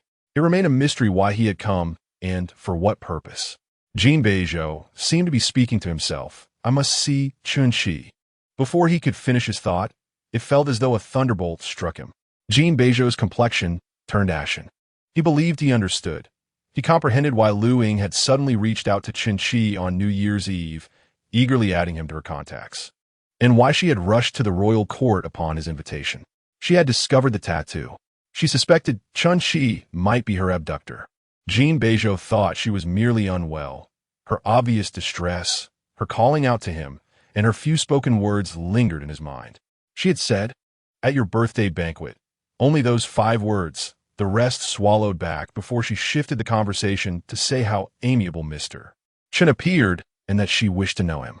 In that fleeting pause between her 2 statements, Jin Beizhou suddenly perceived Luying's hesitation and turmoil.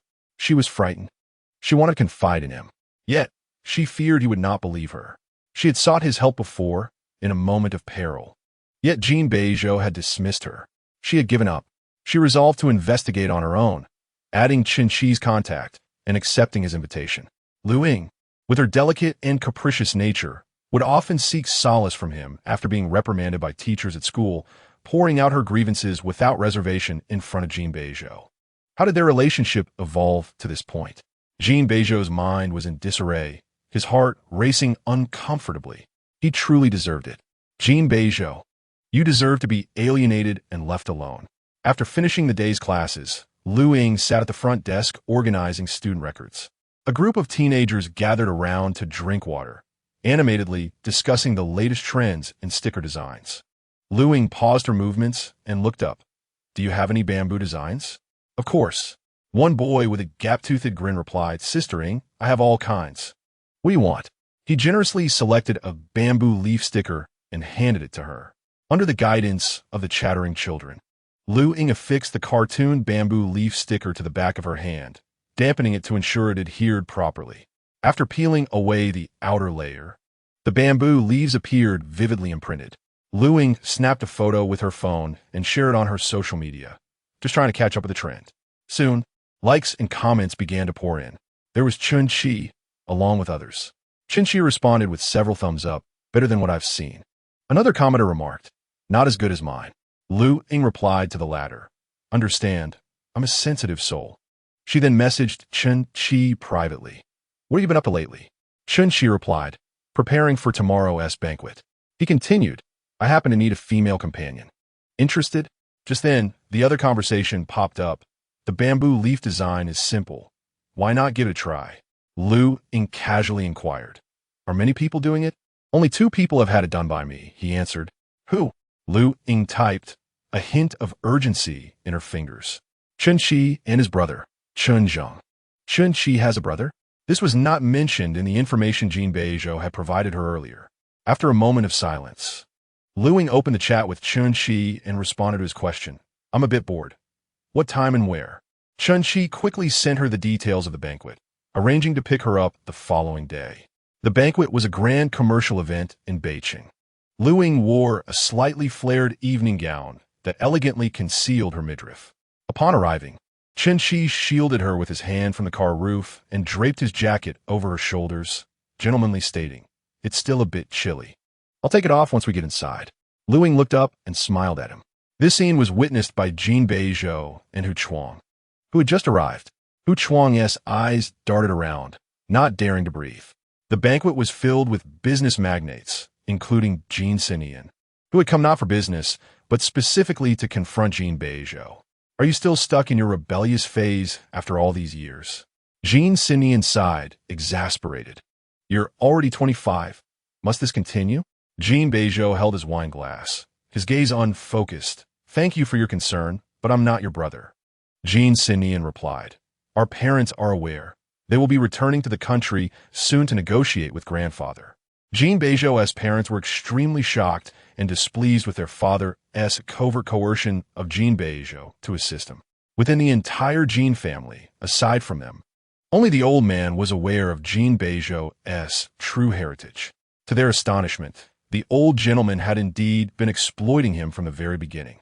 Jin Beizhou smirked, believing it would not affect them. Jin Beizhou sighed inwardly. This current situation was certainly not what they had hoped for. Jin Beizhou understood perfectly. The Jin parents possessed great love, although their treatment of him was not akin to that of Jin Beizhou. They had taken him in with a desire for him to grow up safe and healthy. Jin Beizhou recognized this as a profound kindness. I shall not return to the Jin family, Jin Beizhou stated softly. If my elder brother requires my assistance, I am at his beck and call. Jin Beizhou followed his gaze into the hall, where Luying, adorned in a charming gown, rested her hand on Chen Qi's arm as they danced in the ballroom. Jin Beizhou did not respond to that remark. Instead, he shifted the conversation. What agreement did you sign with grandfather? Jin Beizhou suppressed the jealousy bubbling within him, wishing he could sever Chen Qi's arm. Nothing of consequence, he replied. Do not deceive me, Jin Beizhou retorted, displeased. During your first year of marriage, you did not accompany your siblings to ski because grandfather discovered you had borrowed excessively from the bank. Where did all that money go? Jin Beizhou dismissed the topic, stating, I have repaid all the debts. It appeared that aside from the dancing maidens, nothing else warranted his concern. I know, Jin Beizhou continued.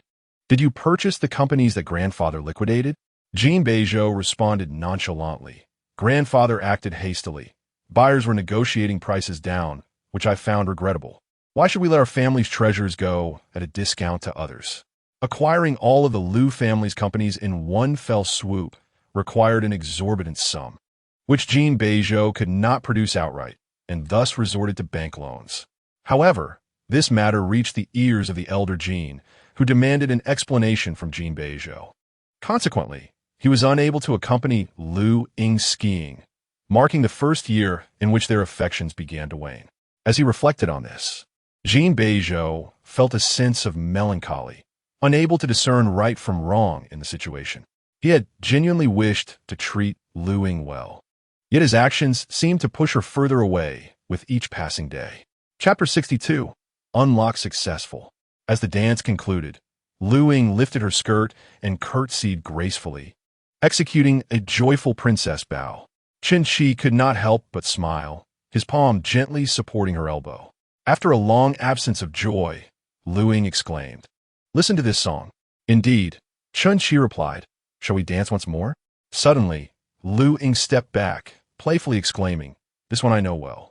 Having attended an art academy, she may not have excelled academically, but she was somewhat proficient in dancing, painting, and playing instruments. The dance titled Lemon Tree had been immensely popular among young women, and Luying had made her own adaptations, moving lightly and playfully as if she were a sprite dancing upon the leaves in a forest, her joy unmistakable. She had only performed her adaptations in front of Jin Beizhou.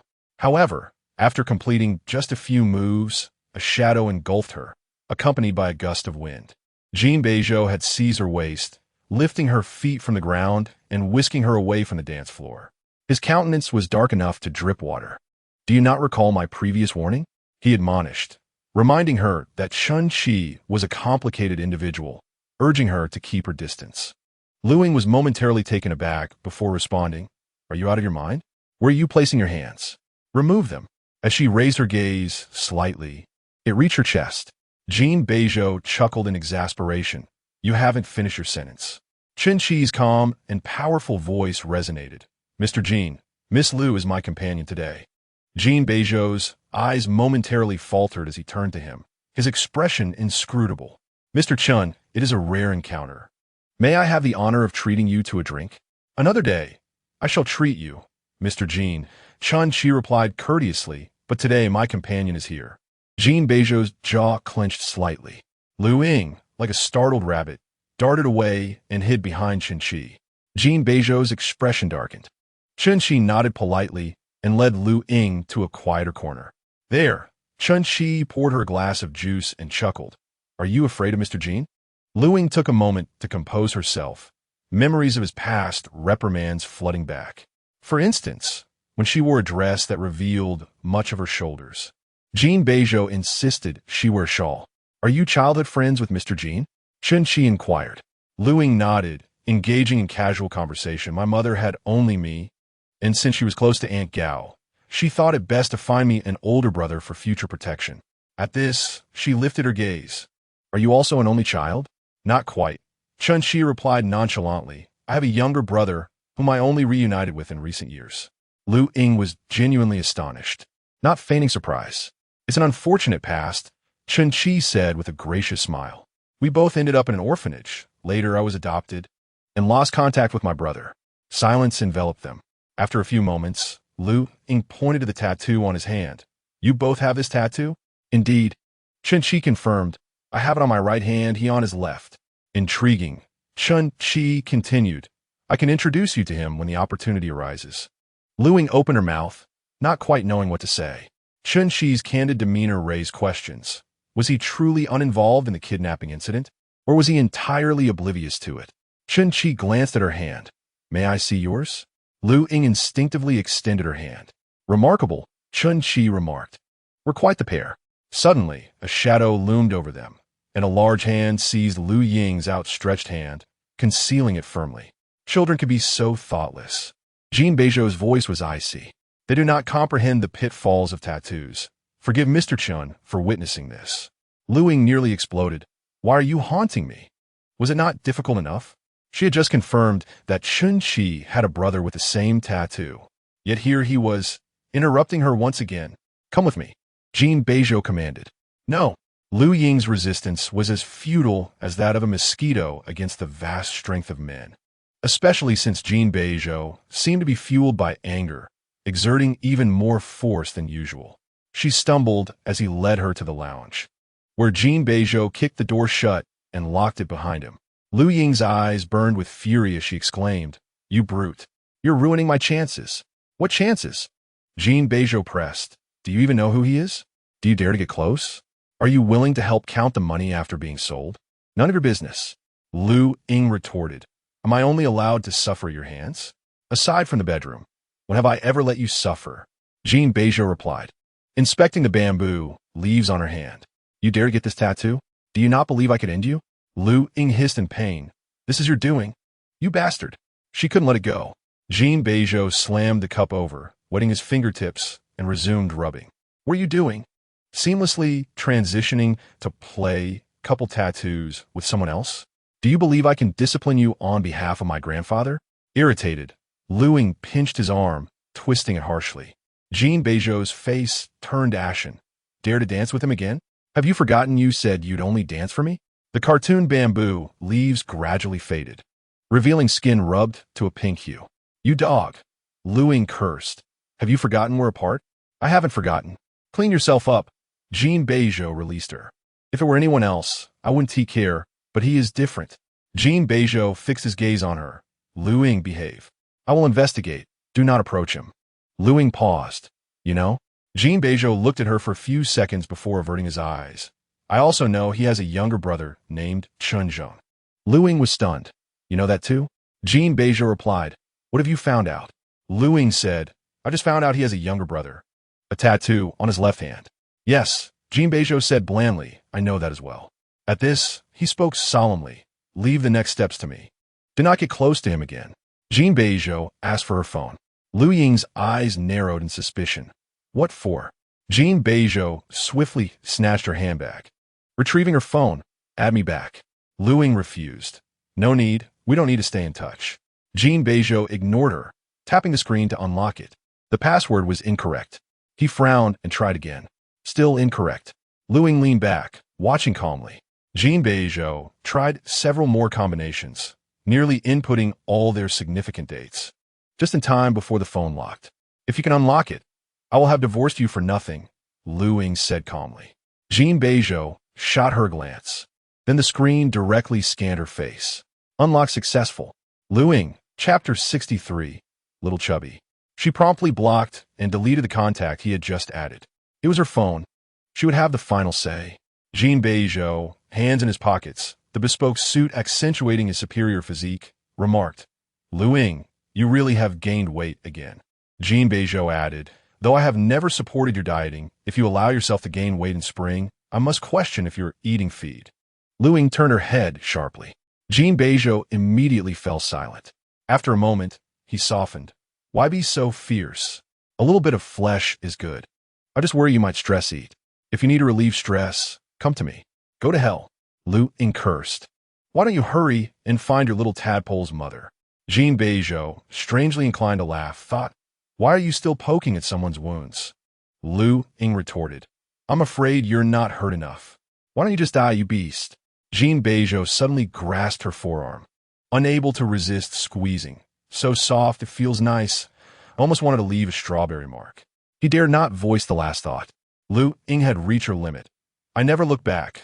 Love should be loved well, and separation should be done properly.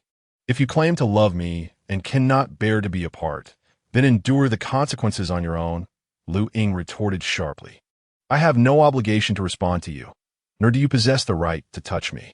She articulated each word with precision. If you love, then you are merely a willing victim, and all suffering must be borne by you alone. Jin Beizhou curled the corner of his lips. Isn't it enough to care for you? He questioned. This is your burden, Luying replied coldly. I am under no obligation to reciprocate. Even if I use or manipulate you, you must find the reasons within yourself and accept responsibility. Jin Beizhou raised his brow slightly. However, it would be best if you refrain from disturbing me. Seek out those friends and family who will not abandon you even when they find new companions. Do you understand? Jin Beizhou remained noncommittal. These were words he had once spoken to Luying, and now she returned them to him, drenched in the bitterness of reality. She was fully aware that he had no friends or family. Her intention was to inflict pain. Jin Beizhou absorbed it all. He deserved it. After venting her frustrations, Luying departed without ceremony. Jin Beizhou gazed at her delicate silhouette and called softly, Luying. She paused momentarily. His tone was neither warm nor cold. Had I known sooner that I was an orphan, I would not have chosen you, nor would I have married you. Luying did not turn back. The family background of my husband was my foremost criterion for choosing a partner. In this regard, you deceived me. This marriage was built on your deceit. The corners of Jin Beizhou's lips twitched slightly, devoid of vitality, numb. Luying and Chen Qi left the gala early. News of Jin Beizhou's background had spread, and the executives mingling at the banquet were astute. Their superficial pleasantries could not mask their scrutinizing glances. Jin Beizhou was aware, but indifferent. His heart had shattered to the point of feeling nothing. Among the group of childhood friends from the Jin family, only Hu Chuang remained by his side. Hu Chuang cursed throughout the entire banquet, venting his anger at the opportunistic sycophants. I'm leaving. I need to return to the office to sort out orders, Jin Beizhou stated, unfazed. Hu Chuang exclaimed, Are you not sleeping? How long has it been since you last rested? Jin Beizhou strode toward the parking lot, where luxury vehicles were abundant. He had switched to a Cadillac, a stark contrast to his previous ostentatious style. Before he could enter the vehicle, he encountered a few individuals, including Jiaowen and Luo Xing, two of his other childhood friends. Hu Chuang immediately lashed out. Are you two human or beasts? Luo Xing, ever the fence-sitter, remained silent. Jiaowen sneered. We cannot aspire to be the second young master-s friends. We are merely acquaintances. Damn it. Hu Chuang exploded with expletives. You'd better hope you never fall into our hands. Chuangzi, my brother, I advise you to distance yourself early. Beware of being dragged into a quagmire, Jiaowen warned languidly. At this, Hu Chuang lunged forward, ready to strike. In a split second, Jin Beizhou grasped his shoulder and calmly said, "Let us go. I cannot tolerate this." Hu Chuang protested, recalling an incident from when they hunted seals in the Arctic. Jin Beizhou released him, choosing not to engage in conflict. The moment hung suspended for several seconds. Hu Chuang exhaled sharply, declaring, "Then let us see what happens, brothers." In the next moment, a can of beer hurtled from an unseen corner, crashing loudly against the windshield of the Cadillac. The liquid cascaded down the glass with a gentle hiss. Jiaolin let out a hearty laugh. Before Hu Chuang could unleash a torrent of curses, Jin Beizhou had already exited the vehicle, his voice cold. "Stay seated. Do not disembark." The owner of the beer can, Wang Xiao, had previously suffered losses at the hands of Jin Beizhou. Wang Xiao smiled with arrogance. "Second young master, send over the payment code, and I shall transfer you double the amount." A resounding thud echoed as a fist collided with his cheekbone. Wang Xiao's head was knocked askew, and he could not contain a cry of pain. Jin Beizhou seized his clothing, kneeling and delivering a brutal blow to his abdomen. Blood erupted from Wang Xiao's mouth. The scene fell into a chilling silence, punctuated only by Wang Xiao's anguished wails. Jin Beizhou pressed his shoe firmly against Wang Xiao's abdomen, his voice clear and calm. "Even if I were to fall into a cesspool, it would not be your place to insult me." "Damn it," Wang Xiao struggled desperately. "You'd best not offend me now that you've lost the status of the Jin family's second young master. With the backing of the Wang family, it would be child's play to eliminate Jin Beizhou." Jin Beizhou's thumb brushed against his lip, a wicked grin forming. "Your mother gave birth to you with your uncle, and your father is none the wiser, I presume?" The atmosphere froze in that moment. Wang Xiao, Jin Beizhou chuckled, though his demeanor was as sinister as the devil's. "Why not inquire about the secrets of the affluent in the entire North City that I might not know?" Wang Xiao's complexion turned ashen. "I have a penchant for gossip," Jin Beizhou said nonchalantly. "Having served the Jin family for many years, I consider myself a clean slate. However, I only carry one item with me, this potentially incriminating video, or perhaps audio. Would you care to take a look?" Suddenly, Jin Beizhou delivered a forceful kick, shattering two of Wang Xiao's front teeth. Wang Xiao's cries reverberated throughout the garage. "That will suffice," Jin Beizhou remarked with amusement. "Consider that your double repair fee." Having said that, his hair remained unruffled, his gaze dismissive, as though regarding a piece of refuse. Hu Chuang, lacking patience, pressed the horn. Jin Beizhou apathetically entered the vehicle. Hu Chuang clutched his chest, feigning exaggeration. "The ferocity of your blows was more terrifying than a demon, even Jiao, and seemed frightened." This was indeed true. The moment's cruelty and oppressive aura could instill fear in anyone. Hu Chuang inquired, "Is there anyone who does not fear you?" Jin Beizhou's expression remained unchanged. Indeed, just earlier at the venue, there was a chubby fellow hurling all sorts of vile insults. Do let Luying hear you refer to him as chubby. Chapter 64. What sort of people are these? Knowing that Chun-Chi had a younger brother with the same tattoo on the back of his hand, Luying had narrowed her suspicions. Yet, she was uncertain whether Chun-Chi was involved at all, for he appeared utterly composed. She held no grievances against Chen-Zheng. So what was his motive? Chun-Chi drove her back to the grass hall. "Are you troubled?" Luying snapped back to reality, "No." Chun-Chi, being a gentleman, refrained from prying into others' privacy.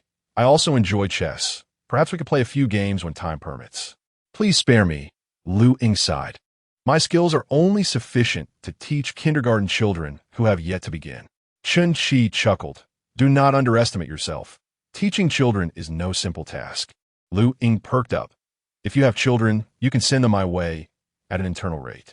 "I hope for that day," Chun-Chi replied gently. "But my brother and I are still both single." At last, the conversation turned to Chen-Zheng as Luying continued the topic. "How many years apart are you?" Chun-Chi replied, 2 years. "What does your brother do?" Luying inquired, "Is he also in Beicheng?" Chun-Chi couldn't help but chuckle. "Oh, yes, in the oil business." Luying looked incredulous. "Seriously?" "Indeed," Chun-Chi affirmed. "His boss started in the arms trade, but later sought a more ordinary life. So he tapped into the family oil fields and sells oil to lead a modest existence." The car came to a halt under the bright streetlights. Chun-Chi glanced at her. and their eyes met for a brief moment before he burst into laughter again. I swear, I never deceive. I have nothing to discuss with you, Luying said as she pushed the car door open, clearly indicating that their definitions of a modest life differ vastly. Chen-Chi followed suit. It is a gentleman's duty to open the door for a lady. Luying waved him off. I have nothing to say to you oil tycoons. Chen-Chi's laughter echoed in the night. Just before entering, Luying pressed her lips together and turned back. Jin Beizhou is my insufferable ex-husband. He is quite skilled at Go. You might arrange a match with him. Now pregnant, many things were inconvenient for her. Since Jin Beizhou intended to investigate, she decided to give him a nudge. Jin Beizhou's Go skills were exceptional, certified by her grandfather, when they were in the 3rd grade. While Luying struggled with amateur competitions, Jin Beizhou effortlessly attained to 4th Dan. They both learned Go under her grandfather's tutelage, and Luying often cried over her inability to memorize the game records, while Jin Beizhou would simply look at her and smile, perplexed as to how she could regard the intricacies of the board as mere text to memorize. However, as time went on, he had too much to learn, and Go became secondary, more of a pastime to accompany her, and after reaching 4th Dan, he ceased to pursue it further. Chen-Chi, in good spirits, remarked certainly, though I wonder if President Jin would be interested. He will be, Luying replied. Don't be overly courteous. He has a knack for turning trivial matters into something of value. The March Go Academy was currently in its off-season, especially from Monday to Friday, when Luying spent most of her time at the front desk, gossiping with the receptionist and attending to parents inquiring about classes. The receptionist, named 1-1, held a jar of open hawthorn cake, her face a mask of despair. Can I still eat this hawthorn cake, even though it has a bit of mold? Luying focused on her computer. That depends on whether you've spent all your salary this month. 1-1 paused, then decided, I suppose I'll eat it anyway. Once resolved, she became exceedingly enthusiastic. Sister Ban, try a piece. It's all natural. Luying was rendered speechless. What's Sister Ban? Boss sister, 1-1 clarified. Luying stammered for a moment. No, thank you. I'll eat it first. You can have a taste if there's no problem. No, really, Luying admitted, I can't eat hawthorn. 1-1 looked puzzled. Sister Ban, are you allergic to hawthorn? Luying's lips curled slightly, but she offered no explanation. Currently, her small belly was not very noticeable, and her clothing was sufficiently loose. She had yet to disclose her pregnancy. The glass automatic doors opened, and Luying instinctively greeted, Hello, are you here to inquire about Go? Her sentence was abruptly cut off. 1-1 looked confused and turned to the elegant lady in the hall. Hello? May I ask who you are looking for? The lady, adorned with an array of jewels, extended her hand and coldly scoffed. Luying. It was Yizhu's mother, Jean Mimi's former mother-in-law. The small chess academy lacked security, and upon seeing this, Yi's mother immediately revealed her unsavory character. 1-1, feeling tense, rose to her feet. Annie, she began, but Luying grasped her hand, urging, there are children in the chess room. If there is an issue, let us discuss in the office. I spit on this. Yi's mother retorted viciously. Mimi is your doing, isn't she? Jin Beizhou is the one who bore the burden for you, correct? Luying nearly chuckled at the absurdity of the situation. What a group of people this is, she thought. Now that Mimi has separated from my son. Yi's mother continued sharply. The Jin family has severed ties with us, the Yi family. Please, pause for a moment, Luying interjected. My surname is Liu, while yours are Yi and Jin. Kindly seek out the appropriate responsible parties. I'm looking for you, Yi's mother exclaimed. If it weren't for you, how could my grandson have disappeared? If it weren't for your instigation, the Jin family would not have turned against the Yi family. The commotion was so loud that several teachers opened the door to inquire. What is happening? Do you need assistance? It's nothing. Please continue with your duties. Luying replied. Come and see this. Yi's mother began to shout. This little wretch is causing a ruckus. Luying swiftly covered her with a thick chess manual, momentarily silencing her, as if she had been choked. Stunned by the manual, Yi's mother quickly regained her composure and screeched in a higher pitch. You dare to hit me. How can someone like you teach children? Before she could finish, Luying seized a large flower vase from the front desk and approached her fiercely. Yi's mother, suddenly terrified, hurriedly retreated outside.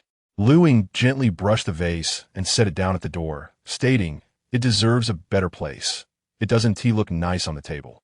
Having completed this, Luying opened her phone and dialed a number. Come to the chess academy and clean up your act. The call was directed to Jin Beizhou. After all, he was the one who had caused this mess. Why should she be the target? Jin Beizhou arrived promptly, bringing Beizhou along with him. She hit me. Yi's mother wailed, sorrowful over the audacity of being struck by someone younger. Mom, why did you come here? Beizhou exclaimed, wiping away sweat. Jin Beizhou ignored them, focusing instead on checking Luying for injuries. She has not been harmed. Yi's mother yelled, the one injured is me. What do you mean by that? I am quite satisfied with myself. Luying retorted with fierce aggression. If you are not content, perhaps it would be best for you to just perish. An eerie silence enveloped the scene. At some point, a light chuckle fell from above, indulgent and affectionate. Jin Beizhou's smile deepened as he glanced at Beizhou. Did you hear that? Whoever is dissatisfied can simply go die. In the midst of this, Chapter 65 unfolded. There's a baby in my belly. Yi, desperate, attempted to drag her mother away. However, Yi's mother insisted on calling the police, demanding that Luying be arrested and face retribution. The situation escalated into chaos. Suddenly, Beizhou shouted, Mom, let us go home and figure out the finances. You've dragged my company into this mess. Yi's mother halted abruptly, bewildered. What do you mean? What happened to your company? Have you forgotten? Beizhou's eyes brimmed with tears. My company is funded by my elder and second brothers. Since the Jin family no longer wants our technology rights, my brothers will withdraw their investments. We can't afford this, Mom. Please, stop making a scene. They are merely pulling out their investments. Do you want them to become enemies of the Yi family? The Yi family cannot withstand this. Even without the alliance of Jin Sinian and Jin Beizhou, the Yi family would be unable to cope. Yi's mother seemed momentarily incapacitated by this revelation. Luying disregarded them, pushing away Jin Beizhou's inspecting hands with impatience. The children are in class. Please leave. Confirming her safety, Jin Beizhou cast a glance towards Beizhou, his voice calm yet firm. Leave? Yi's expression was one of utmost distress as he nodded hurriedly. The front desk finally regained its tranquility. Jin Beizhou cleared his throat softly. It's almost time to get off work. Shall we have dinner together? No way. Luying replied without hesitation. I'm on a diet. You should leave quickly. Jin Beizhou's brow furrowed in discontent. Don't provoke me, he warned. Luying raised her lashes. Jin Beizhou, realizing too late, swallowed the rest of his words. Had he known better than to comment on her weight, he would have refrained from such remarks. Wen, clutching her box of hawthorn cake, glanced between the two with a sheepish expression. Sister Ban, so you're on a diet? I thought you were allergic to hawthorn. Jin Beizhou paused, caught off guard by the mention of an allergy. Luying was about to offer a dismissive response when Wen spoke up swiftly. Sister Ban said she can't eat hawthorn. I thought she was allergic. Jin Beizhou's gaze shifted, landing on Luying's face. Wasn't she quite fond of such sweet and sour delicacies? I can't eat it. Luying's heart raced, but her expression remained unyielding. The doctor advised me. My stomach can't handle it. Lying came effortlessly to Luying, and she felt no need to conceal her truth from him, especially since they had parted ways. At times, her actions resembled those possessed by spirit, leaving her unable to articulate her own motives. If she had to deceive, then so be it, until the deception became unsustainable. She had not broken any divine laws. Jin Beizhou immediately believed her, bending slightly to squat in front of her chair. Is your stomach still uncomfortable? Much better, Luying deflected. But I still need to avoid certain foods. Jin Beizhou held her gaze. His deep-set brows and piercing eyes softened, illuminating the coldness of his face with warmth. You mustn't go on a diet, he said in a low voice, soothingly. I was thoughtless before. I apologize. Is that acceptable? Now unable to remain by Luying's side, he feared she might act recklessly and harm her health further. Luying remained unfazed. You should leave. Jin Beizhou was reluctant to depart. The Yi family's matters are my fault. Let me treat you to a meal. No, I beg you, please leave. Consider it, Jin Beizhou implored, a hint of humility seeping through his tone. Don't refuse so outright. Luying replied, all right. Jin Beizhou paused, joy flickering in his eyes. You agreed. I'll think about it. Sure. He licked his lips, I'll be right here waiting. I made my decision. I refuse. Please go back. Jin Beizhou felt a pang in his heart. Are you leaving or not? Luying's patience waned. That large vase by the door is meant for you. Jin Beizhou, bewildered, responded, You can lift that vase? It stood over a meter tall, and this lady certainly possessed remarkable strength. Moreover, he added, gripping the hefty chess manual, Can this manual be used to hit someone? Has your grandfather not advised you to cherish it? Luying attempted to snatch the manual back. If you don't leave, I will call the police. Jin Beizhou deftly evaded her grasp. Flipping through a few pages, he couldn't help but laugh in exasperation. You've even drawn in it. This must be from the moves you've played. Luying snatched it back forcefully, urging him to leave at once. If Chen-Chi invites you for a game of chess, please accept with enthusiasm and refrain from wearing an aloof expression that makes him feel as though he must beg for your acceptance. Jin Beizhou chuckled in amusement. What transpired between you two? He escorted you home. And then what? Luying replied. We engaged in a cordial and friendly exchange. Her patience was wearing thin. Jin Beizhou straightened up, casting a heavy shadow over her as he declared, I have a business trip tomorrow, and I will be away for a while. Without hesitation, Luying retorted, Should I set off firecrackers in celebration? Jin Beizhou lowered his gaze. Do not engage with him behind my back. Would you care to hear a cryptic expletive? Luying quipped, but then thought better of it. It was evident that she was at her wit's end.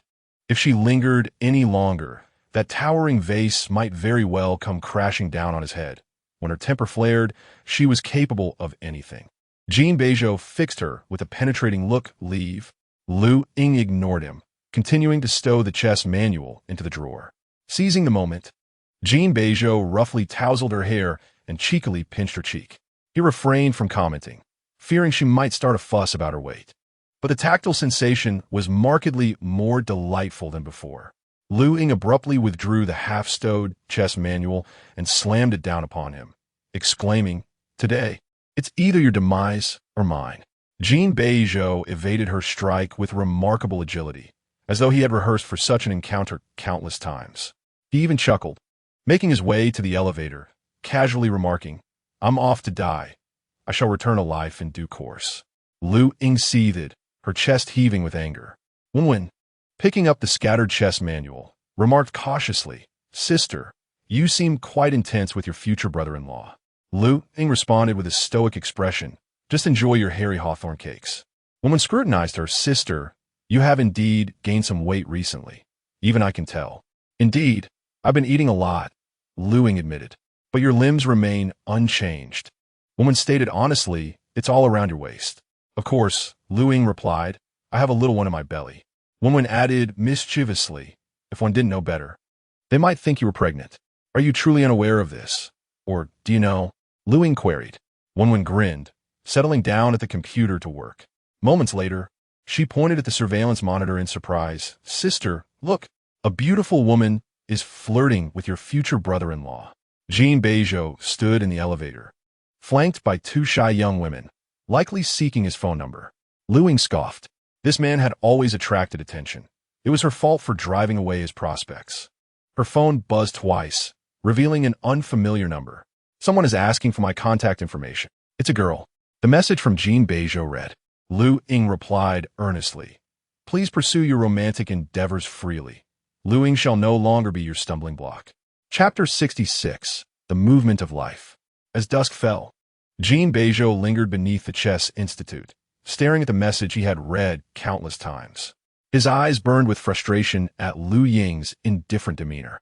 Some hearts, when they turn cold, can become truly ruthless. When in love, they are passionately devoted, but once that love fades, they are eager to cast their beloved aside. By the end of March, Jin's parents returned home, and it was said that upon their arrival, they had a fierce argument with the elder about Jin Beizhou's affairs. Jin's father went to Jimu. Hu Chuang wiped the sweat from his brow, visibly anxious. Uncle, he really is on a business trip. You cannot fathom how busy our new company is. Then please convey my message, Jin said kindly. Over the years, it has been my and his mother's shortcomings. I wish to have a proper conversation with him. Hu Chuang nodded in agreement. Jin Mu, Gao Qin, had gone to the grass hall. Luying's abdomen was slightly rounded, and Gao Qin observed her complexion, offering words of comfort. You look much healthier than before. Mom, Auntie, Luying promptly corrected herself. Is it true that second brother is one you picked up? Gao Qin patted her hand, though my affection for him may not compare to that for Xin Yan. I truly regard him as my own child. When they found Jin Beizhou, he was merely 2 years old. At that time, Gao Qin and Jin were dispatched to the Middle East for an urgent medical aid mission. 2-year-old Jin Beizhou stood amidst the ruins, cautiously guarding his mother. His mother was Chinese, Gao Qin recounted, but she was gravely injured. Before she passed, she entrusted us with her belongings, pleading for us to bring him back home and warning us to ensure he never returns. Luying was taken aback, grasping the implication. You know his true identity? Gao Qin nodded. His mother revealed it before her last breath. Though they were in dire straits amidst the war, Gao Qin continued. It was evident they hailed from a wealthy family. The outfit second brother wore was exquisitely crafted by a world-class tailor. She had preserved that outfit for Jin Beizhou all these years, fearing it might stir trouble. How'd you end up there? Luying inquired. Gao Qin regarded her thoughtfully. He must have sneaked out. It stems from the grievances of his parents' generation. She apologized. I cannot elaborate further. Luying understood. Gao Qin gently caressed her abdomen, her voice softening. Initially, I disapproved of your marriage due to his complicated background. He was the first to bow his head and plead for my blessing. Yet, I had no inkling that the old master would exploit this situation. Gao Qin sighed. During that time, he was beset on all sides by my opposition and the old master's machinations. Luying instinctively tightened her grip on her knees. Gao Qin's gaze fell upon her abdomen. It won't be concealed for long. As the weather warms and clothing becomes lighter, your rounded shape is more apparent. Luying lowered her lashes. We are parting amicably. He will not go too far. Gao Qin sighed softly, almost to herself. I fear some instincts may be etched in one's genes. After seeing Gao Qin off, Luying received a package. It was a local specialty sent by the owner of the Ouiji's guest house. As Ouiji's entered the off-season, the owner had called in advance to express gratitude for the loyal customer support. Upon receiving the goods, Luying made a point to call back to express her appreciation. The owner, Zhang Hui, engaged her in casual conversation. As they were about to end the call, Zhang Hui suddenly coughed and said, You and your husband are doing quite well, I presume? The abrupt shift in topic caught Luying off guard. Huh? Zhang Hui continued. Did you not leave early that day? Your husband returned with food and peonies. He was concerned it might disrupt you, and I didn't dare answer his questions. Did it affect you in any way? Luying was bewildered. What did he ask? Zhang Hui recounted everything in detail. Later, I discovered that your husband had called in the morning to confirm your arrival here. Zhang Hui smiled and asked us to assist in taking care of things, as he had booked the next available flight. Silence ensued. Unbeknownst to Zhang Hui, he had called again at noon, arranging lunch for you. The receptionist, aware of your absence, dared not speak up and merely agreed to prepare it for you. Luying remained in persistent silence. Miss Lu? Zhang Hui paused, wondering if she was still listening. Luying softly acknowledged with a faint hum, and then said, Sister Zhang, did you ask the attendant to inquire if I would be staying during the new year? No. Zhang Hui replied, perplexed. Why would I ask that? Understanding dawned on Luying.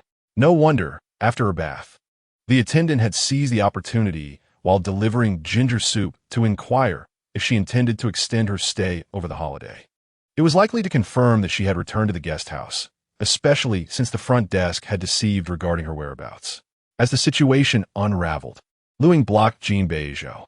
He then found the phone number for the YGZ front desk and called to verify. Upon learning that she was there, Jin Beizhou booked a ticket to rush over. At noon, he had requested the front desk to prepare lunch for her, which they agreed to, believing Luying was still at the guest house. Shortly thereafter, Luying called him for help. The person who should have been having lunch at the guest house moments before was now on the phone, claiming she had been kidnapped.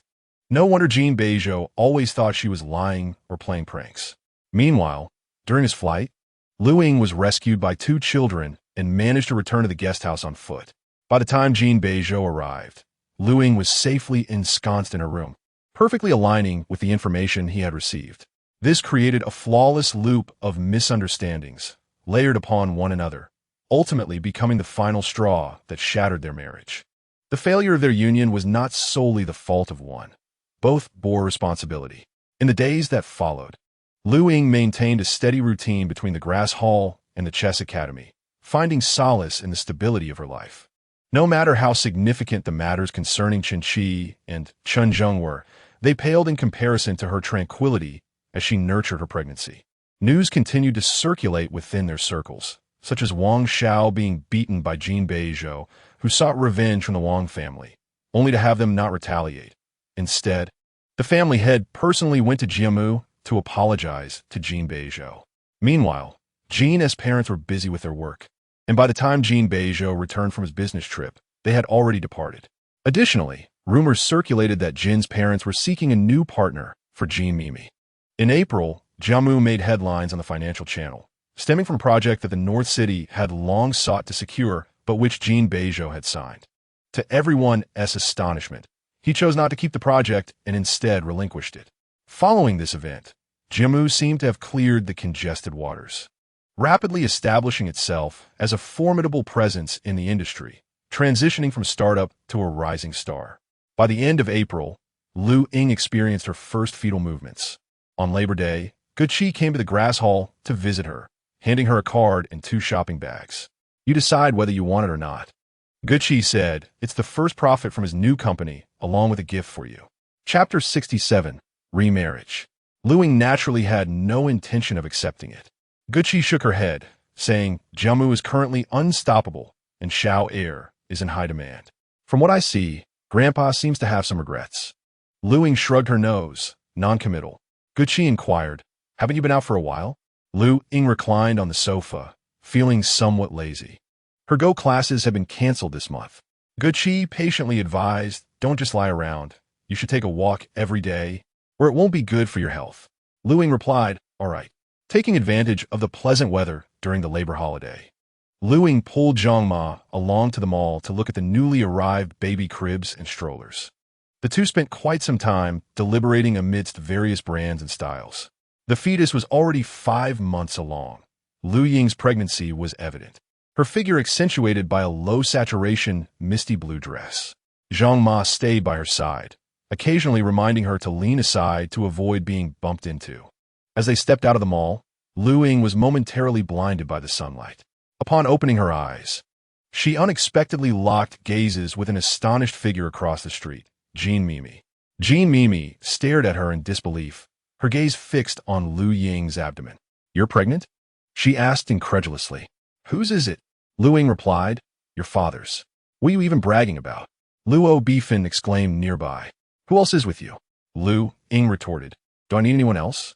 You all envy me regardless." Jin Mimi stepped closer and inquired, "Is it Air GE's?" Luying chuckled, "Third sister. I don't recall having a duty to report to you." At this moment, Luying remembered she had a score to settle. "You kicked my fei bao." Their shadows intertwined. Jin Mimi's expression was complex, her gaze fixated on Luying's belly. By this stage, Luying must have already been pregnant when Jin Mimi lost her own baby, while Luying's had safely survived the most perilous first 3 months. Suddenly, Jin Mimi looked up. "What exactly do you have that I lack?" The abrupt shift in the conversation caught Luying off guard. "My looks are no less than yours, and my grades surpass yours," Jin Mimi declared, her eyes filled with resentment. "Though I live under someone else's roof, I have my parents' legacy to rely on. I have lost my family, just as you have. So why do you always seem to have the upper hand?" Luying had nothing substantial to say, merely uttering, "You're insane. I detest your princess-like demeanor." Jin Mimi spat bitterly, "As if the entire world revolves around you and must pay attention to you." Luying countered, "Aren't you describing yourself?" She had once desired only Jin Beizhou's attention, not others. Jin Mimi retorted, "What do you even send me clothes for? Who wants your ragged garments? Do you feel the need to flaunt your grandfather's affection for you in front of me?" Luying blinked, "Am I showing off? And what ragged clothes? The ones I sent you were all the latest styles, identical to mine." Jin Mimi loathed her innocent and bewildered demeanor. "If it weren't for you, how would Erge have ended up like this? You merely say you like him. Do you know how much he has to sacrifice? Have you ever tried to understand him?" Just as Luying was about to respond, the baby suddenly kicked her. She looked down, placing her hand on her abdomen, feeling the rhythmic movements within. "I shall inform you," Luying Jean Mimi declared that Ali's demise was orchestrated by my directive to the servant. I intended to pin the blame on you. The bread was also intentionally discarded by me. Who would wish to consume something you practiced with? Before she could finish, Luying suddenly reached out, seizing her long hair and striking her. You little wretch, I have longed to strike you. Aunt Zhang, in a state of alarm, exclaimed, Oh dear, you mustn't. She's 5 months pregnant. How can one engage in a brawl? The entrance of the shopping mall erupted into chaos as passing patrons gathered around. Aunt Zhang, flustered, clapped her hands and stamped her feet, unable to restrain this tempestuous ancestor. In an unforeseen moment, a man's hand intervened, shielding Jean Mimi's retaliation with his back while enveloping Luying in his embrace. A resounding slap echoed as Jean Mimi's hand met the man's back. Luying, panting with fury, lifted her gaze. As reason returned like a receding tide, the rage that had surged within her dissipated, replaced by a chilling sensation creeping down her spine. The surrounding clamor faded from Jin Beizhou's awareness. All his focus was drawn to her pronounced abdomen. He appeared momentarily dazed, as if pondering something, then lowered his gaze. Instinctively, Luying recoiled. Jin Beizhou's lashes fluttered, his pale, slender hand cautiously reaching towards her abdomen. Luying swatted his hand away. The back of his hand quickly flushed red. After a moment, Jin Beizhou blinked, remaining in a daze.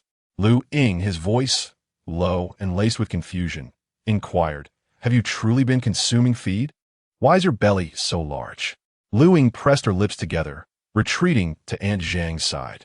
Sunlight poured down abundantly, enveloping them in a dreamlike haze. Jin Beizhou remained in a stupor for a while, certain details weaving their way into his mind. For instance, Luying's refusal to take medicine when ill, her denial to drink with Hu Chuang, despite her ability to indulge. Additionally, her inexplicable disappearance on New Year's Day, as well as her persistent vomiting, which she attributed to physiological nausea, ultimately diagnosed as a gastric ailment. And a clause in the divorce agreement stating that all possessions acquired by the male party would be at the female party's discretion. Not to mention her noticeably fuller waist at the last banquet. Moreover, she could not consume hawthorn cake as it invigorates the blood. She was indeed pregnant. From the very beginning, she had been with child. Even while pregnant, she sought to part ways with him. Jin Beizhou's eyes glistened with moisture. Luying, you are but a little deceiver. Luying stepped back, calmly stating, This is not yours. Stop your nonsense. Jin Beizhou suddenly raised his voice, Try deceiving me again. I dare you. As his words fell, his chest heaved, and he cautiously added, I was wrong. I shall speak softly. Luying found this state of his quite terrifying. A facade of tranquility masked a deep-seated turmoil. On the surface, all appeared calm, yet beneath, a tempest raged. It merely awaited a catalyst to shatter this fragile peace. Aunt Zhang, Luying spoke softly, Let's return home. Very well. The crowd had already dispersed, leaving Jean Mimi and Luo Binfeng still standing in place. As the wind swept past her ears, Luying suddenly felt the world spin, and she found herself in the man's embrace. Jin Beizhou hoisted her up, striding purposefully toward the car. We are leaving. Luying was momentarily taken aback, then realized, I want to go home. I will not go with you. Don't make a scene, Jin Beizhou said gently, yet firmly. We have a baby now. I need to take care of you. Luying's anxiety surged. The baby is mine. It has nothing to do with you. Jin Beizhou leaned down to fasten her seatbelt. I'm not taking anything from you. It's ours. His demeanor sent a chill down Luying's spine. Where are we going? To remarry. Chapter 68. It was you who chose me. Luying vehemently rejected the idea. Her resistance palpable. The car seemed to drive aimlessly. Jin Beizhou's expression remained gentle, but his jaw grew increasingly tense. He drove slowly, making call after call, all connected through the car's Bluetooth, and Luying could hear every word. I want the villa in Beijing. It must have a good view. Yes. Raise the offer and arrange for us to check in today. Push my afternoon meeting. I need to accompany my wife. Also, please schedule an appointment with the obstetrics and gynecology department. Luying hung up the phone. Her expression remained impassive. Don't lose your mind. Jin Beizhou reached over to hold her hand, gently squeezing it. If you don't want to remarry, we won't. but you need someone to care for you. I don't need anyone, Luying insisted. I have everything arranged. I've managed just fine for the past 5 months. What do I need you for in the next 5? Jin Beizhou remained silent, his profile taut and sharp, radiating an undeniable intensity. It had been over a month since he had last seen her, and he couldn't fathom why he had only focused on work. Even if she refused, he should have sought the chance to see her. It shouldn't have taken him this long to realize. What a deceitful man he was. I was at fault before, he said hoarsely. All the blame lies with me, and I accept my punishment. But now we have a baby. It needs a complete family, one with a father and a mother. I must learn to be a good father, just like your father was to you. Luying could feel his hand trembling as he spoke. Are you all right? His throat tightened as he replied, I'm fine.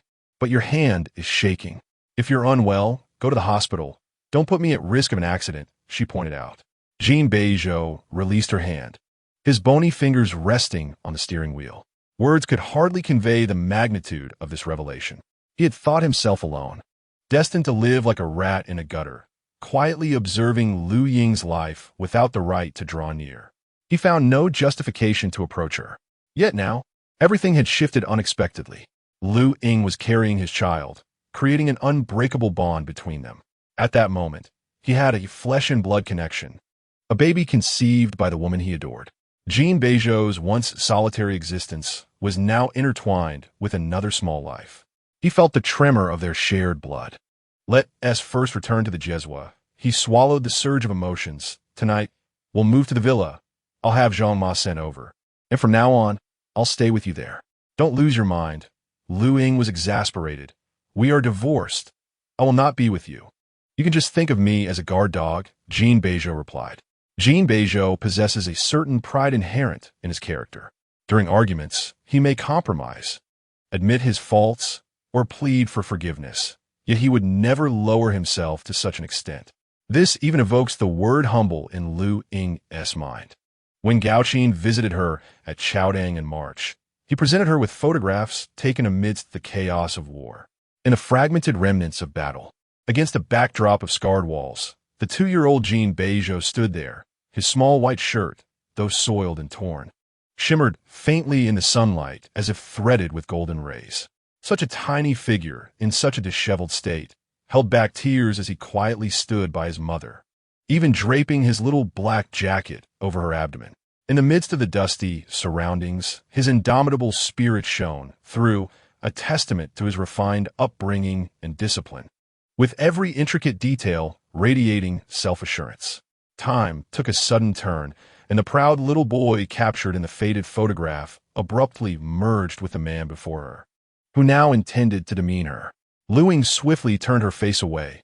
I will report you for unlawful detention. This remark reminded Jin Beizhou of another matter. Was it because of the child that you fear I might leave a mark on my record? Luying replied. The car has turned into the garage. Jin Beizhou glanced at her. What plans have you made for our child? Share them with me. I'm going home. Luying retorted, reaching for the door. Open the door. Jin Beizhou pressed a button, locking the door from the inside. Suppressing her anger, Luying turned back. I cannot reconcile with you merely for the sake of a child. Do you understand? We have our misunderstandings. Jin Beizhou responded. These misunderstandings can be resolved. Luying countered. Then why didn't you resolve them before? You have your own plans and difficulties. I have no right to blame you. Luying tried to remain calm. Marriage is not solely one person's responsibility. But I no longer wish to endure a life where I am left in tears and heartache, while you continue to invest in Jin Mimi as if nothing has happened. I refuse to live in a state where the slightest disturbance can trigger a whirlwind of emotions. The investment in Jin Mimi is merely an example. She simply did not wish to exist in a state of internal conflict. She constantly found herself at odds with Jin Beizhou's every action and word that did not align with her desires. His investments were not wrong. Yet Luying felt sorrow over it, unwilling to admit her own mistakes. If neither was at fault, then perhaps they were simply not suited for each other. Who can live their entire life according to another's wishes? While feelings still linger, and he is willing to compromise, what will remain when the affection fades, leaving only resentment? Will he then lament how he acted for her sake? Luying did not wish to witness such a day. The term childhood sweethearts is so beautiful, Must it be dragged through the muck until it becomes utterly detestable? Regarding the child, since I am still in Beizhou, I have no intention of concealing this from you for a lifetime, Luying stated. You are still his father. Let us handle this with dignity. You may visit him regularly. Jin Beizhou interrupted her, his voice low. Is that all I want, just the child? Luying replied, I do not care what you desire. I can calmly express my thoughts to you now. If you continue to pressure me, I will not hesitate to sever ties, fearing she might feel nauseous. The car's storage compartment contained 2 bergamot fruits, filling the sealed space with a subtle, refreshing sweetness. Jin Beizhou's deep-set eyes and pale lips reflected a glimmer of moisture, as if his gaze had just emerged from the depths of water. Do not be angry, he squeezed out.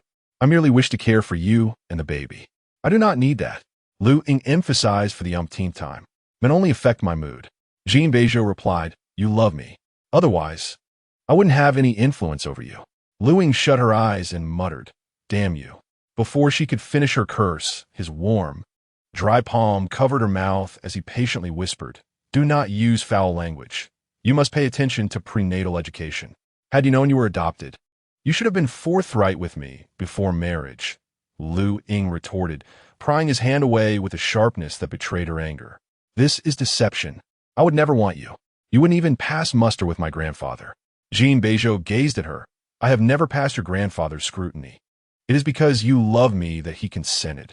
Luying, it is you who chose me. His palm gently cradled her face. I do not require parents or family. I will earn my own reputation and status.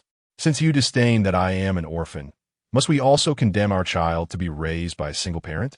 Chapter 69, Almost Lost. Luying found herself firmly held by Jin Beizhou.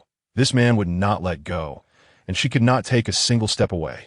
In just one day, he acquired the finest villa in the Beijing area, cleaning, renovating, and furnishing it. When Luying was forcibly brought there, the servants and bodyguards were already diligently fulfilling their roles. Jiamu was in a growth phase, requiring substantial financial turnover, and Jin Beizhou had spent lavishly on this villa, which swiftly made it the focal point of the North City, along with the news of Luying's pregnancy circulating widely. Fei Bao seemed to prefer this villa, with ample space for frolicking, even having a dedicated servant to walk it. Jin Beizhou had instructed that Fei Bao should not come into close contact with her. Luying paced restlessly on the opulent ground floor, while Zhang Ma anxiously suggested, perhaps you should sit and rest. I cannot sit, Luying snapped. Is there surveillance in this courtyard? Zhang Ma did not dare to respond. Who could have imagined that the man who once appeared stern would now wield the utmost gentleness while engaging in such ruthless actions? Zhang Ma, Luying called. Zhang Ma was about to reply when she caught sight of that tall, slender silhouette and quickly fell silent. The man gestured for her to take a rest. Zhang Ma hesitated for a moment before carefully retreating. I have to return to work next week, Luying stated plainly. Do you intend to confine me? Jin Beizhou leaned down to embrace her. You must focus on nurturing the baby. Although I am an orphan, I do not lack your monthly salary of 5,000. Luying bit her tongue. Last month, I earned 7,500, including lesson commissions. Jin Beizhou carried her towards the bedroom. That's wonderful. His tone was dismissive and patronizing. Luying had previously regarded her meager, monthly income with indifference. Yet, when those earnings represented her hard work, each coin became laden with her effort and sweat. No one could prevent her from earning her hard-earned money. The bedroom was spacious and airy, with cloud-like white blackout curtains softening the glaring early summer light. If you find yourself bored, Jin Beizhou patiently suggested, I can have Dajuan take you back and forth. Silence. Luying was gently laid on the bed, and Jin Beizhou followed suit. Luying suddenly sat up. What are you doing? Without a change in expression, he replied, I am here to hold you to sleep. Hold your mother. Luying erupted in anger, and Jin Beizhou swiftly covered her mouth. The baby is listening. We must not let it think that its parents are at odds while still in your womb, as it could affect its character. Suddenly overwhelmed, Luying instinctively struck out with both hands. Jin Beizhou's brow twitched, and he hurriedly grasped her, admonishing, Can you not remember that you are 5 months pregnant? How can you still resort to fighting? What if the baby gets jostled and disoriented? Restrained and unable to move, Luying retorted, Get out. The moment the words left her lips, her brow furrowed involuntarily. Jin Beizhou, alarmed, asked, "What is wrong? Should I call the doctor?" "Don't make a fuss," Luying replied, her patience wearing thin. "The baby is kicking me. You need to leave so I can read to it." Jin Beizhou was taken aback. The notion that a baby could kick was a revelation to him. "How do you know? Can you actually feel it? Get out," she insisted. "Calm down," he said, lowering his gaze, his palm cautiously resting on her abdomen. "Does it hurt?" It must be frightened by the argument between its parents. As his hand made contact, an unexpected pulse surged through him, causing Jin Beizhou's body to stiffen. A whirlwind of unfamiliar emotions, shock, excitement, and joy, overwhelmed him. The sensation continued. With barely a whisper, he murmured, "Baby, it's saying hello to me." He swallowed hard, the feeling as light as a feather, afraid to disturb the baby's movements. "I will earn well for you," he continued after a pause, raising his gaze, his eyes dark and profound. "I will offer you both the very best, eliminate all that brings you unhappiness, and create a most comfortable world for our child." His eyes glistened with unshed tears. Yet, Luying felt only fear. She had meticulously arranged her and the baby's life, naively believing she could handle matters regarding the baby as peacefully as she had dealt with Fei Bao. This was all her own delusion. Jin Beizhou would not relinquish the baby. Her plans had been entirely disrupted by the man's unexpected reaction. The villa was adorned with lush greenery, planted with aromatic herbs to ward off mosquitoes, and surrounded by vigilant bodyguards to prevent her from escaping.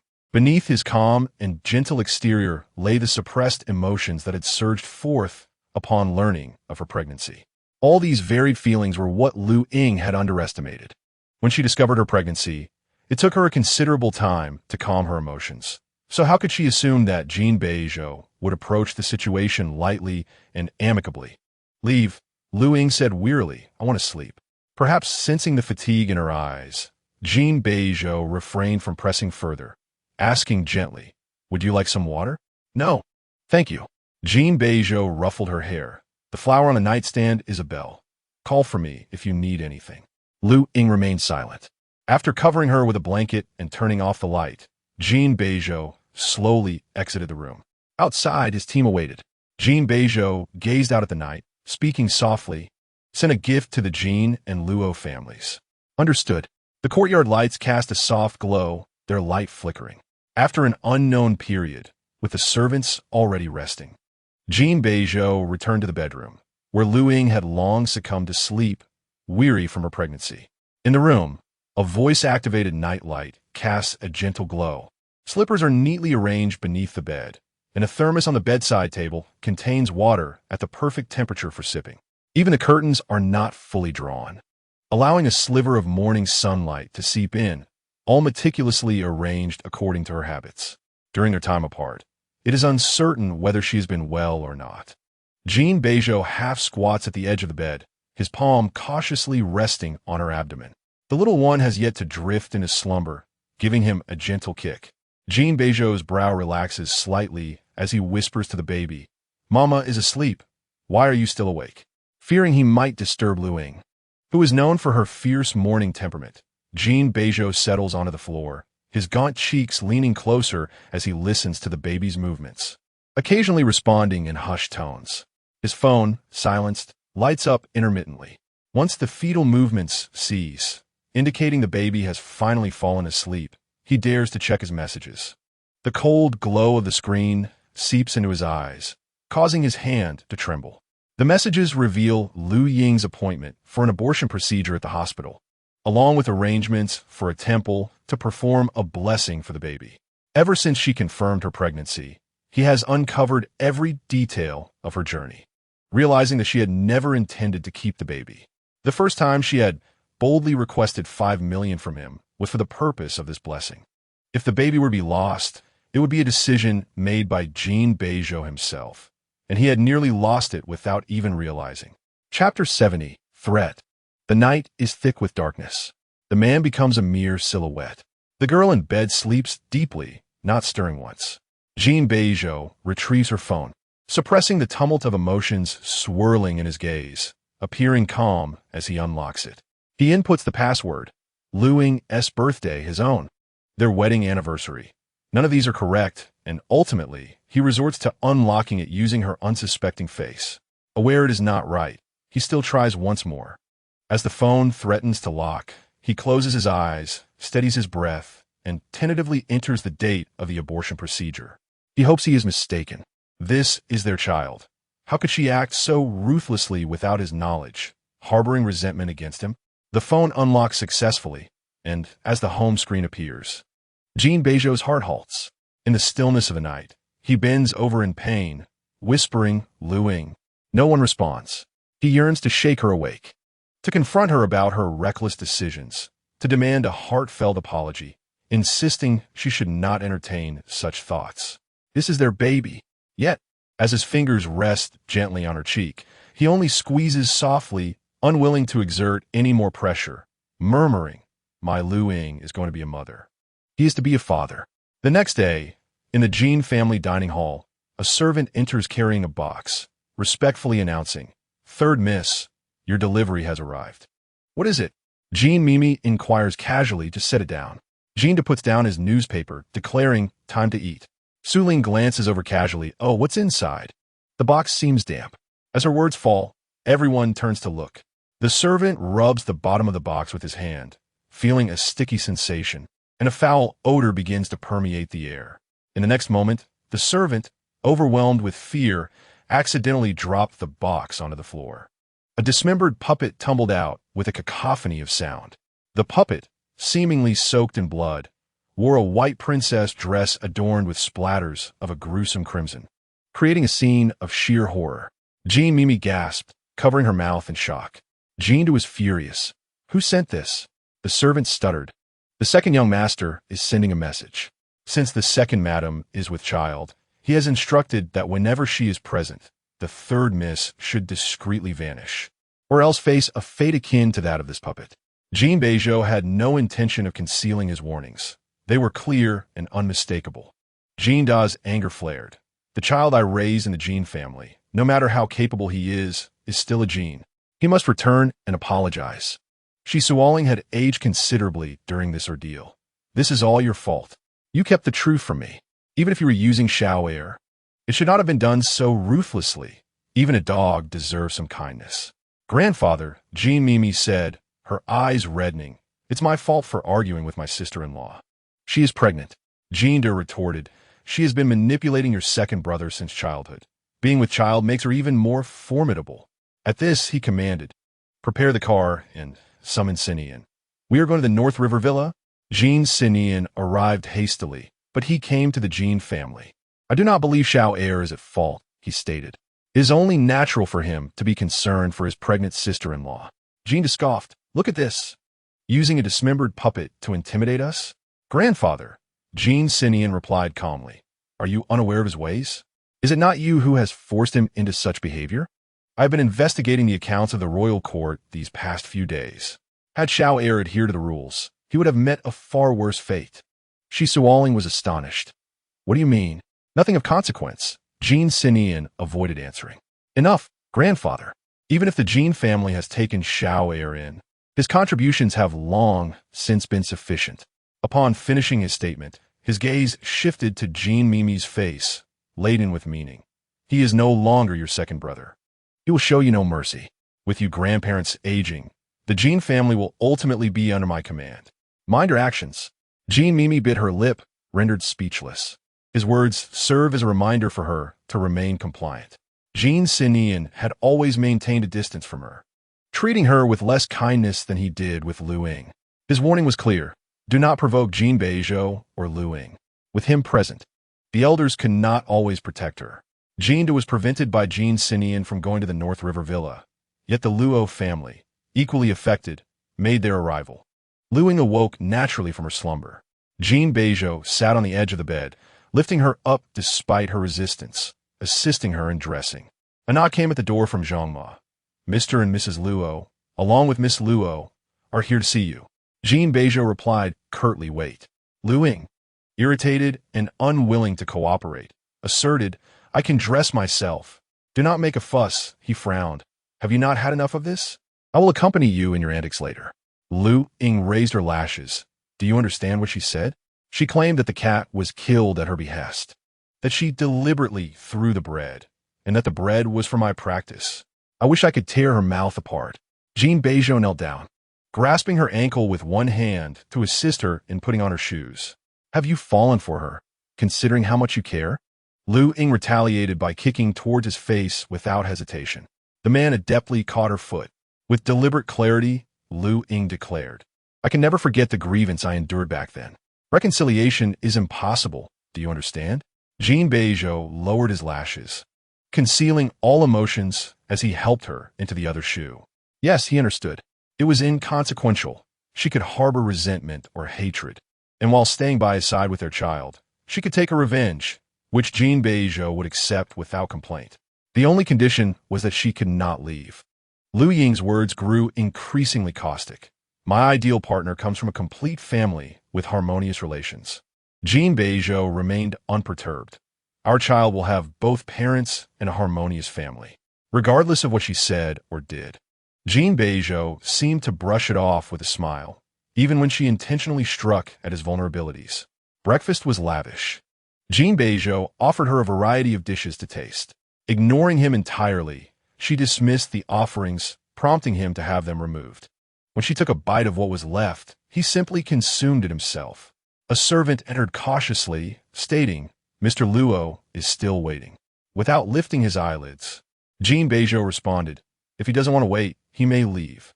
Luying, lacking an appetite, pushed aside the porridge he had brought. I need to go out. Jin Beizhou replied, I will have the Jun accompany you. After a moment of deliberation, Luying insisted, I want to invite my sister-in-law for lunch. Jin Beizhou agreed. I will arrange it. I will arrange it myself, Luying retorted. Very well, Jin Beizhou said, using his fingertip to wipe the moisture from the corner of her mouth. Shall I also invite Yinxia and Hanxi? Pausing momentarily, Luying regarded him with suspicion. What do you mean? Jin Beizhou replied coolly. Since we're moving into a new home, it is time to invite your friends over. Yet, Luying discerned a veiled threat within his words. She knew that Yinxia and Hanxi were among the first to learn of her pregnancy, having helped her keep it concealed on numerous occasions. There was also Yan's father, who had even arranged for her to visit a hospital out of town when she expressed her reluctance to have a baby. Jin Beizhou likely knew all of this. His generosity towards her did not imply the same for others. Luying glared at him. If you dare to do anything to the Yin family, I will make sure you regret it. Jin Beizhou swiftly covered her mouth, his calmness chilling. The baby can hear, do not speak such words. Chapter 71. Is it time for a life sentence? The Luo family stood outside the villa for 3 hours. Accustomed to a life of comfort, they were unprepared for the relentless sun. Luo Mother's lips were parched and cracked from the heat. The villa was spacious, and the three of them were led inside by a servant. In the cool shade of the corridor, a man lounged in a chair, his long legs casually crossed as he leisurely turned the pages of a book. A nearby rattan table was strewn with pregnancy manuals and postpartum guides. Luo father, cautious and respectful, spoke up. Mr. Jin, my daughter acted thoughtlessly and offended Mrs. Jin. My wife and I brought her here to apologize. A gentle breeze rustled the pages of the book. The man remained silent, most of his face obscured behind the pages, not sparing them a glance. Luo father cleared his throat and nudged his daughter forward. Luo Binfeng appeared to have wept, her eyes swollen like peaches as she stumbled forward. Second young master, I acknowledge my mistakes. I have never been compatible with Luying, but I consider Mei Mei a friend and I have feelings for him. Thus, every time I see Luying, I cannot help but speak out.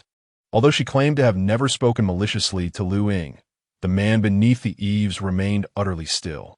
Luo's parents were astute individuals. Otherwise, they would not have coerced their daughter to apologize upon receiving a dismembered puppet. Noticing Jin Beizhou's indifference, they realized he disapproved of such an apology. Mr. Jin, it is our failure to manage Binfeng properly, Luo's father stated.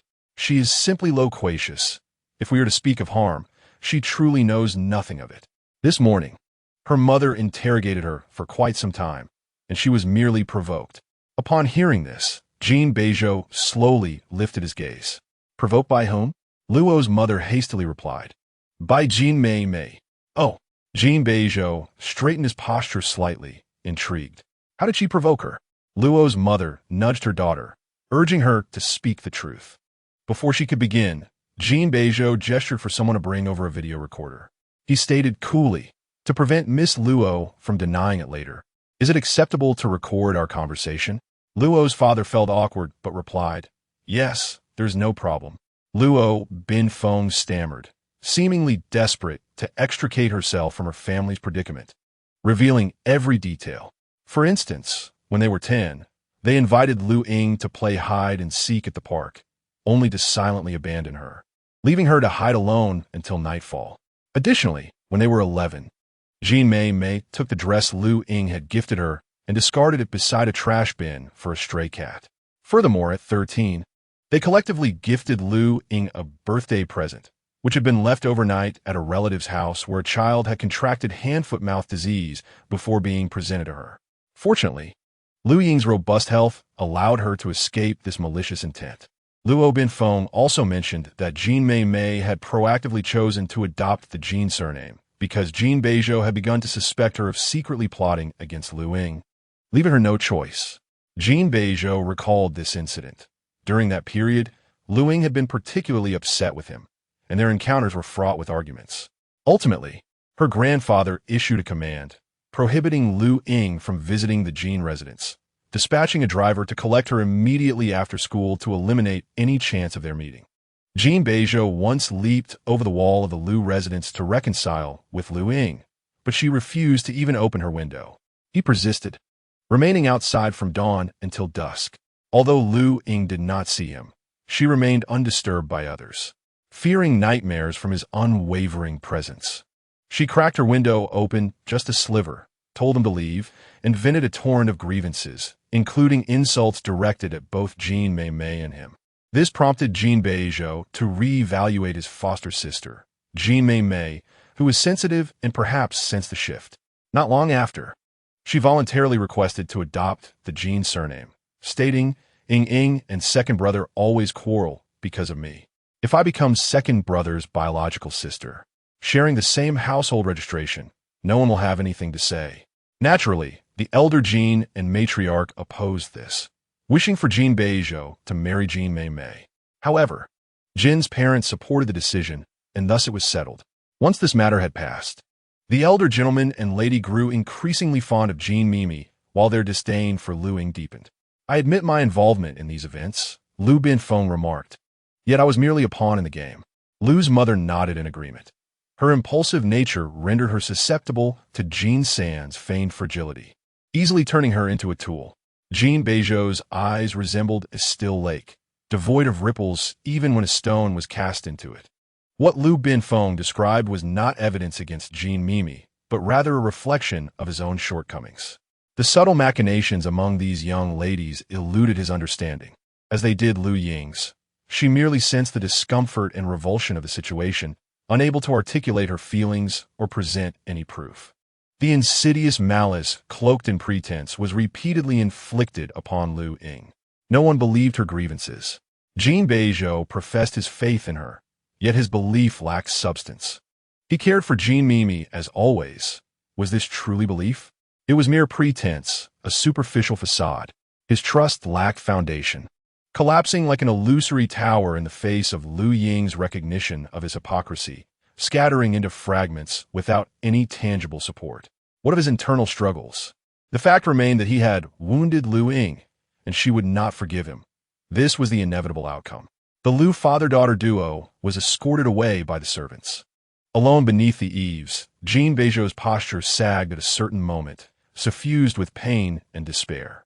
The pregnancy handbook beside him fluttered in the wind, turning 2 pages. Amidst the rustling sound, he seemed to grasp more clearly than ever that there was no future for him and Luying. During lunch, Guqi sat beside Luying while Jin Beizhou occupied the seat opposite. The dining hall was enveloped in silence. Guqi contemplated offering some words of comfort, but fell silent, reminded that she too was complicit in the concealment. Jin Beizhou deftly removed the fish bones from his plate, placing the tender flesh into Luying's bowl. However, she declined, cradling her bowl and averting her gaze. "I detest fish." Jin Beizhou's arm rested there, incredulous. I have never seen you express such aversion. I have come to dislike it now, Luying retorted. It is not a matter of you offering something for me to accept. Her words carried a palpable weight. Seemingly mocking his self-serving sentiments, he had always dictated what he wished to give, heedless of her desires. Gucci cleared her throat to diffuse the tension. Eating fish is beneficial for the baby's development. Luying replied, I refuse what he offers. Gucci then delicately placed a piece of fish belly in front of her. This is from the eldest sister-in-law. Luying remained silent thereafter. Jin Beizhou's gaze darkened as he silently retrieved his bowl. Gucci, wishing to divert the conversation, inquired, What did you have sent to your elder brother earlier? Jin Beizhou responded, I advised him to keep a close watch on Jean Mimi, lest she continue to stir trouble, and urged you to be cautious as well. You cannot be serious, Luying exclaimed, her tone aggressive. Once you protected her fervently, and now you turn against her so ruthlessly. If I were you, I would have simply embraced the mistake and defended her wholeheartedly. Jin Beizhou replied bluntly, When have I ever defended her during our conflicts? According to your reasoning, should I not be condemned to life imprisonment for your failure to stand by me when grandfather punished me, for not distancing yourself from him? Chapter 72, The Most Heinous Crime. Luying erupted in fury. Do not dare to compare Jean Mimi with my grandfather. This is not a fair comparison. Jin Beizhou possesses an exceptionally clear mind, while you simply obeyed your grandfather's command to sever ties with me. If this were my predicament, I would have perished 1,000 times over. Why is it that certain matters are inconsequential for you, yet deemed heinous when it comes to me? Luying fell silent. Observing the escalating situation, Gucci anxiously interjected, Xiao Er, refrain from such remarks. Luying retorted, Sister-in-law, allow him to speak. When a boy pursues you, presenting love letters is perfectly acceptable, yet when Jin Beizhou articulates his feelings, it is my folly for provoking him. If someone pursues you, it is my fault. If someone pursues me, it is still my fault. Am I merely a correction tape, perpetually stained with errors? Jin Beizhou responded, You accuse me of weighing pros and cons. When did this become a derogatory term? The moment I stepped into the Jin family, I had to weigh my options. I strive towards the life I desire, drawing closer to the girl I love. What is wrong with weighing pros and cons? Luying splashed a glass of water towards him. Jin Beizhou closed his eyes, bracing for the impact. The atmosphere in the restaurant became tense. You could have informed me sooner, Luying said. You would rather watch me suffer. Time and again witnessing my jealousy over Jean Mimi without offering an explanation, leaving me to wrestle with my thoughts and assumptions. While you casually placate me with gifts and money. If you had simply expressed your pressures, would I not have understood? Jin Beizhou's eyes reddened at the corners. Say that again, that you would understand? Luying, you are nothing but a deceiver. Luying lowered her head, swiftly snatching Gucci's glass and dousing the man's face once more. Jin Beizhou's hair and cheeks were drenched. Gucci remained silent. A man capable of vanquishing gods outside could only muster a few retorts at this table. Gucci had witnessed their relationship evolve from childhood to adulthood. You are right. Luying seethed. The moment you confess, I lose all interest in you. You are not even worthy of approaching me. Jin Beizhou shot back. Am I wrong to call you a deceiver? Luying replied, You are not mistaken. Hence I shall grant you your freedom. You need not endure life with a deceiver like me any longer. Dream on. Jin Beizhou bitterly declared, This is my baby. Luying, in a fit of rage, slapped her abdomen. Then I shall not have it. I will not bear your child. Jin Beizhou's heart shattered, nearly overturning the dining table as he rushed towards her. Call the doctor. Gucci exclaimed in alarm. Ying. Luying wished to comfort her, to assure her that she was in control, that the baby was hers, and she could not bear to be harsh. Yet, she remained silent, as Jin Beizhou had already scooped her up, with servants rushing in, dragging the family doctor along. Luying was laid upon the bed as the doctor began his examination. Jin Beizhou grasped both her hands, kneeling beside the bed, his gaze filled with anxiety and fear as he observed the doctor's actions. The bedroom was eerily quiet. After a while, the doctor cleared his throat.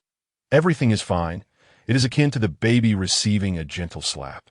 However, it is best to avoid such outbursts. The doctor advised, Be cautious. as the baby may inherit a fiery temperament. Jin Beizhou's heart gradually settled, his voice cold. Even without anger, the baby could still be temperamental. Let be. Guqi accompanied the doctor out. The bedroom fell into silence.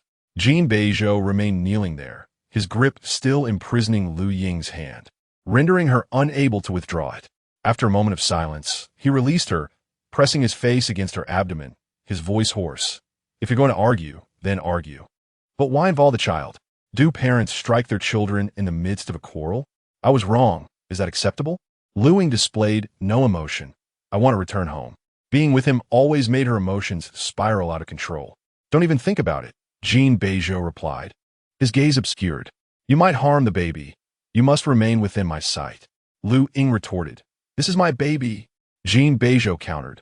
When you first conceived, wasn't it your baby then? Did you consider it yours when you scheduled hospital visits or made arrangements for termination? He was aware of everything. At that time, you only regarded it as mine, Jin Beizhou continued. You wished to eliminate the troubles related to me without notifying me. During our marriage, do I not even have the right to be informed? His sharp tone was laden with resentment, as if he were a man wronged by a heartless woman. Have you said enough? Luying asked. Enough, he replied. Then get out, she demanded. Let me think if there's anything else I need to add, Jin Beizhou said, as he held her firmly when her hand showed the slightest movement. Please, darling, he implored, wrapping his other arm around her. Would you hit me? Luying sneered. I want to hit you. Why are you stopping me? Who knew where her slap would land next? After a brief standoff, Jin Beizhou pressed his lips together. Do you want something to eat? I want to return home, she repeated. It's time for a nap. I'll accompany you, he insisted. I want to return home, she reiterated. Jin Beizhou climbed onto the bed. I'll tell you a story. The one about the chubby elbow that you loved when you had a fever. Luying closed her eyes for a moment. His tale of the chubby elbow had reached the point where the skin was torn, revealing the tender meat beneath. Jin Beizhou, she suddenly called. Starting today, Luying informed him. If you do not allow me to return home, I will not eat for the entire day. She remained composed. I have said before, I will not be manipulated by the child. If it obstructs my choices, I choose to let it go. Jin Beizhou's body stiffened. He recalled that this was the very statement he had provocatively elicited from Luying when he asked her to help him retrieve his household registration. It turned out she had been warning him then. In moments of despair, one can truly feel cornered. Jin Beizhou coldly remarked, Are you not afraid of me targeting Yinxia and the others? Luying ignored him. She was exhausted. Let all be destroyed. Since they were destined to reach the point of tearing their masks off, let it be so. Yet, a growing fear gripped Jin Beizhou's heart, her silence. Her refusal to strike back, her singular focus on leaving him left him feeling utterly helpless. With no options left, he gritted his teeth, sat up, and dialed a number in her presence. Get the Yin family's hospital. Before he could finish, Luying seized the thermos from the bedside and directed it toward her abdomen. Go ahead and try, she said, her eyes reddening. Let us see whose action is swifter, yours or mine. Jin Beizhou's pupils darkened with moisture, and he swallowed hard, his throat constricted. Must it be this way? Luying's voice trembled. We can part amicably, and I will grant you visitation rights for the baby. Must it escalate to this extent? Jin Beizhou's voice was hoarse. What I desire has never been merely the baby. Chapter 73. I will complain. Jin Beizhou's memories of his initial arrival at the Jin family were not particularly vivid, yet he was acutely aware that he was not one of their own. Jin father and Jin mother were too preoccupied to attend to him, while the matriarch regarded him with a hint of unfamiliarity, though she still offered him some care. In stark contrast, the elder Jin was cold, unfeeling, and occasionally displayed signs of annoyance. Jin Sinian treated him like a brother, but Jin Beizhou recognized that he was merely an intruder in this household. In the elder Jin's eyes, his future could potentially encroach upon what belonged to Jin Sinian. Jin Beizhou and Jin Mimi were both guests in this household, yet at times he felt a twinge of pity, for he lacked the cautiousness and meticulousness that characterized Jin Mimi. He lived with abandon. Among the two children raised by the Jin family, Jin Beizhou was more inclined to lend a helping hand to Jin Mimi, especially with the elder's directives in play. However, Luying was different from everyone else. She was unlike any other person. In her presence, Jin Beizhou would hesitate, feel vulnerable, and lose his composure. He was unafraid of his lineage being revealed, but he feared that such exposure would strip him of the right to approach Luying. The inadequacy of being unworthy of such feelings gnawed at his reason, compelling him to guard the secret of his origins with utmost care. Yet, this was a vicious cycle, and every path he contemplated seemed erroneous. Jin Beizhou had once struggled. Upon turning 18, he embarked on a venture of his own, aspiring to establish a high enough status that would allow him to detach from the Jin family and secure his entry into the world on his own terms, thus holding the power of choice in his hands. However, having painstakingly raised him, the elder Jin would never relinquish control so easily. Jin Beizhou was destined to inherit the royal court. On the day he turned 20, the elder Jin and the matriarch publicly announced that he would assume control of the royal court, subtly praising him as a suitable match for Jin Mimi. Luying was incensed. She refused to participate in his birthday celebration and stormed off. Abandoning a throng of guests, Jin Beizhou pursued her into the night. Though Luying feigned indifference, her eyes glistened with unshed tears. Jin Beizhou's heart melted. He cupped her face, kissed her, and comforted her, finding solace from the burden of inheriting the royal court in her tender embrace. This girl, unwilling for him to return to the birthday gathering, clung to his waist and insisted on spending the entire evening with him. In the confines of his bachelor apartment, both felt the weight of their emotions. Yet, when Luying winced in pain, she threatened to retract her affection. Jin Beizhou, driven to desperation, knelt beside her, nearly bowing in submission. This girl, ever relentless, would offer a sweet treat after a reprimand, coaxing him with promises of trying again next time, showering him with honeyed words as if they were free. She professed her love for him, vowing never to leave him for a lifetime. Yet her lifetime seemed fleeting. Was she a deceiver, wronged by such an accusation? Even with a child, she refused to reconcile with him, insisting on a complete rupture. Her love, could it be real, or was it but a fade? It bore the same duplicity as his own.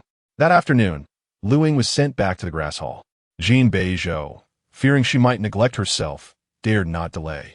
In the absence of a certain canine gentleman, Luying finally felt at ease. The following day, the neighbor moved away. On the third day, Jin Beizhou took residence next door. The only barrier between Luying and her neighbor was a mere wall, allowing her to observe everything the other party was doing with clarity. Jin Beizhou had purchased the house and installed surveillance cameras in the corner of the yard, inadvertently capturing scenes from her side as well. Luying contacted the property management to file a complaint, but they could only suggest a discussion. Jin Beizhou, hands casually tucked in his pockets, leaned partially over the wall and remarked nonchalantly, "I am in my own home. I am not infringing upon your space, am I?" Luying was at a loss for words, exclaiming silently about his wealth. The man raised an eyebrow. "Not really, it's a loan." Frustrated, Luying turned and retreated indoors, only to hear Jin Beizhou conversing with Aunt Zhang behind her. "Did you have sweet potato porridge for breakfast? I can smell it. I have some air-freighted ham here. Please use it to accompany her porridge." Aunt Zhang hesitated to accept. After politely declining, Fei Bao inexplicably fell from the neighboring wall into her yard. Jin Beizhou remained remarkably composed, knocking on her door and asserting confidently, "My son has fallen into your yard. I'm here to retrieve him."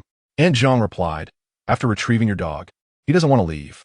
Jin Beizhou tugged at the dog leash a few times, but, unable to pull the dog away, resigned himself.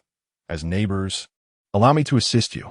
I can tend to the flowers and plants in the yard, reinforce the unstable flower house, and inspect the aging electrical circuits and locks. I'm capable of handling any task that can be done in the yard." All of this was done discreetly, unbeknownst to Luying. Aunt Zhang found it difficult to refuse. She had never encountered a gentleman of such conspicuous duality, both intimidating and amusing.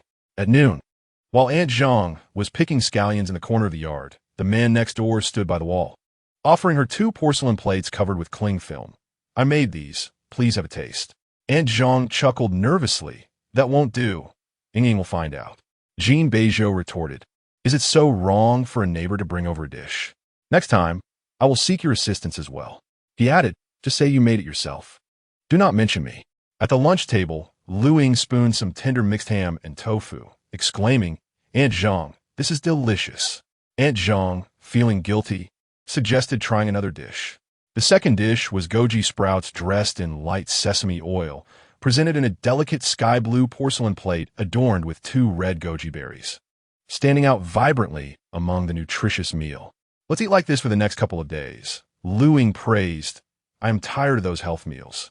"Very well." After enjoying a satisfying meal, Luying sipped her juice and casually inquired, "Has the neighbor been bothering you?" "No," Aunt Zhang replied uncertainly. "Just once when Fei Bao fell in, the young master came to retrieve him." Luying pondered for a moment. "Can I hide Fei Bao? He fell in here on his own. Jin Beizhou is his guardian, so losing him is his responsibility, right?" Aunt Zhang coughed lightly, reminding her there are cameras. The mention of cameras made Luying feel uneasy. Who would have thought that the neighbor's surveillance was constantly observing her? With her thoughts racing, Luying decided against taking a nap and immediately made a call to have workers come and raise the wall high enough to obstruct the cameras from viewing her side. As the workers were approaching, Luying stepped outside to measure the wall's dimensions. The moment her feet touched the courtyard, the neighbor, Jin Beizhou, hurried over to the wall and inquired, "What seems to be the problem?" Luying felt no inclination to respond, instead continuing to unfurl her measuring tape. Noticing her unscathed demeanor, Jin Beizhou visibly relaxed, casually resting his arms atop the wall as he engaged her in conversation. "What are you measuring for? Planning to raise the wall?" Luying raised her gaze, asserting, "This wall is half of my family's property. Take your hands away." Jin Beizhou, undeterred, fairly withdrew one of his arms. "Princess Lu," he remarked nonchalantly, "I advise you not to expend your energy. Raising the wall without permission constitutes illegal construction." He added, somewhat provocatively, "I will lodge a complaint." Chapter 74. You should move out. This insufferable man was not merely trying to intimidate her, for when the construction workers arrived, the property management followed suit. "Miss Lu," the property manager stammered, "we truly cannot allow the wall to be raised. The entire community adheres to uniform regulations." Jin Beizhou leisurely leaned against the wall, affirming, "Indeed." In response, Luying hurled her measuring tape towards him. Jin Beizhou adeptly caught it. "The neighbors always spy on my home from that wall," Luying declared, "and, as a single pregnant woman, I feel threatened." "What do you suggest I do?" The property manager was at a loss, exclaiming, "What can I do? I have no idea." "Surely not." As her words lingered, Luying suddenly furrowed her brow, inadvertently covering her abdomen with her hand, appearing somewhat pained. Instantly, the previously composed man, his hands on the wall, leaped over in a flurry of concern. "Is your stomach hurting?" Luying straightened up, the earlier discomfort vanishing. "Did you see that?" The property manager and Jin Beizhou exchanged glances. Luying maintained her calm demeanor, stating, "This situation leaves me feeling insecure, and my safety is not guaranteed." The property manager, feeling helpless, acknowledged that raising the wall indeed constituted illegal construction. Furthermore, she pointed out, "He is currently standing in my courtyard. Can I file a complaint against him and have him arrested?" After a prolonged standoff, the property manager ultimately decided to return for a meeting to discuss the matter with all homeowners, offering reassurance in special circumstances.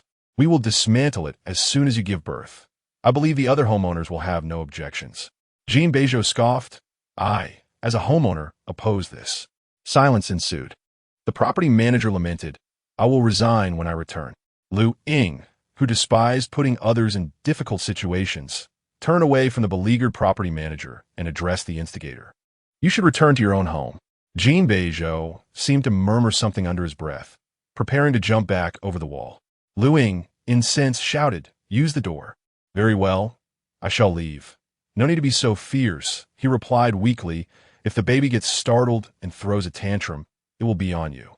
Luying was on the verge of delivering a slap to his face. Jin Beizhou, with his long strides, coaxed, I'm leaving. Why act like a little firecracker?" He even kindly escorted the workers out for her. Luying, fuming, proposed, "I intend to install shards of broken glass on this wall. Is that permissible?" The property manager hesitated briefly before muttering, "You could do that discreetly. Just don't make it too obvious, and I'll pretend I don't know." However, This was not practically feasible, as the homeowner on the other side of the shared wall would likely oppose it. Seeing the man's smug expression, Luying turned and retreated into her home. Who would want to waste time with him here? Fortunately, the residence consists of row houses, allowing her to move about indoors without needing to venture into the front yard. Even if the space feels somewhat confined, she can endure it. Twice, Aunt Zhang entered, each time reciting her observations about the bustling activity next door, where men in suits were coming and going, presumably reporting their work to Jin Beizhou. Luying paid no heed. As evening approached, the weather shifted dramatically, and a torrential downpour ensued just in time for dinner. Aunt Zhang exclaimed, realizing she had forgotten to close the greenhouse roof, which had damaged the seedlings inside. Luying was unable to go outside, so Aunt Zhang opened an umbrella, only to be toppled by the wind as soon as she stepped out. The rain fell heavily, steadying the umbrella against the relentless storm. Aunt Zhang caught sight of a man braving the rain to close the last skylight of the greenhouse. The man was slender, appearing almost demonic in the darkness, and after ensuring everything was in order, he intended to scale the wall back to his own abode. As he climbed, he glanced back over his shoulder. Aunt Zhang was left speechless. Had Luying known, it would surely have provoked her ire. The man, drenched by the rain, flashed a grin and gestured for her to return. Aunt Zhang shook her head, sighing, unable to comprehend how this couple had arrived at such an impasse. Life seemed to pass slowly in this delicate state of mutual stalemate and balance. Once the holiday ended, Luying had rested sufficiently, feeling much improved from her previous lethargy, coinciding perfectly with her scheduled prenatal checkup. She planned to stroll to the hospital alone. Predictably, the neighbor's dog, which had been watching her daily, followed her the moment she stepped outside. It was only May, and while Luying still wore a jacket, Jin Beizhou had already donned summer attire. "Don't follow me," Luying said calmly, without losing her composure. Jin Beizhou removed his baseball cap and gently placed it on her head, adjusting it slightly. His hand cradled the back of her head as if guiding her along, though it felt more like a silent command forbidding her from removing the hat. Previously, such a domineering yet affectionate gesture would send Luying's heart racing. Now, she merely wished for his absence. As the sunlight kissed her face, Luying tilted her head back and said, "You should know that I initially did not intend to keep this baby." Jin Beizhou paused momentarily. "I had to convince myself with numerous reasons to retain it, but now, I find myself regretting that decision." Jin Beizhou's hand slowly fell to his side. "Am I really that inadequate? It is simply a matter of us being incompatible," Luying stated earnestly. "You should return to your own life. You'll find that without Luying, your burdens will be considerably lighter." Jin Beizhou interrupted her. "Do not presume to judge my feelings on my behalf." Seizing the moment, Luying continued, "I cannot give you what you desire. We are perpetually arguing, consistently misunderstanding each other's goodwill." The corners of Jin Beizhou's lips lifted slightly. "With your current attitude, do you truly believe I would trust you to grant me visitation rights for the baby? You refuse even to show your face. How could you possibly grant me such rights? Does this girl possess any credibility at all?" Feeling somewhat weary, Luying rested her hands on her hips. "What do you want?" No sooner had she spoken than the tall man bent slightly, instinctively wrapping his arms around her waist. "Luying, the baby is half mine." Jin Beizhou's long lashes cast a shadow. "I shall bear the responsibility for your pregnancy and postpartum period, as well as the nurturing of our child in the future." Upon hearing these words, Luying grew anxious, for these 6 terms, pregnancy, postpartum, and future, seemed to echo the notion of remarriage. "Is this not synonymous with remarrying?" Luying declared. "If it cannot belong to me, I shall terminate it immediately." Before she could finish her sentence, the warm, dry palm of the man covered her mouth. Jin Beizhou's eyes were bloodshot, his sorrow uncontainable. In a low voice, he pleaded with her repeatedly, "Do not utter such words. I beg you. The baby will hear. I only wish to accompany you for the checkup.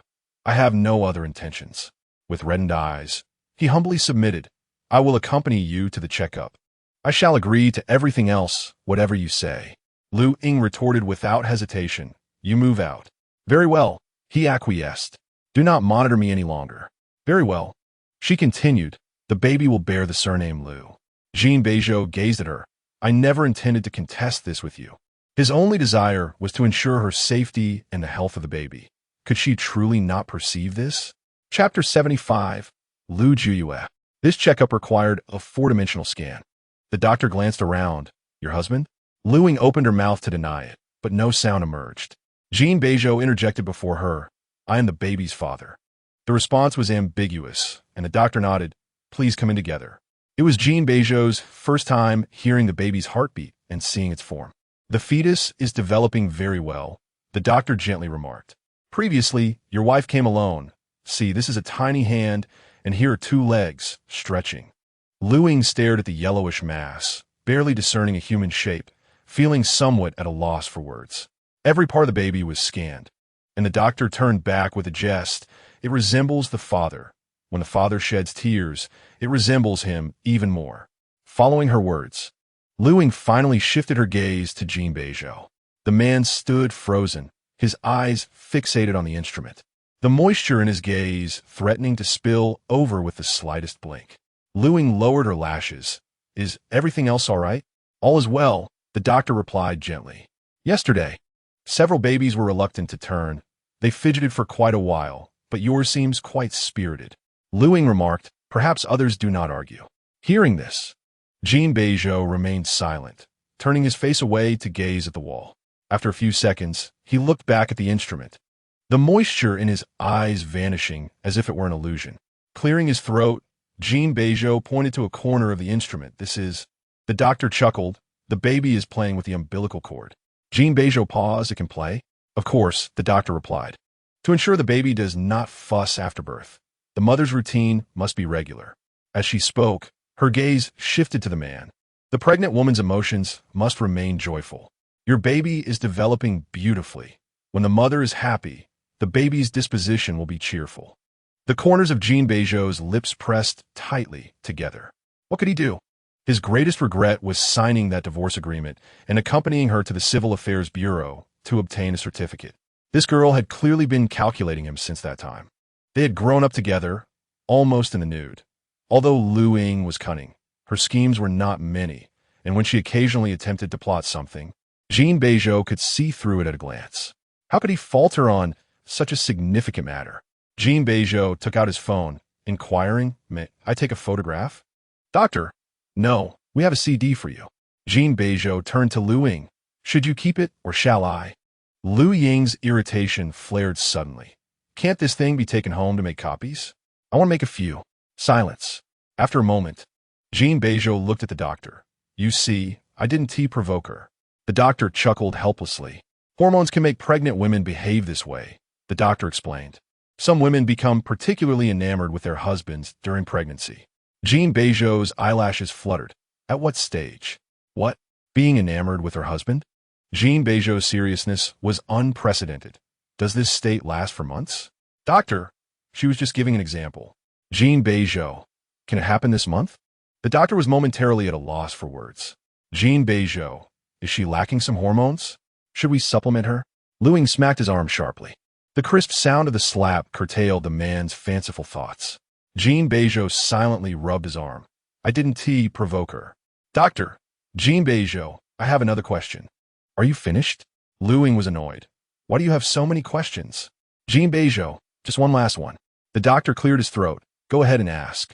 Is there a possibility, Jin Beizhou spoke in a low voice, that these hormones could control her, making her want a divorce? The doctor fell silent for a brief moment. Perhaps some pregnant women do develop a strong aversion to their husbands. Jin Beizhou's eyes shifted, his tone urgent. Will she return to normal after giving birth? Don't be foolish, Luying retorted. My desire for divorce is a well-considered decision. Jin Beizhou ignored her, focusing solely on the doctor. Is it possible? Doctor! In the next moment, she waved her hand, signaling them to leave. All right, next patient.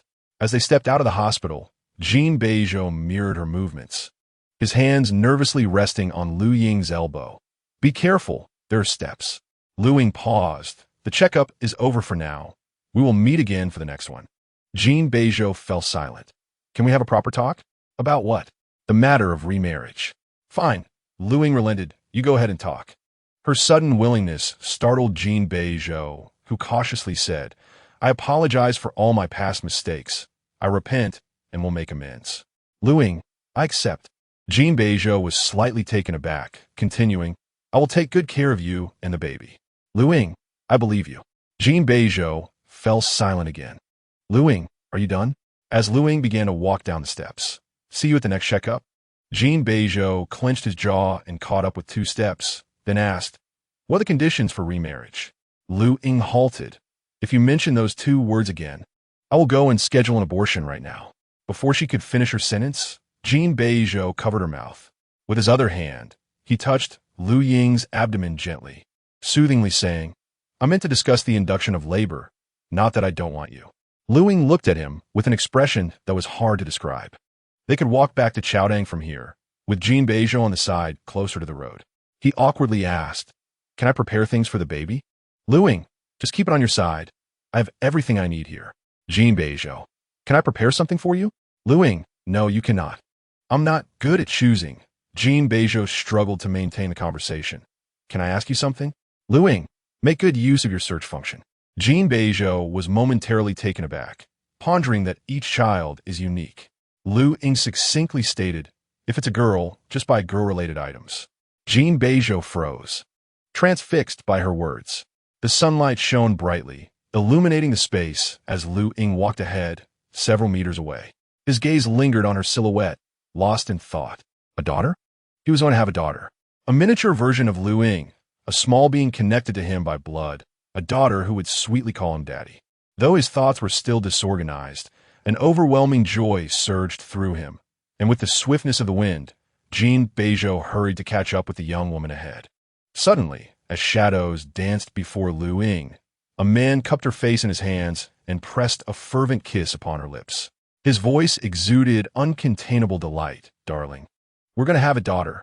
Luying's immediate reaction was to slap him hard, and without another word, she turned on her heel and headed toward the hospital. Jin Beizhou, feeling the imprint of her hand on his cheek, could hardly contain his grin as he swiftly blocked her path, bent down, and swept her into his arms. "Our little Qiuqiu is on the way, isn't she?" Luying struggled in his embrace, but upon hearing his words, she paused, her anger intensifying as she retorted, "Her name is Lu Jui." Chapter 76. Where is your conscience? With a due date in September, Luying decided to name her baby Lu Jui. As for Jin Qiuqiu, it was a whimsical name that had arisen during their courtship, a playful banter between them. During that time, Luying often playfully pestered Jin Beizhou, seeking to evade the burdensome extracurricular tutoring that loomed over her.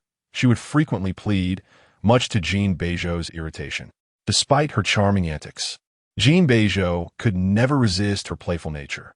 Though Jin Qiuqiu was still a possibility, Luying had made up her mind. Her daughter would be named Lu Jui.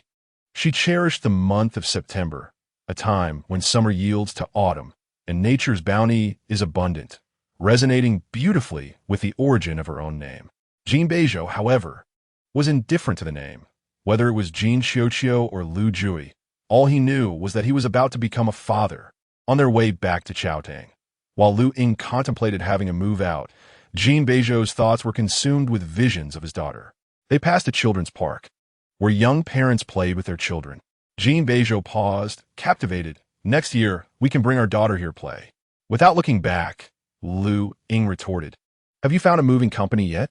But I think it's unhygienic for her to play on the slide in a dress. Our daughter should wear pants." Jin Beizhou replied. "Move out immediately," Luying insisted. "I want to build her an amusement park," he countered. "You have the moving company S number, right? Call them now." She pressed. "I read somewhere that daughters." Luying abruptly turned around.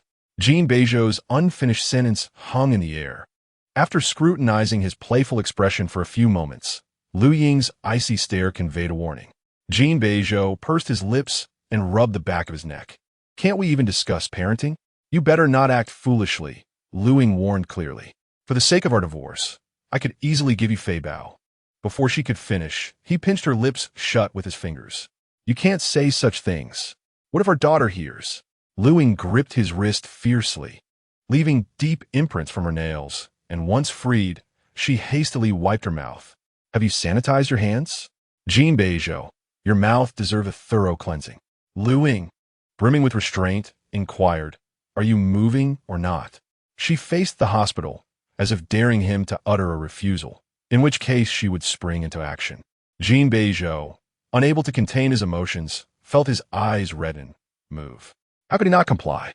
His daughter's life rested firmly in her hands. This girl had known how to manipulate him since childhood.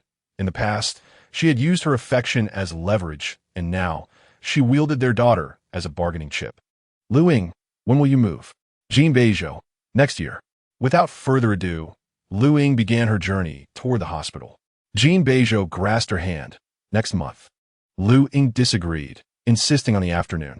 Jin Beizhou's chest heaved slightly. Do I not need time to pack? Luying countered.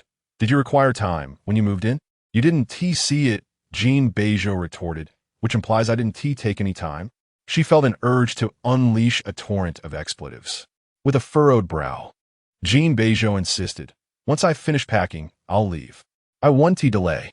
Just give me a time frame. His temples throbbed painfully. Shall I just dismantle the surveillance? Luying, you clearly have no intention of moving. Jin Beizhou, I never intended to move. You are the one hastening me. Luying was momentarily taken aback. She began to comprehend just how much she had loathed him in the past. They were both young back then, and Luying had loved trailing after her mother to the Jin residence, perhaps due to her precociousness, particularly envious of the remarkably handsome boy who outshone even child stars. Initially, Jin Beizhou found her persistent company bothersome. Whenever Luying arrived, he would retreat to his room or request the driver take him to practice golf or archery. In summary, he was unwilling to engage with her. At a certain age, boys seemed to find it shameful to associate with girls. Yet, Luying remained devoted, and they often encountered each other fortuitously. One day, Jin Beizhou was truly exasperated. Don't you have anything else to do? Luying shook her head, her small face remarkably earnest. You are my most important concern. Upon hearing her declaration, Jin Beizhou turned away, avoiding her gaze. Aren't you ashamed? Not at all. Luying replied cheerfully, Brother, do you want to play with me? I have something to do. What is it? I'm going to practice shooting. I'll accompany you. Don't you have anything else to do? Luying interjected before he could speak. Didn't I just say? You are my most important concern. As if unable to withstand her persistence, Jin Beizhou reluctantly agreed to bring her along. Upon arriving at the shooting range, Luying, holding the instant camera gifted by her mother, captured Jin Beizhou from every conceivable angle. Luying had never faced hardship in her life, failing to grasp why Jin Beizhou was so busy with various pursuits. After several visits, Jin Beizhou gradually accepted her presence. Though he would occasionally sigh, I'm going rock climbing with some friends. You can't come. Luying, brother, I won't disturb you. Jin Beizhou seemed to sigh again. Take your little water bottle and backpack. I'll pack some snacks for you. In stark contrast, as they grew older, Luying's ability to handle Jin Beizhou's annoyance had deteriorated. Her personal demeanor was evidently inferior to that of her younger self. She was exceedingly impatient, lacking even the steadfastness that Jin Beizhou had once exhibited. He was not wrong when he said that if Luying had not clung to him, the only girls remaining by his side would not have been just her and Jean Mimi. Contemplating this, Luying felt a blend of disdain and embarrassment for herself. Second brother, Luying looked at him. Let me introduce you to a girlfriend. Jin Beizhou's expression instantly darkened. You would not want a man like him. Yet you wish to introduce him to your friend. Where's your conscience? Forget it. It was indeed quite distasteful. Not that he found it repugnant, but rather it was Luying's actions that were disconcerting. I am heading home, Luying said politely. Please move out as soon as possible in the next couple of days. Jin Beizhou remained silent, leisurely trailing beside her. They entered the community together. As they approached the entrance, a man grasped Luying's wrist. She recoiled as if shocked. Do not touch me. Wait a moment, Jin Beizhou calmly stated. I have something to return to you. What? Jin Beizhou retrieved an object from his pocket, a string dangling from his finger joint. A piece of jade glistening vividly in the air. Your safety pendant. She had worn this pendant for 7 years. Luying glanced at it and turned away, expressionless. No need, keep it for yourself. Jin Beizhou patiently insisted. This item recognizes its owner. Are you truly going to discard your own talisman? Furthermore, he lowered his voice. Do you not wish to know how it was returned to me? Luying inquired casually. How did it come back? It returned by sensing its owner's scent. Jin Beizhou replied. Luying raised her head, staring at him. Move out within 2 days, otherwise. As if anticipating her next words. Jin Beizhou once again covered her mouth, holding it for a moment. Humph. Chapter 77. As if one had never divorced anyone. This was a reluctant agreement. However, moving out within 2 days came with a condition from Jin Beizhou. Luying must accept the safety pendant. Luying had a condition of her own. You must remove your wedding ring. Just because you're getting a divorce, you turn into a fascist? Jin Beizhou retorted, displeased. First, you dictate where I live. Now you dictate what I wear. Why not just remarry? If they were married again, she would have complete control. And if she told him to wear trousers, he would never wear a gown. Luying asserted. You reside here. I am the one being spied on. Your wedding ring bears my name. Why should she not be allowed to make demands? Jin Beizhou responded. Shall I call a lawyer to explain to you about property ownership? Get lost. This is my doorstep. Luying was momentarily at a loss for words. After a brief pause, she turned and walked away. Jin Beizhou, unfazed, followed leisurely. This is my home. Leave. I haven't gone in. Jin Beizhou replied with a teasing tone. The corridor belongs to all homeowners. Has no one ever told you how despicable you are? Luying shot back. Jin Beizhou raised an eyebrow. Do you not say that often? But I understand that hitting is affection and scolding is love. All of Princess Lu's thunder and rain are bestowed by her lord. Luying declared, I no longer want this child. A moment of despair. Finally, the noise subsided as Luying entered the house. Aunt Zhang asked her what she would like for lunch and dinner. Luying pondered. Lunch can be casual. For dinner, let us have a barbecue in the yard. Xiaxia will be coming over. All right. Aunt Zhang left, and a few minutes later returned, exasperated, cradling Fei Bao in her arms. Fei Bao was biting on her safety pendant. It seemed that if she did not accept it, some dog would find more ways to make her do so. Luying felt a surge of frustration, took off the pendant, and tossed it to the very bottom of the drawer. Since Fei Bao had come so boldly, Luying decided to keep it openly. On a Monday afternoon, Jin Beizhou did not come to find it. Perhaps he had grown weary of his company and chose not to contend with her anymore. After awakening from her afternoon nap, Zhang Ma brought in Fei Bao, who had rolled around in the mud, exclaiming in exasperation that while tending to the vegetable garden, it insisted on frolicking about, trampling the newly sprouted seedlings. Fei Bao was so filthy that they dared not allow him inside. Luying chuckled and suggested, I will take him for a bath, and perhaps we can stop by the supermarket for some barbecue supplies. Zhang Ma agreed and attached a leash to Fei Bao, reminding her that they had everything at home, advising her to buy a pair of chopsticks and avoid carrying heavy items. The neighborhood was eerily quiet, with no one around, likely indicating that the owner was away. There were no pet shops near Chaoding. So Luying walked a bit further with Fei Bao until she spotted one at the corner of the market. Thinking it was merely for a bath, any place would suffice. The pet shop was nearly empty, allowing for immediate service without the need to queue. There is a supermarket nearby. Why not browse a bit while we wash your pet? The enthusiastic staff suggested. Luying replied gently, No worries, I will wait here. The staff continued, It won't be quick. I wouldn't want you to feel anxious. Luying reassured her, It's all right. However, the staff's smile seemed to fade in an instant. Ma'am, it's like this. Pets are akin to children, and parents must be attentive, as they can be quite disobedient. Luying looked at her and explained, Fei Bao is timid. He has grown accustomed to company and cannot be left alone during bath time. This was a habit cultivated by Jin Beizhou. The staff shrugged in a dismissive manner. Then we cannot accommodate that here. Realizing something, Luying reached out, then there will be no bath. Though she had never owned a pet, her friend Yin Xia had shared that some pet shops might mistreat animals when their owners were not present. Luying believed that while she could discipline her own pet, others should not. The staff returned the leash to her, perhaps with a hint of hostility, nearly tossing it back. Luying, not one to swallow her pride, felt compelled to remain calm for the sake of her pregnancy and Fei Bao, deciding to let it go this time. However, as she reached the door, she overheard the staff muttering, She really treats that dog like a child. After all, it's not like the child was conceived with a dog. At that moment, Luying halted abruptly. Turning around, She enunciated each word. Could you repeat that? The staff shrugged, feigning ignorance. What? I didn't say anything. Luying insisted. If you're bold enough to speak, you should be bold enough to own it. The staff nonchalantly replied, pregnant women are so sensitive. I didn't say anything. So you should leave. Luying stood her ground. Your malice towards pregnant women stems from your own insecurities, perhaps because your mother struggled with infertility, leaving you without a uterus. The staff's expression shifted. I will call the police. Luying retorted, what? I haven't said anything. I have surveillance. The staff declared. Perfect, Luying replied, stepping back into the store. Go ahead, let me see what kind of creature your mother and a beast produced. The staff screeched. Don't cause a scene. Don't think being pregnant gives you a free pass. Luying interjected swiftly. Oh, so sensitive about your origins. I haven't said anything at all.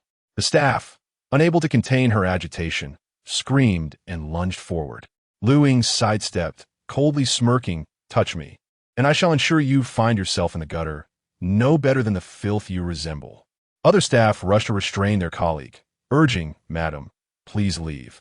Escalating this will not serve you well. Luying commanded, apologize. Lying, my dear aunt can eat anything, but she cannot suffer loss. The other staff members attempted to mediate. We sincerely apologize. She has just gone through a divorce and is feeling rather down. Luying cast a cold glance at them, leading Fei Bao away, as if she had not experienced a divorce at all. As evening descended, with a gentle breeze and soft clouds, Luying held Fei Bao with one hand while the other carried shopping bags. The wind brushed against her face, stirring a sudden wave of frustration that welled up in her eyes. Tears flowed uncontrollably. She could not even comprehend the reason for her tears. She had not truly suffered any loss, having won the argument. What was there to cry about? Yet, the more she pondered, the more fiercely her tears cascaded, as though she had endured a profound injustice. Fei Bao trotted a few steps ahead, cautiously looking up at her, nudging her ankle with his nose. Luying's tears intensified. Passers-by glanced back, bewildered by this peculiar scene. At some point, someone grasped her shoulder, and her tear-blurred vision was abruptly filled with a man's anxious face. What's wrong? Jin Beizhou fumbled, wiping her tears away. Why are you standing here crying? Hu Chuang stood nearby, his hands laden with fruits and vegetables, presumably having come from the market. Luying struggled to repress her emotions, a sob escaping her throat uncontrollably. Hey, don't cry. Who bullied you? Hu Chuang implored, utterly at a loss. Jin Beizhou wiped away her tears, his gaze falling to Fei Bao. The usually sleek and shiny fur of Fei Bao was now caked with dried mud. Jin Beizhou's voice turned serious. Did something happen at the pet store? It was easy to deduce. With Fei Bao in such a state, Luying had clearly taken him to the pet shop for a bath. And there was only one pet store in the vicinity. However, it was evident that Fei Bao had not been bathed, as Luying was heading back toward Chaodang. Thus, only one possibility remained. Something unpleasant had transpired. Jin Beizhou ruffled her hair, bending down to embrace Fei Bao, undeterred by the mess. Stay here with your brother, Hu Chuang. I'll take care of this. Chapter 78. Know your place. Upon arriving at the pet store, Jin Beizhou found 3 employees huddled together in conversation. They immediately fell silent upon his arrival. Hello, are you here to wash the dog? Jin Beizhou's indifferent gaze swept across them. This is my son. He has internal injuries. Who touched him just now? The 3 employees exchanged glances. A brief silence ensued before one stepped forward. I didn't touch him. I just put the leash on. Show me the surveillance footage, Jin Beizhou demanded. If you cannot substantiate your claims, I will report this. Animal abuse at a pet store make for an excellent news story. Humans are inherently visual creatures, instinctively assessing situations and weighing the pros and cons. The man before them, calm and collected, exuded an inexplicable air of authority that surpassed Luying's fiery demeanor. To prove their innocence, the employees reviewed the footage, explaining, I did not touch your dog. The internal injuries may have existed prior to your arrival. The surveillance was clear, capturing the altercation between her and Luying in detail. However, Jin Beizhou's expression grew increasingly dark. The video concluded with Luying leading Fei Bao out of the pet store. One of the employees hastily added, we would never harm a customer's pet. My wife is carrying our child, remarked Jin Beizhou with a piercing gaze. Did your mother conceive you with a dog? Your family possesses such skills? Jin Beizhou retorted. Just now. Were you intending to strike my wife? No, no, a staff member interjected hastily. She was merely impulsive. It was not intentional. Jin Beizhou shifted his gaze. And you all, is it wise to escalate this matter? What harm could come of it? My wife's forbearance stems from her concern for our daughter. Jin Beizhou stated coldly. However, that does not imply I am indifferent. Now, I insist that you and your manager apologize to my wife. Otherwise, my lawyer will arrive within 5 minutes to file a lawsuit against your establishment for animal cruelty, insult, and assault on a pregnant woman. The staff member panicked. But I did nothing. Madam, Jin Beizhou's voice was as frigid as ice. Be sensible. This is my most reasonable moment. As the workday concluded, the route to the market was particularly boisterous and lively. Hu Chuang scratched his head, shaking the plastic bag in his hand, attempting to cheer her up. Sister, would you like some fruit? Luying wiped her tears with the back of her hand, murmuring, no. Then stopped crying. Hu Chuang glanced toward the pet shop. Talk to your brother about what transpired. Even if you're reluctant to seek out Zhou Zi, you still have me, your brother. At his words, Luying's tears inexplicably streamed down once more. Frustrated, Hu Chuang exclaimed, what did I say that was so offensive? Should I change my profession? Luying sobbed. I wish you were my real brother. At least then I would have family.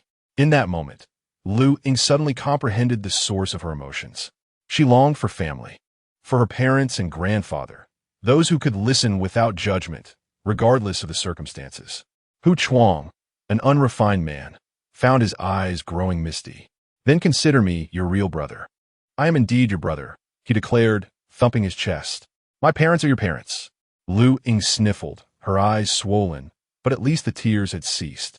Hu Chuang, who was not skilled at offering comfort, pondered for a moment before saying, Sister, think of it this way. Family is not solely defined by blood relations.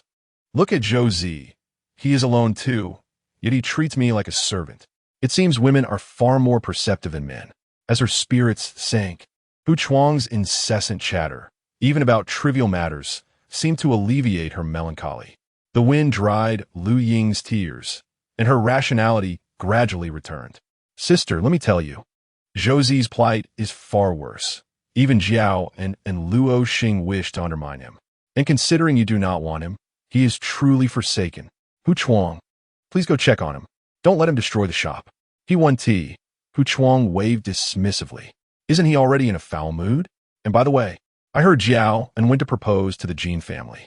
Luying, unable to contain herself, recalled her earlier negative feelings and realized that if Jin Beizhou's temper flared and he caused destruction, it would escalate the situation significantly. Hu Chuang continued his ramblings. Luying stepped toward the pet shop, while Hu Chuang followed closely behind, laden with bags. As they passed the fruit shop, they spotted Jin Beizhou emerging, accompanied by 3 staff members and the store manager. Jin Beizhou quickened his pace, his palm naturally and skillfully resting against her elbow. What brings you here? He inquired, scrutinizing her expression closely. She was no longer crying and appeared to have recovered significantly, though her eyelids were still puffy and her pupils glistened with unshed tears, inciting a surge of anger within Jin Beizhou. Apologize. He couldn't hold back. The shop owner approached first, his demeanor sincere, followed by 3 shop assistants. Luying was never one to hold a grudge. Had it not been for the influence of pregnancy hormones, she would not have shed a tear at all. Since the other party had already apologized, she decided to let it go. After settling the matter, Luying received a call from Yin Xia, who informed her that she and she had arrived. Luying replied hurriedly, I'll be right back.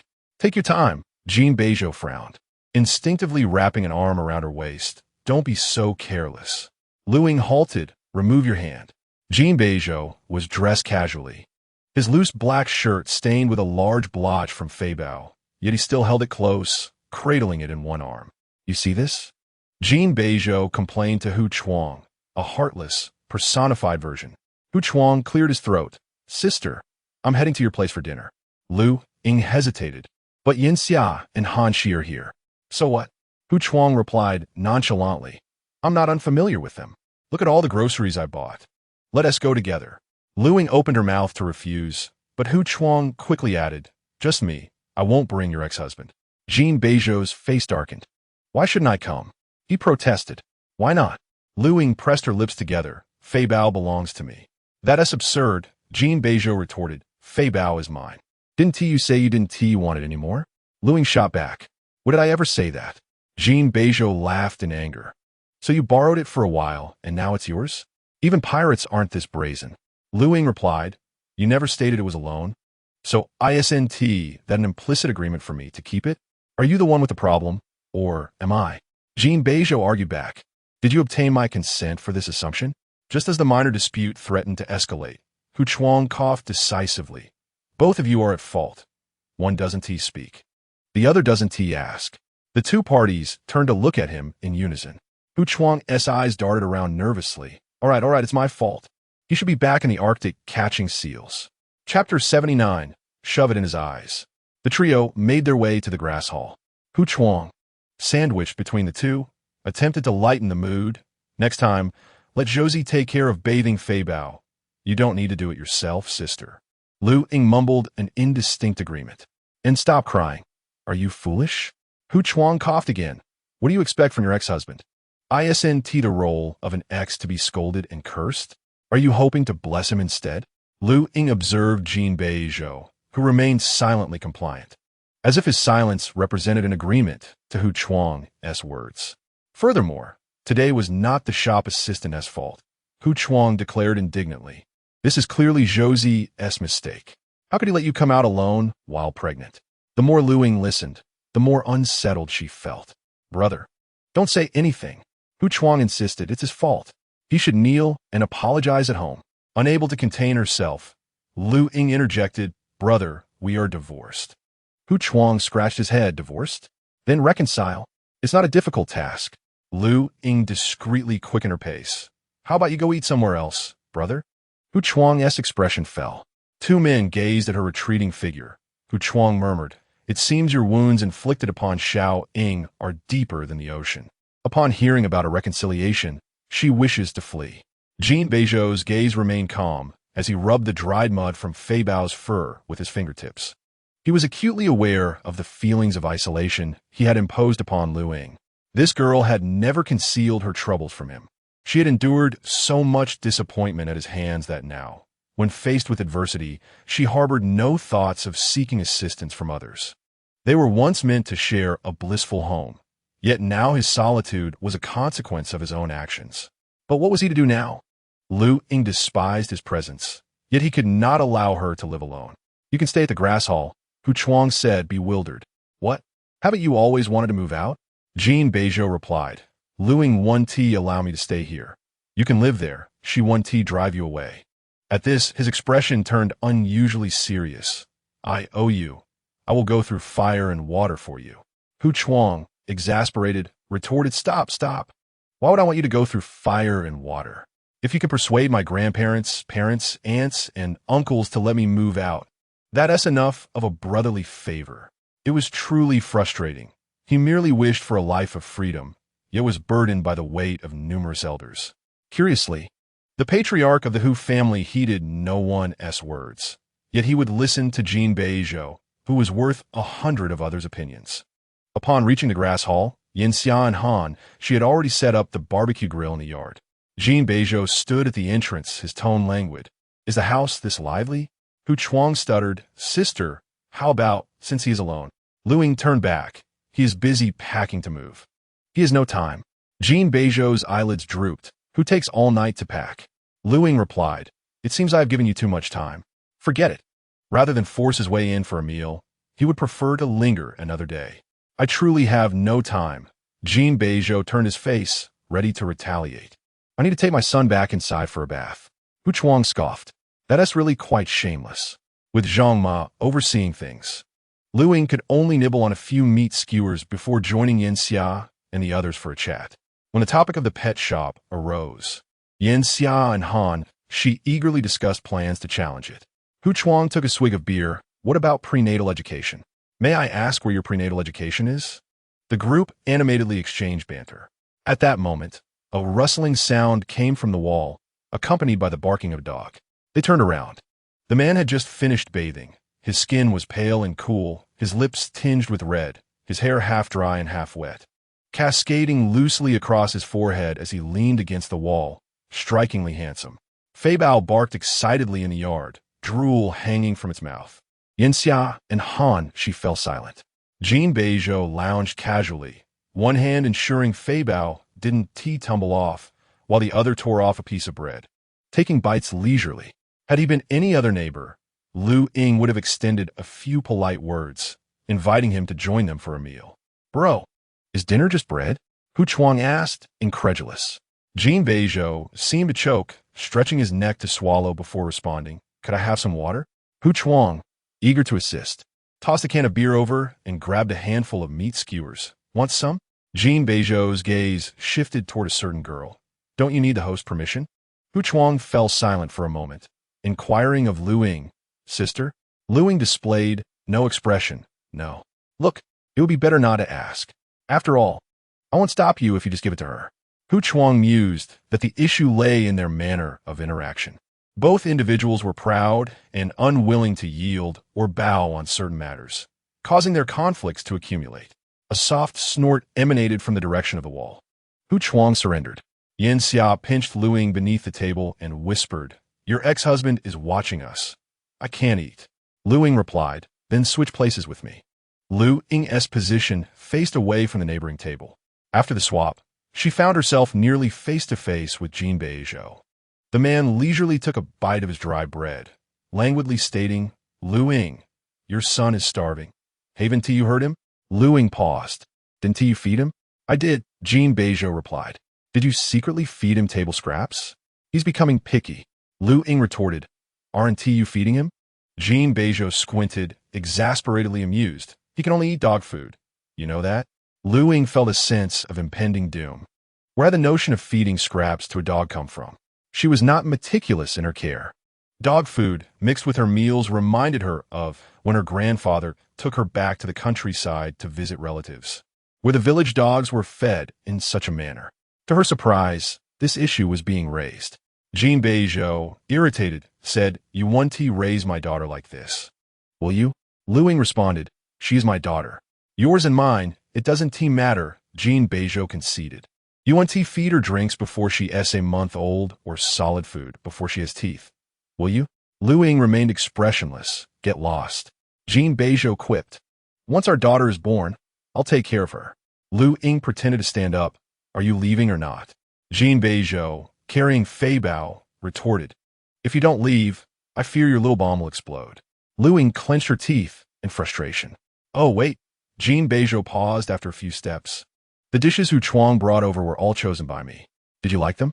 The courtyard fell into silence. The charcoal in the grill crackled softly. Yanxia kicked Han Shi. Han Shi cleared his throat. Are you two really divorced? Hu Chuang chimed in. Sister, don't be angry with him. You know very well how insufferable he is. Luying lowered her gaze, staring at the cluster of matsutake mushrooms in her hand, wishing to stab Jin Beizhou's eyes with them. Chapter 80. I keep forgetting you two are divorced. Yanxia and Han, she whispered conspiratorially, muttering in front of Luying. They haven't divorced, right? They have. I've seen the divorce certificate. It's genuine. Then why the lingering affection, the flirtation, the subtle glances? Luying swung her hand at them. Han, she clutched his shoulder and howled. You're rebelling. Luying scoffed. You're the one rebelling. I'll have your tongue removed. Han, she dared not provoke her. What about prenatal education? Isn't that important? The term prenatal education had now become a binding spell for her. Luying, impatient, warned, If you continue to divert the topic to me, I'll knock you both out. The two replied, All right. Princess Lu's wrath was still feared by them. Yanxia shifted the topic. Hey, have you heard? Jiaowen has proposed to the Jin family. Hu Chuang clapped his hands.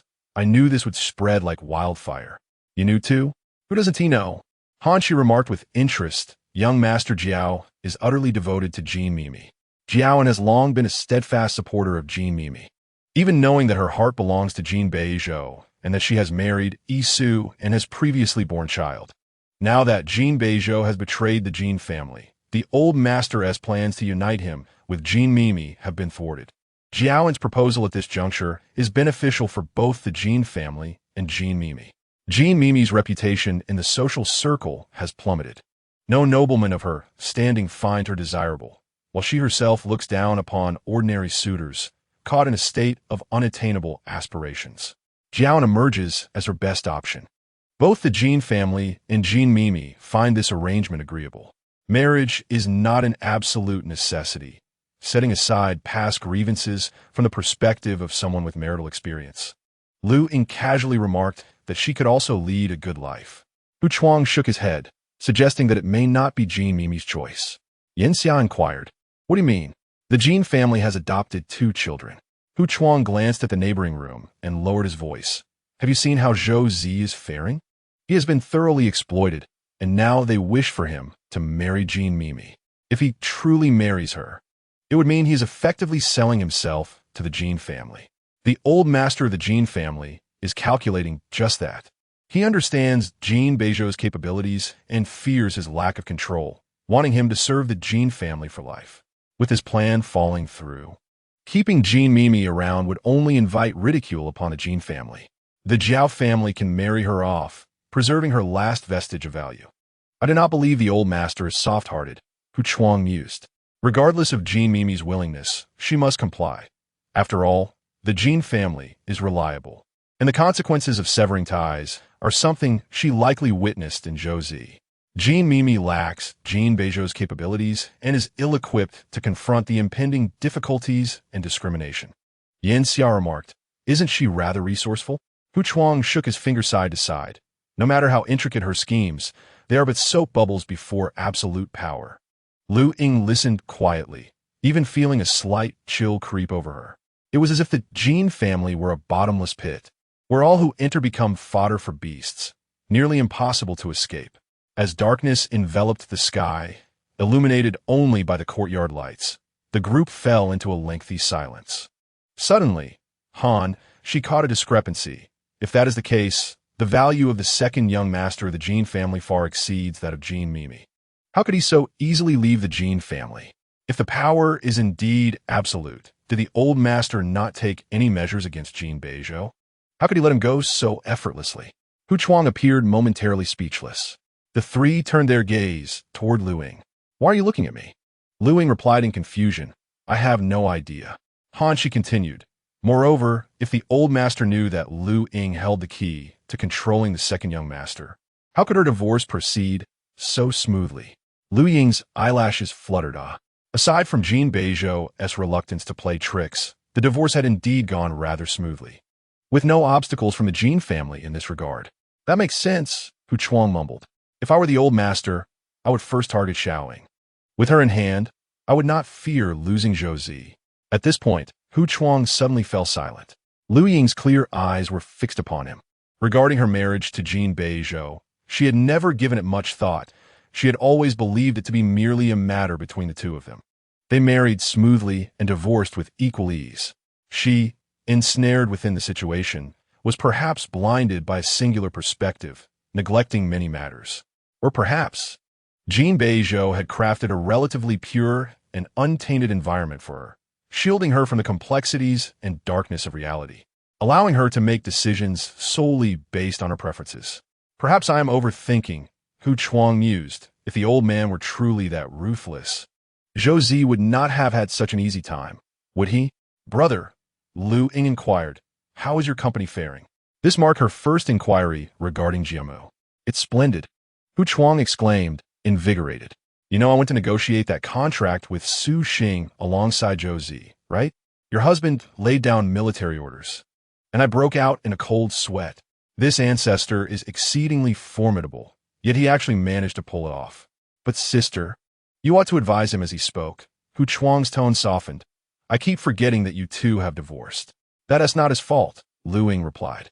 "Who could have anticipated these 2 would part ways?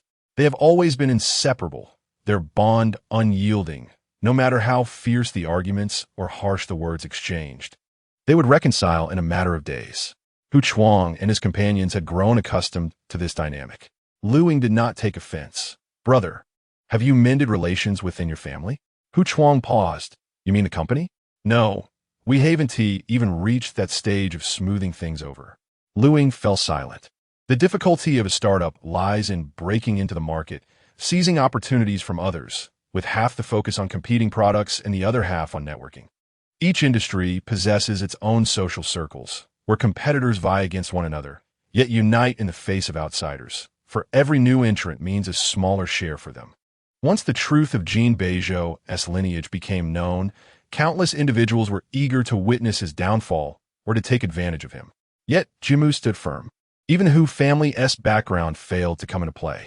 Reflecting on previous doubts, how could the venerable Jin, who wielded such influence in Beijing, not have placed obstacles in Jin Beizhou's path? Enough thinking. Hu Chuang waved dismissively. Sister, could you persuade him to change his profile picture? What? Hu Chuang pulled out his phone, exclaiming, look, I nearly had a heart attack. It was Jin Beizhou's WeChat profile picture, a dim, yellowish hue vaguely outlining the shape of an infant. It was a four-dimensional photo of Lu Jiuyu. Who would use a baby's four-dimensional photo as a profile picture? Hu Chuang protested. Sister, can't you do something about this? Yin Xia asked. What was his previous profile picture? Hu Chuang replied, Little Ying.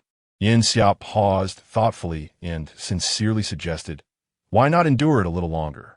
At least he's using a picture of his own daughter rather than one of his ex-wife, which could lead to more trouble. The entire assembly responded with silence. Chapter 81. Are you interested in gossip? The next morning, news of the Zhao family's proposal to the Jin family spread throughout the circle.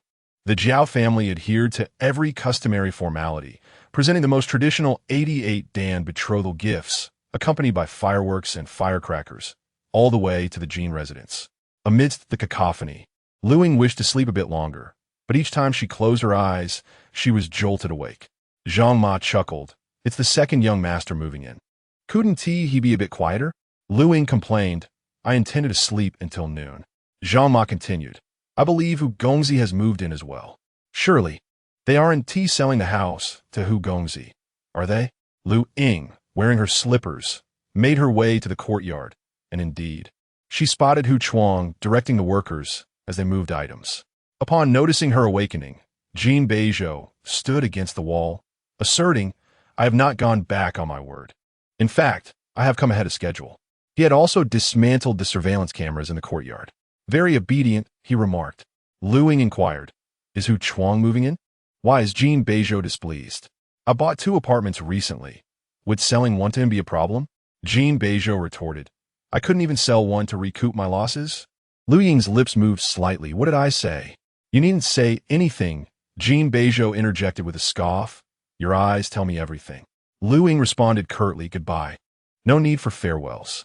I wish to have Chuang stay for a meal, Jin Beizhou insisted. Hey, he frowned. Is it wrong for me to visit my friend's home? Luying suddenly erupted. What did I say? You needn't say anything, Jin Beizhou repeated. May you go to hell, she shouted. No need for foul language, he cautioned. You, she exclaimed, her voice filled with frustration. A moment of silence ensued. After a brief pause, Jin Beizhou turned his face away, his shoulders trembling slightly as he let out an uncharacteristic laugh. Were it not for her reluctance to bend down, Luying would have picked up a stone from Zhang Ma's vegetable patch and hurled it at him. I will tell you, she thought. This is what you call money laundering. She now understood the dog's intentions. She could drive Jin Beizhou away, but not Hu Chuang. Jin Beizhou continued to chuckle. I have only heard of money laundering. Luying retorted. You had better pay your taxes on time. Otherwise, I will report you, and your company will cease to exist. Jin Beizhou raised an eyebrow. Oh dear, how formidable. Luying turned and returned inside, her thoughts racing with the desire to strangle him. Hu Chuang approached with a perplexed expression. Brother, is this some new method of persuasion? It's time to eat. Let her finish before she sleeps, or else she might suffer from low blood sugar. Jin Beizhou glanced at the clock. You go and invite her. Luying longed for a nap, but Hu Chuang insisted. Finish your meal before sleeping. You're carrying a baby. How can you skip meals? I want to eat. Shall I bring it to you? No. Sister, Hu Chuang sighed. Do you sleep this much every day? Luying closed her eyes, remaining silent. Hu Chuang, at a loss, racked his brain for topics to awaken her interest. Care for some gossip? Luying opened her eyes. What gossip? Seeing her intrigued, Hu Chuang perked up. Didn't the Jiao family give the Jin family 88 loads? I heard from someone there that even a wooden comb counts as a load. Luying sat up straight, and then? I suspect the Jiao parents are definitely against it. Hu Chuang speculated, but they cannot override their son. The betrothal gift was given with reluctance. Back in the day, dear sister, your 88 loads were personally arranged by Zhou Zi, who would use a comb to make up the numbers. Traditionally, such old-fashioned betrothal gifts were organized by parents and elders to ensure that the younger generation understood the customs appropriately. However, all of Luying's arrangements were personally handled by Jin Beizhou. Among the 88 loads, besides some auspicious items, daily necessities, and drinks, the main offerings included cash and gold and silver jewelry, with the wealthiest additions being property and vehicle titles. For those of average means, cash and jewelry were less, all negotiated between the two families. In truth, this intricate custom required considerable time to prepare and often led to conflicts, gradually being supplanted by newer, more straightforward engagement ceremonies. Nonetheless, Jin Beizhou still chose to employ this traditional and solemn method to propose to the Lu family. The 88 burdens presented by Jin Beizhou were meticulously arranged according to tradition, containing gold and jade jewelry crafted by skilled artisans who toiled late into the night, as well as a set of diamond-encrusted headpieces that he procured from an auction house. His dedication was evident in every detail. Grandfather was pleased. Yet the weight of the betrothal gifts and dowry left him in a quandary for quite some time. Ultimately, Jin Beizhou knelt by his bedside and expressed a simple desire. I do not wish for anything else. I only want Luying to knit me a scarf. Grandfather fell silent. The request was modest, yet posed a significant challenge. Both men understood Luying's character. She abhorred tasks that demanded patience and meticulousness. She was neither skilled nor inclined to sit still for such endeavors. However, given the substantial 88 burdens he had offered, how could knitting a scarf be deemed excessive? During that period, Luying was confined at home by her grandfather for half a month, solely to learn the art of scarf knitting from a master craftsman. On the day the scarf was completed, snow began to fall in Beijing. Jin Beizhou, scaling the wall, found himself at Luying's window, where she was angrily hammering the scarf with a cotton mallet, seemingly venting her frustration upon it as if it were him. In the next moment, their eyes met through the glass. Jin Beizhou stood amidst the swirling snow, his features sharp and strikingly handsome. Luying felt a pang of guilt, her mallet frozen in midair. After a moment, she awkwardly picked up the scarf and said, "Beating it makes it softer." As the window opened, Jin Beizhou seized her nape with a grip like iron, fervently kissing her while entwining the scarf around them both. Luying found no escape. Her lips swollen from his kisses, lost in his embrace, alternately playful and petulant. In the end, Jin Beizhou deliberately allowed her to hit him a couple of times before pacifying her. Although grandfather had prepared generous gifts for her, Jin Beizhou deposited all those gifts into her account, accepting only the scarf in return. To him, Luying's willingness to invest her patience in knitting for him was a testament to her profound affection. When Hu Chuang mentioned Jin Mimi's betrothal gifts, Luying found herself lost in thought, pondering whether the Jin family's elders had opposed Jin Beizhou's preparations. Given the perfunctory nature of the gifts for Jin Mimi from the Jiao family, was it possible that Jin Beizhou's own efforts were a response to the elders' disapproval, fearing their interference? Yet, during Luying's engagement period, Jin Beizhou always approached her with a joyful demeanor, appearing utterly untroubled. Luying's gaze became unfocused, her thoughts scattered. There is a saying that proximity does not equate to understanding. Jin Beizhou harbored numerous secrets, and had they not divorced, Luying might never have uncovered them. She had never witnessed his shadowed side. Was marriage merely a display of one's best self to the other? At that moment, Luying suddenly realized something profound. She had never seen the complete Jin Beizhou. Yet, she had no desire to. If he wished to conceal his truths, so be it. She would not squander another second on her ex-husband. "Brother," Luying interrupted Hu Chuang's musings. "You should go home." Hu Chuang scratched his head in confusion. What? Was that not pleasant to hear? Luying replied, "I'm hungry and want to eat a person. You look quite appetizing."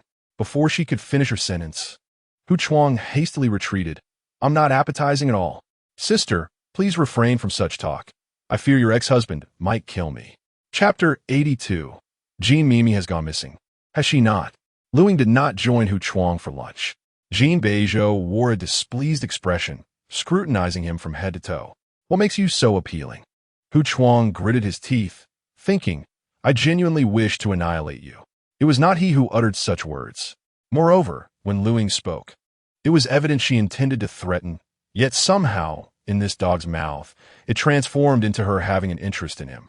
You are merely a tool for cleaning my house, Jin Beizhou warned coldly. Dare to harbor any ill intentions towards my wife and daughter, and I shall dismember you. Hu Chuang retorted, You are truly despicable. Having finished moving, Hu Chuang stubbornly followed to the Beijing villa. Jin Beizhou's phone rang incessantly, and Hu Chuang was exceedingly curious about what this dog was so preoccupied with. Throughout the afternoon, top salespeople from the mall were coming and going at the Beijing villa, accompanied by the finest child care experts and interior designers, as they held an elaborate meeting to finalize the layout and decoration of the nursery. Every detail, from wall colors to specific sleep-inducing decorations, was meticulously planned to benefit the baby's development. Jin Beizhou signed the documents and instructed, ensure every corner is safe. My daughter is quite mischievous. Understood, Mr. Jin, came the reply. Hu Chuang was impressed. Are you still going to the company? Yes, Jin Beizhou replied, rising to his feet. I will personally negotiate those contracts in other provinces. In such a hurry? Jin Beizhou responded. Before my daughter is born, I want to earn as much as possible for her. Hu Chuang was left speechless. You never stray far from mentioning your daughter. You have no idea how adorable she is, Jin Beizhou said, a paternal smile gracing his face. She even plays with her umbilical cord. Hu Chuang interjected. She would rather play with someone else. It's just that the conditions don't allow it. Jin Beizhou, immersed in his thoughts, opened his phone and held it up to Hu Chuang's eyes. Look, isn't she beautiful? Hu Chuang rolled his eyes at the four-dimensional photo he had seen numerous times. How can you possibly see beauty in this? I can barely tell it's a child. This is her forehead, resembling Luying's, Jin Beizhou pointed out meticulously. The bridge of her nose and mouth are like mine, and she has large eyes with eyelashes just like my wife's. Hu Chuang remained silent, genuinely unable to discern the features. Jin Beizhou, growing animated, began to describe the infant from head to toe. Suddenly, he stopped abruptly. Hu Chuang, irritated, urged continue. Jin Beizhou's expression turned sorrowful, seemingly unsure where the sudden halt stemmed from. What slap? Who hit her? Hu Chuang asked. Her mother, Jin Beizhou replied quietly. Which daughter hasn't he even been born yet and already received a slap? Hu Chuang questioned. Why don't you confront her? How could I possibly confront Luying? Jin Beizhou looked at him. I merely made a careless remark, and she came over to slap my daughter. Hu Chuang conceded. She should have slapped you instead. Jin Beizhou sighed, but there was a dining table in between. Her arms were too short to reach. Brother, Hu Chuang said kindly, you ought to reconsider. Your words are far too harsh. Jin Beizhou retorted, as if I would heed your advice. He had enrolled in a one-on-one course with a marriage psychologist, planning to attend once he completed his current tasks. His immediate priorities were to care for Luying and to earn more money to provide a comfortable environment for his daughter. As their conversation reached a pause, Dajun hurried in and whispered something in his ear. Hu Chuang, puzzled, asked, What is it? The warmth vanished from Jin Beizhou's face as he calmly stated. We've apprehended Chen Zheng. Who? Chen Zheng? Chen Qi's brother? Hu Chuang was somewhat perplexed. What do we need to capture him for?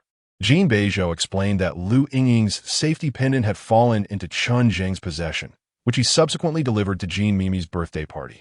What do you think we need him for? The connection was naturally tied to his involvement with Luying's abduction. The matter was convoluted and intricate, leaving Hu Chuang bewildered. Do you intend to keep him detained like this? He will either speak up on his own, or his brother will, Jin Beizhou replied nonchalantly. Indeed, we have completely overlooked Chen Qi. One of the brothers is bound to divulge something. Jin Beizhou was adeptly playing the prisoner theory. Hu Chuang scratched his head. What if these two brothers don't have a good relationship? Jin Beizhou dismissed him. I will be on a business trip out of town. The chef and family doctor have already been sent to Chaoding. Please keep an eye on things. Your brother owes you. Get lost. Jin Beizhou had made meticulous arrangements. The only concern for Hu Chuang was to ensure that Luying accepted the meals prepared by the chef and had the doctor check on her daily, monitoring the fetal movements. That evening, Zhang Ma accompanied Luying to the maternity store to collect the long-awaited baby soothing device. After retrieving their items, the two walked back to Chaoding. However, upon reaching the entrance of the community, Luying was confronted by someone, Jiao. He stood at the exit with 3 or 4 men, his expression grim, seemingly guarding her. Jiao, with a sullen face, questioned, "Was it you?" Luying didn't even glance at him, replying, "You're insane. What are you so arrogant about?" Jiao suddenly yanked at her. "Where's Mimi? Did you hire someone to get back at her?" Luying stumbled from the force, but fortunately, Zhang Ma was there to support her. "Are you sick? Why should I care about her?" Jiao retorted, "She has vanished. She's missing. I can't think of anyone else but you." Before he could finish, a group of bodyguards, led by De Jun, appeared from nowhere, and De Jun delivered a swift kick to Jiao's abdomen. Jiao let out a cry and was sent crashing a meter away. "Madam, are you all right?" De Jun asked anxiously. Luying paused for a moment. "I'm fine." Jiao was helped up by the other 3 men, cursing, "It was you, wasn't it? I'm going to report you." Luying was shielded by De Jun and his men. Upon hearing this, she finally understood. "So, Ji Mimi is missing, right?" Jiao assumed she was responsible, thus seeking to settle the score with her. "Young Master Jiao," De Jun warned sternly, "if you dare take another step forward, the second young master will ensure the Jiao family vanishes from Beichin." Jiao spat defiantly. "My family is a distinguished lineage in Beichin. You, a forsaken orphan, have no right to boast here." De Jun chose not to engage in such disputes. Their responsibility was to protect Luying. "I warn you, Luying," Jiao raised his voice, "if you dare to do anything to Mimi, your father sent a dog after her, and you still have the audacity to issue threats? Hurry home and rescue him." The crowd fell silent. "With such a big mouth, why don't you use it to find your poor little one?" Luying continued, "Are your living parents on the verge of dying from your incompetence? Rush home to save them, or you'll soon become an orphan, you fool. Luying, your illustrious family has met its demise with your parents. How can you still find the energy to bark here?" Jiao's countenance turned ashen. When it comes to insults, he has never been a match for Luying, especially with the likes of De Jun and others watching keenly. Some dogs, even as orphans, are 1,000 times superior to the refuse that crawls out of cesspit like you. Luying's fury escalated. "Go home and suck on your pacifier, you green-haired turtle." Chapter 83. He is but a madman. The vegetables in Hu Chuang's arms crashed to the ground, startled by Luying's fierce demeanor. Damn it, that incessant barrage of insults must be the little princess from Jin Beizhou's family, right? With such formidable combat prowess. How could she have been reduced to tears last time in the pet shop? Or must one strike her at her very core to awaken such abilities? No wonder Jin Beizhou refuses to let go. He wouldn't relinquish her if she were in Hu Chuang's position either. After hurling insults, Luying entered the community unperturbed, while De Jun and the others stood guard outside until Jiao left, grumbling. Jin Beizhou learned of the incident immediately. At dinner time, the man wore a frostbitten expression, as if a demon had emerged to claim a life, as he forcibly kicked open the door of the Jiao family. The Jiao family, in a state of panic, hurriedly welcomed him. Bodyguards cleared the way, and the Jiao family exchanged terrified glances, watching the man stride towards them with purpose. His brows were sharp like a sword, and his gaze could cleave through flesh. Jin Beizhou had no interest in anyone else. His target was clear as he seized Jiao by the hair and slammed him onto the dining table. The sound of breaking dishes echoed through the room. "Since we grew up together," Jin Beizhou said, his hand turning white with pressure, yet his voice remained eerily calm. "You should know where my bottom line lies." Jiao's betrayal and insults were tolerable, for a man must be adaptable in this world. However, should he dare to lay a hand on Luying, Jin Beizhou would ensure his demise. Jiao's face was pressed into the food, struggling in humiliation, crying out, "Why are you acting so desperate now? Where were you before?" "I shall atone for my sins," Jin Beizhou replied coldly. "But what are you to touch her?" With that, he twisted Jiao's hand, brutally breaking it. The wails of agony reverberated throughout the Jiao residence. Jiao's parents rushed forward, panicking. Beizhou, he is just a child. Jin Beizhou's knee pressed against Jiao An's abdomen. Then he kicked him away, disdainfully stating, "This is merely a warning. Should you dare disturb her again, I will truly make the Jiao family vanish." The man had lost his mind. He was indeed a madman. Uncle, aunt, Jin Beizhou casually wiped his hands with a tissue, unperturbed. A wife of ill repute brings ruin to 3 generations. It seems the Jiao family is courting disaster. Jiao's parents fell into a deathly silence. Before departing, Jin Beizhou suddenly turned back. The room fell silent, the gathered crowd gazing at the man, more terrifying than a specter against the night backdrop. "By the way," Jin Beizhou said leisurely, "Jin Mimi is with me. I borrowed her for a few days and will return her once I'm done." After leaving the Jiao family, Jin Beizhou headed to the grass hall. Hu Chuang and Luying were separated by a wall, one animatedly discussing gossip, while the other savored an apple, listening intently. Jin Beizhou chuckled in amusement. These two truly made a fine pair. Upon his arrival, Hu Chuang, incredulous, remarked, "Aren't you supposed to be on a business trip out of town? Have you eaten?" Jin Beizhou's gaze rested on Luying, addressing Hu Chuang. He hadn't had a meal in 2 days. Hu Chuang departed to instruct the chef to prepare food. The flowers and grass in the courtyard swayed, rustling softly. Jin Beizhou towered above the wall, clearly noticing Luying's slightly enlarged belly. He stood in the light, tall and handsome, his soft eyes capable of melting hearts. "Why are you silent?" Luying held an apple core. "I should get some sleep." Before she could turn away, Jin Beizhou reached over the wall, effortlessly grasping her shoulder. Halting her departure, the ache of longing swelled in his eyes. "Do you miss me?" he blurted out. Luying retorted, "You must be ill. Who in their right mind thinks of an ex-husband?" Jin Beizhou smirked. "Then why did you get so flustered when Jiao scolded me?"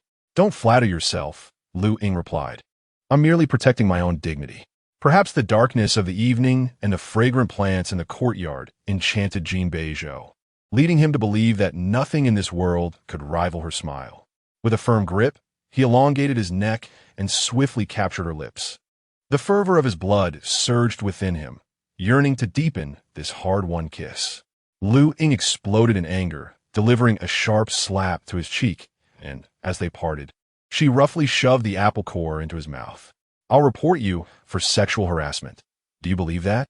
Jin Beizhou bit into the remnants of the fruit, his cheek marked with red lines, yet his eyes sparkled with mirth. Luying turned to leave. Sensing her intent, Jin Beizhou swallowed the apple core, chewing and swallowing hastily, his long legs striding into the night breeze as he hurried to the door. He intercepted her just as she reached the other side. The man spread his arms, a guilty plea in his posture. "I was wrong. Let me hit you twice more. I won't joke about the baby, okay?" "No way." Luying, infuriated, lost all reason. "As long as it's in your life, you'll act recklessly. I must eliminate this." Jin Beizhou's eyes suddenly reddened. "I was wrong, truly wrong. I beg you." The wind swept past them, heralding the arrival of summer. Luying stated firmly, "I have no intention of reconciling. I just think it unnecessary to sever ties completely, especially since we have a child. You will have your life, and I will have mine, a new life, a new boyfriend. Your behavior is distressing." Her words pierced Jin Beizhou's heart like a vice. "What boyfriend?" he asked. Luying replied, "I don't plan to be single forever, but you will not be that potential candidate." "Luying, don't be foolish." Jin Beizhou's eyes were bloodshot. "My daughter will never call another man father." "Of course not. She has her freedom," Luying responded. "When she grows older, she can choose whether to be with her mother or father. Likewise, she cannot interfere with my choices in life." Continuing, she clearly stated, "What I can do is maintain boundaries with other men until I find a suitable partner. After all, I have endured such torment and will not bring seeds of suspicion into a new relationship." A thunderous sound seemed to echo in the air, striking Jin Beizhou's mind. "I will ask you one last time," Luying asserted firmly. "Can you maintain boundaries with me?" Jin Beizhou's back stiffened. "Luying, this encompasses but is not limited to physical contact, ambiguous gestures and actions, and behaviors that may lead to misunderstandings." If you cannot comply, I will leave this child without hesitation. Jin Beizhou covered her mouth, his hands trembling, his body shaking. How ruthless she has become. When did her heart harden to such an extent? Where has the soft-hearted Luying, who would beam upon seeing him, gone? His voice was hoarse as he pleaded, "This is our daughter. Please don't do this, I beg you." Luying pushed his hand away, asserting, "Just answer whether you can or cannot." Jin Beizhou's eyes glistened with unshed tears, pleading, "Ing." She nodded, and without a trace of hesitation, turned and walked towards the hospital. Throughout her life, she had experienced countless entanglements, watching helplessly as she sank into a quagmire. How many nights had she buried her face in her pillow, shedding tears in secret? Who was there when she wept against the door of the YGZ Inn? No one shall dictate her emotions. No one shall drain her spirit. The wind blew gently. Behind her, a man's voice, filled with despair and fragmentation, uttered a single word. Can Chapter 84. Young master, it is time for you to return home. Hu Chuang was somewhat bewildered. He had merely gone to the kitchen to ask the chef for a bowl of noodles, and yet these two had escalated to such a degree. A large bowl filled with fragrant fish noodles, adorned with two vibrant greens, steamed invitingly. However, Jin Beizhou did not touch a single bite. He curled up on the sofa, his head drooping, his eyes veiled with crimson veins, questioning, "Am I truly so loathsome?" Hu Chuang, having never been in a relationship, was at a loss. This did not seem like mere dislike, but rather hatred. Jin Beizhou lifted his head like a marionette. Hu Chuang finally beheld the suppressed sorrow in his eyes. "That is not the right thing to say," Jin Beizhou murmured in a strained voice. "Does she hate me?" Hatred is perhaps stronger than dislike. Hu Chuang felt himself on the brink of madness. There is a saying, after all, the flip side of love is hate. I assenti it. Jin Beizhou's gaze became vacant, lacking focus. The fish noodles gradually cooled, and the girl in the neighboring room had likely fallen asleep long ago. At an unknown moment, Jin Beizhou's throat emitted a muffled sound. I cannot. What? To distance himself from her? How could he possibly achieve that? He felt like a vine entwined around Luying, living through her existence. If she were to leave, he would merely wither and decay into the earth. Even now, Jin Beizhou could not accept that Luying had truly departed from his life. On that serene morning, as she left with her suitcase, although he was filled with trepidation, he clung to hope, believing she would return. He had never considered the possibility of Luying choosing to abandon him. He had grown accustomed to her lively presence, her shadow lingering over every significant and trivial matter, her existence woven into the fabric of his daily life. This sudden void had ripped his heart from his chest. He had become a genuine orphan, a solitary figure. He felt utterly powerless, paralyzed by fear. All he could do was strive to preserve the existence of Lu Jiyue. In the days that followed, Jin Beizhou didn't even dare to visit the cottage.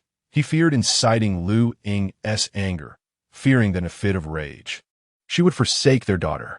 Every day, Hu Chuang would inform him about Luying and the baby, while Jin Beizhou could only await the next prenatal checkup. It was only during these examinations that he could legitimately accompany her. Jin Beizhou's heart was on the verge of being shattered from the torment. At the end of May, he received a call from Jin Beizhou, inviting him to the Jin family estate. The weather was sweltering. Jin Beizhou entrusted Hu Chuang with numerous packages, reiterating insistently, "The bedding and clothes were gifts from Aunt Hu, and you must find a way to have her accept the food from you and the chef. Additionally, there is a set of changeable books, which you should present as your gift, as she adored such things." In essence, Luying must remain oblivious to his involvement. Hu Chuang rolled his eyes in exasperation. He felt less like a free man and more like a prisoner in a new location, emerging with a son, only to return home later with a beloved daughter. Subsequently, Jin Beizhou proceeded to the Jin estate. He was not surprised to find Qinshi there. Jin Beizhou lamented, "Is the Jin family not enough? Even your elder brother and sister-in-law are to be disregarded? It has become exceedingly difficult to arrange a meeting with him." Busy, Jin Beizhou sank into the sofa. Soon to be a father, he needed to earn more. He could hardly allow his daughter to live a life akin to that of a stray dog. Jin Beizhou pressed his temples, explaining that since General Chun could not reach him, he had to request Jin Beizhou's assistance. Jin Beizhou smirked slightly, leisurely preparing tea. Chen Shi wished to have a private conversation with him. Jin Sinian vacated the office for their discussion.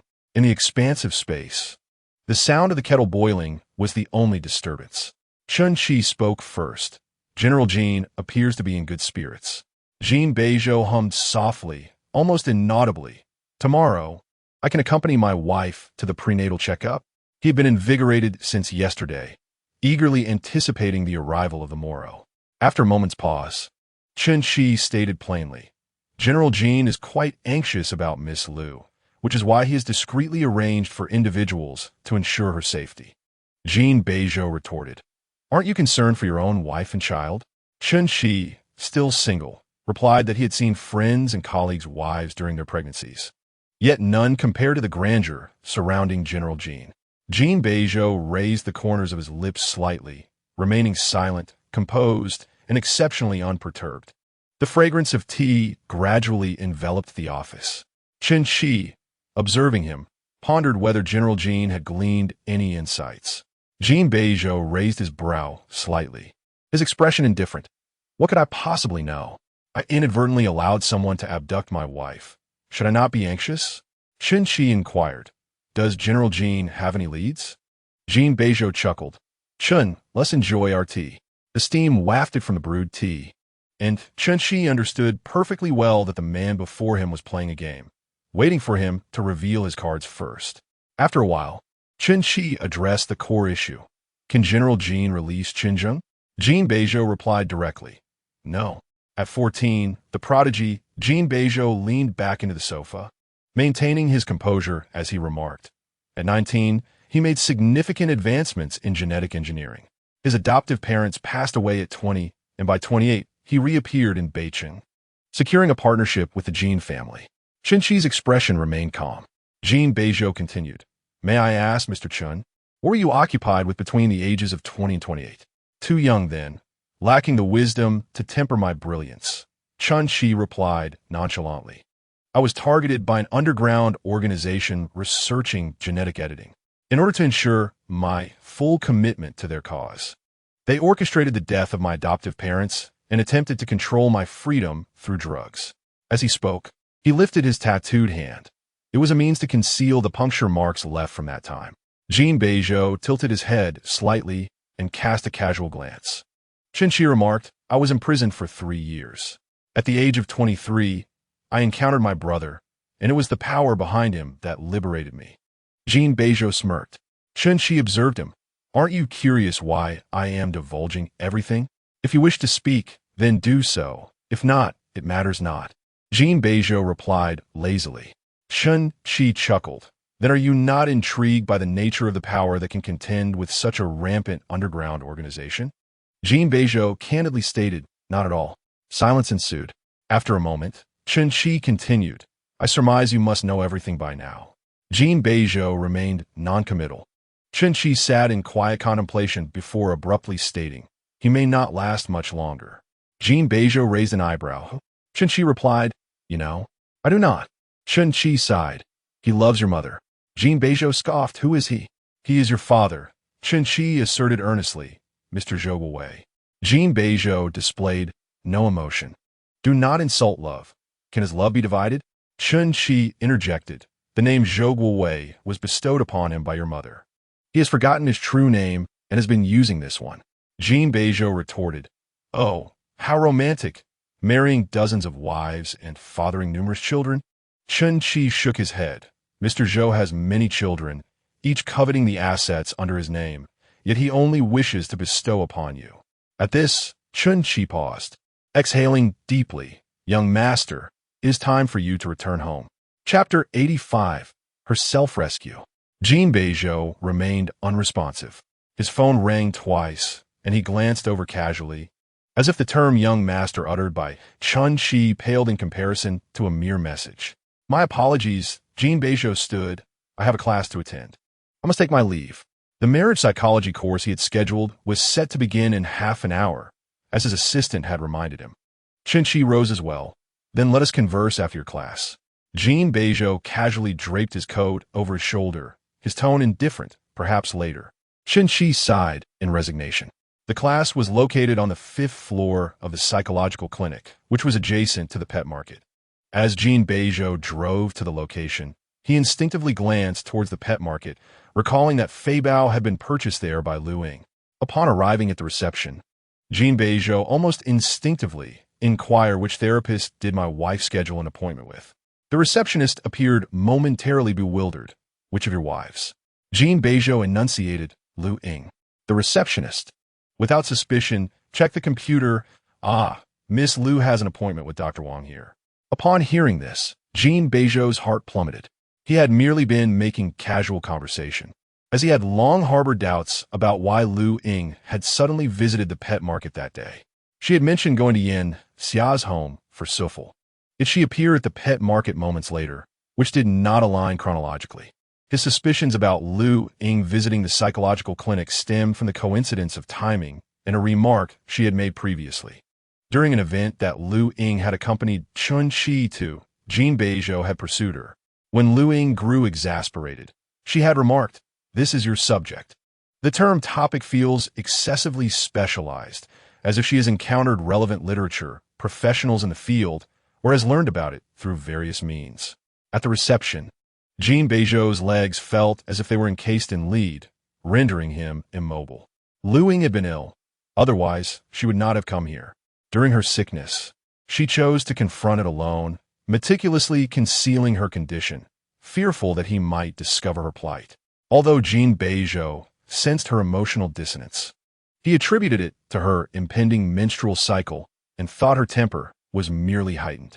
He believed that soothing her would suffice, never contemplating that she could be unwell. The receptionist, puzzled, announced, "Mr. Jin, you may enter." Jin Beizhou was momentarily taken aback. He realized that there was no need to consult an expert or seek assistance in identifying the issue. He had already discerned its origins. It stemmed from his blind arrogance and indifference. He was convinced of Luying's love and her unwavering commitment to him, which led him to neglect her emotions and emotional needs. Following the passing of her grandfather, what Luying required was not material fulfillment. She felt hollow, devoid of support. And Jin Beizhou, her nominal husband, failed to provide that. The solitude they shared was more daunting than being alone. It is no wonder she had obstinately declared that Fei Bao belonged solely to her, as she yearned for a form of favoritism. She was desperately searching for a life raft, striving to grasp onto external objects as a means of salvation, seeking a reason to persevere. In his decision to assist Jin Mimi, from Luying's perspective, it felt as though she had been forsaken. What Jin Beizhou deemed trivial actions repeatedly pushed Luying away, ultimately to the edge of despair. Divorce, leaving, was her means of self-rescue. What she desired was his honesty, communication, and his unique embrace and care, not his gifts, insipid apologies, or his misguided attempts at benevolence. Suddenly, Jin Beizhou comprehended her sentiment. It was not simply a matter of giving her what he deemed appropriate. He had erred, providing what she never wanted. After departing from the mental health clinic, Jin Beizhou did not return to the office. He longed to go to Chaodang instead. However, Luying forbade him from doing so. Seated on the steps opposite the clinic, he allowed the dust to coat his custom-tailored trousers. The sunlight was intense. He held a cigarette in his left hand, for the first time sensing a profound sense of homelessness. He was the true embodiment of solitude. It was a form of retribution. He had failed to offer her the preferential treatment she craved during her moments of isolation, and now that she no longer desired him, it was his turn to experience the pain she had endured. An indescribable emotion threatened to overwhelm him, as he, with a cigarette at his lips, mechanically dialed a number. The recipient answered. Luying. In an obscure corner, Jin Beizhou's eyes glistened with unshed tears, yet his voice bore a smile. Tomorrow is the prenatal checkup. There was a brief silence on the other end. Understood. Jin Beizhou yearned to converse with her a little longer, about anything, ideally provoking her to scold him. He felt a perverse sense of comfort in her rebuke. What is Jin Xiaoqiu up to? Luying was evidently enduring him. Lu Jiyue had fallen asleep. A smile broke across Jin Beizhou's previously frozen gaze. I've set up a holographic sleep aid for Jin Xiaoqiu. Jin Beizhou, Luying suddenly called out to him. During your mother's pregnancy with you, did she neglect prenatal examinations? Or perhaps Luying, word for word, discarded the child at birth and nurtured the placenta instead? Jin Beizhou could not help but chuckle unexpectedly at the phone, realizing that this little rascal was clearly intent on taking his life. Luying had already hung up the call. Jin Beizhou held the phone to his ear, listening to the monotonous beeping, still grinning foolishly. Indeed, it was quite relieving. A shadow loomed over the sunlight, prompting Jin Beizhou to squint and look up. She met his gaze and reiterated, "Young master, it is time for you to return home." Jin Beizhou paused for a moment, folding the unlit cigarette in his fingers into his palm, maintaining his stance. "Who the hell is your young master? Do not call me that indiscriminately, since you are already aware of everything," Chun-Chi remarked. "You should also be cognizant of the gentleman's background." He spoke earnestly. "You ought to leave before the news of your wife's pregnancy spreads. Otherwise, similar incidents to the one in the cellar may occur again." Chun-Chi was not issuing a threat, merely stating a fact. He stood while Jin Beizhou remained seated. Yet an inexplicable sense of hierarchy permeated the atmosphere. Jin Beizhou scoffed. "You seem quite concerned about your brother." "Your concern for him is futile," Chun-Chi replied. "He is merely following orders." Jin Beizhou retorted. "Whose orders?" "Naturally, the gentleman's," Chun-Chi responded. Jin Beizhou raised an eyebrow. "You truly do not understand your brother. The abduction of my wife is not for your family's gentleman. It is for his childhood companion." Chun-Chi appeared astonished. "Childhood companion? A friend from the orphanage?" "After you were taken in by your adoptive parents, he too was adopted by a couple," Jin Beizhou explained nonchalantly. "However, this couple perished in a plague after a few years, and their daughter was taken in by the Jin family, leaving your brother homeless and unaccounted for." Upon hearing this, Chun-Chi connected the dots, astonished. "Is it Jin Mimi?" Chapter 86. Siphoning away his passion for life. Indeed, it could only be Jin Mimi. This made sense. The gentleman commanded them to bring Jin Beizhou back. With Luying present, he would be reluctant to leave. Chun-Chi agreed to their divorce plan, but opposed the kidnapping of Luying and the demand for ransom. Yet, Chun-Zheng proceeded regardless. He acted for Jin Mimi. He must have established contact with her by now.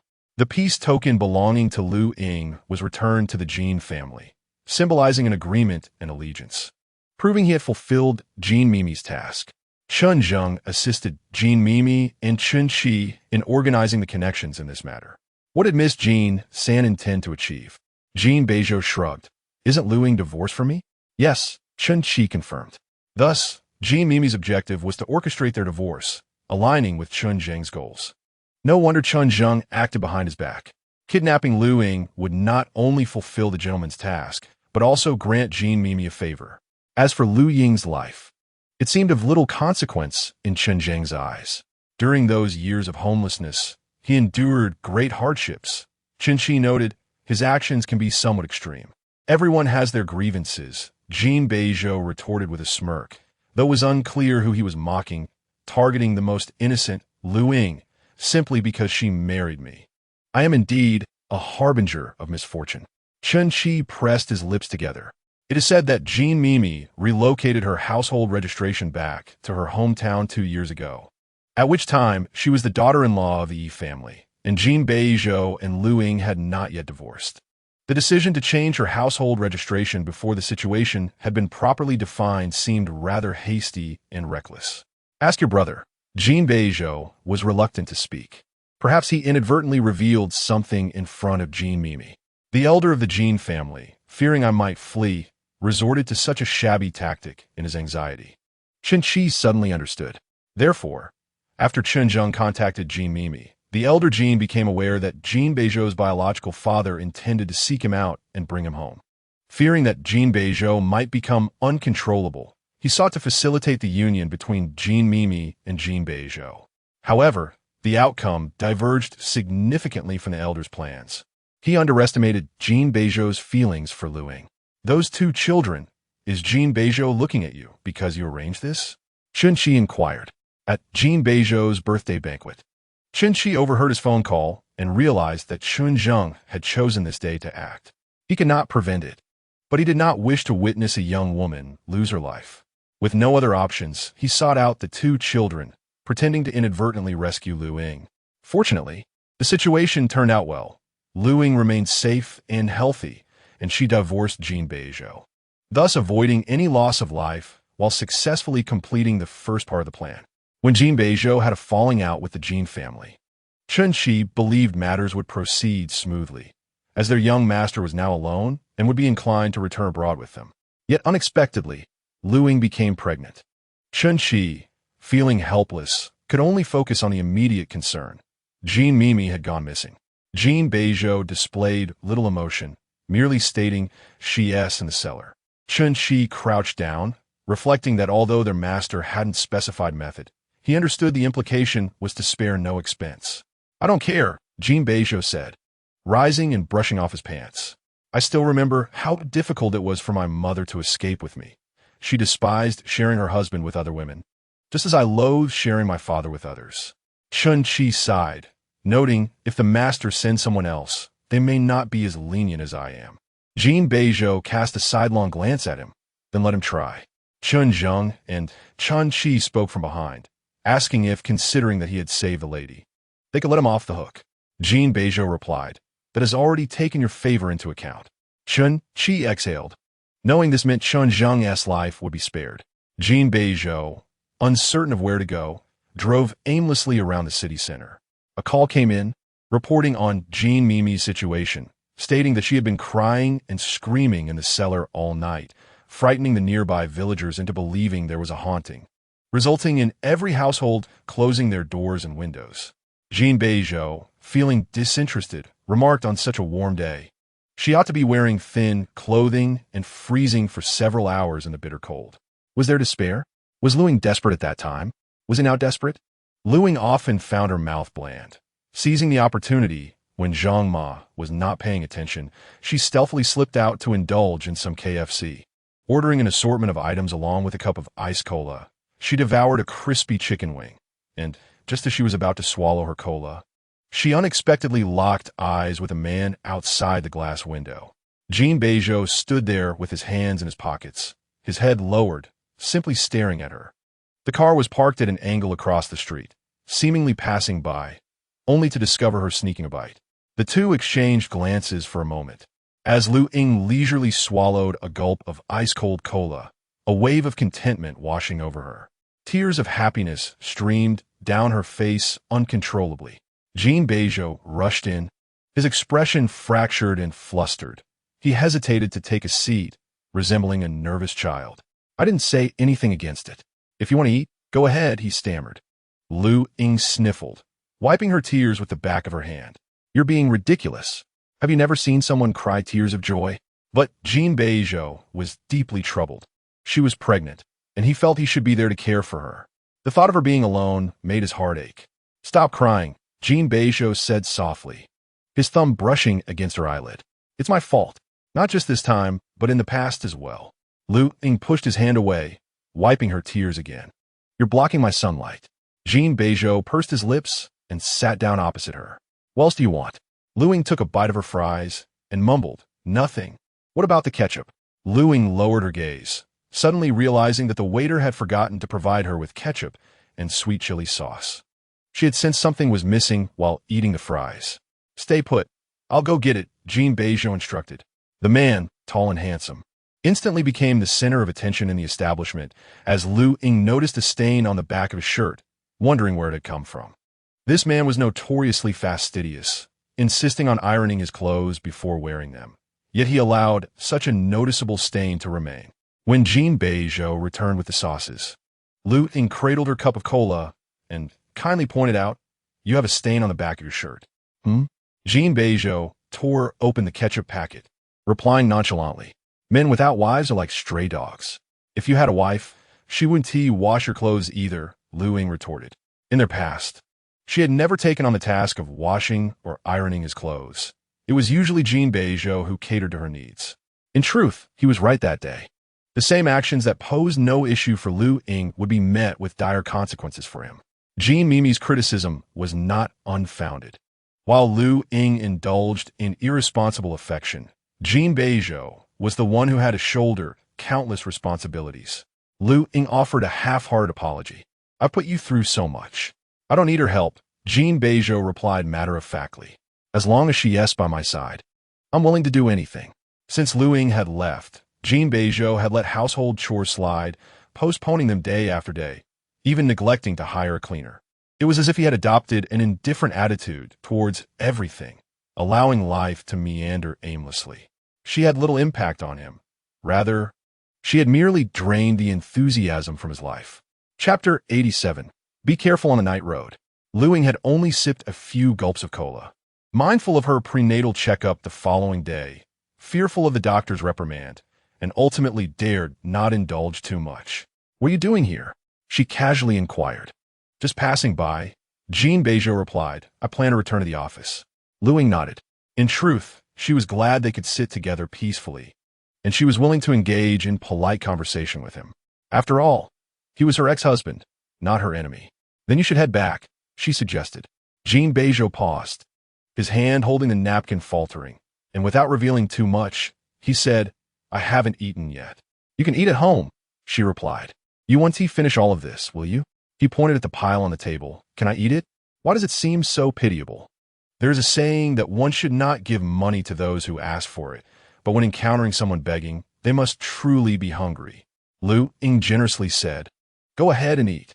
Is it enough? If not, I can order more for you. It's enough, he replied. Then take your time. Luying prepared to rise. I'll head home first. Jin Beizhou curled his fingers slightly and suddenly called out to her, Could I borrow your phone to make a call? Mine is out of battery. After a moment of hesitation, Luying reluctantly sat down and handed over her phone. As she entered the unlock code, Jin Beizhou felt a pang in his heart, causing his lips to turn pale. Can you change the password? He proposed. Why? Luying inquired. I already know this one. You should change it to one I don't know, he reasoned. It seemed to make sense, especially since the day was not particularly auspicious. Being the day, she planned to terminate her pregnancy with Lu Jiuyu. You use it first, Luying said. I'll change it later. All right. Jin Beizhou was on the phone for nearly half an hour, speaking slowly and meandering through various topics. Luying sat opposite him, bored enough to play with her fingers. He glanced at her, his gaze dropping to conceal a smile. By the time the phone was returned, it was nearly out of battery, and the device was warm to the touch. Luying was almost exasperated. You really take advantage, don't you? With so much to discuss. You should have charged your phone before calling. Is it appropriate to borrow someone else's? Jin Beizhou paused. What if I send you a red envelope? No need. Luying huffed, standing up. And what nonsense were you discussing? What garbage needs to be thrown out? The broom is broken. And is your company on the verge of bankruptcy that you, as the boss, have to handle such matters? Jin Beizhou couldn't help but chuckle. Is having a lot of things to do a problem? Luying mumbled, You're such an ag. Saying this, she refused to bid farewell and grabbed her phone as she walked away. Jin Beizhou rubbed the back of his neck and hurried after her. Slow down, darling. He swallowed the last word back. Luying, cradling her belly, could not walk very fast either. Jin Beizhou walked close beside her, occasionally brushing his arm against hers. I bought a few outfits for the baby. Would you like to see? No. Luying averted her gaze. Baby clothes are all pretty much the same. Jin Beizhou wanted to take her hand, but recalled her previous resolute words and refrained. I can't quite make sense of those clothes. Will you be able to wear them? Luying paused. What kind of clothes did you buy? A lot, he said. I can't even understand them. Fearing she might walk away, he quickly opened the trunk, revealing it filled with neatly arranged gift boxes. There were toys and clothes, all in soft hues, appearing to be carefully selected. Luying found human genetics to be a fascinating subject. A woman carrying a child instinctively becomes interested in maternal and infant topics, almost as if possessed by the spirit of a baby. What is this? She unconsciously leaned closer, pointing at a pink box. A baby lounger, Jin Beizhou proudly declared. In case our daughter wants to ride, I can carry her on my back. Luying fell silent. And this, Jin Beizhou pulled out the innermost box, a temperature-sensitive spoon. So it won't burn our daughter. Luying looked up, her expression difficult to read. Could you please stop buying unnecessary things? Jin Beizhou halted. How can this be unnecessary? It will be useful. Infants grow at an astonishing pace. Luying gestured towards the pile of items in the trunk. suggesting that there was no need to purchase so many clothes, shoes, and hats. As she spoke, her voice gradually faded. In truth, the baby's belongings were not numerous. Concealed behind a few baby products were items clearly intended for her: a dress, a coat, shoes, and her beloved accessories, figurines she had long coveted, along with a luxury handbag yet to be released in the domestic market. Luying slowly withdrew her outstretched hand, choosing to act as if she hadn't seen them. "Don't buy recklessly," she said, lowering her lashes. "I'm going home now." Jin Beizhou pressed his lips together, wishing to linger a while longer.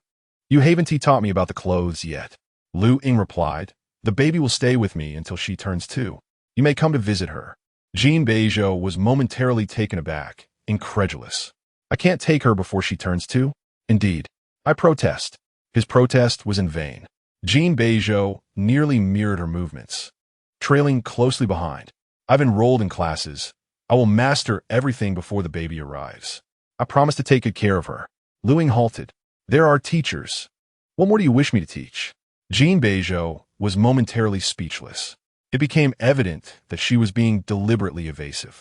She did not wish to instruct him, to spend time with him, nor to have him persistently pursue her, resorting to this tactic instead. "All right," Luying waved her hand. "Hurry along to your class." With the school gate in sight, she refused to let him accompany her. Jin Beizhou hesitated, stopping in his tracks, watching her depart with longing. "Luying." She turned back. "Tomorrow is the prenatal checkup." Luying, exasperated, replied, "You don't need to remind me 100 times. I'm merely pregnant, not incapacitated. Just twice." Jin Beizhou licked his lips. "Shall I pick you up tomorrow?" "No need," Luying stated. "Let us meet at the hospital entrance. May I speak with Jin Xiuqian?" Before he could finish, Luying shot him a fierce glare and entered the residential complex without a backward glance. Jin Beizhou touched his cheek, feeling as though her gaze had stripped away a layer of his confidence. Yet, oddly enough, it felt exhilarating. As soon as Luying stepped through the gate, Hu Chuang called out from over the wall, "Sister, how could you drink cola?" Zhang Ma, squatting in the corner of the yard to weed the garden, looked up. "Cola? Ying, did you drink cola?" Luying replied, "Zhang Ma, don't come over here with your nosy questions." Hu Chuang, baffled, asked, "What's wrong?" "What do you mean, what's wrong?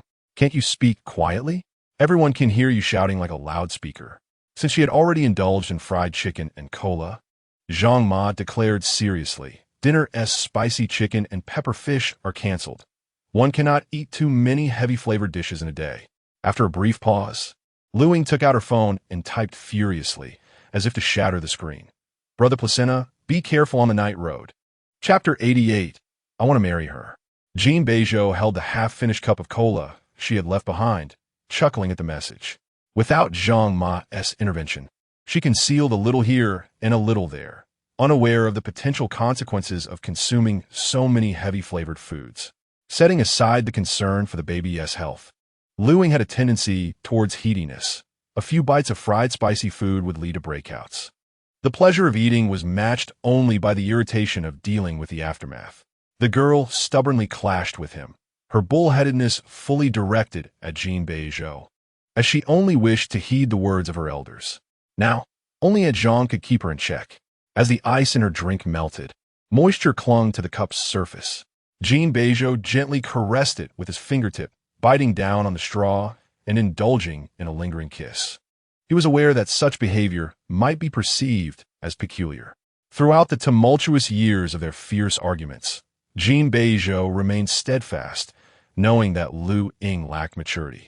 She couldn't even maintain a cold war, often oscillating between icy silence and a desperate need for his coaxing. Jin Beizhou was adept at soothing her, humbling himself, and offering gifts with soft-spoken words. Yet, he could not deny that this soothing lacked genuine depth. Gucci had once told him that a fever is merely a symptom, and antipyretics do not address the root cause of an ailment. Jin Beizhou's attempts at consolation only alleviated Luying's immediate emotions without resolving the underlying issues that had triggered them. Now, the repercussions were surfacing. Luying no longer desired him. No amount of gifts or humble apologies could mend her heart. In this moment, Jin Beizhou belatedly realized that it was not Luying who could not part from him, It was he who was incapable of letting go of her. He understood his own origins. Like a floating weed, he had grown within the Jin family.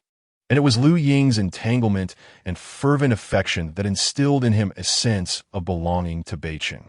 A girl cherished by many, she approached him with radiant sunshine, nurturing his defenses and shadows with unwavering love. The Jin family had granted him a second life, but it was Luying who had gifted him a complete soul. He could not relinquish his hold on her. As dinner time approached, Luying received a call from Guqi, whose voice was laced with urgency. Stay at home. Do not come out for anyone, and do not answer unfamiliar calls. Before she could explain further, the line went dead. Luying was bewildered, unable to comprehend the situation.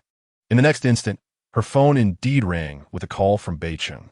Torn between answering and ignoring, she ultimately chose to heed Guqi's advice and hung up.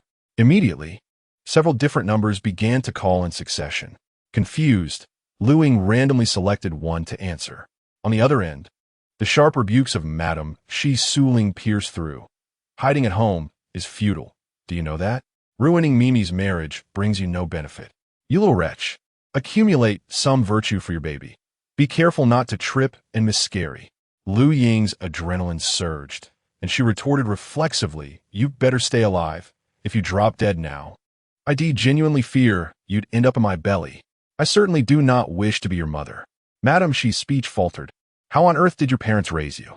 Luying replied at lightning speed. They must have done a far better job than yours. Madam Shi sputtered. You. What about me? Luying shot back. If it weren't for your daughter-in-law and granddaughter's sake, I'd have cursed you until you were indistinguishable from a beast. Do you realize how much you resembled a wolf in grandmother's clothing? With that, Luying hung up the phone. Aunt Zhang was at a loss for words. After a brief silence, she gently coughed. Perhaps pay a bit more attention to prenatal education. I have been attentive, Luying replied, feeling aggrieved. I didn't even curse. Aunt Zhang was left speechless. You should eat a little more. It must be exhausting to hurl insults. Not all, Luying chuckled. It's quite easy. Zhang Ma, with a hint of annoyance, remarked, I am not praising you. Luying fluttered her eyelashes a few times. I forgot to ask why. Truly, it seemed she was determined to vent her frustrations without a care for the consequences. Luying pondered for a moment before saying, did I ruin Jin Mimi's marriage? Is it truly over? Zhang Ma, perplexed, responded again. Luying mumbled, wasn't the last one Jin Beizhou? It didn't work out, did it? Zhang Ma cautioned her. Let's keep this conversation private, shall we? Don't mention it in front of the second young master. If a certain man were to find out, his expression would darken like a pot bottom. Luying merely pouted in response. Zhang Ma pressed. Aren't you going to report it? Luying, bewildered, asked, report what? Zhang Ma clarified to the second young master. Luying retorted, why would I tell him that I ended it when I could handle it myself? Zhang Ma, with a knowing look, inquired, if you hadn't ended it, would you still keep it to yourself? Luying paused. What are you implying? Zhang Ma sighed. Isn't it unfair? No. Luying replied succinctly, she is not my grandmother. Just an outsider. If I can win, I will, and if I cannot, I will flee. There is no sense of injustice in that. Zhang Ma expressed concern. This matter may not be over yet. Luying shrugged. Others may fear her, but they can only vent their frustrations on me. What is there to fear about something so outwardly strong, yet internally weak? The collapse of Jin Mimi's marriage likely indicated that the Jiao family intended to call off the engagement. As dusk approached, Guqi arrived at this side. I told you not to receive her. Guqi lamented. The old couple has lost face. Jiao Fu and Jiao Mu were pressuring Jiao to break the engagement, insisting on returning all gifts and even offering compensation to the Jin family. Overwhelmed by the pressure from his family, Jiao faced a beating from old man Jin upon his visit. Guqi could not help but exclaim, he has stood by Mimi for so many years. And just as success seemed within reach, the old couple believed he could endure all the pressure. Not everyone can achieve such a feat. Luying was momentarily stunned. What about Jin Beizhou? Guqi's expression grew complex, uncertain whether to speak or remain silent. If she spoke, it would only add to their emotional burden. Yet remaining silent would seem to bury a deep affection. After much hesitation, Guqi looked at her and said, that year, when the news of your grandfather's illness surfaced, Grandfather immediately opposed your marriage. The marriages of the Jin family children are meant to pave the way for the family's future. With your grandfather suffering a terminal illness and the company assets nearly settled, the Liu family would be left with only Luying. And old man Jin would not agree to Jin Beizhou marrying a solitary girl without familial support. That night, Jin Beizhou knelt in old man Jin's study, insisting, "She is not alone. She has me. Only you cannot suffice." The old man thundered, "This marriage must be called off." Had it not been for the meticulous concealment of the grandfather's illness, waiting until all assets were dealt with before revealing the truth, this marriage would have never been possible. Jin Beizhou remained kneeling, repeating 4 words, "I will marry her." At that moment, Jin Fu and Jin Mu could no longer oppose him and consented, with even Jin Sinian advocating on his behalf. After 2 nights of contemplation, old man Jin summoned Jin Beizhou privately, laying out several conditions and requiring him to sign a document. One of the stipulations was that Jin Beizhou must take care of Jin Mimi. Secondly, this marriage was a decision made solely by Jin Beizhou, who insisted on marrying despite the stipulation that not a single penny from the Jin family would be used. He resolved to find his own means. Yet, the contents of the document remain a mystery to Guqi and Jin Sinian alike. Luying found herself momentarily stunned. From where could he possibly acquire the funds? The old man forbade him from utilizing the Jin family's resources. And yet Jin Beizhou presented her with an exceptionally generous betrothal gift. Guqi explained it was borrowed. With their grandfather ailing, Xiao Heir was anxious, fearing that should their grandfather pass, Luying would be left alone. Guqi recounted that he borrowed a portion from Sinian and another from Hu Chuang. Do you recall that in the 2nd year of their marriage, he traveled abroad? It was Hu's grandfather who introduced him to the business deal. This particular order was crucial, and he could not entrust it to anyone else. Thus, he undertook the task of overseeing it himself, missing the opportunity to return home for an extended period. Luying blinked rapidly, concealing her mounting unease. He performed admirably. Guqi continued. Upon his return, he repaid both Sinian and Hu Chuang with interest. Hu's grandfather extolled him numerous times before Sinian.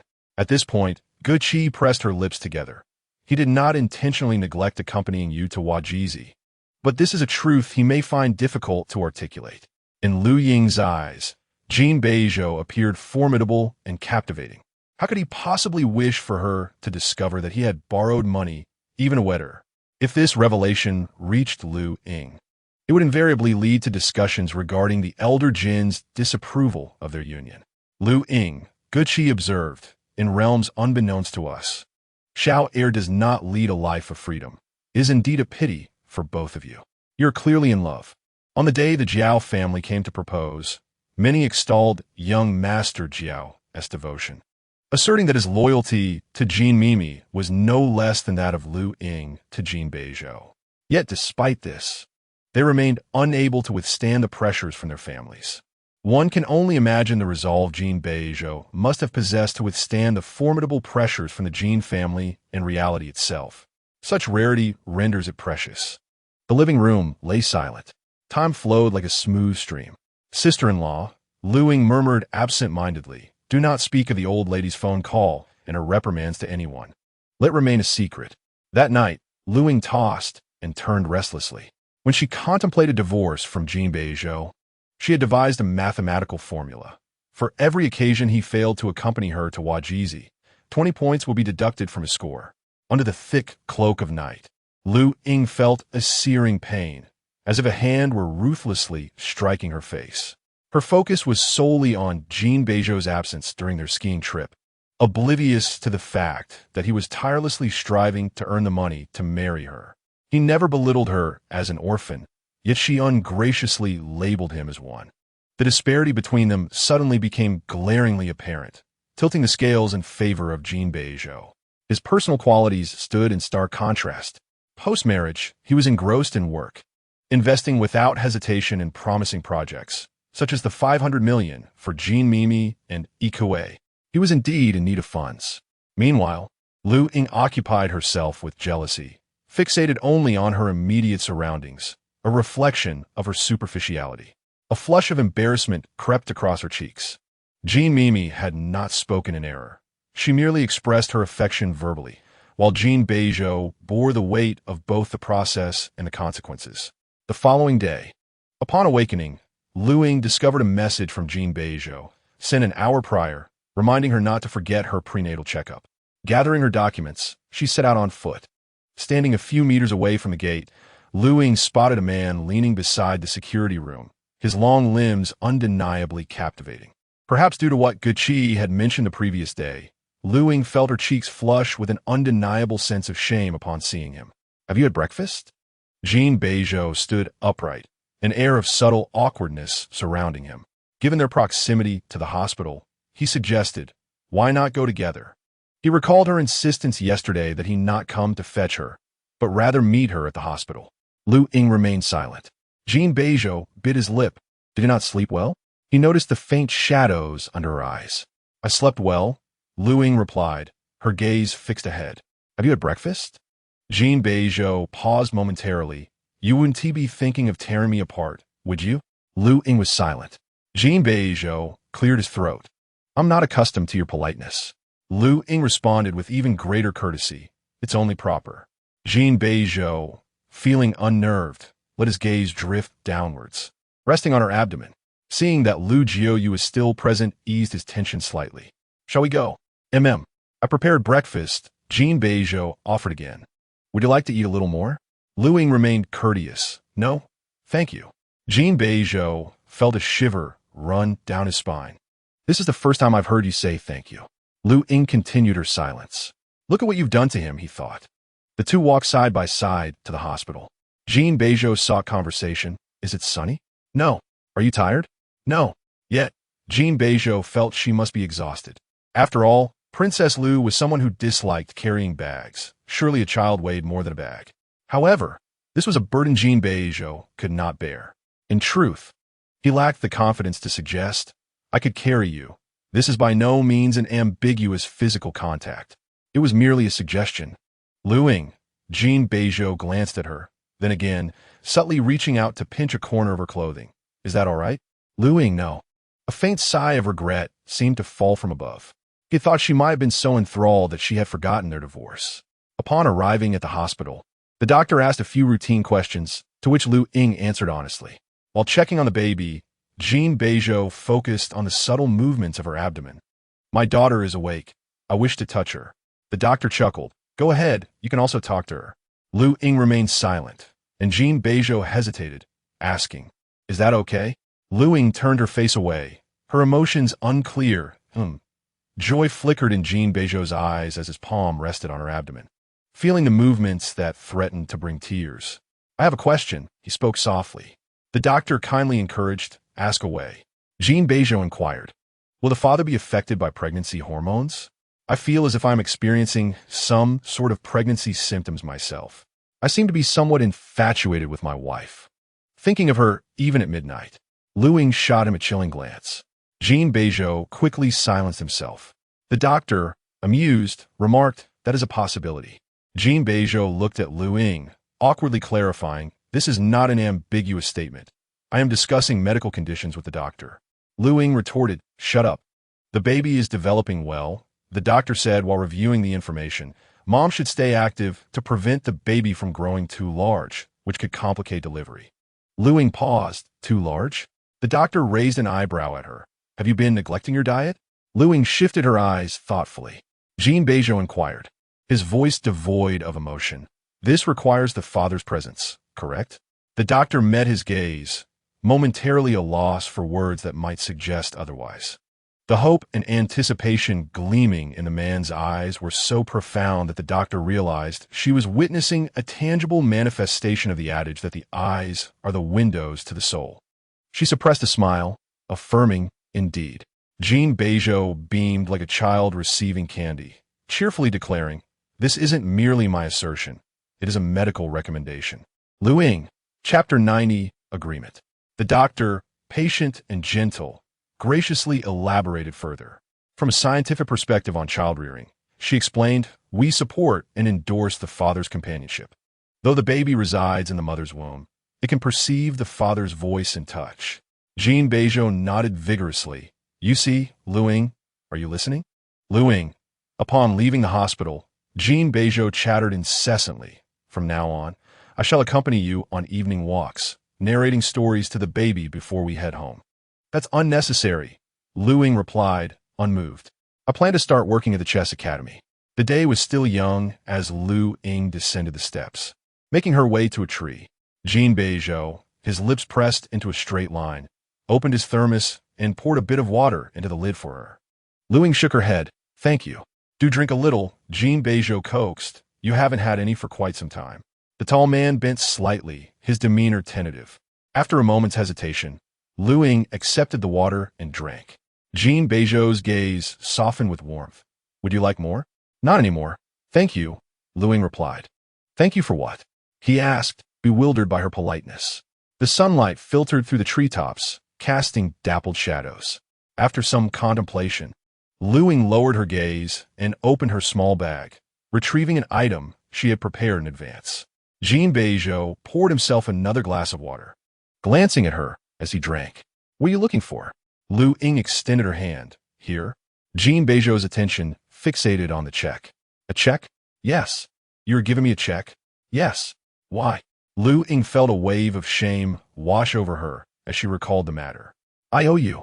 You spent excessively during our marriage, she stated earnestly. This portion should be returned to you. Jin Beizhou's eyes reflected a profound tenderness that seemed to fade. Luying licked her lips, continuing her explanation. While you diligently toiled for our marriage, I contributed nothing. I perceive this as a form of soft bullying. I bullied you. And I apologize for only realizing this now. As if unable to contain himself, Jin Beizhou's tone turned icy. You ended things with me, and now you deny our feelings? Luying was momentarily speechless. Luying, Jin Beizhou enunciated each word. Do you dare claim that we married without love? Luying felt bewildered. What connection did a check have with love? He had borrowed money for the bride price. Since they were divorced, something she had initiated, returning that bride price seemed only fair. Jin Beizhou's sorrow was palpable. You have transformed our love into a mere transaction with a check, pricing our marriage with money. You left me, took her daughter, and tossed money my way as if it were nothing. Stop. Luying exclaimed, overwhelmed. What are you doing, conducting a reading comprehension exercise? She had no such intentions. She had merely learned from Gucci about the difficulties he faced from the Jin family and understood the struggles he endured to earn a living, believing it was only right to repay him that sum. It was as simple as that. What is all this fuss about pricing and transactions? I remarked on your insincerity today, Jin Beizhou's eyes glistening with emotion, alternating between gratitude and dismissal, evidently harboring a trump card for me. Luying, silence yourself, she implored. This money is yours. It is your earnings. You can consult a lawyer. In a divorce, you must return it. By returning it to you now, that is precisely what I mean. Do you understand? Jin Beizhou replied, I understand. Good. Luying nodded, then accepted. You wish for my demise, Jin Beizhou accused. You harbor hatred towards me. Luying was at a loss for words. You needn't humiliate me like this, he lamented, resembling a tormented spirit. Do beasts have no dignity? In a swift motion, Luying shoved the check back into her bag and turned to leave. Jin Beizhou, with his long legs, effortlessly caught up.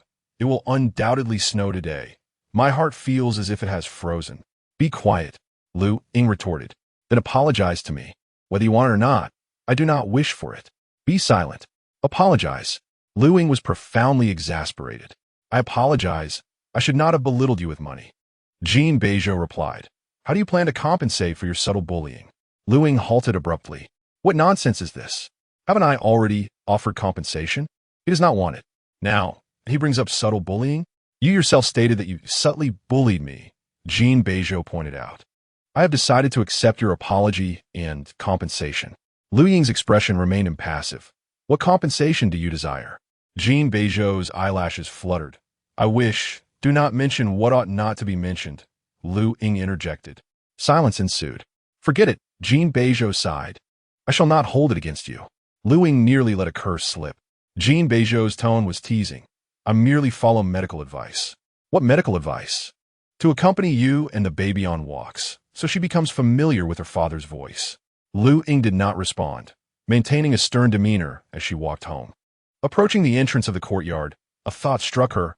Why did you have Dajun and the other station nearby? Jin Beizhou hesitated to guard against potential danger. What danger? Luying inquired. Did not Jiao come last time? Jin Beizhou replied. If it is merely for someone like Jiao, and there seems no need for such a show of force, Luying rationally stated. It seems overly dramatic. Jin Beizhou frowned. What do you mean? My wife, ex-wife, and daughter reside here. Their safety is of little concern? Then perhaps you should return the check to me. Luying gazed at him. You should go and get yourself checked. Measure your progesterone levels. His temper was even more volatile than hers. Were it not for the lingering sense of obligation she felt towards him, she would have stormed off. The check is still yours, she mused. If you ever need money, feel free to ask. I shall not touch it. Jin Beizhou's eyelashes fluttered. You wish to manage my finances? Only for the bride price, Luying specified. I have more to manage. Do you wish to oversee it all? Jin Beizhou's trivial banter received no response from Luying. As she shifted the topic, what documents did you sign at your grandfather's? The abruptness of the inquiry left Jin Beizhou momentarily taken aback. What documents? When you agreed to marry me, Luying reminded him, besides the bride price, did you not sign a document? Jin Beizhou realized she had uncovered this matter. It is nothing of consequence, he dismissed. I merely promised that no matter what transpires, I shall never oppose the Jin family. Luying, in a state of bewilderment, blurted out, is he afraid of you? Otherwise, why would he compel you to make such a promise? As for the old gentleman's thoughts, they were rather evident. It was simply a manifestation of his guilt over the numerous transgressions he committed against Jin Beizhou. However, the Jin family, a prominent lineage, rendered Jin Beizhou's prowess inconsequential, for he remained a person devoid of parental support or any substantial background. The document was laden with the old gentleman's trepidation. Isn't that curious? Chapter 91. What concern is it of hers? Jin Beizhou was momentarily taken aback. Luying, who typically refrained from overcomplicating matters, effortlessly unraveled the old gentleman's true colors with a single statement, her acuity almost unsettling. It's merely a result of his past misdeeds, Jin Beizhou remarked nonchalantly. And could you possibly refrain from underestimating me? With a dismissive wave of her hand, Luying replied, Your elder brother has treated you with such kindness. This debt of gratitude is yours to bear. The considerable dowry bestowed upon her also constituted a debt owed to Jin Beizhou. Frustration welled within Jin Beizhou as he pondered how such calculations were so astutely made. Perhaps he should consider a career in accounting. Luying inquired, You didn't sign anything during the divorce, did you? Jin Beizhou replied, irked. I signed that divorce agreement, which grants the female party complete authority over all matters pertaining to the male party. Silence ensued.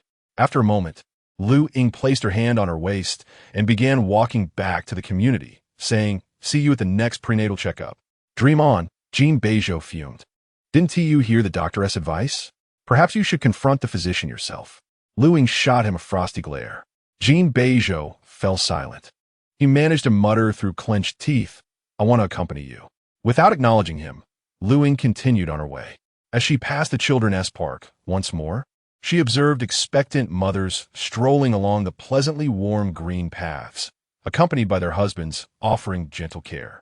Jin Beizhou felt a pang in his heart as he gazed at the girl who refused to look back. He realized he was indeed under the influence of pregnancy hormones. Seizing the opportunity when Luying was not watching, he hastily rubbed his eyes. Luying intended to resume her work at the chess academy. The growing fetus necessitated some physical activity, and with summer approaching, all the chess academies were fervently vying for new students and teachers. She had no desire to remain idle. Jin Beizhou did not prevent her, but insisted that Dejun follow closely behind. Luying was seething with anger, but refrained from directing it at Dejun. I'm not surveilling you. Dejun, with his robust physique, looked rather pitiable before her. And I swear I won't report your affairs to Brother Zhou. Luying retorted. Aren't you working at the royal court? Dejun scratched his nose. Wherever Brother Zhou goes, I go. Luying pressed. Does he instruct you to do whatever he says? Indeed. Then how can you claim not to report to him? Beizhou, adopting a serious demeanor, responded, "You are the leader. He is the subordinate." Luying was rendered speechless. As an ordinary individual leading an unremarkable life, surrounded only by colleagues and children, she deemed herself safe. However, her perspective shifted by afternoon. Jin Beizhou, emaciated as a specter, stood at the entrance of the chess academy, causing several children to shriek and scramble behind Luying, pleading for rescue. Through the transparent glass door, Luying locked eyes with Jin Beizhou, whose gaze was filled with malice. To avoid frightening the children, Luying took the initiative to step outside, asking, "Are you looking for me? Didn't T. Jiaoan mention that Jin Beizhou had gone missing?" She returned, only to discover that the engagement she had arranged had fallen apart. Jin Beizhou fixed a venomous stare upon Luying's belly. The atmosphere was charged with tension as Dajuan's vigilant gaze and taut posture indicated he was poised for an imminent strike. Jin Beizhou averted her eyes and proposed a conversation. It was unreasonable to leave her stranded at the entrance of the chess academy. Luying nodded and led her to a nearby CAF. Jin Beizhou wasted no time. "I am returning to my hometown." Luying responded nonchalantly, "Safe travels." Jin Beizhou's gaze lingered on her exquisite features. "I once shared your aversion to listening," Luying retorted impatiently. "Let's discuss something else." She felt no obligation to bear the weight of another's emotions or life. It was none of her concern. The moment lingered uncomfortably. Jin Beizhou pressed her lips together. "I have lost all value to the Jin family." Luying grew increasingly irritated. "Talk about something relevant to me." Jin Beizhou's hand involuntarily clenched, her knuckles turning white. This was the essence of Luying, always the same. Beneath her exuberant demeanor lay a heart devoid of love. If she chose to give, you mattered, but if not, even a rare gem would not earn her esteem.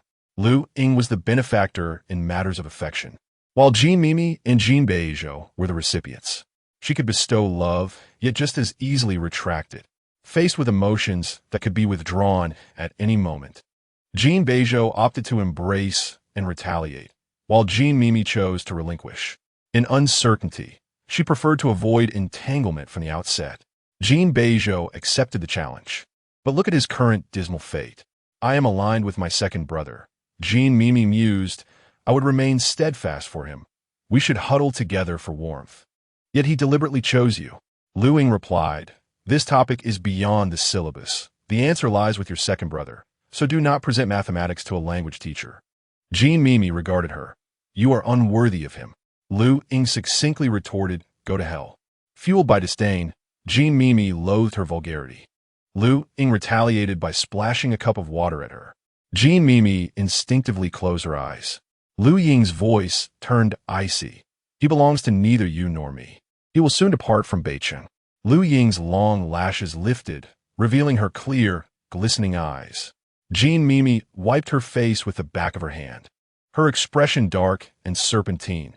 "Neither can your daughter retain him. His world is vast, and a mere small city like Beizhou cannot confine him." Luying sincerely inquired, "In this vast world, is it the underworld?" Jin Beizhou suddenly rose, exclaiming, "You need not feign composure. Once you relied on your charm and foolishness to ensnare him. Now, you depend on your pregnancy to allure him. Once he returns to his own home, what significance will you and your unborn child hold?" Before she could finish, Luying abruptly seized a passing waiter's tray, dousing Jin Beizhou's face with scalding coffee. A scream erupted in the CAF.